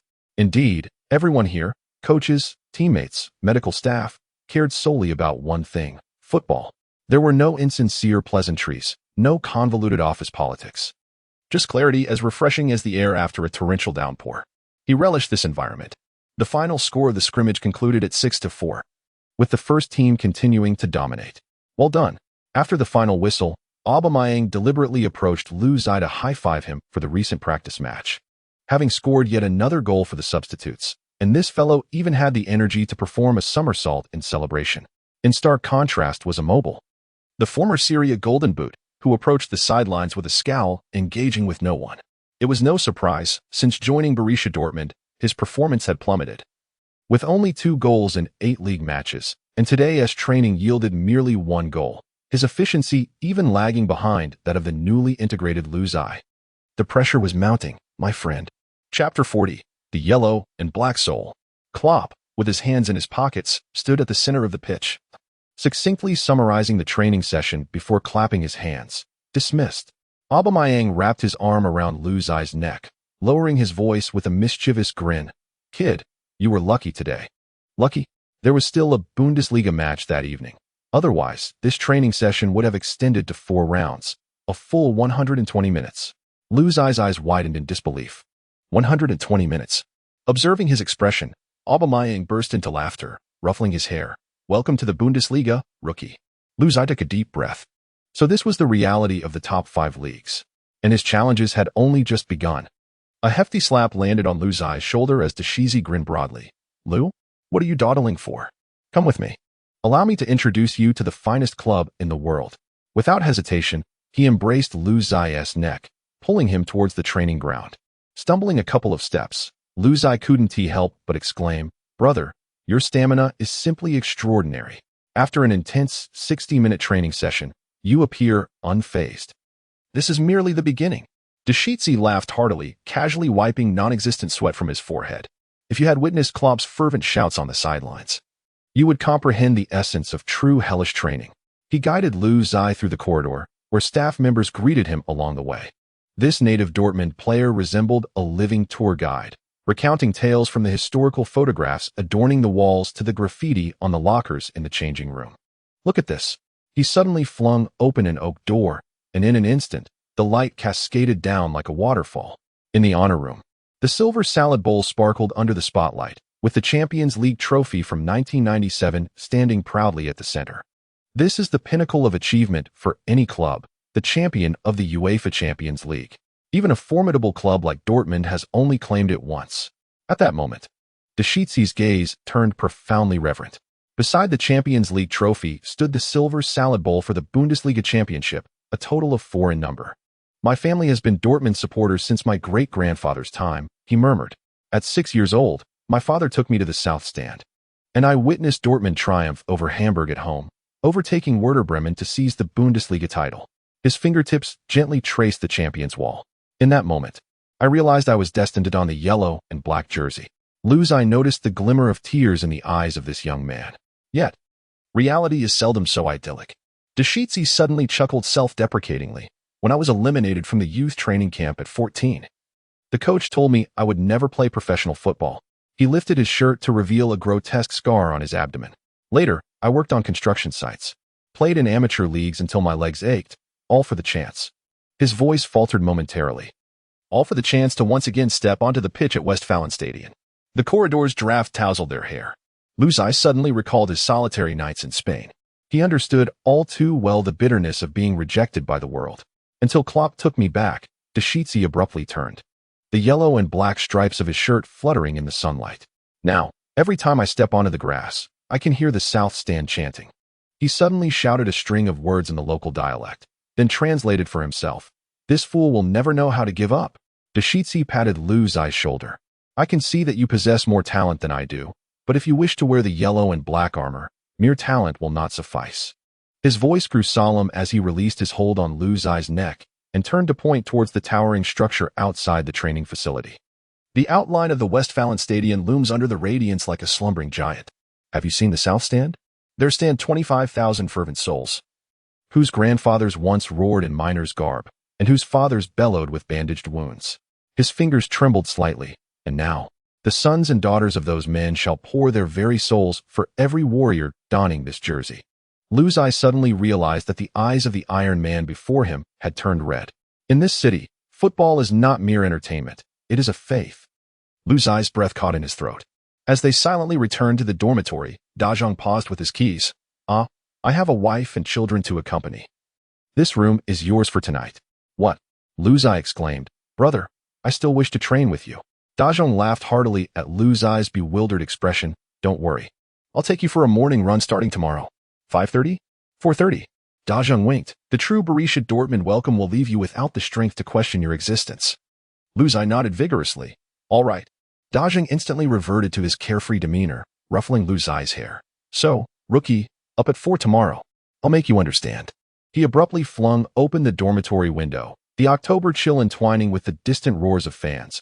A true Dortmund fan does not have blood coursing through their veins. It is the eternal furnace of the Ruhr district. After uttering these words, Da Zhang chuckled. All right, I must prepare for the match. Lu Zai gazed at the golden silhouette leaping down the corridor, suddenly feeling something fervent surging within his chest. In this club, where loyalty is etched in every heart, he had finally touched the primordial warmth of football, a sincerity willing to sacrifice everything for the black and white faith. The rising chorus of fans echoed from outside, and he raised his fist to the void. Westfalen, I have arrived. Just then, Lu Zai's phone erupted with sound. The screen flashed Tang Shi, his close friend who was supposed to be training at the São Paulo Academy in Brazil. Before Lu Zai could react, a deafening howl came from the other end. What the hell? Boss, you really joined Dortmund. Tang Shi's voice nearly pierced the receiver, and in the background, a cacophony of Brazilian youth teammates were exclaiming, Your brother is playing for Dortmund? Dude, that's insane. The internet has exploded. The entire Asian sports section is filled with you. Tang Shi, in a frenzy, was almost incoherent. I just finished training and was scrolling through my phone, only to find Twitter. All the major sports pages feature you in a Dortmund jersey. Back home, at 2 in the morning, Lu Zai's move to Dortmund shot to the top of Weibo's trending searches. Lu Zai was taken aback. Hurriedly swiping through the news notifications from Emerald Nation Sports Bulletin, the Dragon Country's striking star lands in the Bundesliga, the Golden Boot winner of the Asian U19 Championship. Lu Zai has made a sensational move to Borussia Dortmund. According to Longhua Football News, Lu Zai has signed with the Yellow and Blacks, marking the presence of a player from Longhua in one of Europe's top leagues. Upon checking Twitter, the latest update from Borussia Dortmund's official account is prominently pinned, accompanied by an image of him with Michael Zorc, proudly holding up the brand new number 23 jersey. The post has garnered over 500,000 likes. Comments from fans around the globe are flooding in. A devoted Dortmund fan from 1899 asks, Who is this kid? From Asia? Can we get a scout report? Along with football enthusiast quips, incredible. Finally, someone has jumped directly from Longhua to a major league giant. A South Korean netizen remarks, Huh? Another one who relies on commercial sponsorship to enter a big club. Just wait to be returned. A fan from Sakura Country expresses disbelief. Has Dortmund gone mad? Signing a player who dominated at the U19 Championship? Can he handle the intensity of the Bundesliga? Meanwhile, domestic sports platforms like Don Quidi, Jibwa 8, and Hupu are already buzzing with excitement. Is this for real? Lu Zai is going to Dortmund, not the reserve team, directly into the first team as number 23? Signed by Michael Zorc himself? This is monumental. The pride of Asian football shines brightly. Weibo is ablaze. With the top 3 trending topics all related, Lu Zai at Dortmund, Longhua player joins Bundesliga giant, and who is Lu Zai? Various marketing accounts are riding the wave of publicity, even digging up Lu Zai's highlights from the U19 Championship, training videos, and fashion choices. The comments section reveals a stark divide. True fans exclaim, Lu is amazing. See you on the Bundesliga pitch. Skeptics retort, huh? Just commercial maneuvering. I'll eat my keyboard if he gets to play. Onlookers comment, with that looks and skill, he is bound to be a future star. Lu Zai takes a deep breath, watching his follower count surge, his gaze sharpening. This is just the beginning. He knows he must strive harder. Chapter 41. The Devil's home ground in Germany, at the Signal Iduna Park in Dortmund, North Rhine-Westphalia. Evening, 1900 hours. The Westfalen Stadium, home of Borussia Dortmund. This colossal football sanctuary, accommodating 365 spectators, trembles with anticipation. The stadium lights pierce through the chilly autumn mist of the Ruhr, enveloping the arena in a fervent yellow and black glow. Tonight, 80,000 fans have filled this sacred space to the brim. The renowned South Stand, known for its loyal supporters, hosts a steadfast crowd of 25,000, standing shoulder to shoulder, arms linked, waving their yellow and black scarves and flags, singing the club anthem in unison. The South Stand of Westfalen is the wildest terrace in all of Europe, a source of pride for Dortmund supporters. Here, there are no seats, only unwavering faith. All individuals stood, captivated by the match. Lu Zai sat at the edge of the southern stand, tightly wrapped in a jacket emblazoned with the team emblem. His gaze traversed the electronic scoreboard, confirming what he had anticipated. He had indeed not made the 18-man roster. This roster consists of 11 starting players and 7 substitutes. Beside him, the injured Schmelzer, nursing a fractured wrist, offered a comforting pat on Lu Zai's back, assuring him that it was entirely normal for Asian players to require a longer adjustment period, and that Klopp did not harbor doubts about his potential. On Lu Zai's other side, teammate Sahin remained silent, his knuckles turning pale with tension. Was it strange? While the team thrived with 3 consecutive victories in the Champions League, their league performance seemed cursed. Schmelzer, with a wry smile, gestured towards the scoreboard detailing the first 8 rounds of the Bundesliga, 5 losses, 2 wins, and 1 draw, leaving the yellow and blacks languishing in 14th place.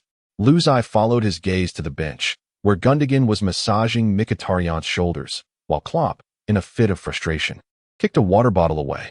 Sahin suddenly scoffed. If I were on the field, we certainly wouldn't have lost to a relegation-threatened team like Hamburg. Since the 2013 to 2014 season, Hamburg, plagued by an aging squad and a lack of core players, had been embroiled in relegation struggles. Yet they managed to defeat the Yellow and Blacks 1-0 in the 7th round. Schmelzer shook his head in resignation. Lu Zai understood Sahin's frustration. Once a brilliant midfielder, he had now become a mere fringe player. 3 years prior, Sahin was the linchpin of Dortmund's midfield, joining Real Madrid with great expectations, only to be ravaged by injuries and diminished playing time, losing his way entirely. This summer, he had returned in disgrace. However, the current Dortmund team no longer required his finesse. The likes of Shinji Kagawa, Gundogan's control, Mkhitaryan's explosiveness, and even the robust 20-year-old Ginter offered superior tactical adaptability. Suddenly, the roar of the crowd erupted. In the players' tunnel, the opponents for today's match, Hannover 96, emerged, met with a cacophony of boos. Yet, when the Yellow and Blacks took to the pitch, the entire Westfalen Stadium erupted in fervor. Yellow and black flags waved, fireworks burst forth, and the thunderous cheers from the southern stand resounded like a storm. Go, Yellow and Blacks! As the announcer called out Dortmund's captain, Reyes, the southern stand erupted in an overwhelming roar. Lu Zai noticed Sahin's eyelashes tremble with intensity. It was indeed Reyes who had relinquished his position in midfield, paving the way for Sahin's glorious Bundesliga triumph. Suddenly, Lu Zai's phone vibrated. The trending topics on Weibo were dominated by discussions of Dortmund's precarious position near the relegation zone. Fans from Longwa fervently debated, Lu Zai, don't follow the sinking ship. It would be absurd if Dortmund were to be relegated. At 19:30, with the referee's whistle piercing the air, the 9th round of the Bundesliga, featuring Dortmund versus Hannover 96, officially commenced at the Westfalen Stadium. The atmosphere at the commentary booth was somewhat peculiar. The hype surrounding the Sakura Country Derby had been fervently stirred by the media, with cameras continuously shifting between Dortmund's number 7, Shinji Kagawa, and Hannover 96's number 28, Hiroshi Kyotake. On the stands, Lu Zai gazed at the two players, his fingertips unconsciously tapping on the armrest of his seat. As an Asian player, he was acutely aware of the commercial value embedded in such national derbies. Regrettably, at this moment, he could only sit in the stands clad in training attire, while another Chinese player making his Bundesliga debut remained oblivious to when he would have his chance. Barely 5 minutes into the match, Dortmund's fatigue became glaringly evident. Reyes's breakthrough was easily intercepted, Jean Duan's passes frequently faltered, and even the most reliable Hummels made a fundamental error in marking. In stark contrast, the players of Hannover 96 seemed invigorated. In the 12th minute, Kyotek struck a shot that hit the crossbar, leaving the entire stadium in stunned silence. Damn! Sahin suddenly slammed his fist onto the seat. Were they in a daze? Hannover's defense was riddled with gaps. Schmelzer quietly offered a bottle of water, while Luzai noticed that just 3 meters away in the commentary booth, the renowned German pundit Mathis was passionately critiquing into the microphone. This Dortmund team appears to have had its soul extracted. Klopp's high-pressing tactics have utterly failed. Indeed, something was amiss. Luzai squinted to observe the situation on the field. The youthful squad that had clinched back-to-back Bundesliga titles and reached the Champions League final 3 years ago was now running 12 fewer kilometers than their opponents, their once tireless, frenetic pace seemingly a mere legend. Yet, over 80,000 home fans did not voice their discontent. Instead, they united in singing the club anthem. A giant banner unfurled, depicting the silhouette of the 2012 championship squad, with the words inscribed, "Whether in peaks or valleys, this will always be your home." Do you know why no one is cursing them? Schmelzer suddenly pointed at Klopp on the sidelines. Last year, when Lewandowski joined Bayern for free, fans burned his jersey. But now, everyone finally understands the issue does not lie with the coach. Sahin scoffed. The problem is that some have forgotten the spirit of the yellow wall. His gaze fixated on Jean Duan, who was ambling about. The broadcast camera abruptly shifted to Lu Zai in the stands, prompting Mathis to jest. Perhaps this Asian newcomer can bring some change to Dortmund? After all, they are in desperate need of it. No sooner had he spoken than a ludicrous cross from Dortmund sailed out of play, eliciting a collective sigh from the audience. As the match progressed, Dortmund gradually began to seize control. A thunderous sigh erupted from the Westfalenstadion. Hummels executed a precise 40-meter-long pass that found the suddenly advancing Reyes. Without pausing for adjustment after receiving the ball on the right flank, Reyes sent in a cross. The ball traced a peculiar arc, perfectly bypassing the head of the Hannover center-back, and Mkhitaryan appeared like a phantom at the edge of the penalty area. The Armenian star executed a half-turn volley as he met the incoming ball, striking it with a resounding crack. The football soared past the left post, akin to a cannonball, missing the goal by a mere 10 centimeters. In the stands, fans who had initially buried their heads in disappointment swiftly adjusted their spirits, as 80,000 voices united in applause to commend this exquisite collaboration. Luzai and his teammates rose in appreciation.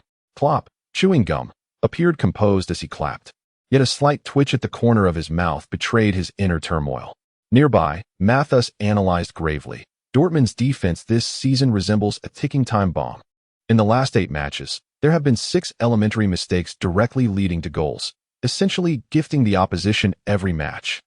Even more troubling is the midfield's abrupt decline in transitional efficiency since Lewandowski's departure. The team's offense and defense resemble a car lacking a gearbox. Klopp must address this issue promptly, or their hopes for a top-4 finish will be jeopardized. The camera swept across the field, capturing Immobile frowning in defense while Ramos maintained a stoic expression. Mathis continued to deliver harsh critiques. The new forward has completely failed to integrate into the system. The Serie A Golden Boot winner, Immobile, has scored only twice in 8 matches, and the Colombian powerhouse, Ramos, despite his physicality, consistently finds himself in the wrong positions. This acquisition has proven to be a disastrous investment for Dortmund. As the match progressed, Dortmund found themselves ensnared in a perplexing cycle of dominance without reward.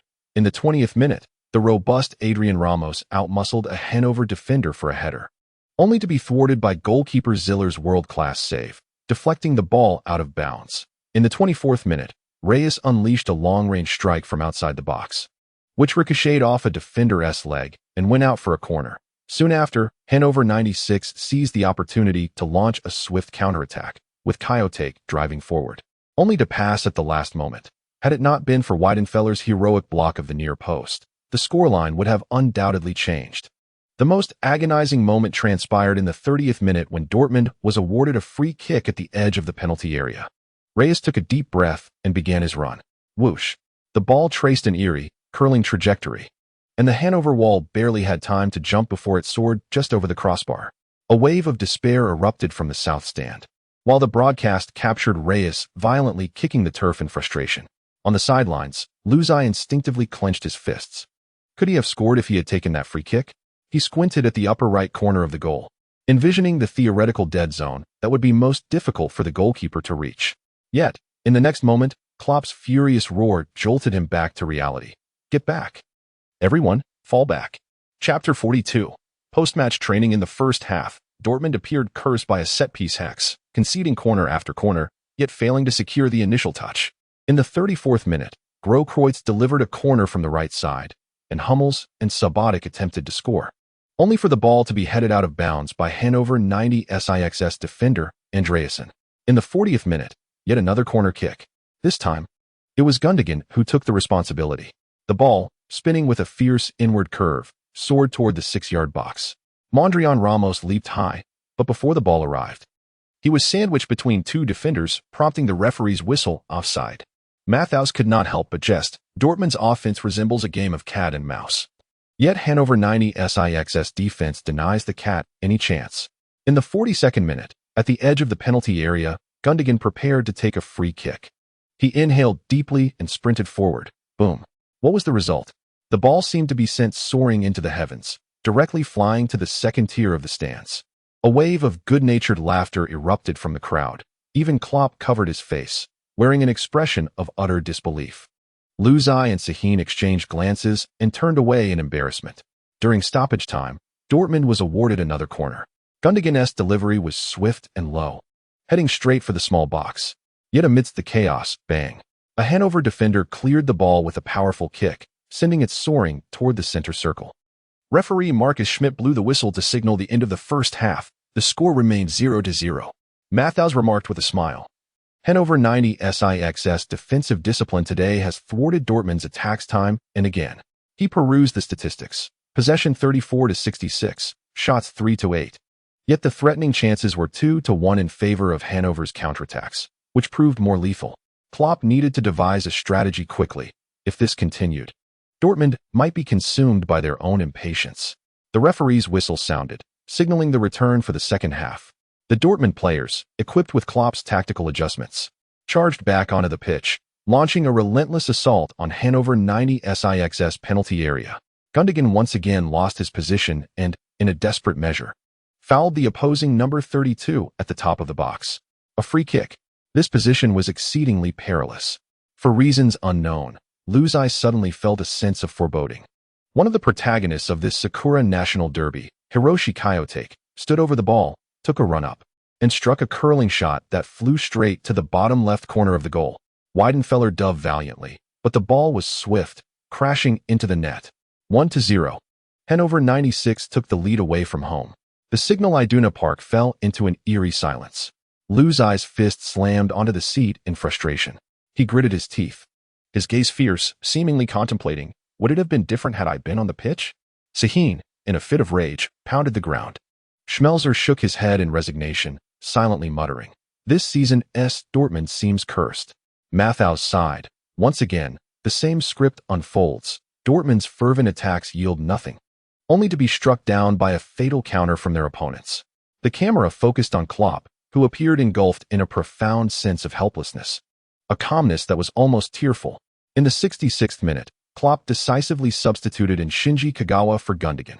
The home crowd erupted into applause, hoping that the return of this former linchpin would herald a change. Nevertheless, Hannover's defense remains impenetrable, with Kagawa's incisive passes and penetrative runs consistently thwarted by the resolute Hannover defenders. In the 70th minute, Aubameyang replaced the ineffective Immobile. Upon his arrival, Dortmund's offense finally exhibited a semblance of vigor. In the 73rd minute, Reyes delivered a perfectly timed pass, allowing Aubameyang to dash into the penalty area with lightning speed, only to see his fierce shot ricochet off the side netting. Despite Dortmund's relentless siege on Hannover 96's goal for 30 minutes, they remained goalless. In the 78th minute, Hummels directed a header and Aubameyang, positioned outside the box, unleashed a powerful shot that unfortunately soared just above the crossbar. In the 83rd minute, Reyes' deft turn and strike near the penalty spot was heroically blocked by a Hannover defender. In the 88th minute, Kagawa Shinji's clever lob from the edge of the penalty area was met with another miraculous save from Zieler. Ultimately, the score was 0-1. Dortmund suffered a defeat on home turf. The fans in the stands could hardly conceal their desolation and regret, yet soon erupted into applause and song. Despite their discontent, the sea of yellow and black passionately sang their anthem, resolutely assuring their team that they would never surrender. Klopp stood at the sidelines, hands in pockets. Letting out a deep sigh, he gazed up at the stands, listening to the familiar melody, his eyes reflecting profound defeat and responsibility. Where did we go wrong? He walked with heavy steps toward the players' tunnel, head bowed. Reyes, hands on hips, stood motionless, bewildered by their ill fortune on this day. Hummels forcefully struck the turf, rising to shake his arms vigorously. Kagawa lowered his head, wiping his face with his jersey, at a loss as to why his return had failed to effect change. The team's malaise persisted, as Mathus lamented. Today they dominated possession, opportunities, and control, yet the harsh reality of the match's outcome remained. Football can be cruel. Squandered chances lead to punishment. But why does this season's Dortmund always seem to falter? When will they discover a new Lewandowski? Following this defeat, Dortmund has now encountered 4 consecutive losses in the league, causing their standing to plummet. Klopp's pressure mounts, and the atmosphere in the locker room grows increasingly bleak. Yet, the chorus at Westfalen continues, for true fans never fear the depths of despair. In the next league match, they will face the formidable Bayern Munich on their home ground. Can they turn their fortunes around? At this moment, Bayern is terrifyingly strong. Over the past 4 years, they have reached the Champions League final 3 times and claimed an unprecedented quintuple last year. The Champions League, UEFA Super Cup, FIFA Club World Cup, Bundesliga, and DFB Pokal. Each position in the team boasts legendary players: Neuer, Boateng, Dante, Lahm, Xabi Alonso, Ribéry, Robben, and Lewandowski. Moreover, since Guardiola's arrival at Bayern, they have yet to taste defeat. In this season's Bundesliga, Bayern Munich has taken the lead in the standings with an unbeaten record, creating a stark contrast between them and Borussia Dortmund, one soaring high while the other remains grounded. Following the match, an oppressive atmosphere enveloped the Dortmund dressing room. As Luzai entered alongside Schmelzer and Sahin, an eerie silence pervaded the room. The players bowed their heads, reluctant to engage in conversation. Some sluggishly removed their socks. Others stared blankly at their phones, while a few slumped in their seats, their eyes fixed vacantly on the ceiling. The air was thick with a blend of fragrance, mingled with the heavy scent of exhaustion and frustration. Klopp stood in the center, surveying the scene, and clapped his hands. "Gentlemen, listen up." All heads lifted. The gravelly timbre of his voice lacked its usual fervor. "We did not win today. The blame lies with me." He rubbed his temples. "You all worked hard. Take a good rest today, and tomorrow is a day off." After patting Kyle on the shoulder, he instructed, "Come with me to the press conference." Kyle nodded, retrieving his coat from the locker, and silently followed suit. Once the door to the dressing room closed, the atmosphere thickened with a profound silence. Immobile let out a sigh, methodically gathering his shin guards. Hummels twisted open a water bottle and took a swig before slamming it back onto the table. "Damn it." Luzai said nothing, simply changing into his training gear before departing. By 10:30 p.m., the Signal Iduna Park lay deserted. Most of the stadium lights were extinguished, save for a few work lamps along the sidelines and the distant glow of city neon. The entire training area was shrouded in darkness, except for one corner where a solitary beam of light shone down. Bang, bang, bang. Luzai stood at the edge of the penalty area, repeatedly placing the ball, adjusting, running up, and shooting. His left foot curled the ball with a fierce spin, sending it hurtling toward the far corner. Thud! It struck the crossbar heavily, bouncing back into the netting. The 72nd attempt had failed. He urged himself. Once more, wiping the sweat from his forehead, he walked towards the goal, retrieving the balls to set them up again. In today's match, the team had at least 5 free kick opportunities, yet none found the net. If only one could have been scored, perhaps everything would have changed. Yet, he understood that this seemingly casual goal was underpinned by immense training effort, 100 attempts. He resolved, "From this day forth, I shall score 100 free kicks every day." He stepped back 5 paces, took a deep breath, and began his run-up once more. In the shadows of the training ground, someone was watching quietly. Klopp stood with his arms crossed, gazing from a distance at Luzai's incessant repetitions. He had merely returned to retrieve a forgotten tactical board, but was unexpectedly drawn to this scene. Beside him, the assistant coach Buvac, who had just changed, paused and remarked, "Is this kid insane? What time is it? And he's still training?" Klopp did not respond, but allowed a slight smile to grace his lips. in the upcoming match. The adjustments to the squad for the DFB Pokal will provide this young talent from the East a taste of authentic German football. The assistant coach nodded in agreement. Very well. In the distance, Lou Zai's shot finally arced beautifully, lifting the net high. Chapter 43. Devilish training. One of the advantages of residing in the team dormitory is the meticulous arrangement of all mundane aspects of daily life. After training, one simply tosses the sweat-soaked jersey and socks into the laundry basket in the changing room, and by the next day before training, they are pristine, washed, dried, and neatly folded back into the wardrobe. The bed linens are replaced bi-weekly, while cleaners come daily to tidy the rooms, ensuring that even the dust on the desk does not accumulate for more than a day. The cafeteria operates with precision, serving breakfast from 7 to 9 o'clock, lunch from 12 to 1400 hours, and dinner from 18 to 2000 hours, with meals meticulously crafted by nutritionists to ensure high protein and low carbohydrate content, even controlling the caloric value of sauces. Should one feel the pangs of hunger after evening training, the refrigerator always contains ready-to-eat chicken breast and protein bars. This is the logistical support of a professional team, where everything functions like a well-oiled machine, allowing players to focus solely on football. The night before, Lou Zai practiced free kicks alone on the training field until 11 o'clock. He returned to the dormitory with weary legs, took a hot shower, and fell into a deep sleep. However, his slumber was short-lived. At 4 in the morning, the alarm shattered the silence. He opened his eyes abruptly. The world outside still cloaked in darkness. Rubbing his face, he forced himself out of bed. 5 minutes later, he was dressed in his training gear, sports watch in place, quietly leaving the dormitory. At 4:25 in the morning, Lou Zai stood on a small bridge, his breath forming clouds in the crisp air. The autumn morning in Dortmund was particularly frigid, with the glow of streetlights casting a hazy reflection on the canal, shrouded in mist. In the distance, steady footsteps approached. Kevin Grokreutz jogged over, sporting a cap and chewing gum, appearing remarkably energetic for someone who had just risen. "Rookie, want to know my secret to boundless energy?" He grinned, patting Lou Zai on the shoulder. "It's running 14 kilometers every day, completed within an hour. No matter the wind or rain, come what may." Lou Zai swallowed hard. 14 kilometers? In an hour? What? Afraid? Grokreutz raised an eyebrow provocatively. "Come on. Keep up with me." The industrial area of Dortmund appeared particularly solemn before dawn, with towering smokestacks, steel factories, and abandoned railways, the city's pulse thrumming in the darkness. Grokreutz maintained a steady rhythm, his strides even and breaths deep. Initially, Lou Zai managed to keep pace, but after 10 kilometers, his lungs began to burn, and his legs felt as if they were laden with lead. Grokreutz could even converse while running. Maintain a steady rhythm. Breathe deeply. Don't run like an asthmatic. By the time they reached 12 kilometers, Lou Zai tasted blood in his mouth, yet he gritted his teeth and persevered. After running 13 kilometers, he began to feel disoriented, with nothing but the sound of his heartbeat and the dull thud of his soul striking the ground echoing in his ears. At last, they completed 14 kilometers in 59 minutes and 37 seconds. Lou Zai collapsed to his knees, feeling as though the world was spinning around him. Deshitsi wiped the sweat from his brow, a satisfied smile gracing his face. "How do you feel? Are you invigorated?" Lou Zai gasped. "I only slept at 11 last night." This revelation seemed to ignite Deshitsi's fury. His eyes widened in disbelief. "What? Did no one teach you the importance of adequate sleep?" He seized Lou Zai by the collar, reprimanding him like a wayward recruit.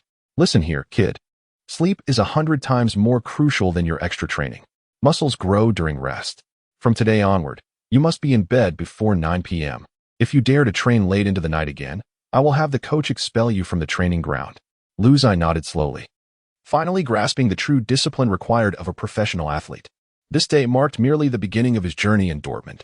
After completing 14 kilometers, Lou Zai dragged his nearly exhausted body back to the dormitory, the clock striking 6 in the morning.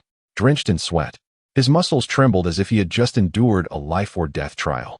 He took a hot shower, forcing himself to awaken, then quickly consumed a protein bar and a cup of electrolyte drink, hastily drying his damp hair before collapsing into bed. Waking up at 4 for 12 kilometers, am I out of my mind? He pondered groggily, before slipping into a deep slumber. At 10 in the morning, sunlight pierced through the gaps in the curtains, jolting Lou Zai awake as if pulled from slumber by an unseen force. His biological clock had been imprinted with the rhythm of training. Although it was a day off, He had to complete 100 free kicks by noon. He swiftly changed into his training attire, grabbed his freshly cleaned sneakers, and made his way to the training field. A wall of mannequins stood ready in front of the goal, accompanied by a basket of training balls.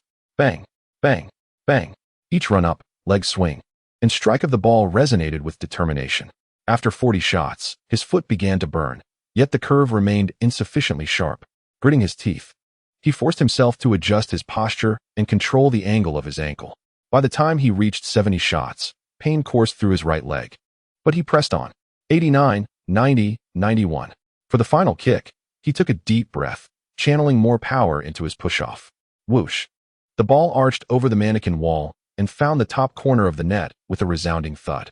100 completed. Wiping the sweat from his brow, he glanced at the clock, 11:30, and the cafeteria was still closed. Not wishing to waste time, he headed directly to the gym. The gym was eerily quiet, the metallic equipment glinting coldly. He approached the squat rack and loaded it with 120 kilograms, not his limit, but enough to make his muscles scream. I must build my explosive power and core strength. With each squat, his thigh muscles trembled violently, yet his mind was consumed by the image of Klinsmann's header. Envisioning himself leaping high in the penalty area and fiercely driving the ball into the net. Once more, the barbell was re-racked, and he pivoted to core training, performing crunches, planks, and hanging leg raises, sweat cascading onto the floor like raindrops. Finally, when the cafeteria doors opened, his shirt was drenched, as though he had just emerged from the depths of water. Lunch consisted of meticulously calculated grilled salmon, quinoa, steamed broccoli, and 3 boiled eggs. He chewed mechanically. Yet his mind replayed the training details through the system. If only his strides had been a bit longer during the run-up. If only his ankle had been tighter at the moment of contact. After finishing his meal, he collapsed onto his dormitory bed, drowsily closing his eyes for half an hour of rest. Upon the conclusion of his nap, he immediately accessed the system interface. Current physical condition assessment. Fatigue level 72. Recommended to reduce training intensity. Luzai scoffed, dismissing the suggestion as ineffective, and resolved to adhere to the original plan. The system screen flickered, displaying the training module. Golden Header Training Program loading. Core training. Jumping power enhancement, 45 minutes. Explosive power, anaerobic sprint intervals, 30 minutes. Header technique simulation. Penalty area offense and defense drills, 60 minutes. Without a moment's hesitation, he donned his training vest and strode to the opposite end of the training field. Thud, thud, thud.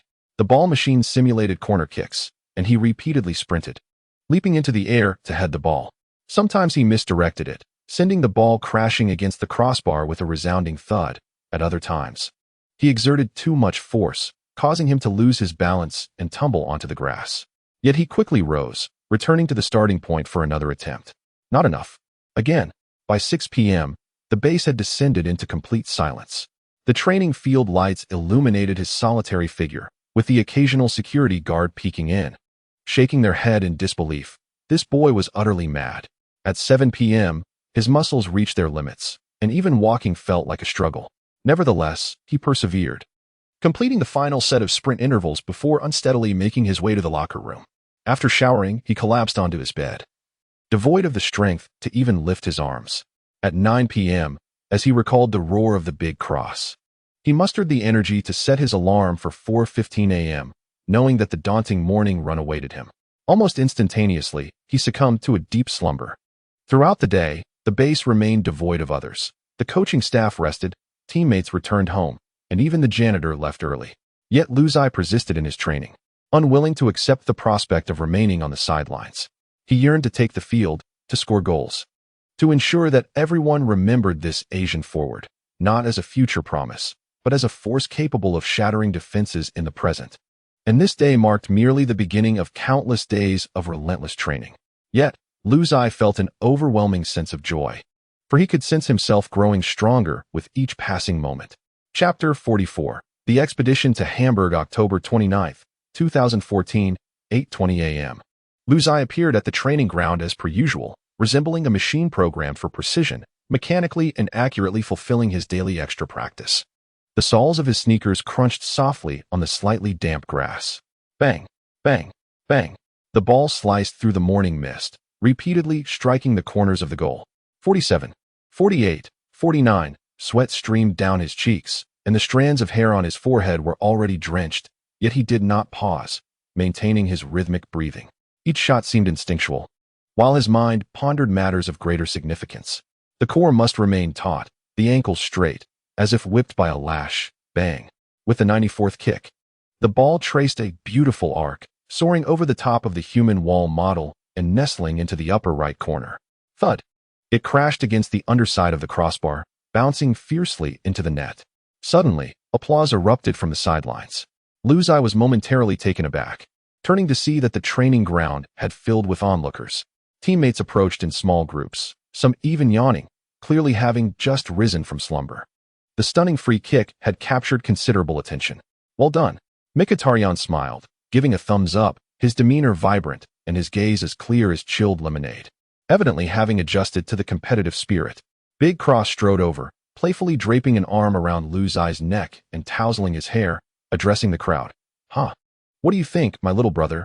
Not too shabby, huh? Even the usually taciturn Reyes offered gentle applause from the sidelines, a faint smile gracing his lips. Only then did Luzai realize that today was the day of the DFB Pokal match. He had completely forgotten the team assembly time, still lost in the obsession over his free kick. At that moment, a team staff member jogged over, calling out, "Everyone, listen up. We have 10 minutes until assembly. Please be ready to board the bus." Teammates made their way towards the locker room, chatting and joking while tidying their gear.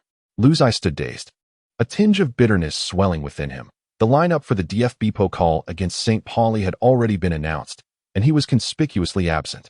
Was he destined to remain merely a practice player? He shook his head, bent down to reposition a ball, and prepared to continue his goal of 100 free kicks for the day. Just then, a blonde-haired, blue-eyed girl rushed over, brandishing a registration form. Lou. He looked up to see coordinator Sarah, a perpetually cheerful German girl. "What are you still doing here?" She panted as she reached him, her eyes sparkling as if she had unearthed treasure. "You're on the list for Hamburg today. Hurry up." "What?" Luzai's eyes widened, momentarily doubting his hearing. But Sarah had already grabbed the sleeve of his jersey, tugging him briskly towards the bus. "The roster has been adjusted. Mondrian Ramos has sustained a minor injury, and the coach has decided to bring that free kick enthusiast along." Wait for me." Luzai's mind went blank in an instant, even his heartbeat skipping a beat. He was truly going to participate in the match. He dashed towards the locker room, not even pausing to remove his football boots before rushing into the shower, hastily rinsing off the sweat and changing into a fresh team uniform. When he finally emerged, the bus engine had already roared to life, and his teammates peered out of the windows, laughing. "Haha, rookie. One more moment of delay, and we would have left you behind." Royce patted the vacant seat beside him, arching an eyebrow in jest. Meanwhile, Klopp stood at the front of the bus, chewing gum, watching Lou's disheveled appearance with a grin. "If you dare to be late again, I shall impose an additional 100 shuttle runs during the match." The door of the bus closed with a hiss, sunlight streaming through the glass onto Luzai's face. The DFB Pokal, he was here. The golden morning light bathed the asphalt roads of Dortmund as the bus's engine emitted a low hum. This professional team's bus was remarkably comfortable, with almost everyone slumped in their seats. Some players yawned, others chewed gum, while a few quietly discussed tactics. The atmosphere relaxed and pleasant. Hamburg, a 3-hour drive away. Klopp stood at the front of the bus, tapping the microphone, the sharp crackle of static instantly silencing the cabin. He flashed his signature wild grin. "Gentlemen, today's opponents are St. Pauli from the 2nd Division." He deliberately elongated his tone. All the main players instinctively straightened their backs, well versed in Klopp's tactics. Indeed, the next moment, Klopp's voice rose dramatically. "I will only grant you 45 minutes. Within these 45 minutes, I expect to see a score of 30. Otherwise," his thick eyebrows ominously arched, "prepare for an additional 20 sets of shuttle runs upon our return." The cabin erupted in chaos. Royce, grinning, raised his hand. "Boss, what if we achieve 30 in 25 minutes? Then you can roll off and rest." Klopp laughed heartily. "I don't wish for you to squander your energy during garbage time, as our next league opponent is Bayern." This season, the Yellow Wall faced a demanding schedule. Today, they ventured to Hamburg, Germany's 2nd-largest city, to compete in the DFB Pokal. And in 4 days, they would head to Munich, the 3rd-largest city, to face their arch-rivals, Bayern. Cheers erupted from the substitutes bench as several young players excitedly high-fived each other. Seizing the opportunity, Klopp's gaze swept over the back row, and his tone suddenly took on a significant weight. As for the remaining 45 minutes, I will substitute the bench players. He paused deliberately, his eyes piercing like a hawk. And your performance will directly determine who will make the 18-man squad for the upcoming clash against Bayern Munich. Marvelous.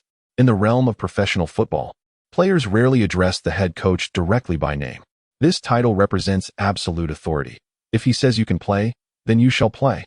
Lu Xi sat in the back row by the window, his knuckles unconsciously tapping against his knee. The scenery outside blurred into a haze as it raced past. Yet his heartbeat resonated with extraordinary clarity. Would he be called upon? Beside him, Royce lowered his voice. Hey Lou, your free kick in the last training match left Weidenfeller dazed. Perhaps today presents an opportunity? Before Lu Xi could respond, Mkhitaryan in the front row suddenly turned around, gesturing for silence. Sure, they're looking this way. Indeed, Klopp's gaze swept over them like a searchlight, lingering on Lu Xi for half a second before he turned and resumed his seat, appearing nonchalant. In that fleeting moment, Lu Xi felt as though he could hear the cogs of fate turning. He clenched his fists, his fingertips digging into his palms. Just wait, he silently vowed. If only I could have 45 minutes. Outside the bus, the vast expanse of the North German plain unfolded endlessly. Ahead lay the stage of the DFB Pokal, the German Cup. Organized by the German Football Association, a tournament renowned for its democratic spirit within German football. Regardless of whether they were professional teams, semi-professional squads, or even amateur grassroots clubs. As long as they met the participation criteria, they had the chance to rise to fame in this knockout competition. Thus, for lower-tier teams, the opportunity to pull off an upset against Bundesliga giants represented a chance to rewrite their destinies. For the elite clubs, the German Cup was not only a crucial battleground for domestic double glory, but also an excellent platform for nurturing young players and substitutes. The rewards for this cup competition were significant. Firstly, qualification for the German Super Cup. Secondly, a ticket to the next season's UEFA Europa League group stage. And of course, the heavy trophy and eternal glory. Yet, the undisputed dominator of this glory remained the colossal Bayern Munich. As of 2014, Bayern had astonishingly secured the DFB Pokal Championship 17 times, while Borussia Dortmund had only lifted the trophy 3 times, falling far short of Bayern's record.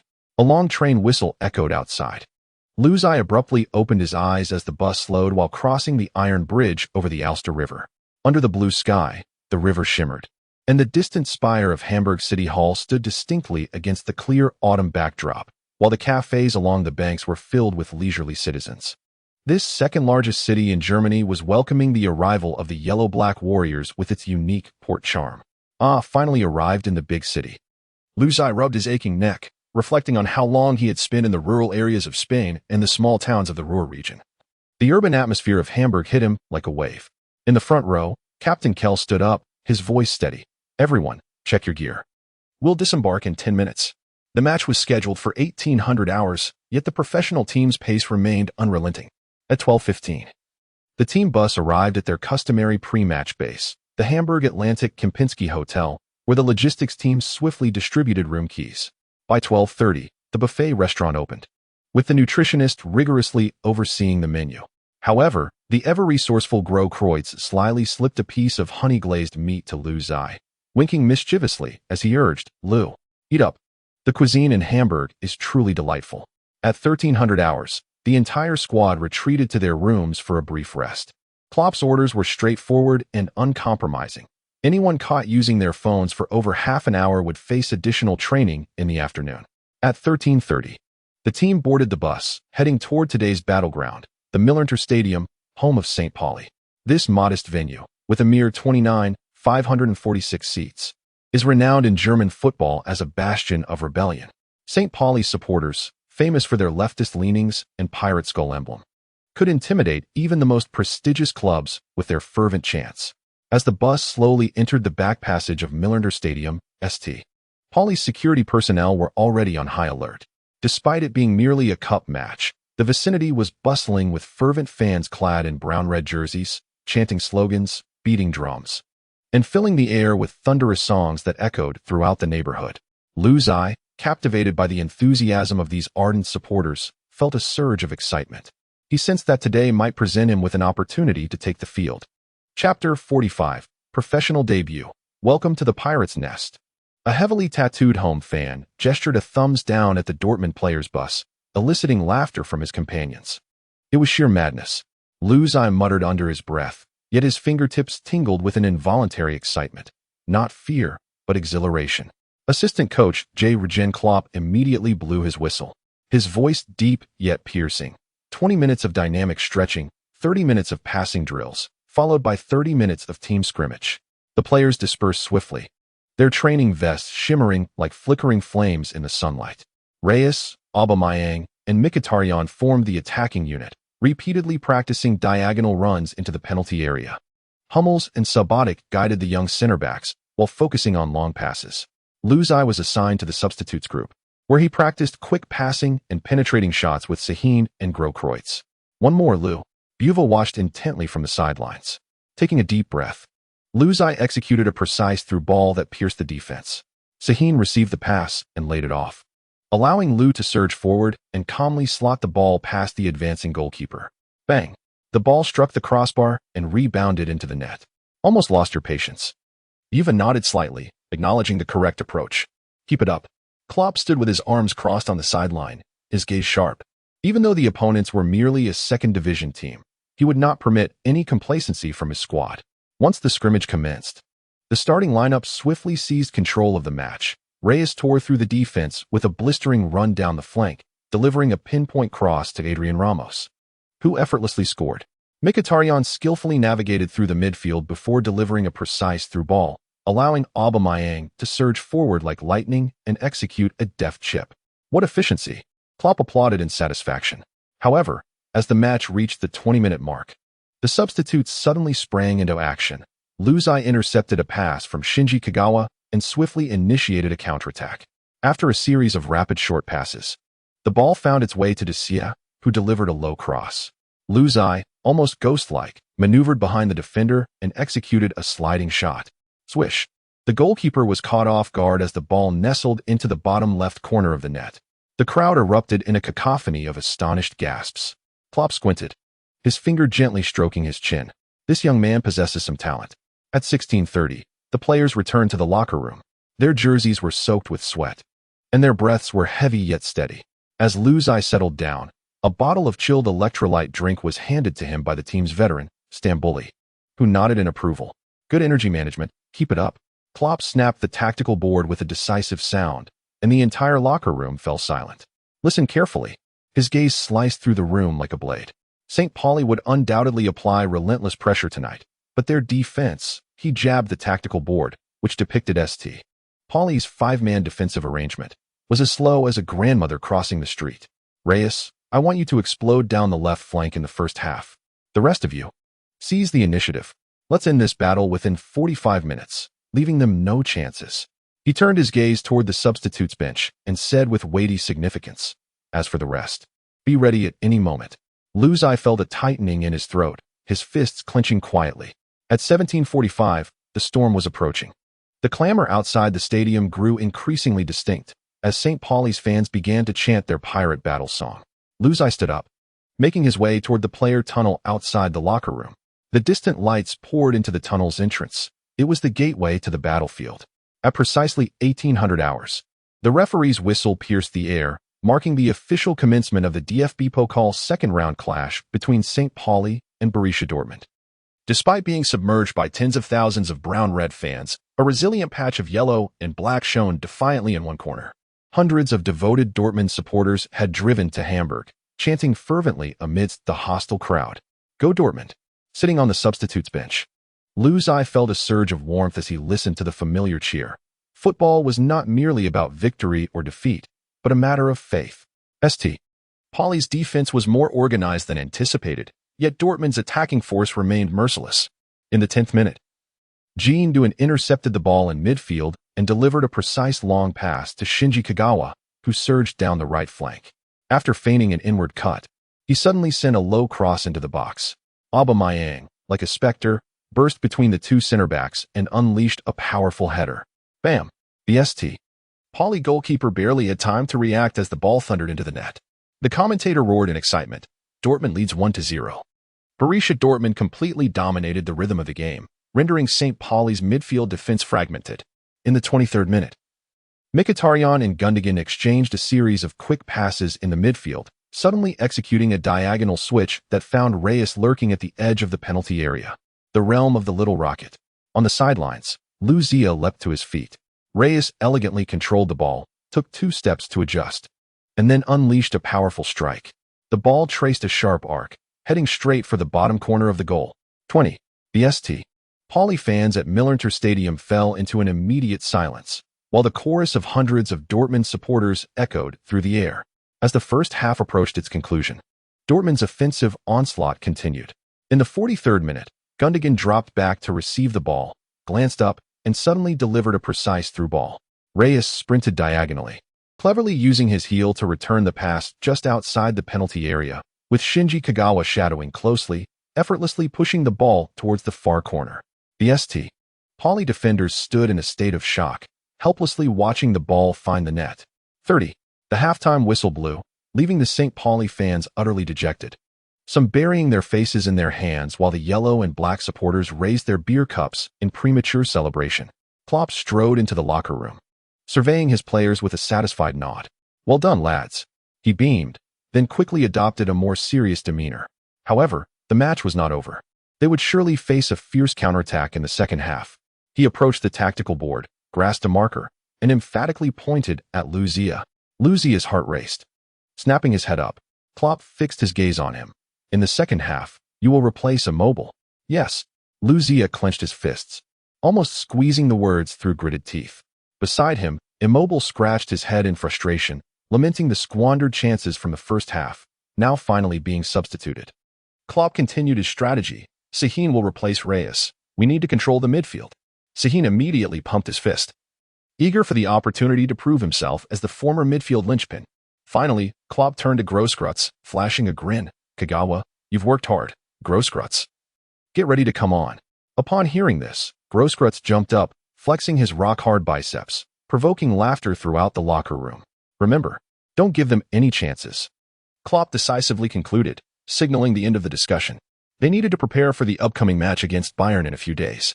The stadium broadcast echoed as both teams readied themselves in the tunnel. Luzia took a deep breath, gazing resolutely at the lush green pitch, knowing that his opportunity had finally arrived. As the players took the field, the second half commenced. However, as Luzia initiated the kickoff, the tension in the stadium ignited instantly.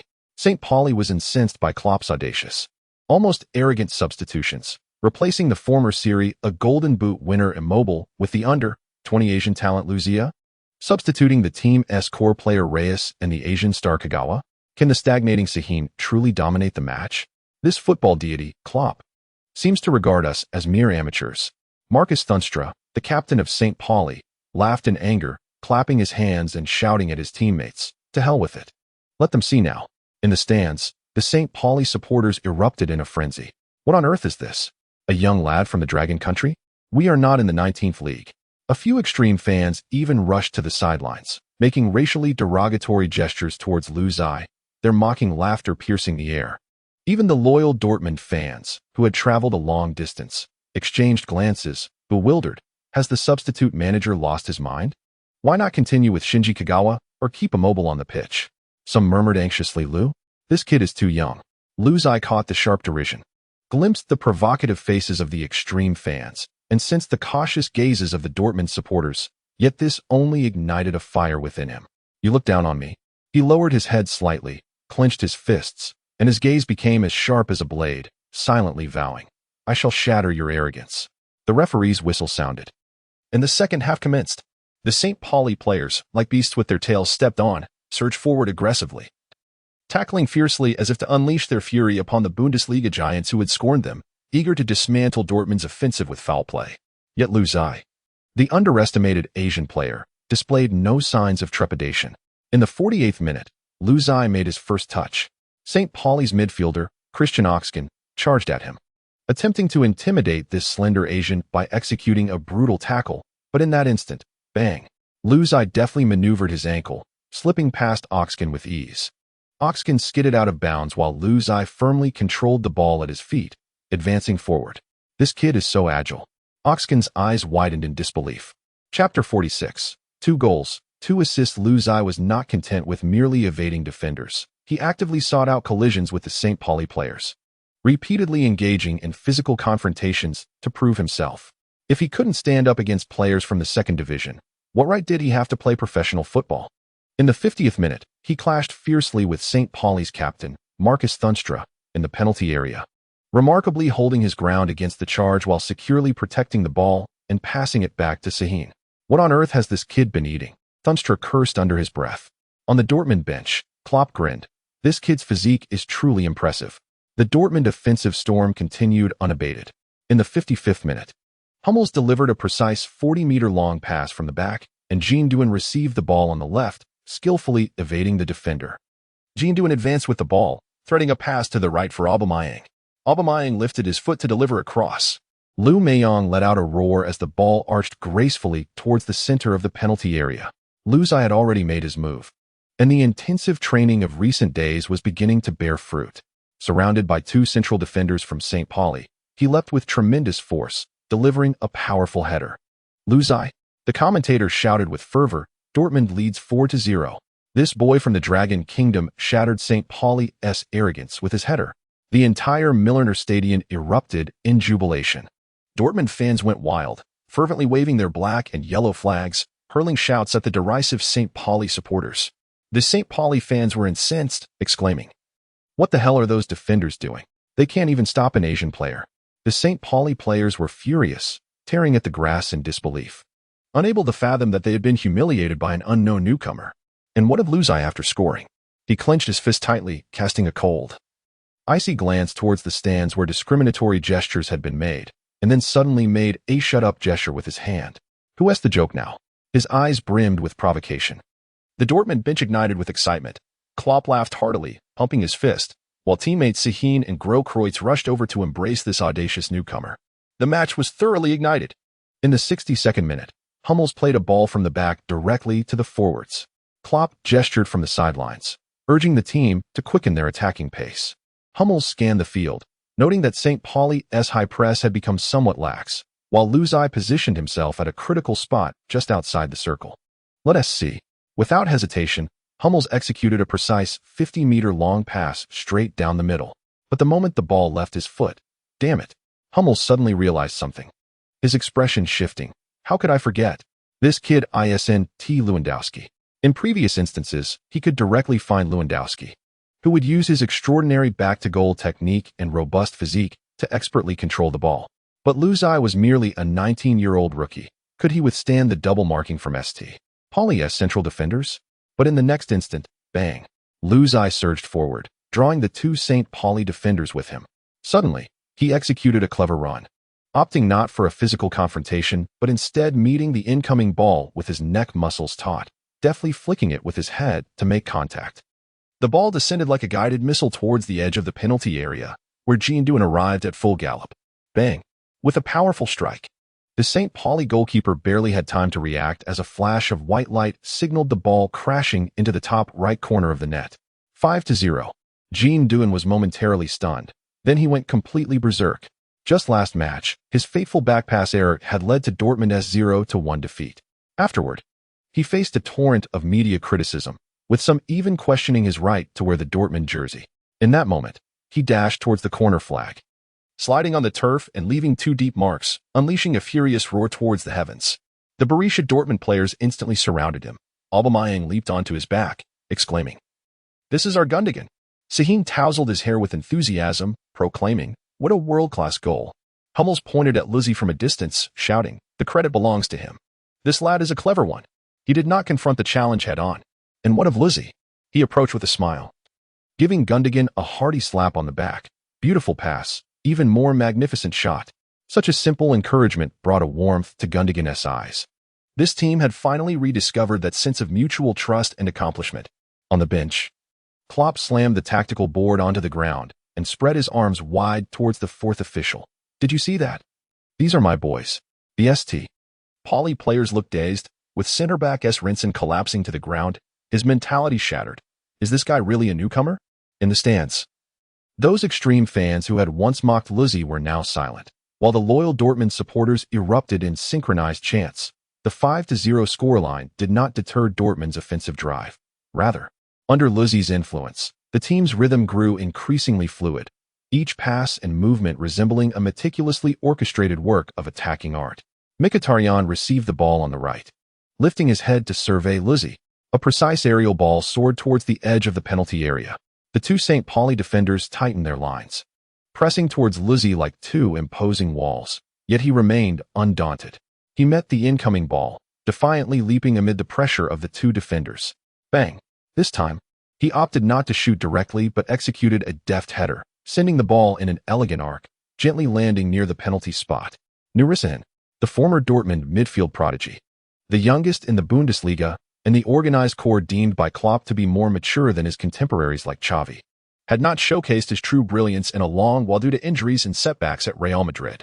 Yet at this moment, he surged forward like lightning, meeting Luzzi's setup with a seamless touch, instantly evading two approaching defenders within the box. A light, deft nutmeg. The St. Pauli goalkeeper had yet to react when Sahin adjusted his steps, pushing a left-footed shot into the near corner. Swish. 60. The commentator, overwhelmed with excitement, exclaimed, "Is that Sahin?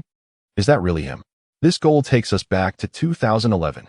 How long has it been since we witnessed such a performance? This was once the Bundesliga's best player, and today he has returned.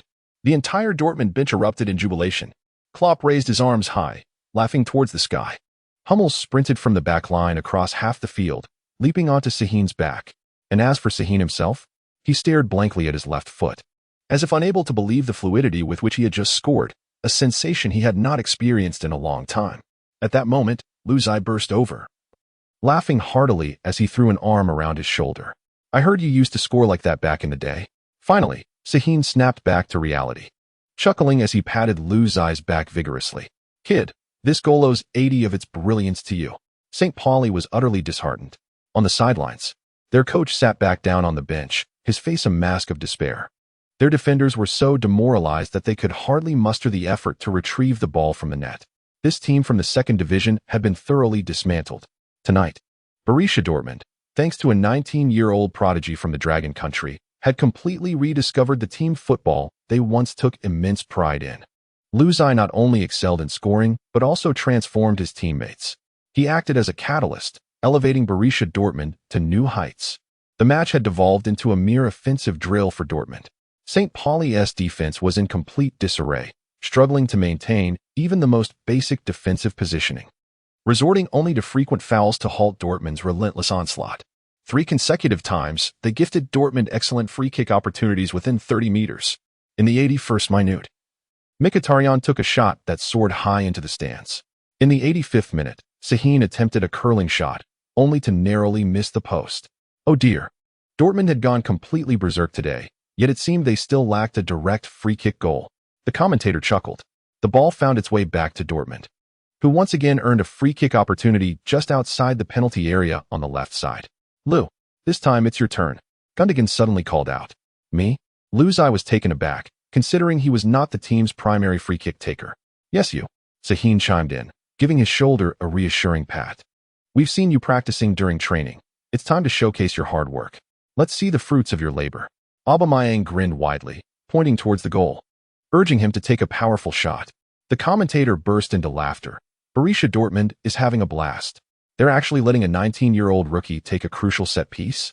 If you had told me at the start of the season that Dortmund would entrust a newcomer with a pivotal free kick, I would have thought you were insane. Yet the players on the field displayed unwavering confidence in Luzzi. He took a deep breath, carefully positioned the ball, bent down to flatten the grass, retreated 5 steps, and focused intently. With the referee's whistle, he began his run, lifted his leg, and struck with precision. Boom! The ball rocketed off like a cannonball, slicing through the air with an exhilarating banana curve. The St. Pauli goalkeeper instinctively lunged for the save, but the shot was so exquisitely angled that the ball grazed just beneath the crossbar, crashing into the net with a resounding thud. 70. The commentary box erupted in cheers. Wow, my goodness. Is that the Beckham curve? The arc, the force, the angle. It's as if Beckham himself has possessed him. Huh. It seems you haven't delved into the prowess of Luzzi. My partner chuckled, striking the table. He scored 3 direct free kicks in this year's Asian Youth Championship using the very same technique, all executed with that extraordinary banana curve. Insanity. Truly, it's madness. Dortmund appears intent on utterly vanquishing St. Pauli. Chapter 47. German beer in the stands. The home fans could no longer contain their frustration. Their faces darkened as they rose to exit. What kind of farce is this? 07. Is the disparity between the second division and the Bundesliga truly this vast? Even more humiliating is the fact that we were toyed with for most of the match by a mere 19-year-old from the Dragon Nation. Is this fellow truly a rookie? Aubameyang leaped onto Lu Zai's back, shaking him enthusiastically. You are a genius. Jean Duan rushed over, wrapping his arms around his neck in laughter. See. I told you it was right to let you play. Haha. Even Klopp couldn't restrain himself, roaring from the sidelines and shaking his fist in exhilaration. It was a flawless performance, and Lu Zai was the shining star of the evening. Beep, beep, beep. The referee's 3 long whistles pierced the air above Millerntor Stadium. The electronic scoreboard displaying a scarlet 07, searing into the eyes of the St. Pauli players. 07. Dortmund has obliterated St. Pauli. Drenched in sweat, Lu Zai trudged toward the sidelines, an uncontainable smile adorning his face. He had just delivered a spectacular performance, coming off the bench for 45 minutes, scoring 2 goals and providing 2 assists, one of which was a signature curling free kick. His teammates surrounded him, each brimming with excitement as if they had just clinched the championship. Lu, you were phenomenal tonight, Aubameyang exclaimed, throwing an arm around his shoulder, flashing a radiant smile. That free kick was nothing short of perfection. Reyes gave him a thumbs up as he followed his teammates to the dressing room. He replayed the moment of that goal in his mind. The St. Pauli goalkeeper's desperate dive appeared to him like a scene from a slow-motion film. That goal was undoubtedly the finest of his career thus far. Before entering the dressing room, Lu Zai noticed head coach Klopp speaking in hushed tones with the assistant coach. Have the fitness team keep a close eye on Lu. Klopp's voice was low but audible enough for Lu Zai to catch. This lad is a treasure, and we must cultivate him well in the second half of the season. The assistant coach nodded, glancing at Lu Zai with a knowing smile. Klopp has recognized my worth. Lu Zai's heart swelled with joy, yet he understood that the true challenge was only beginning. The Bundesliga is far from the Asian Youth Championship, and it is certainly not a friendly match. The competition here is fiercer, and the demands are higher. The atmosphere in the dressing room was vibrant, everyone celebrating this resounding victory. Yet in the corner, one individual remained silent, immobile. He was the forward Dortmund had acquired from Serie A for 18.5 million euros at the start of the season, initially brought in to fill the void left by Lewandowski. As the Bundesliga approaches the conclusion of nearly a third of the season, Immobile's performance has been rather lackluster, having scored only 2 goals in the league. Now, in a cup match against a second-tier team, he finds himself overshadowed by a 19-year-old prodigy from the Dragon Nation. Hey, don't be disheartened, Grosskreutz says, patting his shoulder. That's football for you. Either you outshine others, or they outshine you. Immobile forces a smile, but remains silent. To be overzealous is no sin. To be mediocre is. In the locker room, everyone is in high spirits. Tomorrow's a day off. Awesome. Klopp has finally shown us mercy. The head coach, Klopp, observes his exuberant players with a bemused smile and shakes his head. Today we are in Hamburg. You may go out tonight, but remember, if anyone shows up hungover for the bus tomorrow, I will have them train with the under-19s for a week. The players respond in unison, yet their excitement is unmistak. Let us go. I'll take you to see the night view of Hamburg. Grosskreutz exclaims, playfully wrapping an arm around Lu Zai's shoulder with a mischievous grin. Do you know where the best brewery in all of Hamburg is? Near St. Michael's Church? The dark beer there could make a nun dance the tango. No. I'd rather return to the hotel and rest. Lu Zai quickly shakes his head, unwilling to cause any trouble so soon after joining the first team. This kid is timid. His teammates burst into laughter. Klopp, not opposed to their merriment, chuckles, having a beer to celebrate isn't a problem, but remember, as professional athletes, discipline is paramount. Suddenly, Lu Zai recalls a scientific report he read. A post-match beer can effectively prevent respiratory infections and even enhance bone strength. The players cheerfully rush into the shower, the locker room filled with laughter, singing, and splashing water. The feeling of victory is exhilarating. At a bar near the hotel. One drink. Just one. Grosskreutz beams, his arm tightly around Lu Zai's shoulder. According to German tradition, a rookie must have a drink to celebrate their debut. Unable to refuse, Lu Zai nods. Before long, a heavy glass of dark beer is placed before him, its rich malt aroma glistening with a deep hue. A fine layer of foam clinging to the rim. Can this possibly taste good? He muses, yet under the cheers of his teammates. He tilts his head back and takes a sip. Wow, it's smoother than I expected, even with a hint of caramel sweetness. How is it? Not bad, right? Grokreutz laughs heartily, giving him a friendly slap on the back. This is locally brewed in Hamburg. You can't find this elsewhere. Luzai purses his lips and smiles. It's delicious. His teammates erupt into laughter, eagerly explaining the culture of German beer. However, everyone remains cautious. No one drinks to excess, as they must return to Dortmund the next day. At precisely 9 p.m., when the curfew set by Klopp arrives, everyone immediately sets down their glasses and rises to head back to the hotel. The discipline of professional athletes is unwavering. As they part ways, Grokreutz, belching slightly, pats Luzai on the shoulder. Tomorrow morning at 4:30, we resume extra training. 4:30. Luzai widened his eyes, exclaiming, "You've had 10 cups tonight." Zizi chuckled mischievously. A professional player must embody the essence of a professional. With that, he staggered back to his room. Luzai shook his head and turned to enter his own chamber. Just as he closed the door, his phone vibrated with a call from his mother. "Mom?" He answered immediately. On the other end, Song Yakin's gentle yet unmistakably excited voice emerged. "Xiao Yi, I watched the match. Your free kick was stunning. Are you hurt? I saw the team doctor spray something on you." "It's nothing, just ordinary muscle tension. The doctor is merely being cautious," Luzai replied with a smile. "By the way, Mom, why aren't you asleep yet?" "I arrived in Dortmund this morning," Song Yakin said cheerfully. "I looked at several houses this morning and picked one close to the training base. If you're free tomorrow afternoon, shall we finalize it?" Luzai was taken aback. "Are we buying a house now? We can't have you living in the player dormitory forever," his mother replied, her tone gentle yet resolute. "The club takes good care of you, but there needs to be a place to call home, making it convenient for you when you return to rest." Luzai paused for 2 seconds before finally nodding. "All right, I'll make time tomorrow afternoon. Have you not been staying at home recently?" Song Yakin perceptively picked up on his hesitation. I've been living in the dormitory at the training base," Luzai hesitated before softly explaining. "Coach Klopp places great importance on the focus of young players.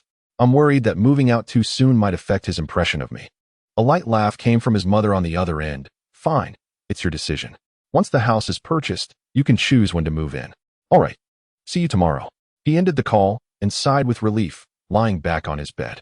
Everything about today felt surreal. His debut, scoring a goal, receiving the coach's approval, and even securing a future home in Germany. He turned over and picked up the match ball that Zizi had insisted he keep as a memento of his debut. Next up was the Bundesliga. Just as Luzai was about to close his eyes, a familiar sound of gears turning echoed in his mind. System detected that the host contributed 2 goals and 2 assists in the second round of the DFB Cup, achieving the Shining Star achievement. Reward, 10 points of free attributes. Finally, it arrived. Luzai sprang up with renewed energy, unable to suppress a grin. 2 goals and 2 assists merited a reward. And this system was even more stringent than Klopp. With a thought, a light blue screen unfolded before his eyes. Name, Luzai. Age, 19. Position, striker, winger. Overall rating, 74/2. It rose by 2 points. He was somewhat surprised and quickly clicked to view the detailed statistics. Strength, 81. Reduction of arm bruising by 30 during muscle resistance. Endurance, 76. Slower accumulation of lactic acid post-match. Free kick, 82. Correction of curveball trajectory by 5, though other attributes have only increased by 12 points. Each enhancement aligns precisely with recent training and the details of today's match.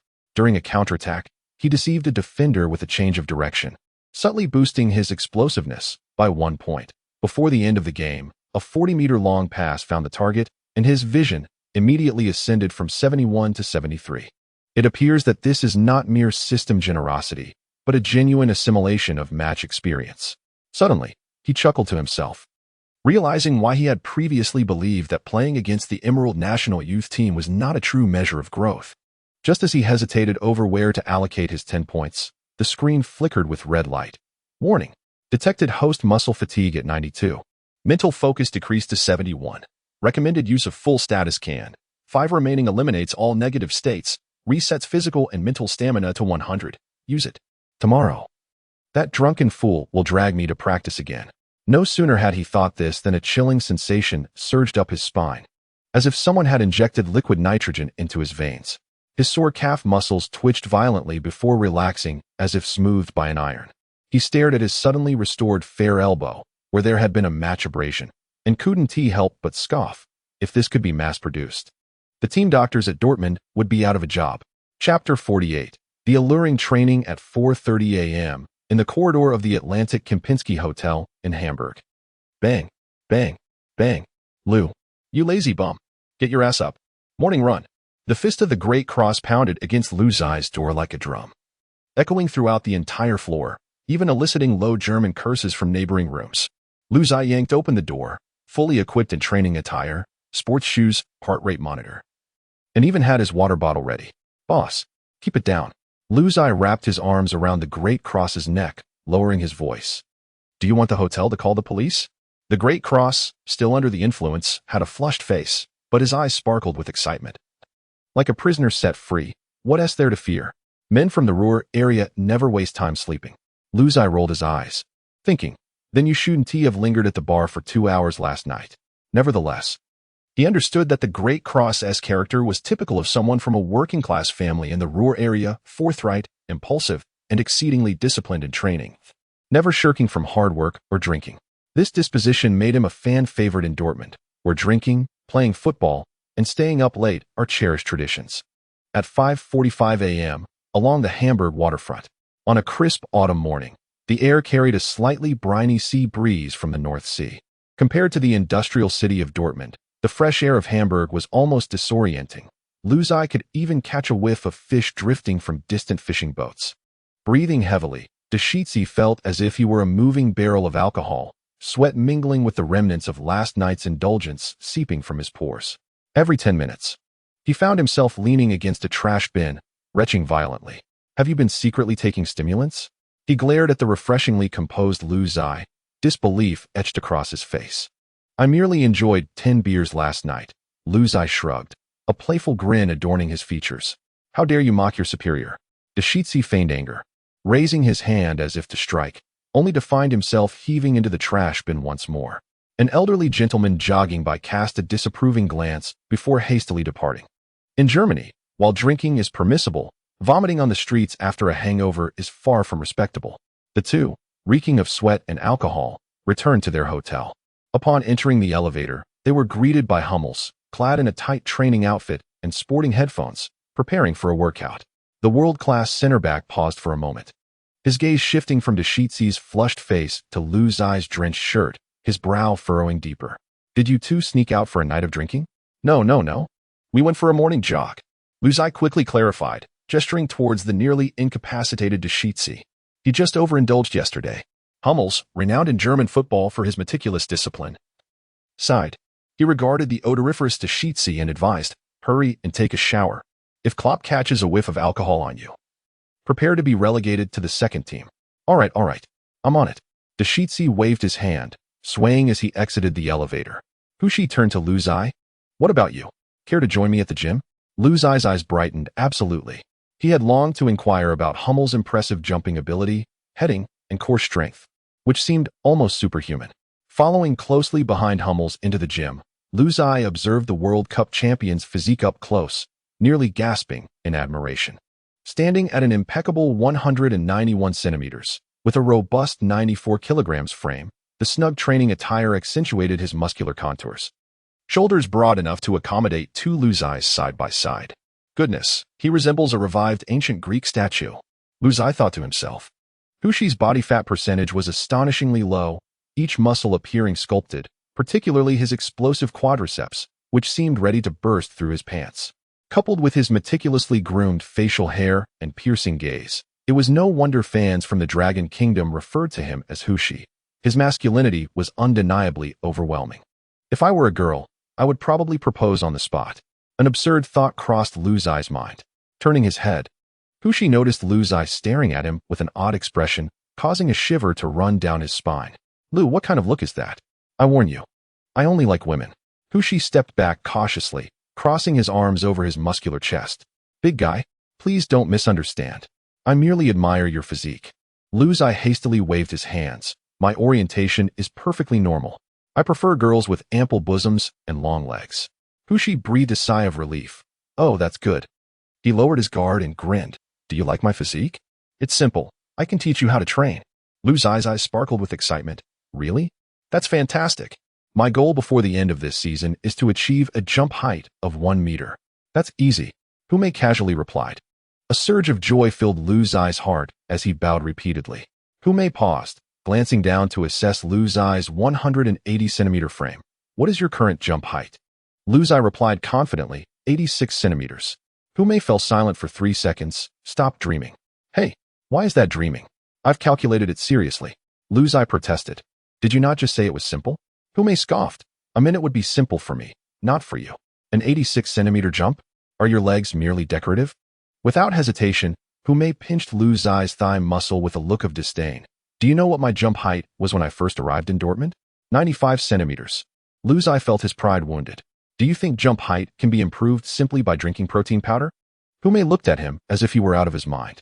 No matter. You promised, so you must teach me first. Whether I can achieve it is my concern. Lu Zai insisted, his demeanor stubborn. Hu Mei sighed. Fine, but let me clarify. Do not look at me with those eyes again, or I might fear.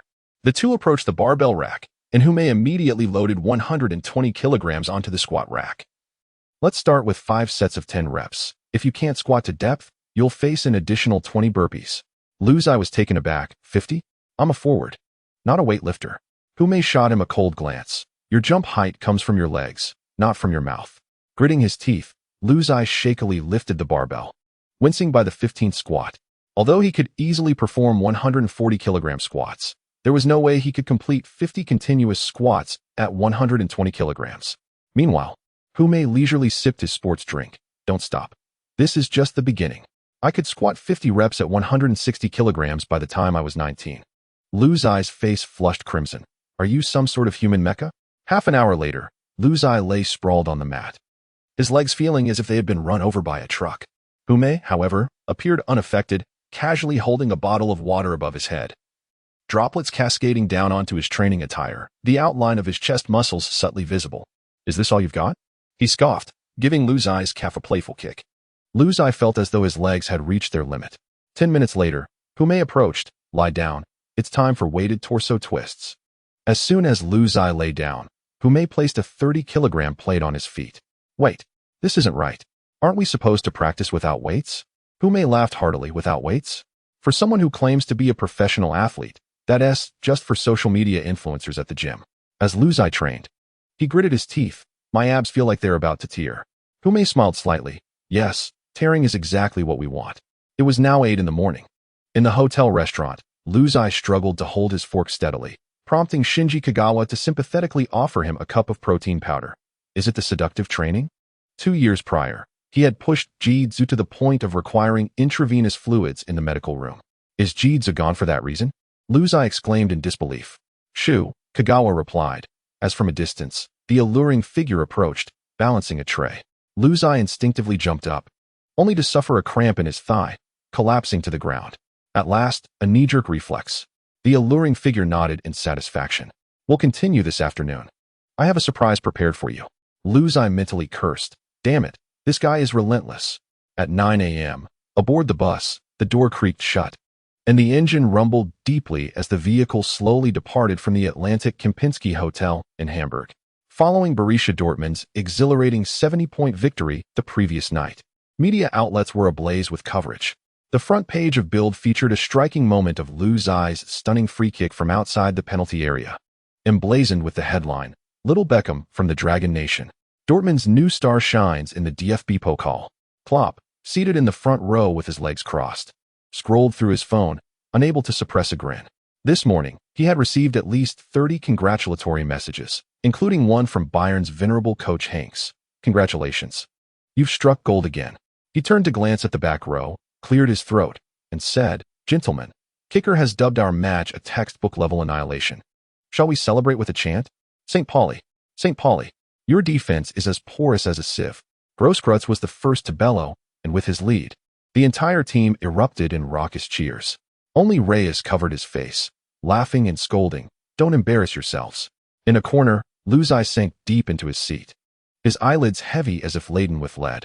His tracksuit collar was still damp, hair disheveled from an intense morning workout. 12 kilometers of running followed by 2 hours of core strength training. His legs ached as though crushed by a hydraulic press. and even his toes felt reluctant to move.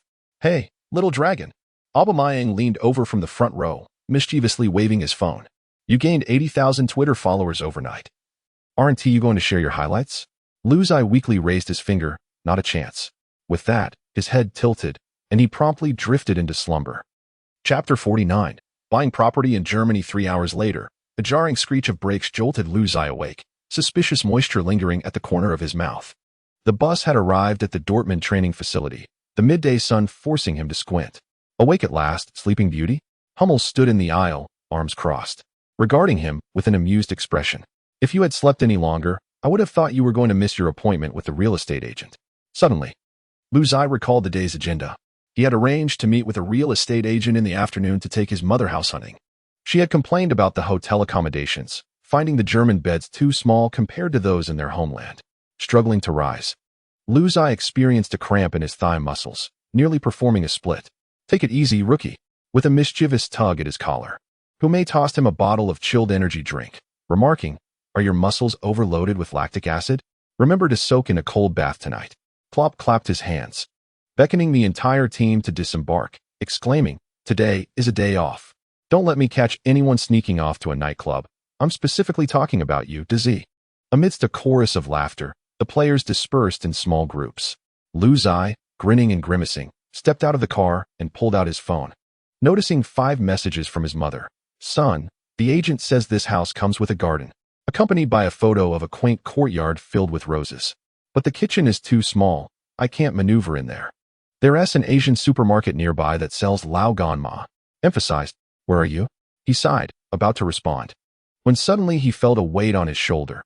Hummels had unexpectedly pushed a club bicycle towards him, tossing him the keys. "Ride this, it's faster than limping along."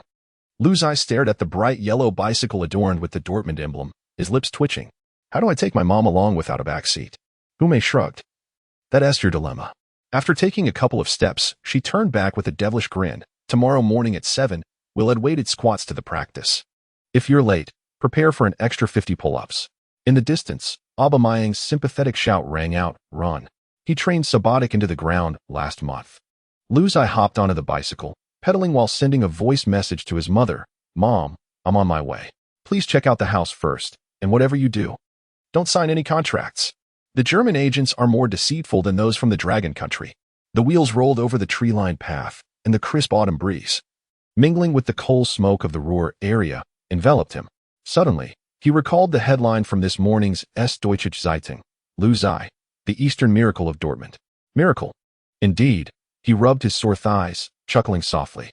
Meanwhile, in the second-floor office of the training base, Klopp and his assistant watched him depart through the window. The assistant muttered, "This kid truly knows how to stir things up." Klopp finished the last sip of his coffee, remarking contemplatively, "That's precisely why he deserves the yellow and black jersey of Dortmund." As Luzai sped through the streets of Dortmund on the vibrant bicycle, his back slightly arched and legs powerfully pedaling, the lingering soreness from training was overshadowed by the refreshing breeze against his face. Sunlight danced on the cobblestones, wafting the faint aroma of bread from a nearby bakery. "Nice bike." Outside a CAF, 2 elderly men in caps, sipping black coffee while perusing the Ruhr Daily, looked up as the yellow and black figure whizzed by. One adjusted his reading glasses, squinting at the familiar sight. "Hey, did you see yesterday's match? That kid from the Dragon Country scored 2 goals. My goodness, it's him, Lou." They both sprang to their feet, the newspaper cascading to the ground. One excitedly pulled out a marker, waving it. "Hey, Lou, can I get your autograph?" "Wait." Luzai had already pedaled several dozen meters away, leaving behind a melodious ring of his bicycle bell and 2 elderly men futilely chasing after him. "Damn, he runs faster than on the football field." One of the old men gasped, stopping to shake his head with a wry smile. Indeed, he must have played football. 10 minutes later, Luzai executed a flawless sudden stop, coming to a rest before a quaint German-style building with red brick walls. He dismounted, casually tousling his wind-blown hair, and pressed the doorbell. Moments later, the door swung open to reveal an elegant Oriental woman in a simple cheapao, her hair elegantly pinned up, exuding an aura of intellect and grace. "Mom." Luzai sprinted forward, embracing her tightly. "I've missed you." Song Yakin, a former professor at the Shanghai Conservatory of Music's piano department, was now beaming with joy at the sound of her son's affectionate call. She patted his back and pinched his arm. unable to suppress her nagging tone. I watched the replay of yesterday's match. That number 5 nearly tackled your ankle. It scared me to death. I'm fine, Mom. Your son is quite robust now. Luzai grinned, flexing his arm muscles. See, I'm much sturdier than when I was in Shanghai, right? Song Yakin let out a light huff, but couldn't hide her pride in her eyes. You are indeed sturdier, but also a bit tanned. At that moment, Anna Emler, a 30-something German real estate agent with golden hair and blue eyes, finally snapped out of her astonishment, covering her mouth in disbelief. Oh my goodness. You are the Lu who scored 2 goals and assisted twice against St. Pauli yesterday. Luzai raised an eyebrow, winking at her. Indeed, that's me. It seems I've garnered a bit of fame in Dortmund. Anna, brimming with excitement, stammered. I watched the match yesterday. That free kick was so brilliant. Oh my goodness. I must tell my son. He will definitely. Cough, cough. Song Yakin cleared her throat. Shall we take a look at the house? Yes, yes. Anna quickly retrieved the documents she had dropped and immediately switched to her professional sales mode, earnestly stating, rest assured, I will offer you the most favorable price. Perhaps one day, I can tell others. Look, the superstar of Dortmund, I sold him his first home. Luzai laughed heartily. Then it's settled. Song Yakin watched with a gentle smile, her eyes reflecting a tinge of nostalgia. After 6 months apart, her son was no longer the boy who challenged her, but a man carving out a name for himself in a foreign land. 20 minutes later, the living room is too small. Song Yakin frowned, gesturing. I can't even fit a piano. And the backyard is too narrow, Luzai pouted. There's barely space to kick a ball. Anna wiped the sweat from her brow. No worries. Let us go see the next one. My car is parked out front. Luzai lifted his bicycle, grinning at his mother. Mom, hop on. Song Yakin was taken aback. How do I sit? Luzai patted the crossbar. Sit here. I'll give you a ride. Song Yakin chuckled, exasperated. What a nonsense. How old am I, still acting like a little girl? Not to worry. Your son is now a professional athlete. Upon finishing his words, he bent slightly and, with a half-joking gesture, invited, Ms. Song, the Dortmund City tour is about to commence. Do not even think about it? Ms. Song interrupted directly, lock my bicycle properly. Do you expect your mother to sit on the bicycle and feel the breeze? Dream on. Although Anna did not comprehend their language, she seemed to grasp the essence of the mother-son exchange. She quickly interjected, not to worry, I drive a Tiguan, which has ample space. The bicycle can be hung at the back. Luzai scratched his head and obediently secured the bicycle to the rack at the rear of the vehicle. Before getting in, he glanced back at the first house, unable to suppress a murmur. If only we could find one with a basketball court. As the engine roared to life, Luzai exchanged a knowing smile with his mother. They had viewed several houses but had yet to find one that perfectly suited their needs. Either the kitchen was too small or the backyard too narrow. Sitting in the back seat of Anna's car, Luzai sank into the seat with a sigh. Had I known purchasing a house would be this troublesome, I would have continued living in the team dormitory. Ms. Song shot him a disapproving glance. The dormitory lacks even a private kitchen. When you bring a girl home for dinner, do you plan to order takeout every day? Huh? What girl? Luzai's ears flushed crimson as he stammered, hesitant to respond. Anna, observing the playful banter in the rearview mirror, chuckled heartily. The next one is the highlight of the day. A 3-story villa in a wealthy district, absolutely meeting your requirements. 10 minutes later, they arrived at the villa's grand entrance. Wow, this is stunning, Luzai exclaimed as he pushed the door open.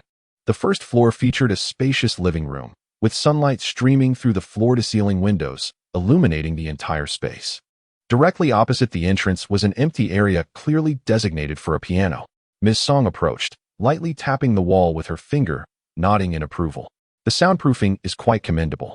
Indeed, the previous owner of this house was a violinist, Anna replied with a smile. Without hesitation, Luzai dashed upstairs and discovered a magnificent esports room, complete with an oversized sofa bed. This room is mine, he declared triumphantly. Ms. Song leisurely ascended the stairs, inspecting the bedrooms and bathrooms, a subtle smile gracing her lips. The house was decorated in a minimalist yet elegant style, with all necessary furnishings and appliances, practically ready for immediate occupation. Wait, the backyard. Luzai suddenly recalled, rushing downstairs. Upon opening the glass doors, he was greeted by a far more expansive lawn than he had imagined, complete with a half-size soccer goal. This is perfect. I can practice my shooting here, he joyfully proclaimed, sprawling out on the grass and soaking up the sun. Anna added with a smile, it's just a 5-minute walk to the riverside from here. The environment is particularly pleasant. Standing in the center of the garden, Ms. Song felt the gentle breeze and sunlight on her shoulders. She surveyed the surroundings and suddenly sighed softly. It's lovely, but it is a bit far from the training base. What's there to fear about distance? Lu's eye sprang up like a fish leaping from water. The base is to the east, and this district is to the west. I can ride my bike there directly. Perfect for warming up. As he spoke with increasing enthusiasm, his eyes glimmered with anticipation as he looked at Song Yakin. Mom, shall we go with this set? Song Yakin cast a sidelong glance at him and ultimately smiled. All right then, let us proceed with this set. Wonderful. Anna, the payment will be handled by my mother. You take care of the process and finalize it quickly, Lu Zai exclaimed, cheerfully draping his arm around his mother's shoulders. Song Yakin, both amused and exasperated, poked his forehead. You rascal, if I'm footing the bill, then I'll handle it. You go take a break. Hee hee, I still need to head to the training base to practice, Lu Zai declared, turning to dash away. Wait, Song Yakin called after him. Be back by 6 for dinner. I'll make braised pork for you. Got it, Lu Zai shouted as he pedaled off on his bicycle. Watching her son's retreating figure, Song Yakin turned back to Anna with a faint smile. Let us go and sign the contract. Riding back to the training base from their newly purchased villa, Lu Zai was in high spirits, humming a tune as he pedaled vigorously. However, just as he turned a corner, 2 shadows suddenly appeared in front of him. Lu, we've finally caught up with you. 2 elderly men wearing baseball caps blocked his path, one of them excitedly waving a Borussia Dortmund jersey.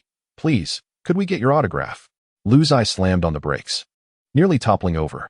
Steadying himself, he blinked and said, your free kick yesterday was amazing. That curve. The other elderly man, with a thick Ruhr dialect, exclaimed while slapping his thigh. You must help Dortmund score more goals. Lu Zai laughed. Of course, you can count on me. He took the pen and signed with flourish before quickly hopping back on his bike. The 2 elderly men shouted after him. We'll be your loyal fan club from now on. Cycling away, Lu Zai chuckled. Just those 2 old men forming a fan club? Upon returning to the base, Lu Zai returned the bicycle to the staff. He dragged a basket of soccer balls to the goal, set up a wall model, and took a deep breath. I must score 100 today. Yet, after less than 10 minutes of practice, his legs felt weak and shaky. The hour and a half of muscle training that Humayer had put him through that morning was taking its toll. Each kick felt as if he were dragging lead weights. Damn it, he spat, wiping the sweat from his brow and persevering. Left foot, left curve, right curve. Some balls hit the post, others grazed the crossbar, and some simply knocked the model askew. His usual precision was gone, and the trajectory of the balls had become erratic. 809197, he gritted his teeth, counting, as sweat dripped onto the grass. It was only at dusk that he finally scored his 100th free kick. With a thud, Lu Zai collapsed onto the grass, gasping for breath. That was utterly exhausting. Later that evening at home, Song Yakin had prepared a lavish spread, braised pork, sweet and sour ribs, and oyster sauce lettuce, all in traditional Shanghai style. Lu Zai, famished and with eyes gleaming with hunger, hesitated with his chopsticks, ultimately only taking 2 pieces of lean meat. Is this all you're eating? Song Yakin frowned. Look at how thin you are. I am currently focused on controlling my body fat percentage and must resist temptation. He took a couple of bites of his meal, and tomorrow at 4:30 in the morning, I need to go running with the team. Song Yakin was taken aback. Running? At what time? 6 o'clock. I need to work on my fitness, otherwise I won't keep up with the team's training, he mumbled with his mouth full.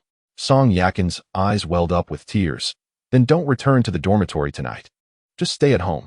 How can you ride your bike back like this? No, he waved his hand dismissively. It's more convenient to stay in the dormitory. As soon as the alarm goes off, I can rush out, saving time on the bike. After finishing his meal, he eagerly helped to clear the dishes and wash them clean. Subsequently, he chatted with his mother for a while. When it was 8:30, Lu Zai stood up, supporting himself on his knees, and staggered toward the door. Mom, I'm leaving. Be careful. Watching her son ride away on his bicycle, his figure growing distant, Song Yakin's tears flowed freely. This child works so hard. Why must it be this way? On November 1st, 2014, at the Iduna Signal Park training facility, the morning's group match had just concluded. The substitutes narrowly triumphed over the first team with a score of 4-3. And Lu Zai's name was etched in everyone's memory. 2 goals, 1 assist, and 60 minutes of high-intensity running. This young man is truly making rapid progress. Royce wiped the sweat from his brow, gazing at Lu Zai in the distance, who was still practicing his shots. unable to suppress a smile. Just a week ago, he could only manage 40 minutes in a training match, and now he was able to challenge our first team's defense head-on. Hummels, panting and leaning against the goalpost, shook his head in disbelief. How did that third goal get through? I clearly blocked his line of sight. He doesn't even look at anyone. Mkhitaryan approached and patted Hummels on the shoulder. That kid can find his teammates with just his peripheral vision. However, what they did not know was that in recent days, Luzai had consumed 4 full cans of performance enhancers to elevate his skills. The system awarded him 10 attribute points. Combined with the grueling training of the past few days, further enhancing his abilities, his physical strength rose to 84, giving him more confidence in physical confrontations. His jumping ability increased from 72 to 78, allowing him to jump vertically to a height of 94 centimeters. Speed, explosiveness, technique, and shooting skills had also improved. Not far away on the grass, Luzai was drinking water while demonstrating his recent runs to Grosskreutz. Sweat trickled down his cheeks, yet he wore a radiant smile, showing no signs of fatigue. Meanwhile, in the conference room of the office area, the atmosphere was far from the relaxed vibe of the training field. Klopp stood before the tactical board, his fingers rhythmically tapping on the table. His 2 assistant coaches were engaged in a heated debate. Tactical coach Zickler pointed at the data analysis report, speaking with conviction. We should take Lou to Munich. His off-the-ball movement and explosive breakthrough abilities can dismantle Bayern's high defensive line. He pulled up a set of data. In the last 5 training matches, he created an average of 22 absolute opportunities per game. The defensive coach Buvac shook his head in disagreement, expressing that Bayern's midfield pressing would leave him gasping for breath. He had not yet fully acclimatized to the intense physicality of the Bundesliga, and should he sustain an injury under such high pressure, it would be a regrettable consequence. He emphasized the necessity of bringing an additional defender, as Bayern's wing play was exceedingly fierce, particularly on Robben's side. Klopp listened in silence, unconsciously tracing the name of the young player Luzai on the tactical board with his fingers. This 19-year-old, having joined Dortmund for less than half a month, had already astonished everyone. His statistics were indeed impressive: remarkable speed, astute positioning, and decisive shooting. But what of the elite confrontations in the Bundesliga? What about the pressure at the Allianz Arena? Would he be able to withstand it? You must make a decision, the scouting director gently reminded. Klopp took a deep breath and suddenly broke into a smile. Do you all recall Zhu's performance at the Allianz 2 years ago? He squinted, as if he had already reached a conclusion. Lou's physique was significantly stronger than Zhu's at that time, yet his intellect remained equally sharp. He slammed his hand on the table. Bring him along. On the training ground, Grosskreutz suddenly shouted, Lou, look. Luzai looked up just in time to see Klopp's assistant waving at him from afar. Pack your bags. You're traveling with the team to Munich tomorrow. He paused for a second, then leaped up with excitement. He was finally going to step onto the pitch at Allianz Arena, even if it was as a substitute. After all, this was the pinnacle Bayern team that had triumphed in 5 competitions last year. They boasted the likes of the Wall Neuer, the scar-faced Ribéry, and the invincible Robben cutting in. Moreover, since Guardiola assumed the role of head coach last summer, this Bayern squad had augmented their ironclad DNA with refined tactics. On November 2nd, 2014, at Munich Airport, at 10 a.m., the early winter sun bathed the entire Dortmund team as the players disembarked from the plane, stretching lazily. Klopp, with a lollipop in his mouth, was engrossed in reviewing tactical notes. While the players chatted in pairs, the atmosphere relaxed. Suddenly what? Big Cruz erupted, glaring at his phone screen, his voice rising sharply. Marco, when did you negotiate with Bayern? His booming voice instantly captured everyone's attention. Reyes was taken aback. What the hell? Hummels furrowed his brow, passing his phone over. On the screen was a bold and red headline. Breaking. Reyes reaches preliminary agreement with Bayern. In an instant, the airport fell into an eerie silence. All eyes fixated on Reyes. Even Klopp snapped his head up, his gaze sharp. Reyes's face turned ashen. This is utter nonsense. Do you think I would negotiate a transfer the day before a match? The players exchanged glances. Someone whispered, wasn't Zhu's transfer just before the match in 2013? This statement pierced through everyone's memory like a knife. On the eve of the 2013 Champions League final, Zhu's unexpected transfer to Bayern was revealed, causing chaos within the Dortmund camp, ultimately leading to a regrettable defeat. Now, a similar script is unfolding. Do not be deceived. A clear voice suddenly resonated. Everyone turned to see Luzai step forward, shaking his phone. This is Bayern's underhanded tactic. Our ancestral strategies have been mastered for millennia. The players were taken aback. What do you mean? This is known as the divide and conquer strategy from the 36 stratagems. They intentionally release false information before the match to sow doubt among teammates and disrupt morale. Luzai asserted emphatically. In ancient battles, it was common for the enemy to spread rumors of a general's betrayal the day before the campaign, causing internal strife before the fight even began. He patted Reyes on the shoulder. Would Marco really choose this moment to transfer? Who would be foolish enough to create trouble just before a derby? Chapter 51. The National Derby. Upon hearing Luzai's words, the players exchanged glances, suddenly realizing the profound logic behind them. Furthermore, Luzai grinned. Pointing at the reports from the German media, Bild, doesn't he even have a photo of Marco meeting with Bayern's executives? It's all fabricated. Such fake news wouldn't he even be shared by marketing accounts back home. Reyes let out a sigh of relief, gratitude evident in his eyes. Thank you, Lou. Hummel slammed his thigh in realization. Damn. Bayern is truly underhanded.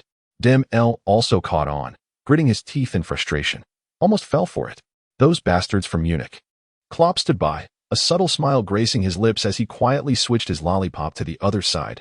This kid indeed has a sharp mind. Before boarding the bus, Reyes suddenly grasped Luzai's arm.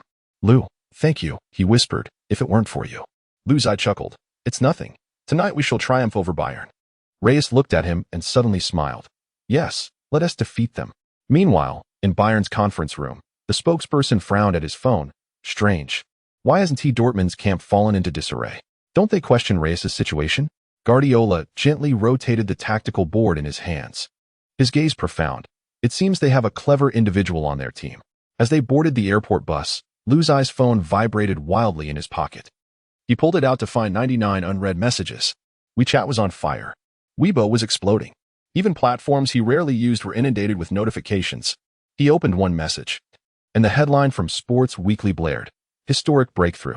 19-year-old Dragon Country talent Luzai makes Dortmund's 18-man squad. May debut at Allianz. A stone cast into a lake stirred 1,000 waves. What? I really made the squad. Luzai was momentarily stunned. He initially thought Klopp had merely brought him along to absorb the atmosphere. After all, with over 20 players in the first team, despite several injuries, he had not anticipated being included in the 18-man roster. But the domestic reaction was even swifter than his own. Understanding Ball Emperor, the squad list for the Dortmund Derby has been announced. Luzai has been selected, potentially becoming the first player from Longwa to appear in the Bundesliga Derby. Live broadcast. Urgent. Luzai has been hastily included in the Dortmund Derby squad. Will we witness history tonight? Poo-Poo Sports, the hope of the entire village. Luzai has made it to the German National Derby, as foretold by General Fan. Even more astonishing, domestic netizens have gone wild. Concurrently with the news release, a Longwa fan encountered the entire Dortmund team at the airport and captured precious moments. Photo 1. Grosskreutz is playfully embracing Luzai, laughing heartily, while Luzai grins and struggles. Photo 2. Reyes and Luzai are leaning together, pointing at a phone and chatting casually. Caption: Little Yi encountered the entire Dortmund squad at a European airport. Luzai has an excellent relationship with his teammates. Good luck in tonight's match. The comments section exploded. Oh my goodness. Luzai has truly made it. How long has it been? And he has already become brothers with the first team? The way Grosskreutz is hugging him, it's absolutely a brotherly bond. Incredible. The hope of the entire village. In the history of Longwa football, apart from Sun Jihai and Yang Chun, he is truly one of the few who can establish himself in a European powerhouse. Just scored 4 goals in the DFB Pokal, and now facing Bayern? This is unbelievable. General Fan's insight is spot on. He really predicted that this kid would take over. Amidst the fervent discussions of fans, Zhuang television station dropped a bombshell. The official announcement from the sports channel of Zhuang TV at 1:30 a.m. Beijing time.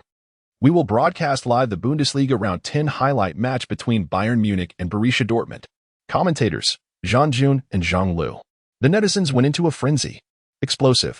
Luzai's match is being personally broadcasted by CCTV. Zhang Jun and Zhang Lu commentating.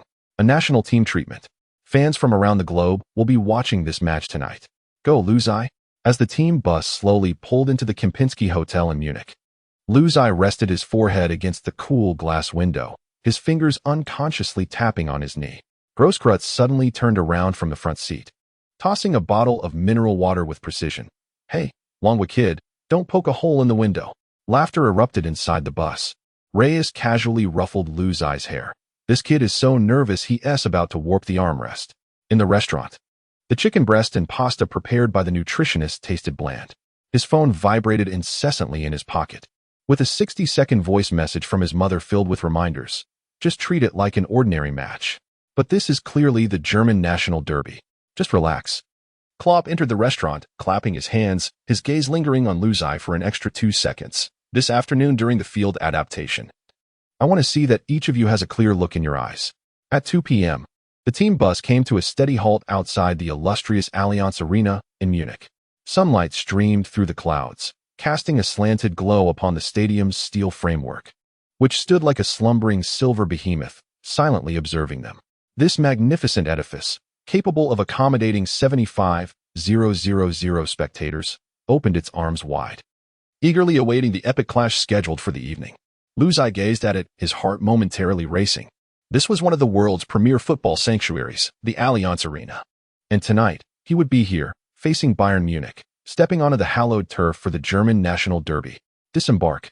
The assistant coach's voice jolted him back to reality.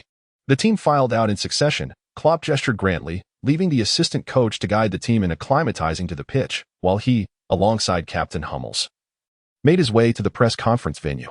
Luzai took his first steps onto the grass of the Allianz Arena. Look at that young lad from the east. Suddenly, a fan on the sidelines pointed at him and shouted. Instinctively, Luzai lowered his head, but he heard Reyes chuckle beside him. Get used to it. After tonight, many more will know your name. The grass felt softer than he had imagined. Mechanically, Luzai followed his teammates in shuttle runs. Yet his gaze was irresistibly drawn to the area beneath the home stands, where the substitutes bench was located. Only one of the 7 folding chairs would belong to him, and whether he could truly step onto this grass depended entirely on the unpredictable events of the next 90 minutes. At 7 p.m., there remained half an hour before the German national derby, where Dortmund would challenge Bayern Munich away. In the locker room, the atmosphere was thick with tension, almost palpable enough to wring water from the air. Klopp stood before the tactical board, arms crossed, his gaze sweeping over each player's face like a hawk.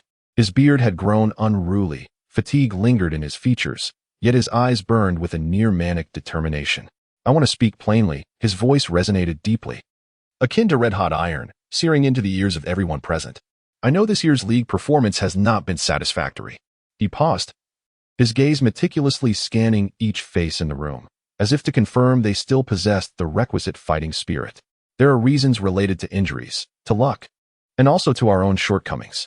Reyes, he suddenly called out, his piercing gaze directed at the young man with flowing blonde hair in the corner. You suffered a severe ankle injury this year, only resuming training in October. Reyes's fists clenched against his knees, his eyes fixated on the ground, as if it concealed the source of his fury. Mkhitaryan. Klopp turned his attention to the Armenian midfielder. In September, against Mainz, you tore a ligament in your left ankle, sidelining you for 4 weeks. Mkhitaryan gritted his teeth, his face taut with strain. Gene Duin. The iron-willed coach's gaze shifted to another core player. Just 2 days ago, your back injury resurfaced, and now you must be cautious even during warm-ups. Gene Duin maintained a stoic expression, yet the veins in his neck momentarily bulged. Pissek. Klopp's gaze was as sharp as a blade. After suffering injuries to his tibia and fibula in September, he had only just begun to recover 2 weeks ago. A glimmer of fierce determination flashed in the eyes of the Polish defender. Schmelzer. Klopp's voice suddenly rose an octave. You fractured your metacarpal last month and have only just returned from surgery. The German defender clenched his fists, the bandages in his palms slightly wrinkled. Klopp's gaze swept across the locker room. Aubameyang has a cold. Weidenfeller has fluid on his knee. Dum has a muscle strain. Last month, we couldn't even assemble a complete starting lineup. An eerie silence enveloped the locker room, as if even breathing was deliberately suppressed. Klopp kicked the tactical board beside him, the metallic clang reverberating in everyone's ears. But now, he nearly shouted, his voice laced with fury and fervor, you all damn well better be back. His fist struck the whiteboard with force, causing the markers to tumble to the floor. Bayern led the league table by 21 points, while he raised 4 fingers, his voice dripping with sarcasm, 7 points. Fourth from the bottom. The players gradually lifted their heads, the flames of determination igniting in their eyes. Yet, Klopp's voice suddenly dropped. almost squeezed out through clenched teeth. We are playing in a national derby. He paced before each player, locking eyes with them. The league can wait. The championship can come next year. His voice lowered further, yet it crackled like the fuse of a powder keg. But tonight, I will not allow Bayern to trample over our corpses. Do you allow it? No. A roar erupted in the locker room, akin to a wounded beast revealing its fangs in the darkness. We have arrived to challenge Bayern Munich, who has long dominated German football. Chapter 52. The Giants of the Bundesliga as the Warriors of Dortmund prepared for their final moments in the locker room, on the other side of this blue planet. In the land of the dragon, it was 1:25 a.m. Countless cups of instant noodles, beer bottles, and glowing screens composed a silent torrent. Night Owl fans crowded in dormitories, bars, and internet cafes, their eyes fixated on the screens. Good evening, viewers. The iconic opening music of CCTV Sports ignited fervent discussions among Dragon Nation fans. I am your commentator, Jean Jun, and I am Zhang Lu. The rich timbre of their introductions surged like adrenaline into the veins of countless fans. Jean Jun's voice, as spirited as ever, announced, "Next up, we present a focal match in the 10th round of the Bundesliga.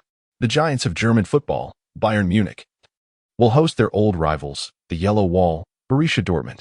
Zhang Lu's deep voice resonated as he remarked, "Indeed, the significance of this match is monumental, not solely due to it being the national derby, but also because." His tone suddenly infused with a hint of jest and excitement. He continued, "Our young talent from Dragon Country, Lu Zai, has historically made it into the 18-man squad today." Jian Jun interjected. However, as expected, he did not make the starting 11, but rather sits on the bench, awaiting his opportunity. Zhang Lu chuckled. Being young means experience is still lacking. But to be included in the squad for a match of this caliber indicates that Klopp has plans for his development. On the television screen, the starting lineups for both teams appeared in the broadcast's central display, accompanied by the commentary. Jian Jun announced, "Let us first examine Bayern's starting lineup for today's match." Guardiola has deployed a 3-4-3 formation. The three defenders are Alaba, Boateng, and Benatia. The midfield quartet consists of Xabi Alonso, Lahm, Robben, and Bernat. Up front, the trio is formed by Ji Zhu in the center, flanked by Lewandowski and Thomas Müller. Zhang Lu immediately responded, "Oh dear." Guardiola has altered his formation again. His tone conveyed a mix of surprise and playful mockery, as if he were witnessing an old friend engaging in their usual antics. Jian Jun laughed. "Lahm has returned to play as a defensive midfielder today. Guardiola truly loves to tinker with him." Zhang Lu teased, "Can this three-center-back formation withstand Dortmund's relentless energy and aggression?" Jian Jun responded unhurriedly, "You might be surprised, but it actually can. Last season's DFB Pokal final, Guardiola employed this very strategy to wrest the championship from Klopp's grasp." Zhang Lu paused momentarily, then chuckled. "All right, I stand corrected. I forgot that Bayern excels at this tactic." Jian Jun enthusiastically continued his commentary. "Now, let us take a look at our beloved Yellow Wall's starting lineup." He emphasized the word "our," a smile involuntarily gracing his lips. Dortmund has adopted an intriguing 4-1-2-1-2 formation today, which, based on positioning, resembles a diamond midfield in a 4-4-2 setup. Zhang Lu professionally added, "This formation is quite dynamic. Klopp seems intent on exploiting Bayern's three-center-back setup." Jian Jun quickly took the reins of the conversation, his pace unconsciously quickening. "Observe our defensive line. The four defenders, from left to right, are the young Dim, the stalwart Captain Hummels, the resolute Subotic, and the recently recovered warrior Piszczek." Each name carried an undeniable pride. As for the midfield, Jian Jun's voice softened. The veteran Captain Kell stands firm like a fortress at the rear, at 34 years old. He seems determined to treat every minute as if it were the final battle of his career. In front of him, the tough Witsel, the Armenian magician Mkhitaryan, and the returning core from Manchester United, Shinji Kagawa, form a technically gifted midfield line.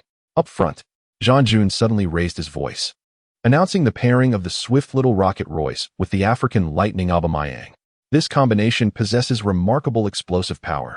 As he spoke, Zhang Jun suddenly burst into laughter, exclaiming, "I fear Bayern's three defenders will run themselves ragged tonight." Zhang Lu interjected at the opportune moment. However, Dortmund has indeed faced misfortune this season. Injuries have plagued them relentlessly. I heard that Gundogan's back injury has flared up again, and Schmelzer's fractured hand has yet to heal. Zhang Jun immediately responded, "Not to mention, Zhang Take a look at the substitutes. Kuba and Blas Zykoski have yet to return. By this reckoning, nearly half of the starting lineup is on the treatment table. Suddenly, he shifted his tone, becoming invigorated. However, our young talent Luzai has seized this opportunity, dazzling us with 2 goals and 2 assists in the last round of the DFB Pokal. Zhang Lu's eyes sparkled, seamlessly continuing the conversation, especially that free kick. The curve was simply magnificent. It nestled into the top corner. He then lowered his voice, speaking conspiratorially. It is said that after that match, Klopp patted him on the shoulder in the locker room and spoke with him for quite some time. Jean Jun suddenly cleared his throat, his tone returning to professionalism. All right. Referee Kakel has blown the whistle. The highly anticipated German national derby is officially underway. His voice quivered slightly at the end, yet his gaze often drifted towards Dortmund's bench. Let us anticipate the possibility of a surprise. Meanwhile, beyond the screen, Luzai on the substitutes bench took a deep breath, his fingers instinctively tightening around the edge of his warm-up jersey. The roar of 70,000 fans surged like a tide at the Allianz Arena, with the yellow and black flags of Dortmund defiantly waving in the away supporters section. Luzai tightened his warm-up jersey. This 19-year-old prodigy from the Dragon Nation was experiencing the most enchanting night of his life. On the substitutes bench during the German national derby, his gaze flickered between the tactical board at the sidelines and the unfolding scene on the pitch. Bayern kicked off. Jean Jun's voice resonated through the screen. Guardiola's team immediately showcased their signature style, with the 3 center-back system of Boateng, Benatia, and Alaba forming an inverted triangle, while Lahm dropped back to act as a playmaker. The ball danced at Bayern's feet, weaving an intricate web. Lewandowski dropped deep to receive the ball, and Jidzu and Müller exchanged positions fluidly, with Robin and Bernat stretching the width of the field, a perfect replica of last season's DFB Pokal final victory over Dortmund. The issue for Dortmund lies in their mentality. Jean-Louis astutely pointed out.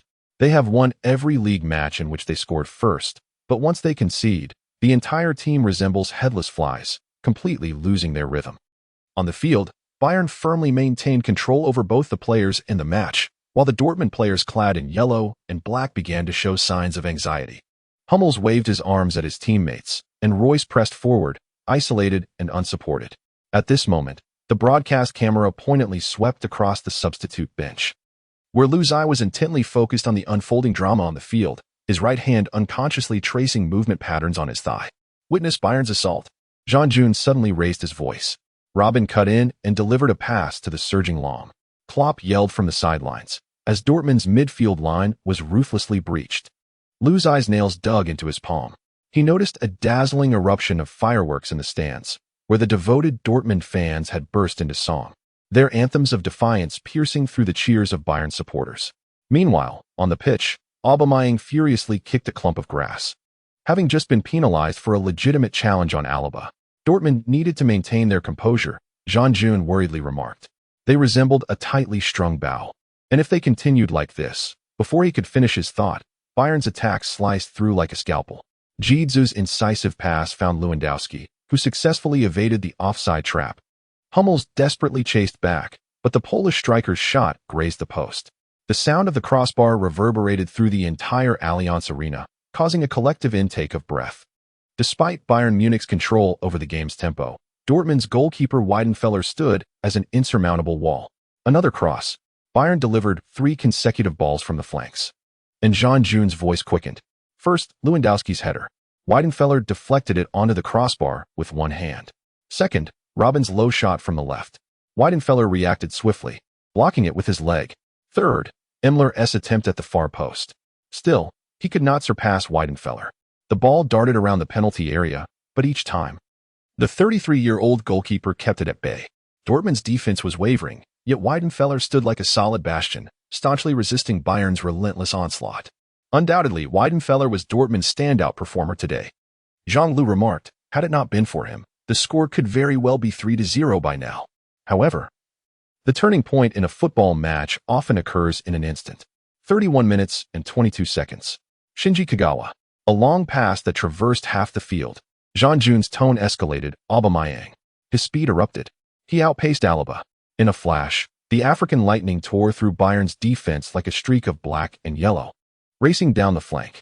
Alaba desperately pursued, but Aubameyang had already delivered a cross from the byline. In the center, Reyes. He bore down on Benatia and struck. A header. Jean-June nearly screamed the last few words. It's a goal. Dortmund leads Bayern Munich 1-0 despite being thoroughly on the back foot. The Allianz Arena fell into a stunned silence. The cheers of 70,000 home fans abruptly ceased, leaving only a deafening roar from the corner where the Yellow-Black Legion erupted in jubilation. Chapter 53, Dortmund's Guardian. The camera panned to Dortmund's substitute bench. Luzai leaped up, arms raised high and celebrated by colliding chest with his teammates. Klopp stood on the sidelines, fervently waving his fists as if to unleash all the pent-up passion within him. Marvelous. Jean-Lu laughed heartily. Borussia Dortmund had not lost a match this season after scoring first. Could today truly be the day it would come to fruition? Bayern's nightmare had arrived. Once Klopp's team gained the lead, their incisive counterattacks would instill fear in any opponent. The excitement in Jean-June's voice was palpable. Jean-Lu remarked, "It seems to me that Bayern hasn't trailed in quite some time." Indeed. Jean-June quickly consulted the statistics, adding, "This is Bayern's first time trailing this season." In the Bundesliga, the DFB Pokal, and the Champions League, they had never before been broken through by their opponents. The last time they conceded was on August 30th against Schalke 04. As the words fell, the dynamics of the match shifted once more. 36th minute, Mkhitaryan threaded a pass into the box. Aubameyang seized the ball. Oh no. He was thwarted by Boateng's timely intervention. Jean-June exclaimed urgently as Xabi Alonso launched a counterattack. Robben was off. Robben. Like a bolt of lightning. A solo charge. Jean-Lu's voice escalated. A through ball from 25 yards out. Lewandowski is one-on-one. In the blink of an eye, Weidenfeller surged from the goal like a fierce tiger, executing a precise, sliding tackle to deflect the ball out of play. A collective sigh swept through the Bayern supporters. 38th minute, Robben. Robben was back again. Jean-June's voice soared, filled with tension, as Robben received the ball with his back to the defender on the right side of the box. Facing Subotic. The ball seemed to be glued to the Dutchman's left foot. He suddenly stopped and feigned a move, causing Subotic to lose his balance, his first feint. Subotic stumbled. Just as the crowd gasped, Robben deftly nudged the ball through Subotic's legs. A nutmeg. With a second change of direction, he completely shook off the defender. Jean-Lu excitedly slammed his hand on the table, curling his left foot to shoot towards the far corner. The ball traced a perfect arc, heading straight for the top right corner of the net. The Bayern faithful in the south stand had collectively risen, arms raised in anticipation of a roar of celebration. But then, the ball crashed heavily against the junction of the post and crossbar, rebounding back into play. Ah! The sigh of 70,000 voices enveloped the Allianz Arena in an instant. The broadcast cut to a close-up. Robben, hands on his head, stared incredulously at the goalpost. Subotic gasped for air as if he had narrowly escaped. Meanwhile, Weidenfeller on the goal line quietly made the sign of the cross over his chest. As the first half concluded with 45 minutes played and just 1 minute of stoppage time, a controversial moment unfolded. Hummels intercepted head-on. The referee's whistle blew. Jean-June's voice suddenly rose in intensity. Slow-motion replays showed that Hummels had indeed touched the ball first, but Lewandowski's exaggerated fall prompted the referee to brandish a yellow card. This decision is open to debate, Jean-Lu commented diplomatically. The camera quickly panned to the sidelines, where Klopp kicked a water bottle away, his scarf wildly flailing in the air. Wake up. That was hardly a foul. The German coach's veins bulged as he vociferously berated the fourth official, who staggered back in surprise. Yet the on-field referee remained impassive, merely gesturing for play to continue. As the free kick was taken, Immler ghosted past the wall. And with a close-range header, the ball was met by Weidenfeller, who roared as he deflected it out of bounds. The Dortmund defender immediately cleared the ball with a powerful kick. The whistle for halftime blew, and the scoreboard glaringly displayed a score of 0-1. The Dortmund players jogged off the pitch, with Reyes and Aubameyang exchanging enthusiastic high-fives, while the Bayern squad wore solemn expressions. Guardiola hastening towards the dressing room with his head bowed. The broadcast camera lingered on the bench where substitute Ziyech bit his lip, his eyes shimmering with the flames of combat. Bang!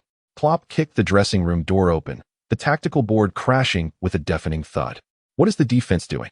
He bellowed, his finger jabbing at a red-marked area on the tactical board that illustrated Robben's heat map, which nearly engulfed the entire right flank. Dumb. You need to tighten up. He pulled the 22-year-old German defender closer, poking his chest.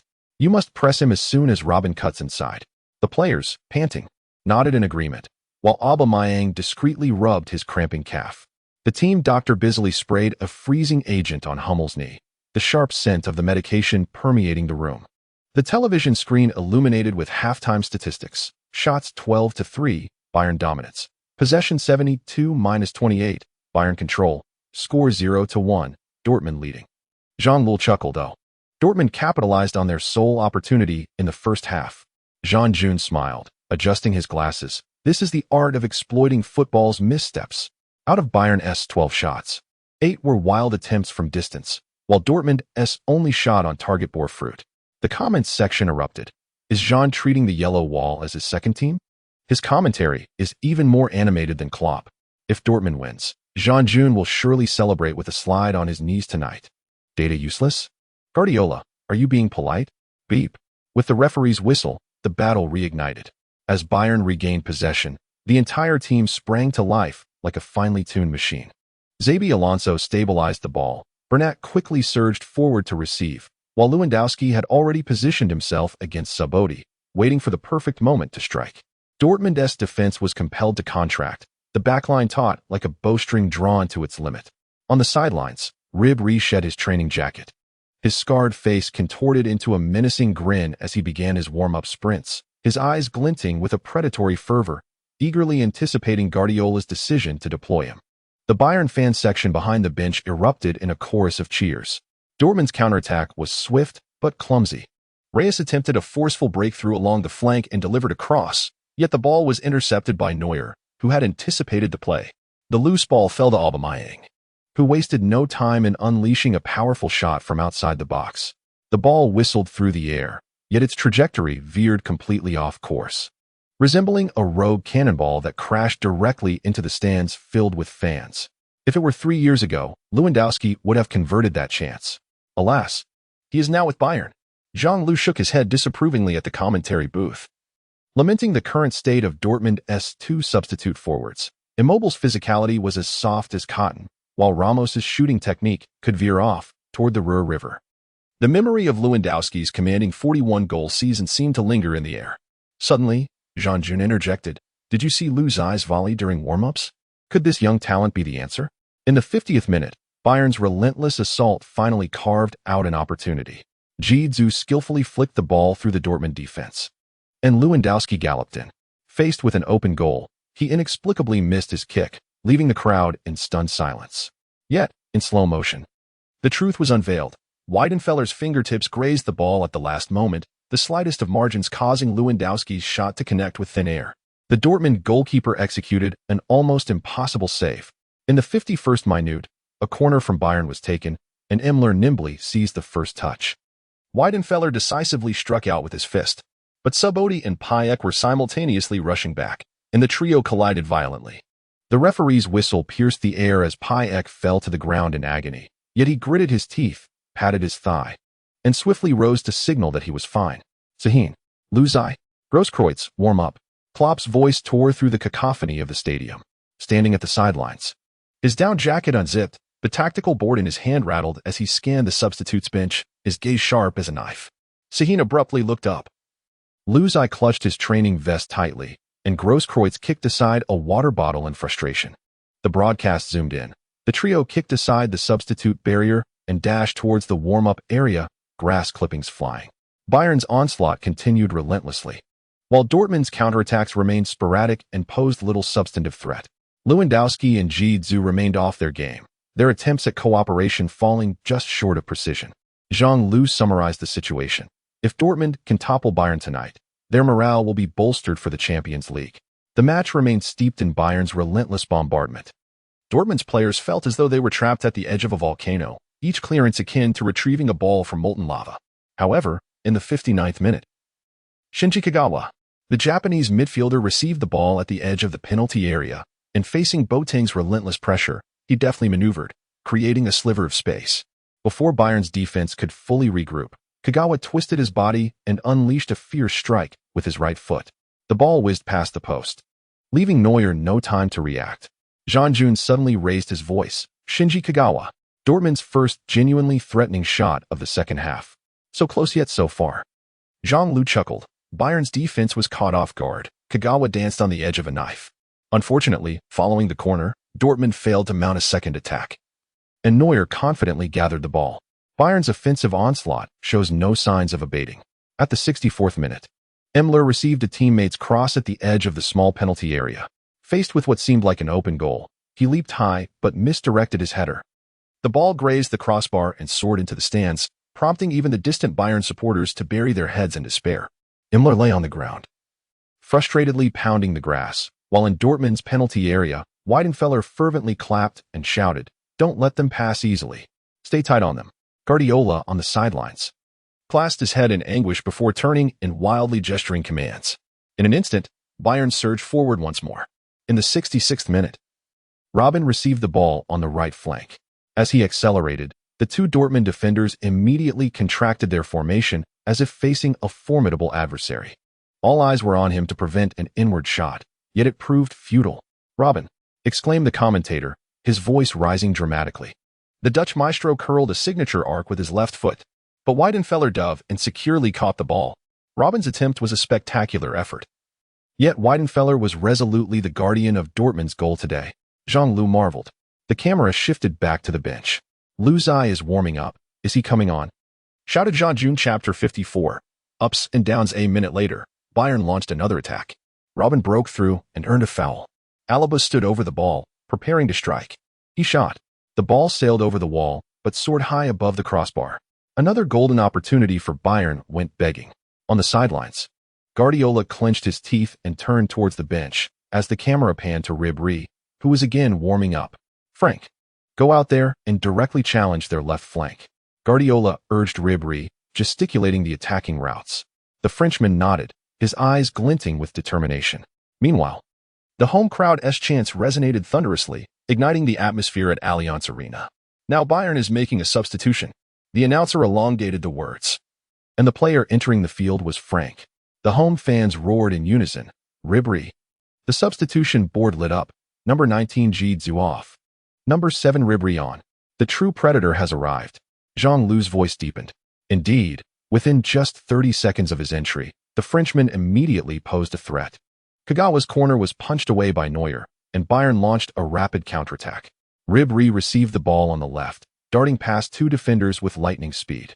Dortmund's left flank was suddenly torn open. Yet at a crucial moment, Mkhitaryan tracked back to intercept, forcing Ribéry into a foul. Mkhitaryan. Key defense. Dortmund escapes a calamity, Jean-June exclaimed. Klopp knew better than anyone that an immediate adjustment was necessary. The substitution board was raised as the exhausted Kagawa was replaced by Groß-Kreutz. The big cross enters. Dortmund prepared to bolster their defense and stabilize the situation. Jean-Loup nodded. Before Dortmund could re-establish their defensive line, Bayern's blitzkrieg had already exploited the gap. On the left flank, Ribéry possessed the ball, casting a swift glance towards the penalty area before delivering a pass as precise as a surgeon's scalpel, threading the ball perfectly between Sabodi and Hummels. Sabodi pursued desperately to intercept, but stumbled, causing the ball to ricochet towards Lewandowski within the box. Lewandowski, an opportunity. The Polish sharpshooter calmly controlled the ball, taking a decisive step in a flash, and struck low with his right foot. The ball sailed towards the near post. Weidenfeller instinctively extended his leg. But it was too late. Bayern had equalized. Lewandowski, a lethal strike. The commentator's voice nearly erupted. On the sidelines, Klopp shook his head in resignation, arms crossed, his expression grave. He observed the field, noting the fatigue etched on the faces of Dortmund's players, clearly worn down by Bayern's relentless pressing. Meanwhile, Guardiola finally exhaled, though he continued to bellow instructions from the touchline for the attack to persist. Each time a Dortmund player secured possession, Bayern's onslaught surged forth like a pack of wolves. Dortmund's defense was being flattened increasingly, with the sole silver lining being that Bayern's final touches were consistently lacking. Reyes surged forward with great speed. However, his initiation was a fraction late, allowing Boateng to intervene with a timely clearance. A wave of regret swept through the commentary box. In the 78th minute, Mkhitaryan attempted to dribble past, only to be ruthlessly brought down by Alaba's fierce tackle, prompting another counterattack from Bayern. Robben cut in to shoot, and once again, Weidenfeller intervened. He deflected it with one hand. Dortmund was being thoroughly dominated. If this continued, they would surely concede a goal. The commentator voiced his anxiety. 2 minutes later, At the 80-minute mark, both managers opted for substitutions simultaneously. The commentators, Jian-Jun and Zhang Lu, immediately perked up. Bayern made a substitution. Pizarro on. Immler off. Dortmund made changes. Sahin on. Mkhitaryan off. Luzai on. Aubameyang off. Wait. Dortmund brought on Sahin and Luzai? Jian-Jun's eyes widened in disbelief. Was this a shift to a more aggressive strategy? Sahin, the former Bundesliga stalwart, finally entered the fray. Zhang Lu couldn't help but express his sentiments. This Turkish midfielder had once been a pivotal figure under Klopp, but injuries had hindered his career. Jian-Jun swiftly continued. Even more astonishing is that our forward, Luzai, has made his appearance in the German derby. He joined Dortmund less than a fortnight ago and has already earned Klopp's trust. This is simply incredible. This young man possesses remarkable speed and a notable free-kick ability. He is certainly a unique player. Zhang Lu nodded, yet facing Bayern's high pressing. Whether he could maintain his footing would be the true test. Standing on the sidelines awaiting his substitution, Luzai suddenly heard a mechanical voice echoing in his mind. Kaka kaka, a mechanical electronic tone abruptly resonated in Luzai's consciousness. The system detects that the host has participated in the national derby, granting the most powerful Del Piero experience card, valid for 15 minutes. Epic task updated. Achieve a comeback victory in the national derby. Task reward. 1 golden treasure chest and an additional goal reward. Task penalty. Failure results in a random deduction of 5 attribute points. The strongest Del Piero? Luzai's pupils constricted. The unassailable genius of the Apennines in the Del Piero zone? The elegant assassin capable of crafting a Turin rainbow with his right foot? The football prodigy. Balanced in both feats technique, unparalleled in organizing, shooting, and free kicks, even rivaling the peak alien in the Italian league? System prompt. Do you wish to use it immediately? Use. In an instant, he felt his feet as light as a breeze, his vision suddenly expansive, able to clearly discern the defensive positions of each Bayern player. Bayern was still raging an attack. Guardiola had abandoned any semblance of defensive strategy. He even pushed Alaba into midfield to act as a playmaker, leaving Boateng alone at the back to thwart counterattacks. Bayern aimed to completely overwhelm Dortmund. Jian-Jun remarked anxiously. Klopp's substitutions seemed somewhat reckless. Could Luzai adapt to such intensity? Yet, at this moment, Luzai stood calmly in Bayern's half, patiently awaiting an opportunity. No one noticed that his gaze had transformed. He was no longer a novice in the spotlight, but resembled a composed predator, observing the vulnerabilities of his prey. In the 85th minute, Pizarro received the ball in the penalty area. The veteran of Bayern turned and shot, but his motion was a fraction too slow. Weidenfeller leaped to deflect the ball. Alas, Pizarro hesitated too much. However, the ball was not cleared far, and Bayern surged forward again like a tidal wave. Ribéry twisted and turned on the left flank. He executed a feint to bypass Piszczek and charged into the penalty area. Sabodi hurried back, but in the struggle, inadvertently brought down the Scarface. Beep. The referee pointed to the penalty spot. A penalty. The substitute Ribéry created the penalty. At a crucial moment when both sides were locked at 11, this penalty could directly determine the outcome of the match. Jian-Jun's voice trembled. Lewandowski stepped up to the penalty spot. Facing his former club, the Polish striker's eyes reflected only coldness. Weidenfeller confronted a former teammate. This was destined to be an ultimate clash of glory and betrayal.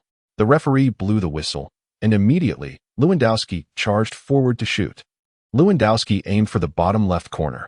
But today, Weidenfeller was like a divine being. He leapt to the side, using one hand to deflect the ball. A miraculous save. An unbelievable stop. Weidenfeller saved Dortmund. The big cross seized the second ball. Without hesitation, he cleared it with a powerful kick. The ball soaring toward the halfway line. Wait. Sahin awaited the ball in midfield. The Turkish midfielder lifted his head, surveying the field, and suddenly delivered a pass as precise as a surgeon's scalpel. Luzai, is it a one-on-one chance? Jian-Jun sprang to his feet, but before Boateng could recover, Luzai deftly nudged the ball with his right foot, followed by a swift pull with his left, leaving Boateng off balance and stumbling to the ground. My goodness. Did he just outmaneuver Boateng with a Pirlo-esque feint? Zhang Lu's voice soared in excitement. Noticing the imminent danger, Neuer charged forward. The angle for the shot was nearly closed off. Yet in the next moment, Luzai caressed the ball with the arch of his right foot. A graceful and precise arc ascended, elegantly bypassing Neuer's fingertips, heading straight for the upper right corner of the goal. Whoosh. 12. The ball found the net. Luzai, Luzai, the newly introduced substitute, at the most critical moment for Dortmund. He stepped up. Jean Jun's voice was nearly a roar. The movement, the finesse, the shot. This arc was reminiscent of a prime Pirlo. Zhang Lu was left in awe. This was no fluke. Jean Jun went absolutely wild. Luzai, the young talent from the Dragon Kingdom, orchestrated a miracle at Allianz. He defeated Bayern in the style of Pirlo. Director Zhang was so exhilarated he could barely articulate.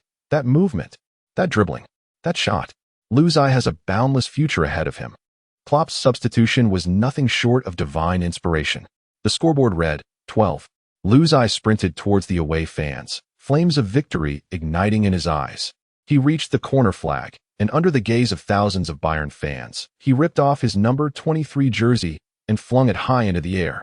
His muscular physique gleamed under the spotlight, his chest heaving, sweat reflecting blinding light. The Allianz Arena seemed frozen in time, enveloped in an eerie silence. Only the yellow and black faithful from Dortmund erupted in euphoria. Lu! The roar of thousands shattered the arrogance of Bayern supporters. Meanwhile, on the other side of the Blue Star, the coaching staff of the Dragon Kingdom national team was watching the match. At the moment Luzai scored, head coach Alain Perrin's eyes lit up. If only his team could possess a scorer of such caliber. Chapter 55, sealing the match. Teammates surged forward in jubilation. Deshizi was the first to roar and leap onto Luzai from behind like a beast. This is absolutely magnificent. You are a god. Sahin quickly followed, tousling his hair vigorously. That goal. I'm going insane. Hummels, Reyes, and even goalkeeper Weidenfeller rushed over, shaking Luzai's shoulders with such fervor that they seemed ready to launch him into the sky. The referee approached, calmly brandishing a yellow card for excessive celebration, as punishment was deemed necessary. Yet Luzai remained unfazed. He laughed heartily, raising his arms high, allowing his teammates to encircle him. In that moment, he was the hero of Dortmund. Zhang Lu's voice trembled with excitement. Behold Luzai's physique. Over the past half year in Europe, he has developed a remarkable strength, surpassing his form in our homeland. His physical prowess is entirely capable of withstanding the rigors of Europe's top leagues. Jean Jun erupted with fervor. The match is drawing to a close. Dortmund is on the brink of a decisive victory. This is a goal that shall be etched into the annals of Bundesliga history. The camera panned to the coaches of both teams. Guardiola, hands on his head, appeared disheveled. Disbelief etched across his face. How is this possible? Meanwhile, Klopp, in the technical area, was wildly gesticulating, his glasses askew, tactics board flying. His expression almost ferocious. I knew it. I am a genius. Only 3 minutes remain. Bayern has kicked off. Jean Jun's voice brimming with uncontainable excitement. Guardiola is livid on the sidelines. Like a furious lion, Guardiola roared. Push forward. Everyone advance. Just 3 minutes left. Crush them. His suit was in disarray, elegance abandoned. Bayern Munich threw everything into the fray, each wave of attack more ferocious than the last. Even defender Alaba surged into Dortmund's half, piercing through like a dagger, his long-range shot leaving Dortmund fans breathless. Lewandowski roamed the front line, while Robben and Ribery frantically interchanged positions, seeking to dismantle Dortmund's defense. Yet, Dortmund's players had erected an impenetrable fortress. Hummels stood like a wall in the center of the penalty area, tightly marking Lewandowski. Dom and Piszczek relentlessly intercepted every cross. Goalkeeper Weidenfeller bellowed commands to his defense, his voice overpowering the cheers of 80,000 Bayern fans. Tighten the defense. Give them no chance. Klopp dashed along the sidelines, his arms flailing like steel supports, instilling a final will into his players. Amidst this desperate defense of 11, Luzai glided through the front line like a specter, engaging in a ruthless war of attrition. The moment a Bayern defender received the ball, he surged forward, wildly disrupting Boateng and Benacer's passing lanes. When Alonso attempted to orchestrate an attack, he dashed back like a cheetah, pressuring the ball holder, willing to incur a foul rather than allow Bayern easy advancement. Force them to launch long balls. Captain Kell shouted. Luzai, expending every ounce of energy, adhered strictly to the tactics. Is this man insane? Bayern fans watched in astonishment. Time slipped away, and Bayern's assault grew ever more frenzied, yet Dortmund's players held their formation, unyielding in the face of adversity. Each clearance, every interception, and every selfless block landed like a heavy blow, repelling Bayern's final hopes of resurgence. In the next moment, Alonso's long pass was expertly intercepted by the veteran Captain Kell. The 34-year-old veteran, with a textbook tackle, obliterated Bayern's last hope. Kell. Crucial. Zhang Lu was so exhilarated that he nearly leaped from his seat. It was as if he were witnessing a masterclass on how to play as a defensive midfielder. The transition of possession was seamless. A glint of brilliance flickered in Shah Xian's eyes. The former midfield maestro had foreseen every possible outcome. With remarkable composure, he received the ball from Kyle and deftly maneuvered it with his left foot, sending it through a gap in the defense of two Bayern players like a precisely guided missile. Here it comes, here it comes. Zhang Jun's commentary was almost frenzied, and once again, it was Lu Zai. Boateng was desperately chasing back. The once great defender's eyes burned with the humiliation of his previous mistakes. This time, I must prevail. Lu Zai gently flicked the ball with his right foot, effortlessly bypassing his opponent. My goodness, he has outsmarted Boateng. Zhang Jun's voice nearly cracked as Boateng turned awkwardly. The number 23 had already surged forward like a flash of lightning. Neuer charged out with fervor, but it was too late. Lu Zai, keenly observing the goalkeeper's position, delicately lifted the ball with his right foot, tracing an elegant parabolic arc that soared over the despairing Neuer, the great wall of size. It fell into the empty net. 13. The goal has been scored. Zhang Jun completely lost his composure. Lu Zai. A brace. This 19-year-old prodigy from the Dragon Kingdom has decimated Bayern Munich at the Allianz Arena. Zhang Lu was utterly beside himself. The height of that flick, the arc of that chip, it was pure artistry. In slow motion, the ball traced a perfect parabola in the air, while Neuer's outstretched arms fell short by a mere 10 centimeters. Zhang Lu, overwhelmed with excitement, stumbled over his words. Klopp is truly audacious. He purchased a mobile for 18.5 million, yet he dares to field this young lad from the Dragon Kingdom in the German derby. The camera panned to the sidelines, where Immobile wore a vacant expression, while Klopp frantically pounded on the tactical board, rushing towards the fourth official like a madman. Do you see this? This is my strategy. Slow-motion replays revealed. Boateng had made a fatal error. He was far too confident. Zhang Lu incisively noted that after easily containing Lu Zai twice, he had become complacent, only to be outsmarted on the third attempt. Zhang Jun suddenly exclaimed, "Wait, that chip, that positioning, that calmness." Zhang Lu interjected, "Just like a prime Pirlo, right? I told you, this kid is terrifying." The camera shifted to Guardiola, whose frantic hands suddenly stilled, leaving him frozen as if struck by lightning. His suit jacket had slipped off his shoulders, and his expensive custom shirt was drenched in sweat. This tactical genius now resembled a lost child. The final whistle blew. The match concluded. Dortmund staged a remarkable comeback, winning 3-1 against Bayern. Zhang Jun summoned his last ounce of strength to declare, "Remember this day? This may be the most glorious moment for a player from the Dragon Kingdom in European football to date." Zhang Jun's roar nearly shattered the microphone. Lu Zai. This 19-year-old prodigy from the Dragon Kingdom has executed a breathtaking dash that will be etched in the annals of Bundesliga history. On the grand stage of the German National Derby, he has shattered the dignity of the quintuple champions. Lu Zai. 8,000 devoted Borussia Dortmund fans resoundingly trampled the silence of the Bayern supporters with their thunderous chants. Ironically, the Bayern fans have begun to exit in silence. Those who once held the Southern Stars in such high esteem now leave their home ground with heads bowed and heavy footsteps. A few obstinate old fans remain slumped in their seats, gazing vacantly at the scoreboard, which reads 13, an utter rout. Yet all of this is the doing of a forward from the Dragon Kingdom, scorned by many. As the final whistle blew, the entire Dortmund team surged towards their number 23 in an ecstatic frenzy. "Brother, you are my deity." The first to leap onto Lu Zai's back was the Major Cross, overwhelmed with emotion and tears glistening in his eyes, bellowing, "This is truly our future. You are an absolute madman." Hummels enveloped Lu Zai in a tight embrace, ruffling his hair with fervor, exclaiming, "You've accomplished what I dared not even dream of." At that moment, a more dramatic scene unfolded. Bayern's captain, Robben, approached. The former Bundesliga best player, who had once delivered a fatal blow to Dortmund in the Champions League, stood before Lu Zai with a complex expression. "Child, shall we exchange jerseys?" Robben's tone held no bitterness, but rather a profound admiration. A gasp swept through the crowd. Countless flashes illuminated the scene. This was Robben's first time proactively requesting a jersey from a burgeoning star. Lu Zai was momentarily taken aback, then nodded and handed over his shirt. Robin gently patted his shoulder, whispering, "Today you have utterly dismantled us, but next time, I await your challenge." Even more astonishing, Lewandowski approached. "Kid, the future is yours." The Bayern sharpshooter's gaze was intricate, steeped in both admiration and a hint of resentment. "But do not rejoice too soon. For the king of the Bundesliga remains me." With that, Lewandowski too extended his hand, giving Lu Zai's shoulder a pat. At this moment, the cameras at Allianz Arena captured the spectacle, two Ballon d'Or-level giants bowing in submission to a 19-year-old lad from the Dragon Kingdom.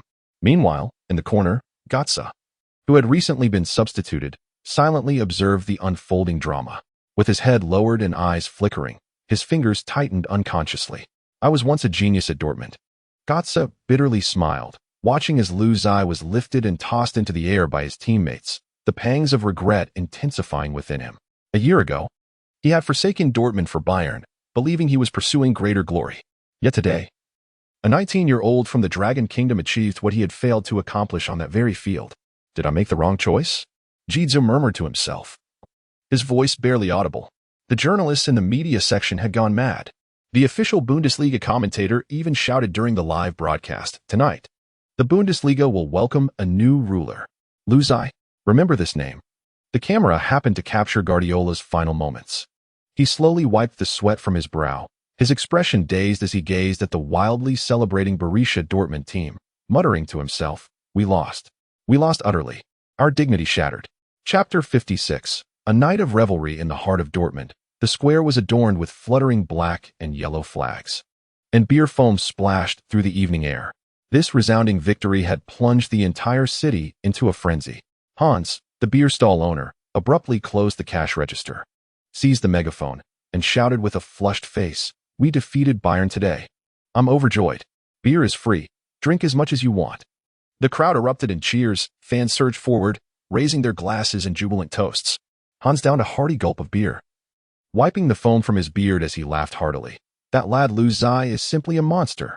Did you see his exquisite shot?" The faces of those pampered Bayern players turned green. Not far away, two elderly gentlemen, Klaus and Dieter, wearing flat caps, proudly brandished a crumpled jersey in the crowd. "Look. Lu's signature." Klaus thrust the jersey before a bystander, his nose in the air with pride. "I got him to sign it just a few days ago. I said that this boy would definitely shine tonight." Dieter leaned in, squinting at the elegantly pinned Chinese characters on the signature. "What is this called?" "Eastern mysticism. There's a certain ferocity in this script." Surrounding fans erupted in banter. "Is the old man boasting? Can you predict a goal?" Klaus smiled mysteriously and whispered, "I've figured out his training routine. I'll take you all to stake out next week." The crowd responded with a loud cheer. "Well done, old man. It's a deal." Real estate agent Anna held her 6-year-old son's hand, pointing at the goal replay on the large screen in the square. "Sweetheart, remember this brother. His house was sold by mommy." The little boy's eyes sparkled. "Is he super rich?" Anna laughed. "Silly child, the key point is that his mother is particularly well-mannered." During the last house viewing, she said her son's biggest dream is to defeat Bayern at the Allianz Arena. She mimicked Lu's mother's gentle accent, causing the surrounding fans to burst into laughter and applause. Behind the exuberance lay years of pent-up emotion. The last time Dortmund won at the Allianz was in the era before Lewandowski left.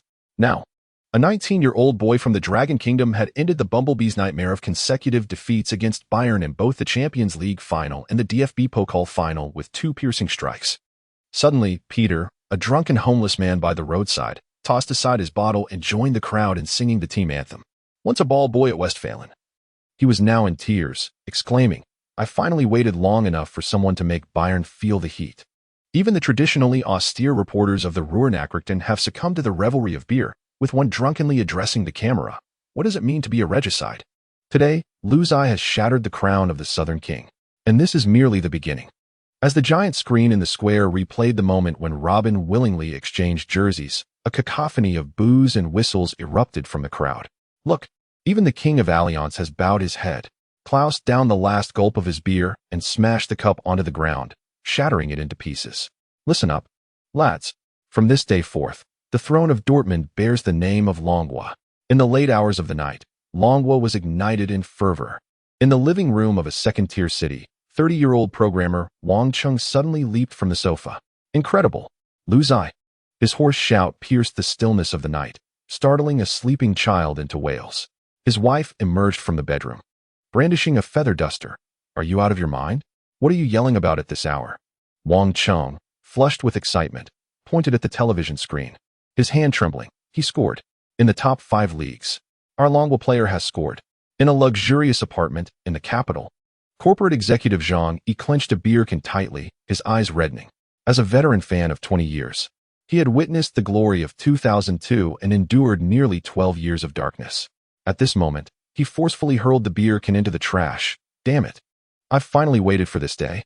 In a nursing home of a small town, 80-year-old Mr. Ma sat in his wheelchair, his murky eyes fixed on the live broadcast. When Lu Zai delicately flicked the ball into the net, the elderly man slammed his hand on the table, his trembling voice erupting with long-buried passion. "What a goal." A caregiver rushed over, astonished to find the usually reticent man weeping profusely. In the office of a youth training coach for a Super League club, Li Jun stared intently at his tablet, tears streaming down unexpectedly. "Is this the Lu Zai I once trialed?" His voice quivered as he turned to his assistant and shouted. "Who said he wasn't capable? Huh. Now he is slaughtering Bayern at Allianz Stadium. What kind of genius did we let slip away?" A young aspiring footballer from Longwa, still chasing his dreams, held his phone tightly, tears flowing freely before the screen. "It turns out we Longwa people can indeed score in Europe." He clenched his fists, resolutely wiping away his tears. Tomorrow's training will be doubled.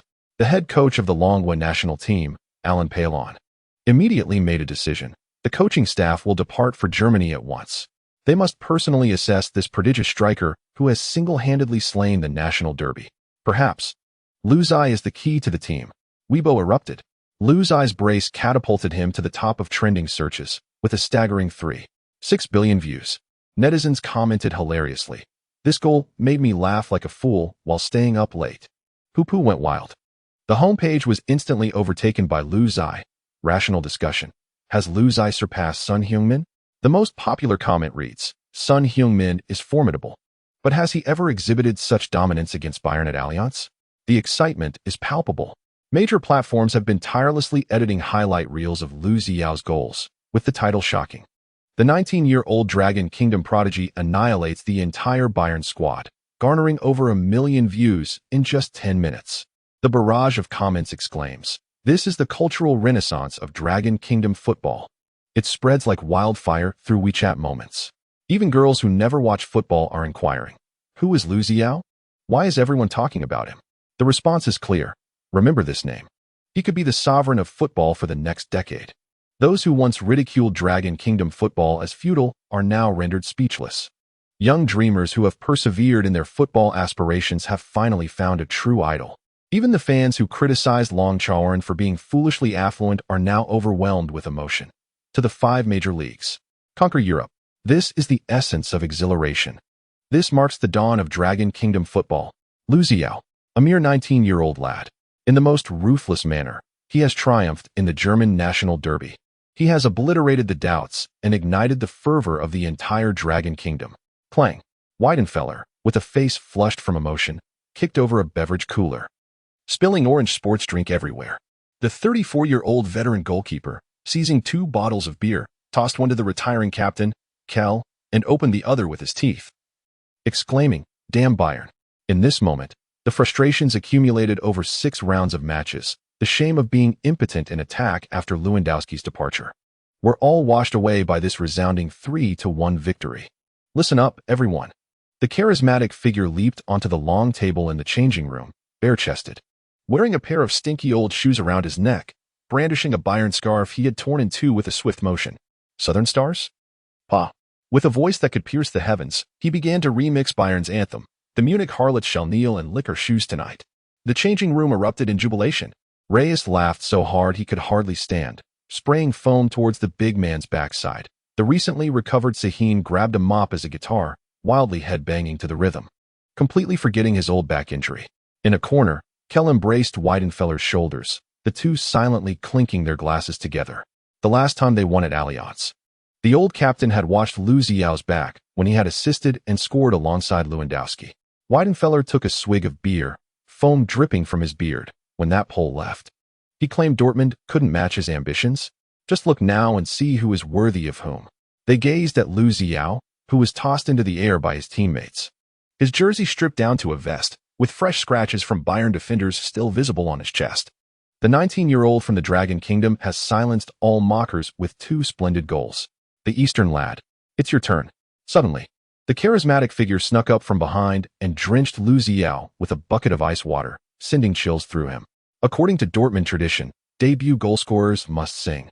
But the young talent from the Dragon Kingdom, lacking in vocal prowess, was forced to bellow hero song in Chinese. In the face of injustice, a roar resounds. When action is required, one must take it. Shai Xian, filled with fervor, seized a broom as a microphone and joined in, albeit out of tune, yet the fervor was astonishing. Schmiles discreetly advised the media officer, "Do not post this on the official account. It would tarnish our image." The cacophony of celebration nearly threatened to collapse the ceiling. Those media outlets that questioned Dortmund's resilience, those veterans who mocked the demise of the Yellow Wall, were now trampled underfoot. As the saying goes today, the turf of Allianz Stadium, yellow, black. In the press room of Allianz Stadium, a war without gunfire unfolded. Guardiola wore a scowl, his fingers rhythmically tapping the table, seemingly reliving the 2 goals pierced through by Lu Xi within 5 minutes. What do I think of Dortmund's forward from the Dragon Kingdom? He forced a stiff smile. 5 minutes, 2 shots, 2 goals. Doesn't that speak volumes? Congratulations to him. Today is his lucky day. The tone of the Spanish coach was laced with barbs, but regrettably, not directed at me. A reporter from Bild audaciously tossed a bombshell. Rumors suggest Bayern continues the tradition of poaching talent from Dortmund. As Bayern's head coach, will you consider bringing in Lu Xi next year? The question rendered Guardiola's face a stormy shade of gray. That question is so foolish it makes me laugh. He slammed the table, 19 years old, just played 2 professional matches, and we are discussing a genius? Let him stabilize his starting position in the Bundesliga first. Guardiola's retort bordered on a loss of composure. When Kicker pressed him about the failures of the 3-defender formation, Guardiola outright slammed the microphone down. Next question. On the other side, Klopp, however, resembled a bear that had just discovered honey, beaming with delight. Football can be so magical. Look at this. Bayern's possession was 68. They shot 22 times, yet we only needed 2 opportunities. He suddenly mimicked Lu Xi's shooting motion. Bang, bang, and the match concludes. Amidst the laughter, he deliberately glanced at Guardiola. Football is the art of minimizing errors. Today, we performed better. When a reporter inquired about Weidenfeller's remarkable performance, Klopp animatedly gestured. Did you know? Before the match, I told him he would be the god of goalkeeping at Allianz, and he saved Robben's one-on-one. He even saved Lewandowski's penalty. Finally, when asked about Dortmund's plans for nurturing Lu Xi's future, Klopp boldly proclaimed, 2 years. Just 2 years. I assure you, this child will become a world-class forward. This declaration was unmistakably directed at the grim-faced Guardiola beside him. The reporters in attendance feverishly recorded every word from Dortmund's coach, each sentence striking like a dagger, precisely targeting Bayern's most vulnerable wounds. The team once ridiculed for not scoring after Lewandowski's departure now boldly proclaimed, a new generation of conquerors has emerged.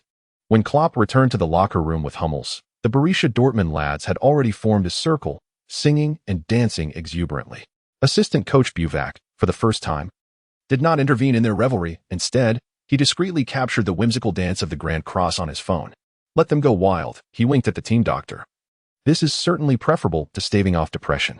Klopp appeared at the doorway, cigar in mouth, and slammed the tactical board against the wall. Tomorrow morning, there will be a half-day off, and in the afternoon, we fly directly to Turkey. However, anyone caught drunk driving from the nightclub will face 20 extra sets of shuttle runs. The team responded with playful banter. The night was deep, and the streets of Munich had returned to tranquility. The Dortmund players packed their bags and boarded the bus, departing from the Allianz Arena en route to the hotel. The exhilaration of winning the derby lingered, yet the fervor of celebration in the locker room had not dissipated, even on the bus. Many players were recounting the thrilling moments of the match, particularly Lu Xi's 2 goals. Hey, hero, Reyes chuckled, patting Lu Xi on the shoulder. Shouldn't you show some gratitude? Let's go. There's a nice bar near the hotel. My treat. Lu Xi readily agreed. Though his muscles ached from fatigue, the joy of victory invigorated him. Upon arriving at the bar, the staff immediately recognized the group in their Dortmund training jackets. Cheers to Borussia Dortmund, they exclaimed, lifting their Munich beers and clinking glasses joyfully.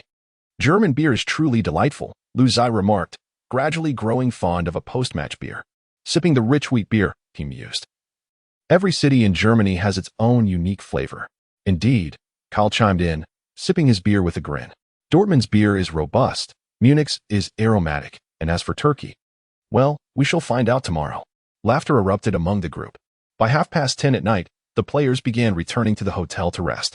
The following afternoon, they would board a flight to Turkey, preparing for the fourth round of the Champions League group stage against the Turkish powerhouse Galatasaray.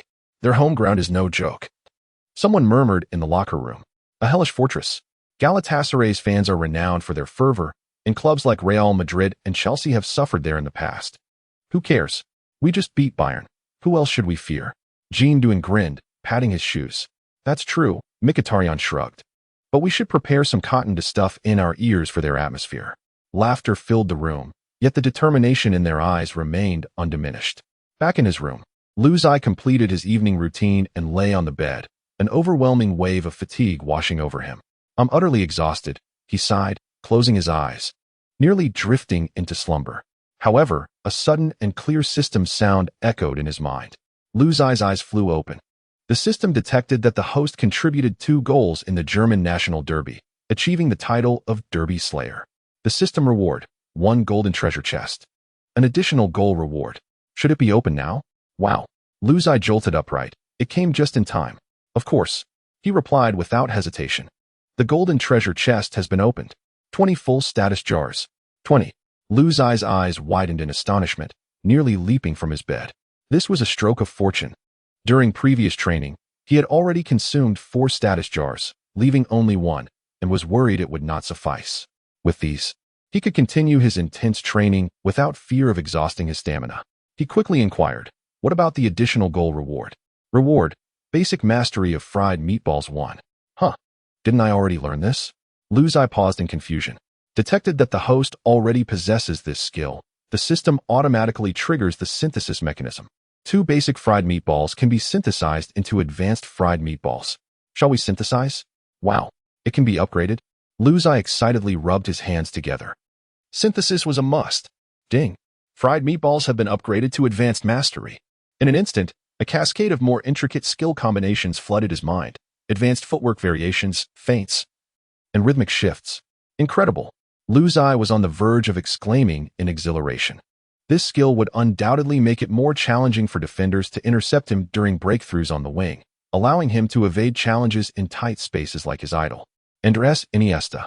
In 3 days, when facing Galatasaray, let's see if they can stop me. He took a deep breath and lay back down, his mind brimming with anticipation for his first Champions League match. The following morning, he awoke promptly at 4 o'clock. Habitually, Luzai reached for his phone, playing the news while freshening up, preparing for his daily morning run with Dazizi. His WeChat buzzed with messages, all congratulating him for his goals yesterday. Among them was a message from Zhang Xiaowai. Brother Lu, awesome. Scored 2 against Bayern? Robin even swapped jerseys with you? He's my idol. The message was timestamped at 2 a.m. This guy must have been out partying again, Luzai thought with a wry smile. But still sent a voice message in a hoarse voice. Old Zhang, keep it up. We'll meet at our peak. After sending the message, it vanished without a trace. He figured that guy was probably sleeping like a log. At 2 p.m., the entire Borussia Dortmund team's flight landed at Istanbul Atat RK Airport. As soon as he disembarked, Luzai felt a palpable sense of pressure.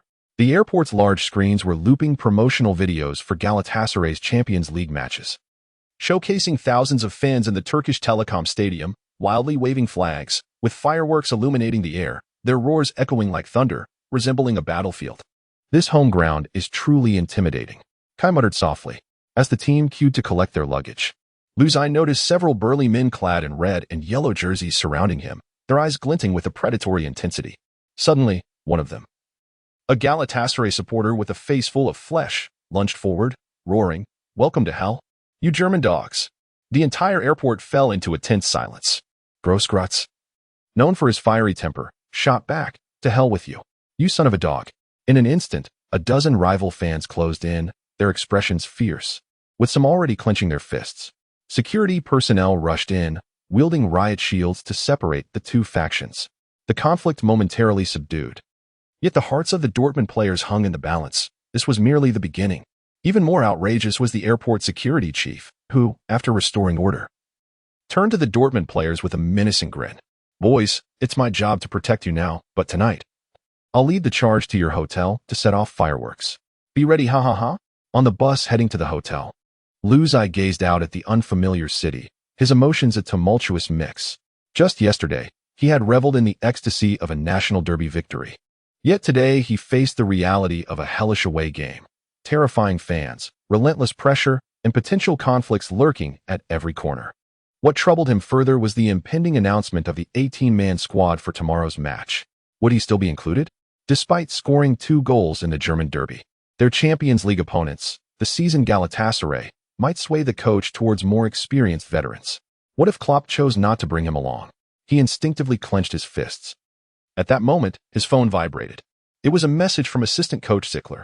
"Lou, you were temporarily selected for the 18-man squad for the upcoming Champions League match. Please be prepared to play." Luzai quietly pumped his fist in excitement. It was time for his first ever Champions League match. Chapter 58. Arrival in Hell. Every stadium in Turkey pulsates with a near-barbaric fervor. The streets and alleys of Istanbul, the capital, are eternally adorned with the totems of football, walls plastered with team emblems and slogans, vendors selling blood-dyed scarves, and televisions in bars perpetually tuned to match broadcasts. Yet, when it comes to the most electrifying, frenzied, and suffocating stadium, the Turkish Telecom Arena, home of their Champions League adversaries Galatasaray, undoubtedly stands as hell within hell. At this moment, Luzai sat inside the Dortmund team bus, watching the gathering Galatasaray fans outside, his fingers instinctively tightening around the armrest of his seat. "Damn," he murmured under his breath. The bus windows reverberated from the pounding fists of rival fans, their harsh curses penetrating the glass. "Germans will die. This is your grave." The bus gradually maneuvered into the hotel's designated passage, flanked by a throng of fans who surged forward like a tidal wave, their furious faces nearly pressing against the windows. Torches, smoke, flickering lasers, and raised middle fingers. This was no ordinary football match. It resembled a struggle for survival. Luzai swallowed hard, his heart racing. At the front of the bus, Klopp rose, one hand resting on a seat while the other raised a finger, his voice steady yet unequivocal. "Everyone, remember, once we enter the hotel, do not step outside the hotel's confines. Even if you need a bottle of water, call room service." The entire compartment echoed with the players' simultaneous nods. Even the typically fearless Grosskreutz, known for his audacity, momentarily subdued his bravado, muttering, "Understood, boss." Klopp nodded slightly, continuing, "Listen, we are professional players. This away game is simple. Play football, and then return home. Let us not complicate matters." He paused, a faint smile of resignation gracing his lips. "We have already secured 9 points in the Champions League group stage. Qualification is essentially assured. Thus, on this journey to Turkey, safety is paramount." The implication was clear. He did not expect to win here. The true victory lay in returning alive. As the bus doors slowly opened, a cacophony of insults erupted. "German bastards. Get ready for it." The harsh taunts, accompanied by the acrid scent of smoke, surged into the bus like a wave. Outside, the streets were teeming with Galatasaray supporters, faces painted in red and yellow, waving flaming scarves and brandishing middle fingers, their roars nearly shattering the air. Security personnel, on high alert, formed a human barrier to shield the frenzied fans while brusquely urging the Dortmund players, "Hurry, get inside the hotel. Don't stop." The players, heads bowed, swiftly poured out, almost running into the hotel entrance. Yet, even so, a few zealous fans attempted to breach the defenses. A burly, bare-chested man suddenly knocked over a security guard, lunging towards the Dortmund players. "Come here and face me," he bellowed, reaching out to grab someone. "Get lost." Captain Reyes swiftly intervened, shielding his teammates. Security personnel erupted in fury, 3 or 4 of them rushing to subdue the fan. But more shouts and whistles erupted from the crowd. Once they finally entered the hotel lobby, the players were confronted with another challenge. The lobby was still packed with Galatasaray supporters. Clad in red and yellow jerseys, they stood and sat, some feigning disinterest by looking at their phones, while others stared intently at the Dortmund players, their eyes glinting with provocative menace. Security swiftly cleared a path, pushing the Dortmund players toward the elevator area. "No eye contact. Don't engage. Keep your heads down," assistant coach Buvac warned in a hushed voice. As they traversed the corridor, Luzai even overheard a fan behind him sneering in broken German, "You 1T sleep tonight." It was only when they squeezed into the gym on the top floor of the hotel and locked the door that the players' taut nerves finally began to ease. Some individuals were gasping for breath, while others slumped on the ground. Even the loquacious figure, known as the Big Cross, sat silently, drinking water, his throat bobbing as his fingers trembled slightly. Klopp surveyed the room and suddenly broke into a grin, clapping his hands together. "Gentlemen, relax. Consider this experience as a Turkish adventure in your professional careers." He spread his arms wide, mimicking an exaggerated operatic tone. "Fear? Pressure? No. This is a rare training session alongside fear." He continued, "Just think, when you retire, you'll be able to boast to your grandchildren that their grandfather played in the Hell of Istanbul." Finally, faint laughter echoed through the gym. Mkhitaryan muttered softly, "I'd rather not have such boasting material." Hummels wiped the sweat from his brow, shaking his head with a wry smile. "Right now, I just hope no one actually sets off fireworks tonight." Klopp's survival protocol was straightforward, from 15 to 16:30. The entire team would engage in low-intensity recovery training in the gym. From 16:30 to 17:30, they would eat dinner in shifts under security escort. And by 1900 hours, everyone must return to their locked hotel rooms to rest. As darkness descended, the night sky of Istanbul was illuminated by the blood-red fireworks set off by Galatasaray fans outside the gym's floor-to-ceiling windows. Initially, firecrackers erupted every few minutes, rattling the glass with their thunderous sounds. However, after 10 minutes of training, the Dortmund players gradually acclimatized to the atmosphere. An hour later, the Big Cross remarked, "These fireworks are even crazier than those at our Westphalen South stand." He bit into an energy bar and elbowed his teammate Lu Zai. "Look at that purple one. It resembles a bundle of dynamite." The two leaned over the windowsill to watch intently. Suddenly, Lu Zai noticed that some fireworks, upon exploding, formed the shape of a wolf's head, which was the emblem of Galatasaray. Click! Royce appeared behind them like a specter. Capturing the moment perfectly on his phone, the Big Cross had his arm around Lu Zai's shoulder, with the sky ablaze outside, the glass reflecting their astonished expressions. The caption read, "Welcome to Hell," accompanied by fireworks. Little did anyone expect, this tweet would ignite like a match tossed into a barrel of gasoline. Half an hour later, it surged to the third spot on the German trending topics, with over 120,000 shares. The top comment featured an image of Lu Zai with devil horns, standing in molten lava, captioned, "The Dragon Kingdom's fire dragon descends into hell." Comments from Dragon Kingdom fans flooded in. "Be careful, Brother Yi. Turkish fans really know how to throw razor blades. Live broadcast, please. I want to see Lu God beat the home team. Wake up upstairs." Klopp is clearly here to scrape a draw. Suddenly, the gym's television switched screens, broadcasting the commotion triggered by the tweet.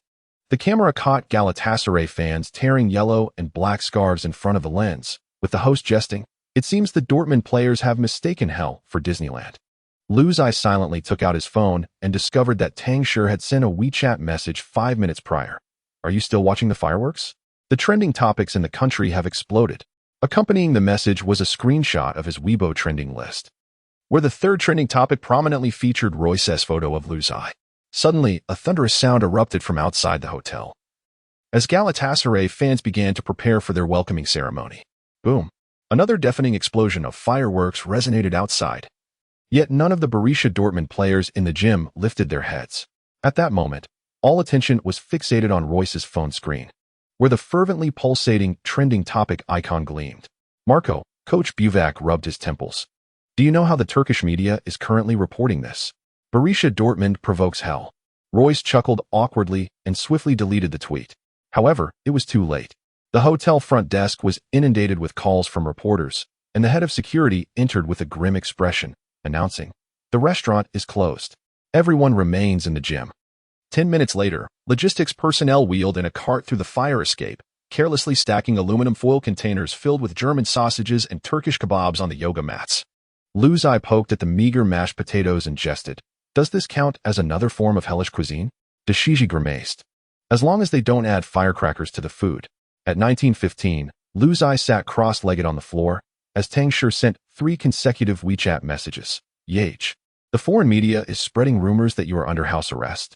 He glanced up at the electronic clock in the gym, which indicated nearly 2 hours until their 9 p.m. bedtime. Should he? He shook the deck of playing cards, which he had somehow acquired. "Shall we pass the time?" Dashiji instantly sprang up, producing 3 crumpled euro bills from his tactical socks, as if by magic. Let's do it for real. €1 per card. Hummels used a weight plate as a makeshift card table, while Royce turned an empty protein powder bucket upside down to serve as a seat. As Shinji Kagawa quietly donned his blue light-blocking glasses, Mkhitaryan's eyes suddenly glimmered with excitement as he suggested a game of staring, German version. The Armenian's fingers danced, the cards fluttering in his hands like butterflies among flowers, but 3 of a kind was a bomb, doubling the stakes. Sahin gasped. Did you used to hustle in Armenian casinos? 2 hours later, Royce had lost all his cash and was compelled to sign a note promising Mkhitaryan an assist. Dashiji's gum had all been used as petty change to settle debts.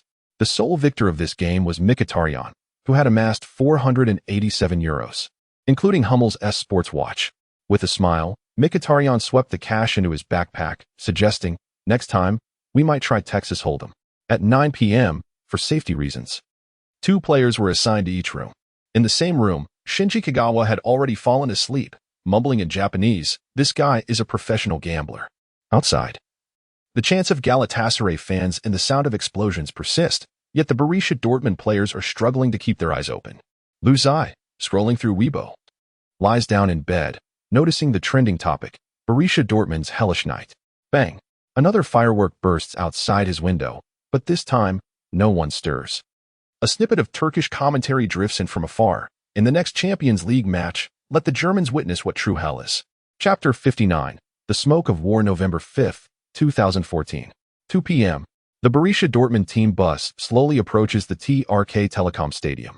Upon disembarking, Klopp heads to the pre-match press conference with the team captain, Hummels, while the other players are led by an assistant coach to warm up on the pitch. What on earth? Is this a sequel to Silent Hill? As Lu Zai steps off the bus, he is greeted by a massive iron sign.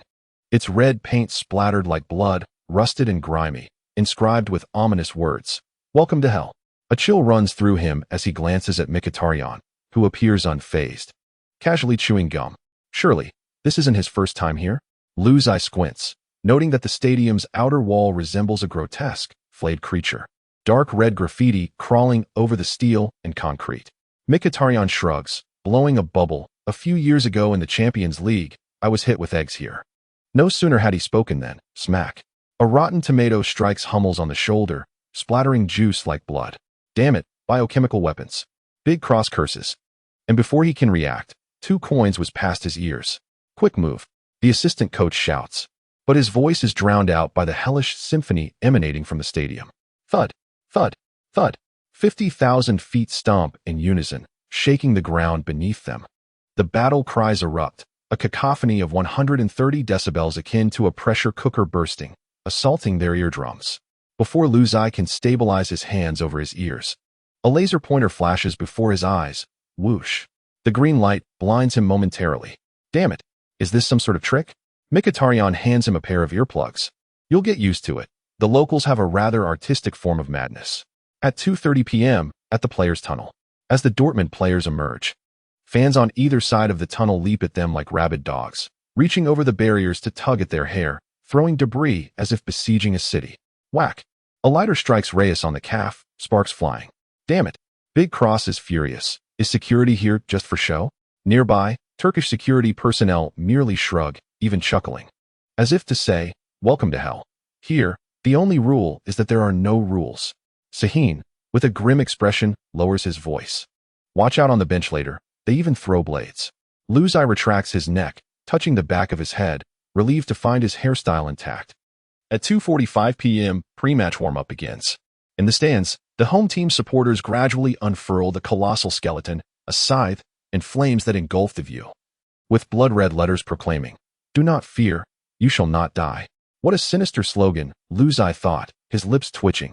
Mkhitaryan patted him on the shoulder, his gaze laden with meaning. "Welcome to your doom." No sooner had he spoken than the fans ignited smoke bombs, and a swirling purple haze ascended, transforming the stadium into a burning pit of sulfur. The acrid scent of gunpowder filled the air, causing Lu Zai to cough violently. Regaining his breath, Hummels approached with a grave expression. "When you step onto the field, you must learn to play with your eyes." "Why?" Lu Zai inquired. "Because." The veteran pointed to his ears. "The noise here could render you deaf for 90 minutes. At 5:50 p.m., with merely 10 minutes until the match commenced. Liu Zai sat on the bench, feeling as though his seat were equipped with springs as the lunatics in the stands began to pummel the advertising boards. Bang, bang, bang, making hearts race. Suddenly, whoosh, a plastic water bottle flew through the air, grazing his ear before crashing into the bench's barrier. Goodness! He turned to see a group of burly Turkish men in the stands grinning menacingly at him, brandishing a collection of metallic objects, clearly preparing to launch another round. Liu. His assistant handed him a neck guard. Put this on, safety first. He accepted it silently, cursing inwardly. This isn't football. It's a death sentence. Meanwhile, the Migu Sports channel of Longwa commenced its live broadcast of the UEFA Champions League match. Good evening, dear viewers. Welcome to the fourth round of the group stage of the 2014 to 2015 UEFA Champions League, brought to you by Migu Sports. The iconic opening remarks of Jean Jun echoed, and the background screen instantly shifted to the Turkish Telecom Arena, where the scene resembled a cauldron of boiling hellfire, purple smoke billowing as 50,000 voices roared in unison. The massive, devilish skeleton unfolding slowly in the stands. What a spectacle! Zhang Lu burst into laughter. Old John, look. This is no football field. It's the Colosseum of ancient Rome. The Galatasaray fans were indeed unrelenting, immediately delivering a warning to Borussia Dortmund. Jean Jun chuckled in agreement. Indeed, we all know that Westphalen is a renowned fortress in Europe, but upon arriving in Istanbul, good heavens, this is like comparing a minor sorcerer to a grand wizard. Just look at this pyrotechnics, this noise, how exhilarating. The camera panned over the substitute bench, where the Dortmund players sat, their faces taut, earplugs firmly in place. Zhang Lu exclaimed. Huh, even the substitutes have to wear earplugs. I reckon the players on the field can barely hear their teammates' calls, relying entirely on eye contact and tacit understanding to play. This home and away disparity is the essence of the Champions League. Jean Jun nodded. Moreover, this isn't the entirety of the psychological warfare. Observe that slogan, which translates to do not fear. You shall not die. Is that encouragement? It's nothing short of a pre-battle intimidation. Zhang Lu chuckled. Indeed, the Galatasaray fans are truly fierce. In the past, they dared to confront giants like Manchester United and Real Madrid. The pressure of their home ground is undeniably top tier in the Champions League.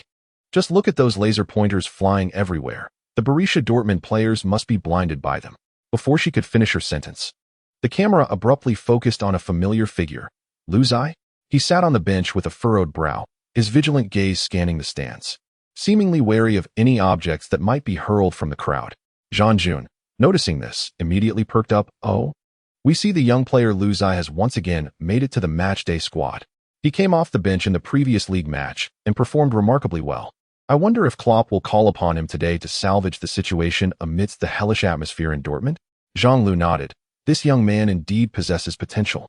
But such an environment can exert immense psychological pressure on young players.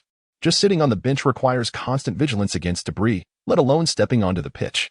Just then, the referee blew the whistle to signal the start of the match. In reality, the sound of the whistle was drowned out. The players had to rely on hand signals to know the game had commenced. The match is officially underway. Jean Jun raised his voice, and the background music of the live broadcast ignited with fervor. Would Galatasaray's daunting home ground engulf Dortmund, or would Klopp's warriors emerge from the depths? Let us await the outcome. On television, the stands erupted in a cacophony. The roar of the crowd was deafening, and the entire stadium was ablaze with excitement. Liu Zai took a deep breath, his eyes fixed intently on the field. The true battle had only just begun. In the third minute of the match, Galatasaray swiftly gave the visiting team, Dortmund, a harsh welcome. Whoosh! An orange-red projectile suddenly tore through Dortmund's defense. Sneijder, from 30 meters out, unleashed a strike.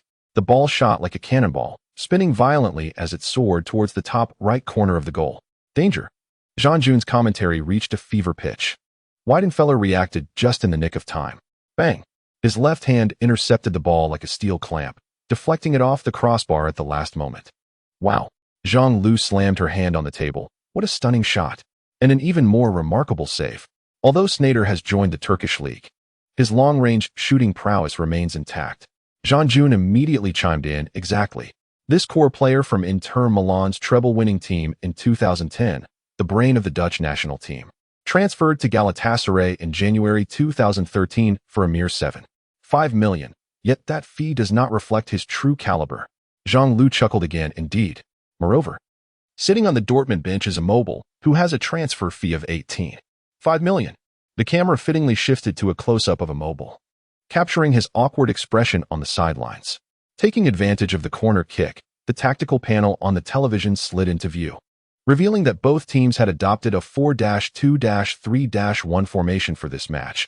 Borussia Dortmund, the yellow and black army, had Weidenfeller in goal, defenders Piszczek, right, Sabodi and Hummels central, and Dom, left, double pivot of Kell, the veteran captain, and Sven Bender, the Iron Wall. Attacking trio of Mkhitaryan, right, Shinji Kagawa, attacking midfielder, and Reyes, left, with Aubameyang, the lightning-fast stallion, as the sole striker. Galatasaray, the red and yellow devils, fielded Muslera, the Uruguayan goalkeeper, in goal, a defense comprising Balta, Kaya, and Sheju. A midfield powerhouse of Cell UK Nan and Melo, the former Juventus enforcer, and a forward line featuring Anan, left, Sneijder, the central maestro, and Hammett, right, with Barak, the Turkish warrior, spearheading the attack. On the pitch, Sneijder's corner kick arced with a mysterious curve, and Sheju rose above Hummels to head the ball towards the goal. Bang! The ball struck the crossbar and ricocheted out. A thunderous sound of lament filled the stadium. Zhang Lu remarked incisively, Dortmund's defense appears somewhat fragile. Sabodi completely lost his mark just now. Zhang Jun added, let us not forget, this is a hellish home ground. When 50,000 voices roar in unison, even a world-class center-back like Hummels may experience ringing in his ears and trembling hands. The camera panned to the bench, where Lu Zai was tightly gripping a towel. After the team successfully defended the corner, he immediately stood to applaud and encourage his teammates. Chapter 60, Champions League debut boom. Weidenfeller launched a powerful goal kick, and the ball barely made its way to midfield amidst the roaring cacophony. The noise level in the stadium reached 140 decibels, more piercing than a jet taking off.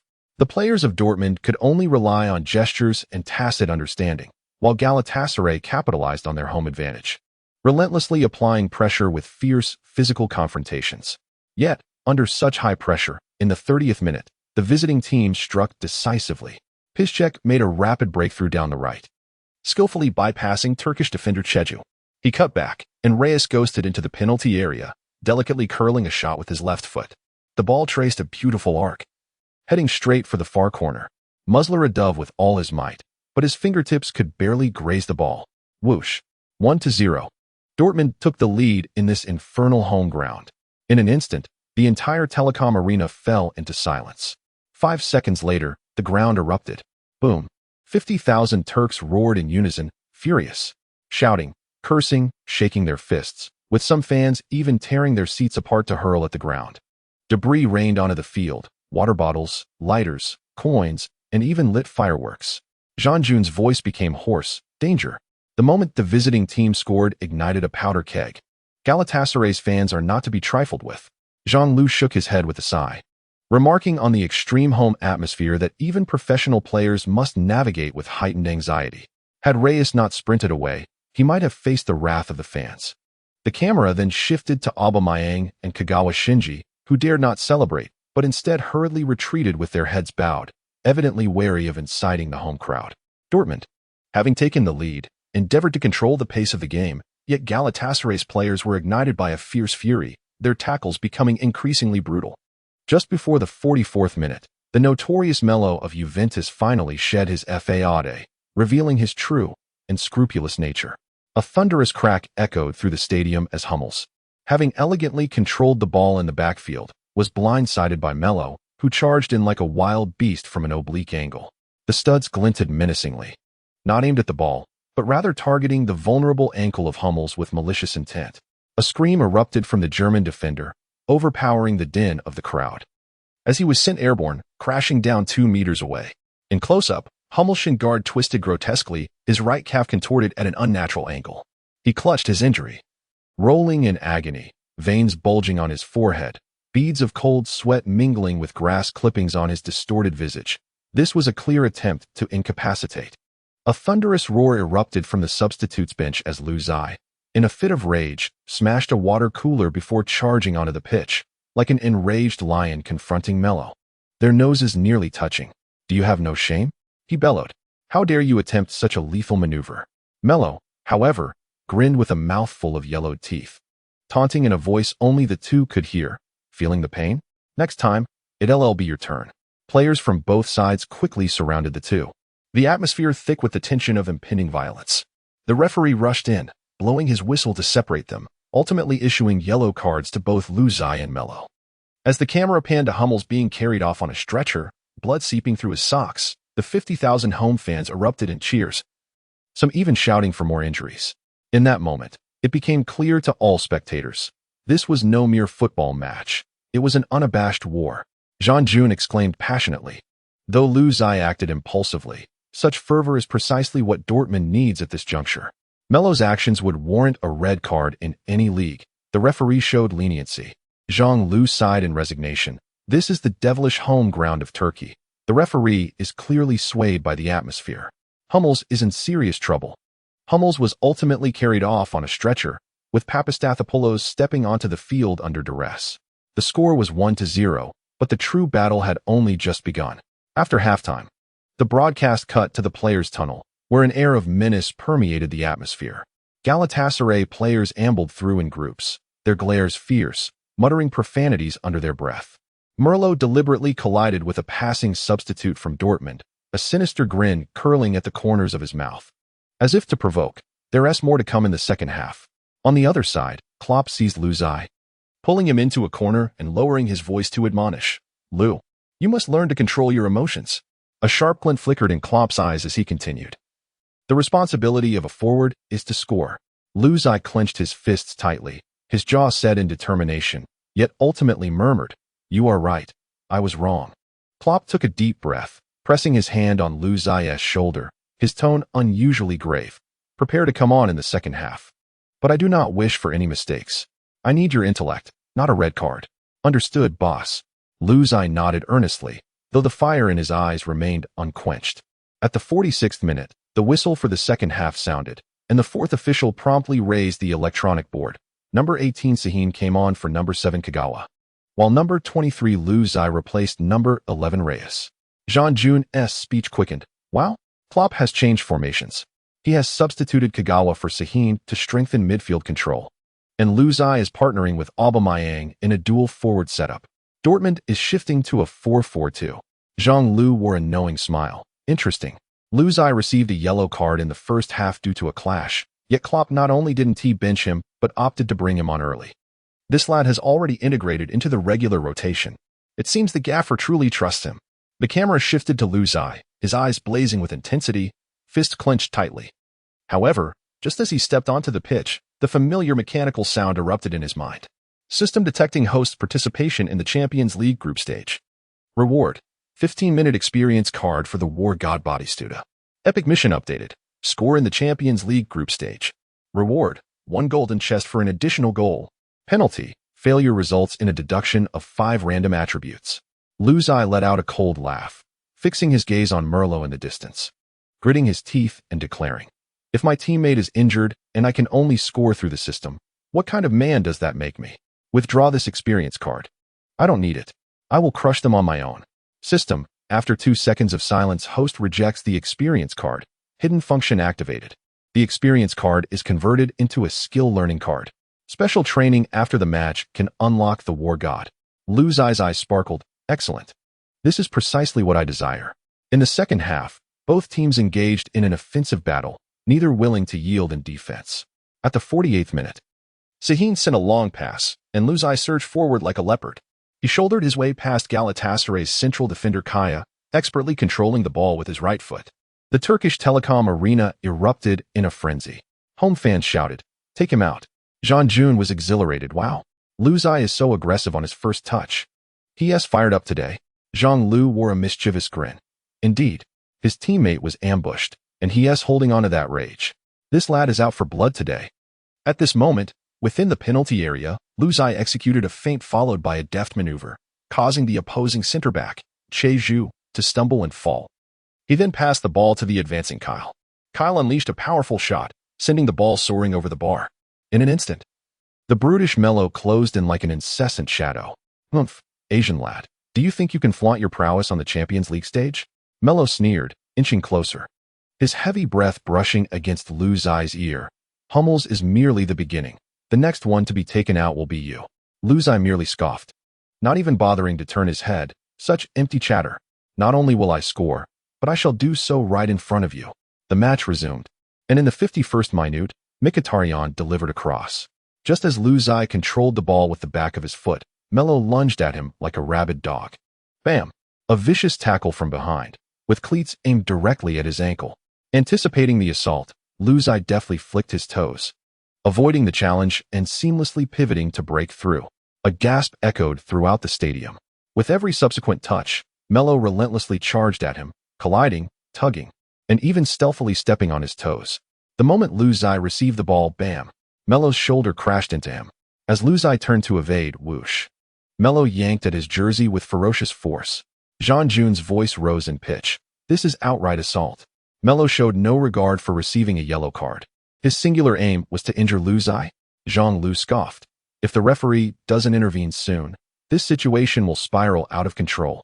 On the sidelines, Klopp clenched his fists, veins bulging at his temples. Even the usually composed manager was provoked.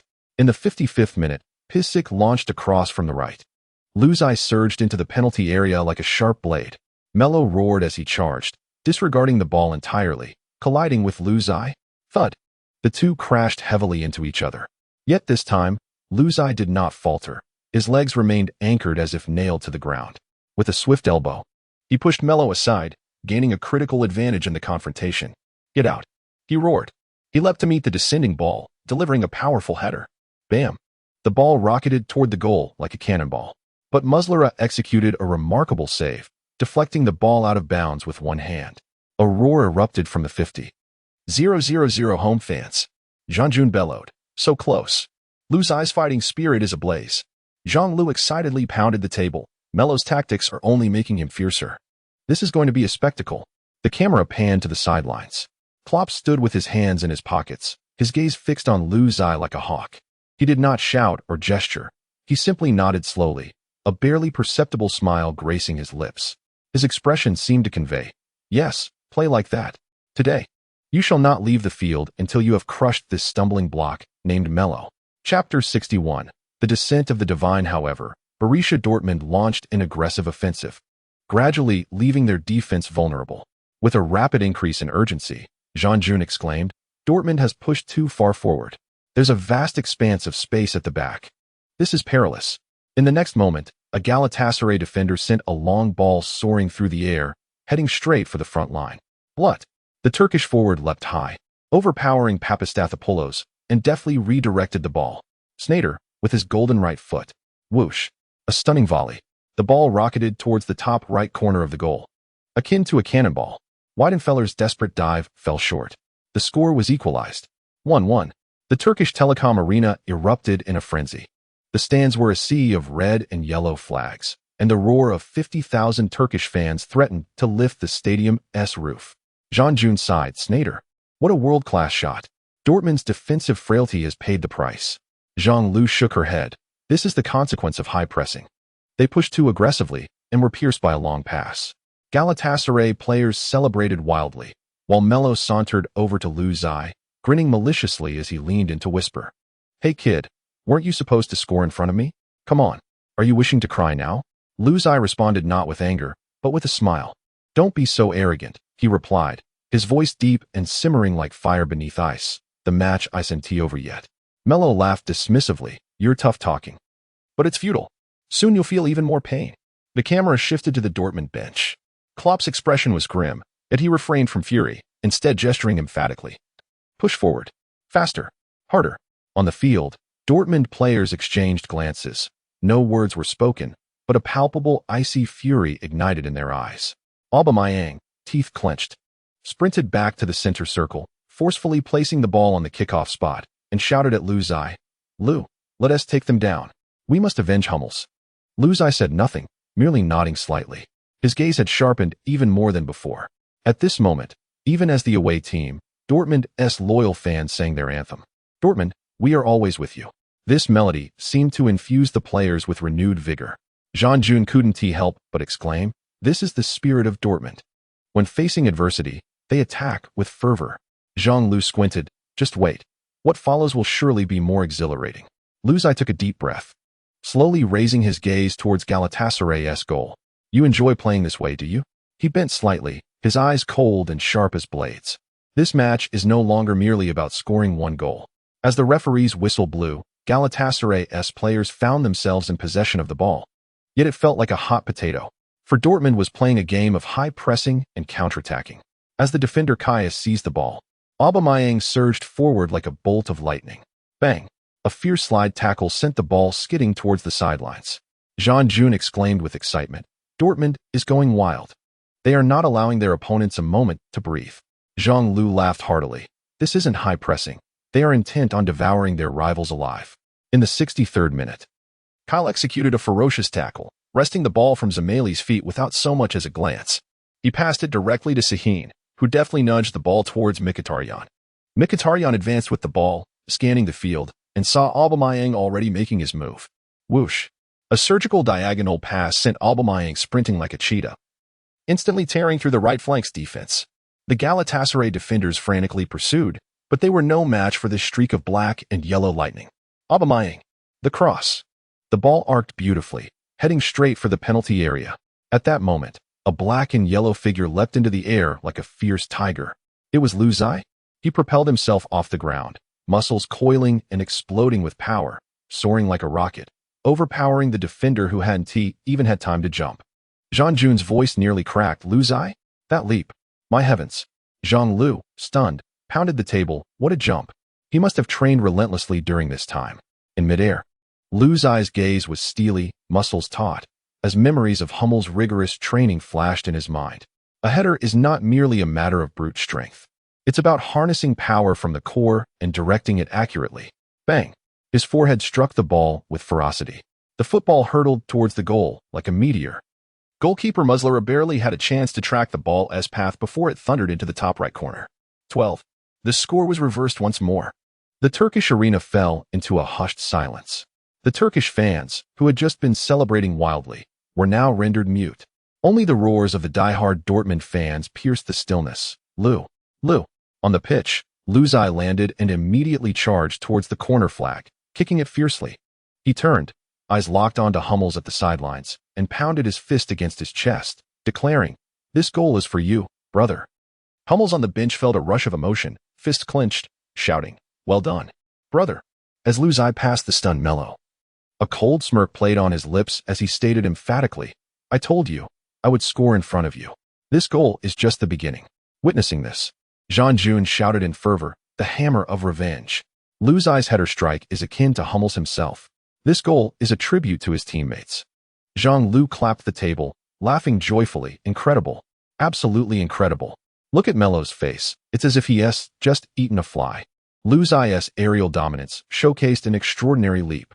Klopp raised his arms in triumph, and all the players on the bench leapt up in jubilation. As the Grand Cross charged towards Lu Zai, he fiercely ruffled his hair and exclaimed, "What the hell? You jumped so high." Royce laughed heartily, patting him on the shoulder. Hummel's training was not in vain. Score another one. Lu Zai smirked coldly and slowly made his way towards the center circle. His gaze was fixated on the trembling Galatasaray defense. This was merely the beginning. When Lu Zai's goal forcefully pierced the Galatasaray net, the cacophony of the Turkish arena seemed to pause. 1 second, 2 seconds, 3 seconds, boom. The stands erupted with volcanic fury. Those arrogant Germans. Damn bastards. Is the referee blind? Turkish fans waved their fists, hurling frenzied curses, while red flares soared into the air, enveloping the entire stadium in a crimson haze, reminiscent of a hellish resurgence. Yet on the pitch, Dortmund was consumed by a fervor. In the 69th minute, Dortmund swiftly launched an attack from their defense. Sabatic delivered an accurate through ball, threading it past two defenders, heading straight for Lu Zai. Melo, like a ravenous wolf, closed in, his face twisted with ferocity, clutching Lu Zai's shirt, spewing trash talk. "You bastard. This time I'll take you down for sure." But Lu Zai remained unfazed. With a deft touch of his left foot, he executed a nimble move akin to a tango, leaving Melo off balance. Zameli lunged in for a tackle. Lu Zai flicked the ball gently, his body slipping past the challenge like a beast breaking free from chains. Zhang Jun roared with explosive excitement. He dribbled past two defenders. The middle is wide open. Lu Zai is accelerating. The Galatasaray defense was thrown into disarray. Kaya rushed forward to intercept, but Lu Zai dropped his right shoulder, feigned a move, and bang. Kaya stumbled to the ground, failing to even graze Lu Zai's shirt. Another defender, Si Hun, desperately chased after him, but Lu Zai's speed surged forth like a wildfire. Zhang Jun shouted in disbelief, "Incredible! This speed is more terrifying than Aubameyang's." Zhang Lu slammed the table. "This is no longer just dribbling. This is humiliation." He has torn apart the Turkish defense single-handedly. The last defender, Kamdal, made a desperate sliding tackle. Yet Lu Zai showed no signs of slowing down with a gentle flick of his right toe. The ball sailed over Kamdal. He leaped, striding over the tackle. One-on-one. The goalkeeper, Muslera, turned pale, charging forward frantically. But Lu Zai had already lifted his leg. No feints. No adjustments. Just a direct, violent strike. Boom. The ball roared forth like a missile, precisely drilling into the top corner of the net. 13. The entire Turkish arena fell into a profound silence. The fervent supporters of the home team, who had been wildly cheering moments ago, now stood frozen in disbelief, their mouths agape and pupils quivering. They could scarcely fathom that their defense had been utterly dismantled by a mere 19-year-old boy from the East, as effortlessly as slicing through a cake. On the field, Lu Zai merely turned coldly, pointing to the number 23 emblazoned on his jersey.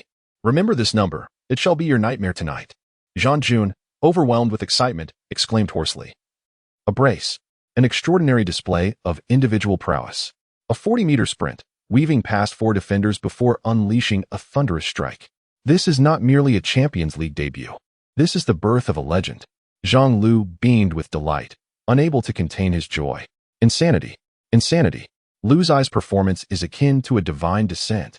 The Turks sought to neutralize him, yet he single-handedly obliterated their entire defense. Klopp dashed to the sidelines, wildly pumping his fists and shouting, "Play like this. Kill. Kill. Kill." Sahin, Aubameyang, and Mkhitaryan surged forward in a frenzy to celebrate, embracing Lu Zai with fervor. "Brother, this is the most astonishing Champions League debut I've ever witnessed. Damn, you were phenomenal." A 40-meter solo run. Meanwhile, Melo appeared ashen, his gaze vacant. He knew he had been completely crushed this evening. Despite being in the away venue, Borussia Dortmund's devoted fans had entirely conquered this intimidating stadium, singing in unison. Dortmund above all. Lu Zai stood at the center circle, his expression frigid. 13. No, this was merely the beginning. What I desire is a massacre. Chapter 62. Hat-trick. The atmosphere in the Turkish Telecom Arena had reached a fever pitch, with enraged Turkish fans roaring wildly. Red flares engulfing the stadium like a mist of blood. The air was thick with the scent of gunpowder, and the sharpness of their curses threatened to rupture eardrums. In the 75th minute, as Lu Zai received a pass from Piszczek on the right flank, Melo barreled towards him like a rabid dog. His tackle was not aimed at the ball, but directly at Lu Zai's ankle. "Danger!" Zhang Jun shouted in fury. In a flash, Lu Zai deftly nudged the ball with the tip of his right foot to Mkhitaryan, simultaneously leaping into the air. Crack! Melo's cleats grazed his shin guards. The metallic scrape almost audible, but it did not end there. Defender Balta, witnessing the scene, unhesitatingly delivered a brutal shoulder charge. Bam! Lu Zai was sent sprawling to the ground, rolling twice before barely managing to steady himself. The referee decisively blew his whistle. Balta received a yellow card for the foul, resulting in a free kick. Are these lunatics trying to kill someone? Zhang Lu fumed. Mkhitaryan quickly approached, patting Lu Zai on the shoulder. Lu Zai rose, signaling that he was unharmed, yet his eyes burned with rage. Sahin roared, "Don't let them get away with this." Kyle strode over, giving Lu Zai's back a firm pat. "Lu, you take the free kick. Everyone is aware that if this ball goes in, Lu Zai will become the first player from Dragon Country to score a hat-trick on his debut in the Champions League." Nervousness? Non-existent. Lu Zai takes a deep breath, positioning himself at the ball. The Turkish fans' jeers rain down mercilessly, while Muslera leaps frantically on the goal line to disrupt. The whistle blows. He takes a run-up. A powerful strike. Bam! The ball traces a violent arc, but crashes harshly against the post. "Oh, so close." Zhang Jun exclaims in despair. Lu Zai grits his teeth, clenches his fists, yet his gaze grows ever colder. "No worries, there will be another chance." Just as expected, 6 minutes later, Sahin is brought down by Kamdal during a breakthrough on the left flank. and the referee awards another direct free kick. This time, the position is even further and the angle more acute. Mkhitaryan approaches once more, patting Liu Zai on the shoulder. Go again. This time, it will definitely go in. Aubameyang, Sahin, Kjaer, and even center-back Subotic gather around Liu, urging him to finish. The crimson haze on the pitch blurs his vision, yet Liu Zai's heart remains calmer than ever. He closes his eyes, and in his mind, he envisions the arc he has practiced thousands of times alone on the training ground. Beep. The whistle blows. Liu Zai sprints. He raises his leg. He unleashes. Whoosh. The ball, akin to a cruise missile, evades the wall, carving a deadly arc in the air, and nestles into the top right corner of the goal. Muslera makes a desperate dive. His fingertips even graze the ball, but it's a goal. 14. Liu Zai's hat-trick on his Champions League debut. History ignites at this moment. The TRK Telecom Stadium falls into complete silence. The expressions of the Turkish fans twist into near grotesqueness. They cannot fathom that a 19-year-old boy from Dragon Country has performed a hat-trick in their infernal home ground. Jean Jun roars hoarsely, a historic moment. The first hat-trick by a Dragon Country player in the Champions League has been born. Zhang Lu laughs madly, pounding the table. Insane. Absolutely insane. Liu Zai is nailing Turkish football to the pillar of shame. On the bench, the Great Cross rushes excitedly onto the field to celebrate. Meanwhile, in the center of the pitch, Liu Zai simply opens his arms, standing proudly amidst the swirling red smoke. Resembling a king on the battlefield, his gaze slowly sweeps over the fallen Melo, the ashen-faced Balta, and the stunned Muslera. Liu Zai's hat-trick strikes like a sharp dagger, piercing deeply into the prideful hearts of the Galatasaray players. The score of 14 glaringly stands out on their home ground's big screen, while the image of that young boy from Dragon Country calmly scoring 3 goals remains indelibly etched in their minds. In a fit of rage and embarrassment, their actions spiraled out of control, with tackles becoming increasingly ruthless and their underhanded maneuvers growing ever more brazen. In the 85th minute, Sahin evaded his defenders in midfield and delivered a precise long pass into the vacant space on the left flank, prompting Liu Zai to ignite his sprint with an acute sense of anticipation. However, just as he made contact with the ball, Melo's figure hurtled toward him, executing a vicious scissor kick that swept through his midsection. Liu Zai barely had time to react defensively before being violently toppled, crashing onto the grass, his ankle twisting grotesquely. Damn it, are you trying to ruin someone's career? Aubameyang erupted in fury, charging at Melo, their foreheads nearly colliding. Unfazed, Melo bared his teeth in a menacing grin, cursing fiercely, "If you dare act up in our half again, I'll make sure you end up in the hospital." The atmosphere on the field ignited like a powder keg. Players from both sides surged together, shoving, shouting, and jostling, the chaos resembling a volcano on the verge of eruption. The referees' team swiftly intervened, with the assistant referees and fourth official rushing onto the pitch to separate the players. A red card. The main referee unhesitatingly pointed at Melo, expelling him from the match. The stands erupted with the roars of thousands of Turkish fans, a cacophony of boos and curses enveloping the stadium. Get lost, East Asian monkey. Cheating dog referee. We will tear you apart. Amidst the turmoil, Liu Zai pulled down his sock to inspect his ankle, which had swelled alarmingly, resembling a steamed bun. The skin a disturbing shade of purple. The team doctor rushed over. Immediate attention was imperative. After swiftly stabilizing the injury, the doctor signaled for the stretcher to enter the field. A moment of silence fell over the crowd, Liu Zai's injury momentarily quelling the Turkish fans' fury, replaced by a round of scornful applause. Serves you right. As the stretcher departed, Liu Zai was urgently transported to the medical area at the edge of the field. Meanwhile, the referee's final whistle pierced through the chaos.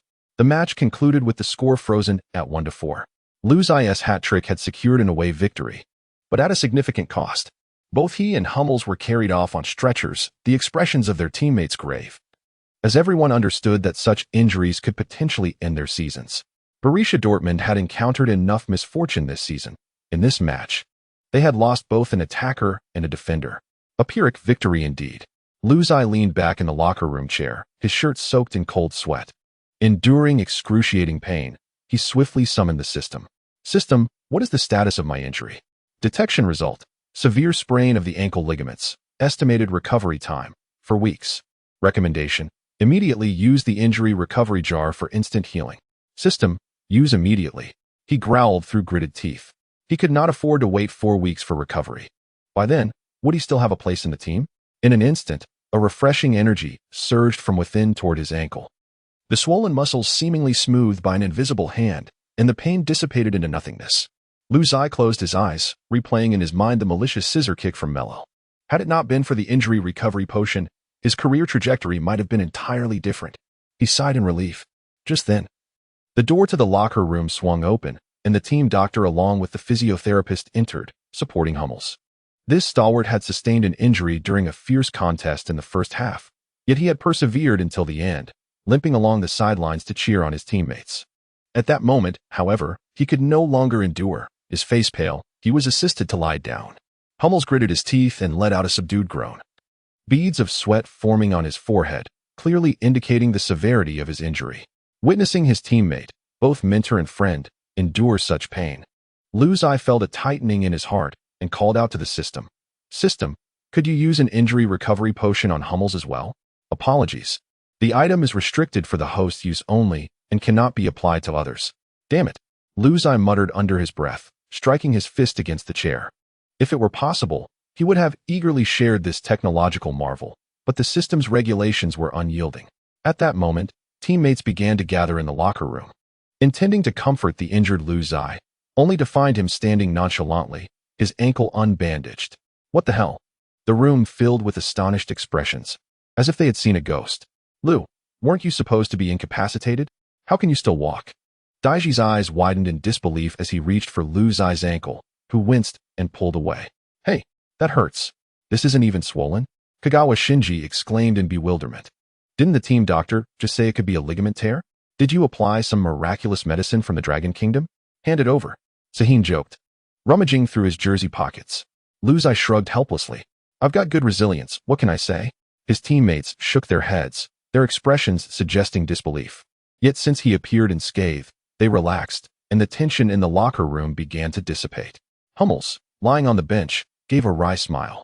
It seems I'm the only one truly injured. Lu Zai walked over and patted his shoulder. Don't worry, take a good rest.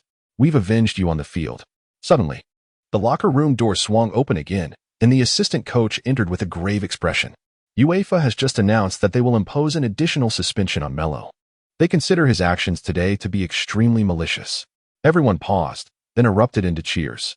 Lu Zai's lips curled into a slight smile. What a pity.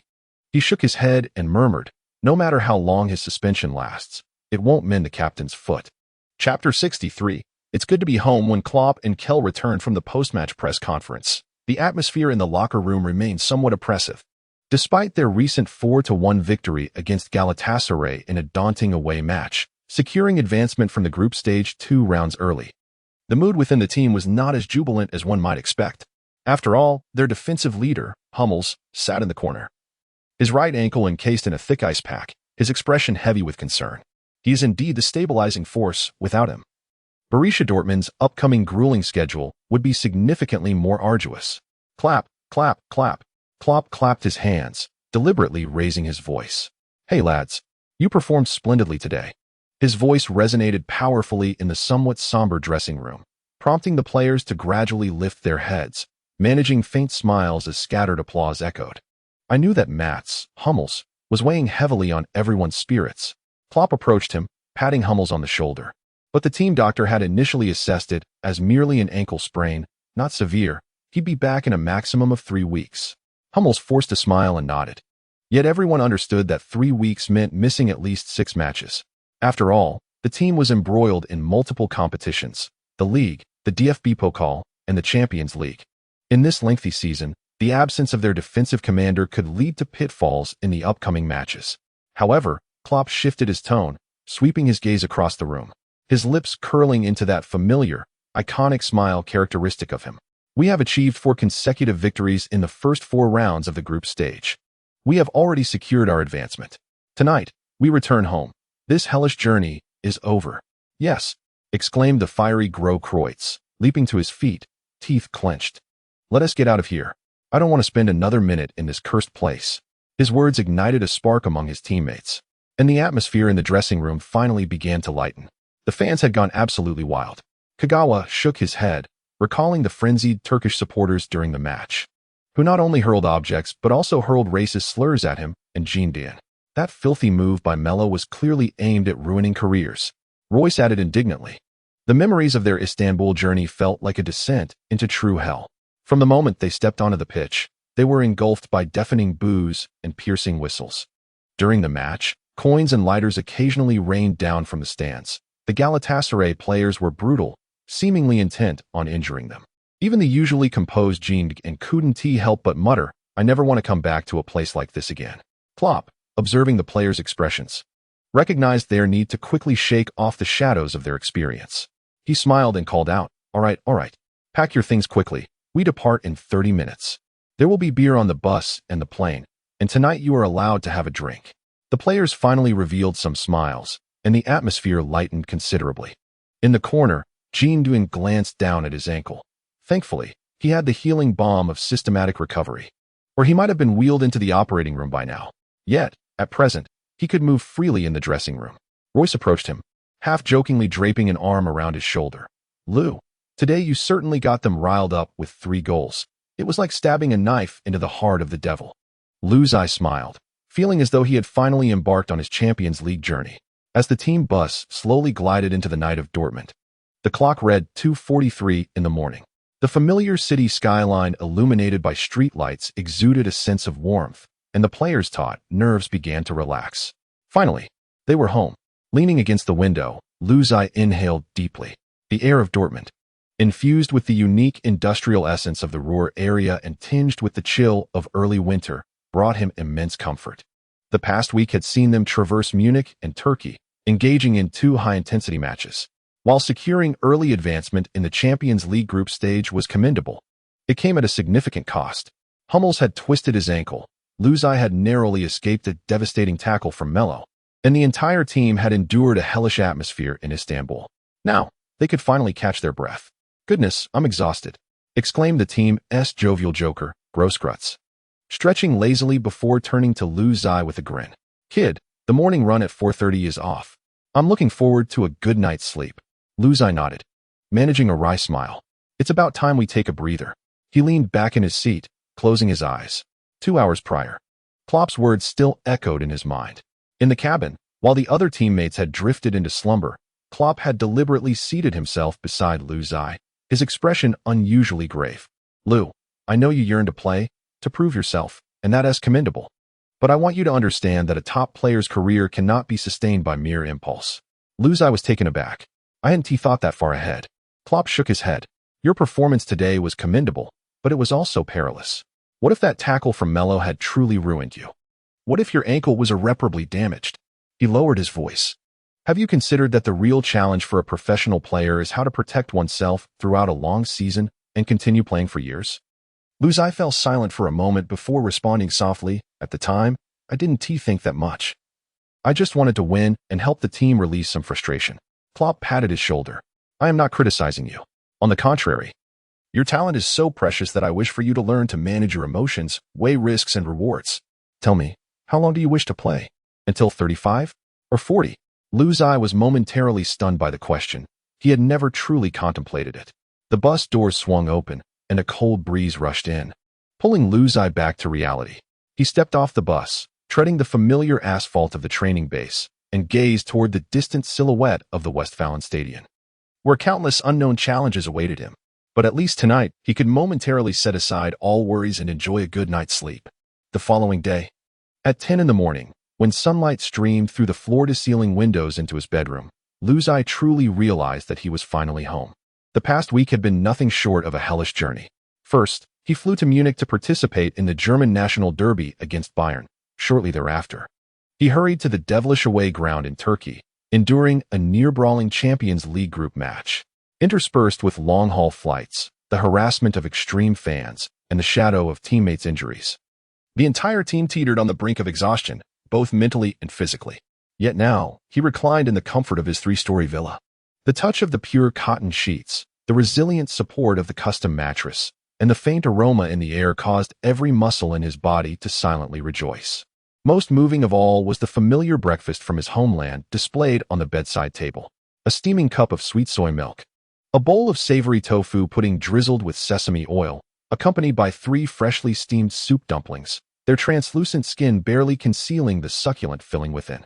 Beside it lay a plate of pickled cucumbers, lovingly prepared by his mother, crisp and tangy, the mere scent awakening his appetite in an instant.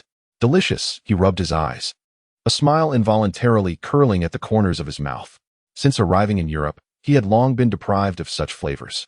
No matter how scientifically crafted the club's nutrition meals were, they could never rival the warmth of home-cooked fare. In that moment, the fatigue of the week, the fierce battles on the pitch, and the oppressive atmosphere of away games were all dissipated by this comforting embrace. This was truly what it meant to come home. He leisurely plugged his phone into charge. As soon as it powered on, ding, ding, ding, ding, ding. His phone was instantly bombarded with messages. Nearly freezing from the deluge, notifications popping up on the screen one after another, with WeChat and Twitter and all social media erupting. He casually opened the headline from Bild: Asian nuclear warhead. Liu Zai's hat-trick dismantles Galatasaray. Dortmund secures Champions League round of 16. Scrolling down, the rating from Kicker awarded him a perfect score of 1, the highest in German media. Captioned, undisputed man of the match. He silenced the Turkish hellish arena. Another column, with an even more exaggerated title, read, the next superstar? 19-year-old Dragon Country forward conquers Europe. The article proclaimed, Liu Zai announced that Asian players can not only establish themselves in the Champions League, but can also be the protagonists. To his surprise, even the notoriously critical Marca released a flash report. Real Madrid scouts observing Dortmund's new star. Liu Zai enters Bernabeu radar. He couldn't help but chuckle. He had indeed gone wild in yesterday's match. In the 63rd minute, he executed a powerful header in the box, turning the score around. In the 69th minute, he performed a dazzling solo run, weaving past 3 defenders to score, the ball nestling into the corner. In the 78th minute, he struck a free kick directly into the net, completing his hat-trick. The final score of 4-1 allowed Dortmund to advance from the Champions League group stage 2 rounds early. This also slightly alleviated the pressure on the team. What truly delighted Liu Zai was the fact that during this competition, he refrained from utilizing the star player experience card. Instead, he relied on the cutting-edge training system that had rigorously honed his abilities over the past period. It is no wonder that the media went into a frenzy over an Asian player achieving a hat-trick in the Champions League. Such a feat is nothing short of phenomenal. Chapter 64. A visit to the enchantress. Liu Zai opened WeChat, and the influx of messages was overwhelming. Coach Deng Xiong of the national youth team exclaimed, "Little Liu, incredible. 3 goals in a single Champions League match. Be cautious of injuries. The future of the national team rests on your shoulders." Teammate Tang Shi from the youth team chimed in, "Brother Yi, you were absolutely unstoppable today. Is the training in Europe really that intense? Take me along." Accompanied by 3 emojis of kneeling. Veteran player Fan Zi remarked, "Zai, your performance was stunning. This is how players from our Dragon Nation should play. How is your ankle?" What astonished him even more was the message from a prominent figure in domestic football. Kai Jinhua, chairman of the Dragon Nation Football Association, congratulated, "Little Liu, congratulations. All the fans across the nation are proud of you. How is your injury? If you need support from the domestic medical team, do not hesitate to contact me." Followed by a rare thumbs up emoji. Even his former youth coach, who had once trained him, sent a voice message, "Kid, your hard work paid off. Watching you score today brought tears to my eyes." In the background, his wife could be heard scolding him for being so exuberant at such an hour. Liu Zai took a hearty sip of soy milk, a wave of warmth washing over him. It was heartening to realize how many people were silently watching and supporting him. Outside, the sky over Dortmund was a brilliant blue, and he took a deep breath, smiling as he replied to each message with sincerity. In the end, he shared a post across all major social media platforms. "Thank you all for your concern. My injury is not severe. Believe me, this is merely the beginning." As warm water poured from the showerhead, steam filled the bathroom. Liu Zai stood beneath the cascade, tilting his head back to let the hot water wash away a week's worth of tension in his muscles. The soothing flow felt like a gentle massage, gradually easing the stiffness in his shoulders and neck. He exhaled deeply, wiped his face, and thought to himself, this is what life should feel like. Just as he emerged from the bathroom, wrapped in a towel and drying his hair, his phone vibrated suddenly. Glancing at the caller ID, he saw it was the captain, Kyle. "Hello," Kyle's nickname. He answered with a smile. On the other end, Kyle's voice was calm yet earnest. "Lou, we're planning to visit Hummels at 3 this afternoon. Would you like to join us?" Without a moment's hesitation, Liu Zai replied, "Absolutely. Please send me the address. After hanging up, his phone chimed, revealing a message from Kyle with Hummel's address. He glanced at it, his eyebrows raising in surprise, unable to suppress a laugh. No way? It's south that close? A mere 300 meters. In other words, Hummels lived in the neighboring street. What did this imply? He would have someone to practice with at home. Late-night training sessions could conveniently end with a shared meal. Lu Zai cheerfully donned his shirt, his mind already concocting a plan to persuade Humei to create a small training ground in the backyard. He descended the spiral staircase, the air infused with the delightful aroma of dough and fresh vegetables. In the kitchen, his mother, Song Yakin, was seated at the counter, deftly trimming chives, while a small bowl beside her brimmed with vibrant green leaves. "Why are you up so early, my child?" Song Yakin looked up, her lips curling into a smile, though her tone carried a hint of admonition. Lu Zai chuckled and pulled up a chair to assist her with the vegetables. "I've had enough sleep. Any more, and ID beasts are all over." He glanced at the ingredients on the counter: chives, eggs, shrimp, and shiitake mushrooms. "Mom, are we having dumplings for lunch?" His question was rhetorical, as he already knew the answer. Song Yakin nodded, her hands still moving swiftly. "Yes, I know you crave them. Don't worry, they're vegetarian. It won't interfere with your training." A spark of enthusiasm ignited in Lu Zai. "Mom, teach me how to wrap them." "Oh." Song Yakin raised her eyebrows in surprise. "You, who couldn't even boil noodles as a child, now wish to learn how to make dumplings." Lu Zai scratched his head, grinning sheepishly. "I want to make plenty to take to visit my injured teammates this afternoon. The foreigners have never tasted authentic dumplings from the Dragon Kingdom." Song Yakin's eyes lit up. She wiped her hands on her apron and patted her son's shoulder. "All right. Today, I shall teach you well. For the next 2 hours." The kitchen transformed into a joyous battleground. Song Yakin first demonstrated the golden ratio of water to flour for the dough, emphasizing that it should not be too soft, but possess a resilience akin to your muscles. Lu Zai, earnest in his endeavor, still managed to make a sticky mess during his first attempt at kneading. Unable to help himself, he remarked, "This is much harder than practicing free kicks." During the filling preparation, Lu Zai was tasked with chopping the shrimp. Although his knife skills were clumsy, he put forth great effort, resulting in unevenly chopped pieces.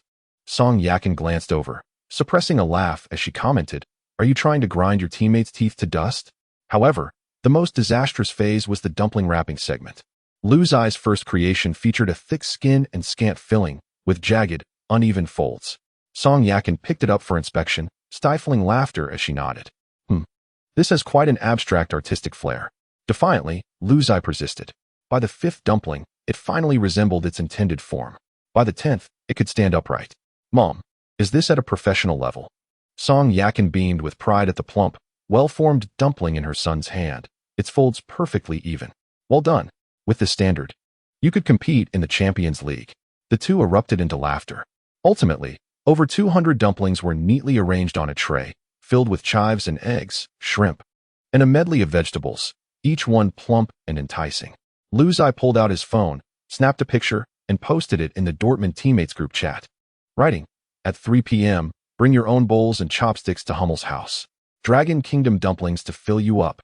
The chat immediately exploded with excitement. Reyes replied in an instant, "I'm starting right now." Aubameyang sent a drooling emoji. "Lu, are you an angel?"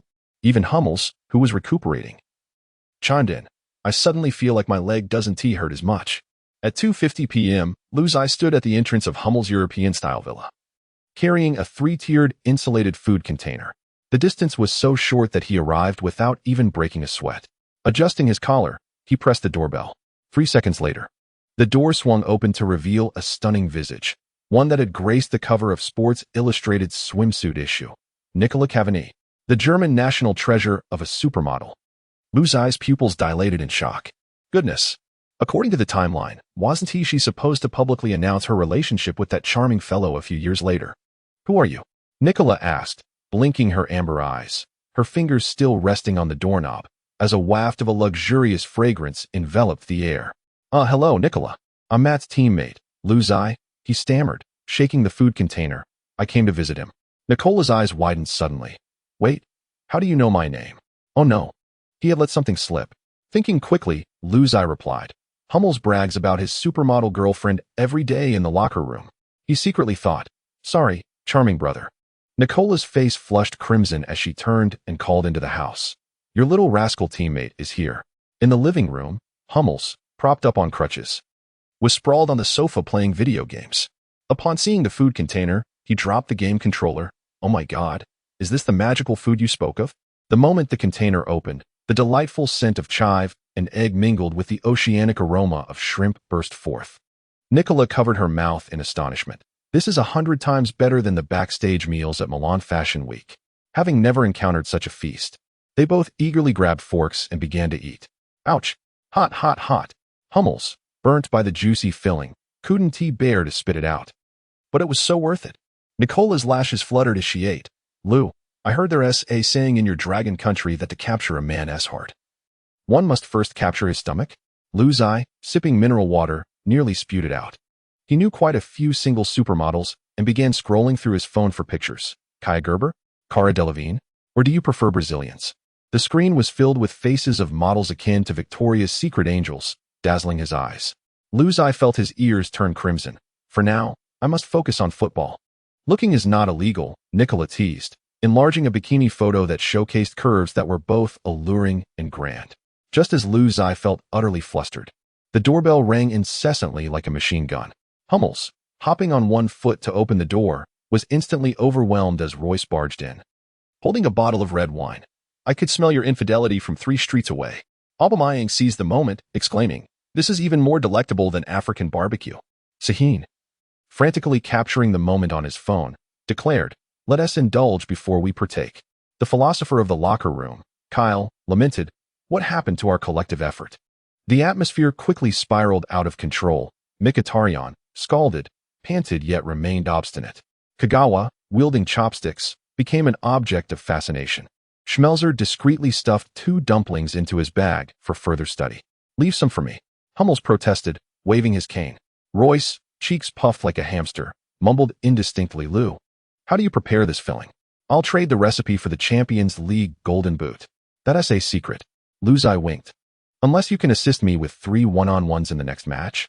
Amidst the laughter, Nicola suddenly raised a champagne glass, toasting, to our culinary maestro from the Dragon Kingdom. As glasses clinked, someone shouted, next time I'm injured, I want Dragon Kingdom dumplings for my recovery. Upon leaving the charming abode, Lou's eye's dumplings had already become the new favorite among his teammates. Captain Kyle patted him on the shoulder, grinning, for our next team gathering. Your place is on the menu. The Dortmund players rallied, yes. To your grand villa. I want to learn how to make dumplings. It must be a team affair. Lou's eye cheerfully acquiesced, all right, next week. But whoever is late must wash the dishes. The teammates laughed as they departed, with the charming figure leaning on a cane at the door waving goodbye. Nicola excitedly added, I'll bring along my friends from the modeling circle. Teammates, beauties, and gourmet food. What a lucrative deal. Chapter 65. System rewards upon returning home. Lou's eye reclined comfortably on the sofa, basking in the afternoon sun.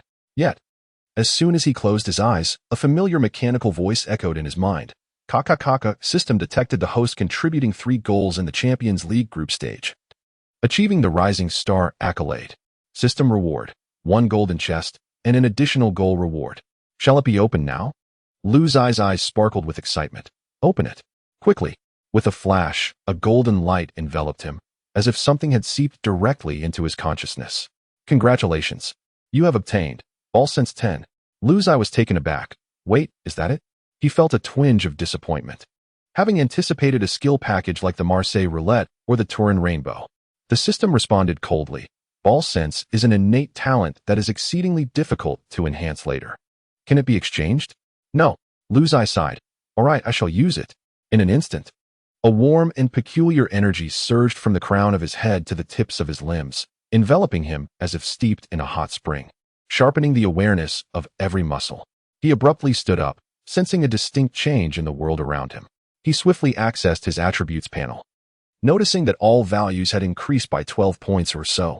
With an astonishing surge in attributes, Lou's eye was utterly taken aback. Is the ball control enhancement truly this formidable? The system elucidated. Ball control not only influences precision in striking, but also encompasses physical coordination, technical potential, and adaptability. In simpler terms, tasks that once required a recalibration of balance for executing fried meatballs could now be performed with seamless fluidity. Previously, dribbling maneuvers were susceptible to interception, however. The newfound agility rendered changes in direction swifter and smoother. Most remarkably, his long-range shooting accuracy, which was once a mere 60, had skyrocketed to an impressive 70. This is nothing short of miraculous. Lu Zai exclaimed excitedly as he dashed into the training grounds behind his house, seizing a football and juggling it effortlessly. 1, 2, 3. 50, 60, 70. Previously, he could only juggle a maximum of 60 before needing to adjust. Now, he surpassed 100 with ease, even contemplating some tricks. He exuberantly attempted several techniques: the fried meatball maneuver, flowing like water; the arc of his shot, precise and cunning; the rhythm of his breakthroughs, a tighter connection with the ball. By heavens, I must attempt a long-range shot in the next match. A broad grin spread across his face. It had been ages since he unleashed a world-class strike, and it was time to showcase the enhanced power of the Dragon Kingdom's cannon. Subsequently, Lu Zai discovered a new feature within the system's interface, aptly named Skill Learning. Fixated on the pulsating red dot of the system panel, he pressed it, and the Skill Learning menu unfurled dramatically. Two new icons danced vigorously, their luminous effects suggesting exceptional capabilities. The first was Klinsmann Header. Although he had been aware of this task for some time, he had yet to master it due to insufficient physical attributes. Upon selecting the German Golden Bomber's signature skill, a splash of cold water was thrown on his aspirations by the system. System notification: current physical conditions still do not meet the requirements. Jumping ability: 7985, unsatisfactory. Core strength: 7980, close but not yet adequate. The edges of the panel glowed ominously red, as if mocking him. Rookie, practice more? TSK. He sat up abruptly, grabbing a water bottle from his bedside and gulping down its contents. The intensive training he had undergone was not in vain. His jumping ability had surged from 72 to 79, and his vertical leap had escalated from 86 to 95, yet he still fell short of the system's requisite of 102. Calculating the metrics, the maximum vertical leap was 120. Even the pinnacle of jumping, as exemplified by Luo, barely reached 11 meters. Did this wretched system truly expect him to be akin to a spring? He grumbled, yet visions of himself soaring through the penalty area. Delivering a powerful header into the net flickered through his mind, and the prospect was undeniably worth it. Without delay, he swiped his finger, and the second icon erupted with fervor, crimson text flowing like molten lava. War God State, limited edition Batistuta. This was an experience card in used from the last Champions League match, now transformed into a skill learning card. Effect description: within 5 minutes, transform into a formidable cannon on the field, shooting power at 30, interference resistance maximized, automatically triggering the Berserker state upon receiving the ball, physical resistance fully enhanced. Additionally, Death Stare: when locking eyes with the goalkeeper, there is a 50 chance of a hand tremor and a 0.2-second delay in the goalkeeper's reaction. System note: it is recommended to use this in conjunction with a roar for optimal effect. Unlocking conditions: 1. Sanctified Flesh. Complete a cumulative total of 10,000 physical confrontations. System certification: must involve immediate recovery and counteraction after being knocked down. Merely gasping on the ground does not count. 2. Bloodthirsty Instinct. Stain the jersey with blood 3 times or more in a formal match. Must continue fighting for over 10 minutes after bleeding. Mere scratches do not count. It must be severe enough for the referee to fetch the first aid kit. 3. Fuel of Fury. Devour 3 devilishly spicy peppers before the match. System S cold remark: refuse milk to quell the spice. Tears and snot are essential for flavor. Damn, is this playing football or risking life? Lu Zai's lips twitched, but his eyes sparkled with increasing intensity. The final line includes a small note: hidden achievement. If a header goal and a reverse foot world wave are achieved simultaneously, the duration doubles to 10 minutes. With a decisive clap, he closed the system panel, snatched his coat, and dashed outside. There could be no slack today. Time to hit the gym. Just as he pedaled his bicycle, his mother's voice thundered from the kitchen. Dinner will be ready in an hour. Are you running out again? I'm just heading to the cafeteria for a meal, and to pay homage to the warrior. He blurted out a casual excuse, pedaling furiously as the bike zipped away.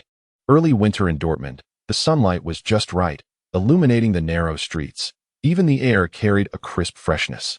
Lu Zai hummed a tune, the wheels clattering over the cobblestones. Approaching the black and yellow CAF, he instinctively slowed down. Had it not been for his quick reflexes last time, he would have almost collided with those 2 stubborn old men in their caps. But this time, as he turned the corner, what the? He suddenly slammed to a halt. bracing himself on one foot, nearly toppling off his bike. The previously empty street corner was now packed with a throng of 20 to 30 people, all donned in yellow and black jerseys, faces painted, scarves raised. Leading the charge were the familiar duo in caps, Klaus and Dieter. Luzai recognized them from the Borussia Dortmund's official account. Loyal, die-hard fans known as the Bumblebee Duo. Lou, we've been waiting for half an hour, knowing we could count on you. Yesterday's hat trick was absolutely exhilarating. In the next league match, let us take down M and Mönchengladbach. I've bet €50. Lou, sign my jersey. Sign here. First come, first served. A bunch of fans surrounded him like a meet and greet, some older gentlemen rubbing their hands in excitement, while one elder in a bumblebee hat eagerly thrust a marker into his hand. Luzai felt somewhat bewildered. Just a month ago, he was a fringe player unable to secure even a spot on the bench. Recently, after several matches, he first scored twice to reverse Bayern Munich, then performed a hat trick in the Champions League. Now even the die-hard fans are spontaneously gathering to wait for him. Very well, let us sign. He had no choice but to pick up the pen and sign swiftly, internally reveling in the delightful sensation. This feeling is truly exhilarating. 20 minutes later, his wrist felt nearly exhausted from signing, and Klaus finally waved his hand in satisfaction. All right, kid, hurry to training. We're facing him in Mönchengladbach next week. Let us show those wretches what we're made of. Yes, our new conqueror at Dortmund must be you. Dieter beside him grinned, revealing a gap where a tooth was missing. Luzai hopped onto his bike, shaking off the slight fatigue in his hands while an undeniable excitement surged within him. It seems that he truly made the right choice in pursuing this path with Borussia Dortmund. Click. Luzai secured his bicycle and casually retrieved a protein bar from his bag, finishing it in a few bites before striding towards the locker room with his training bag in hand. The locker room was deserted. Today was a rest day for the team. He swiftly donned his training attire and grabbed a handful of bandages to wrap around his ankle, his mind flashing back to the data panel from yesterday's match. In the final moments, his stamina had clearly dwindled. Otherwise, he wouldn't have been tackled at the ankle by that beast, Mello. He still needed to grow stronger. Pushing open the training grounds door, the sunlight bathed the grass in warmth. Security guard Hans, cigarette in mouth, was flipping through the newspaper when he looked up and immediately laughed. I knew it was you again. You're the only one who never takes a day off, huh? Luzai grinned, kicking the ball cart to the side. Same old rule, 100 of them. Uncle Wolf, who was in charge of the equipment, didn't even lift his head, immediately rising to push the human wall model. The two had long since honed this routine into a seamless flow. Bang, bang, bang. The footballs shot towards the goal like cannonballs, relentlessly targeting the corners. Within an hour, the 100th free kick whizzed in, kissing the underside of the crossbar before finding the net. Wolf whistled, exclaiming, Your footwork today is even better than last night. Luzai wiped the sweat from his brow and glanced at the system panel. Free kick accuracy, 8,284. Indeed, those 10 skill points invested this afternoon had paid off. He was executing curved shots with greater finesse, but in the next moment, he tucked away his smile. It was enough. The defensive intensity of those beasts in the Champions League far surpassed that of the training wall. He pivoted and dashed towards the gym. As he swung open the door, he nearly collided with someone entering, Shinji Kagawa. The midfield linchpin from the land of the rising sun was currently gripping a weight plate, his training attire drenched with sweat. Their eyes locked, and an invisible current surged through the air. Lou. Kagawa wiped his brow with a towel, just having visited Hummel's home. And now sneaking in for extra practice? Luzai shrugged and walked straight to the squat rack. Aren't you doing the same? Kagawa smiled. Shall we have a little competition?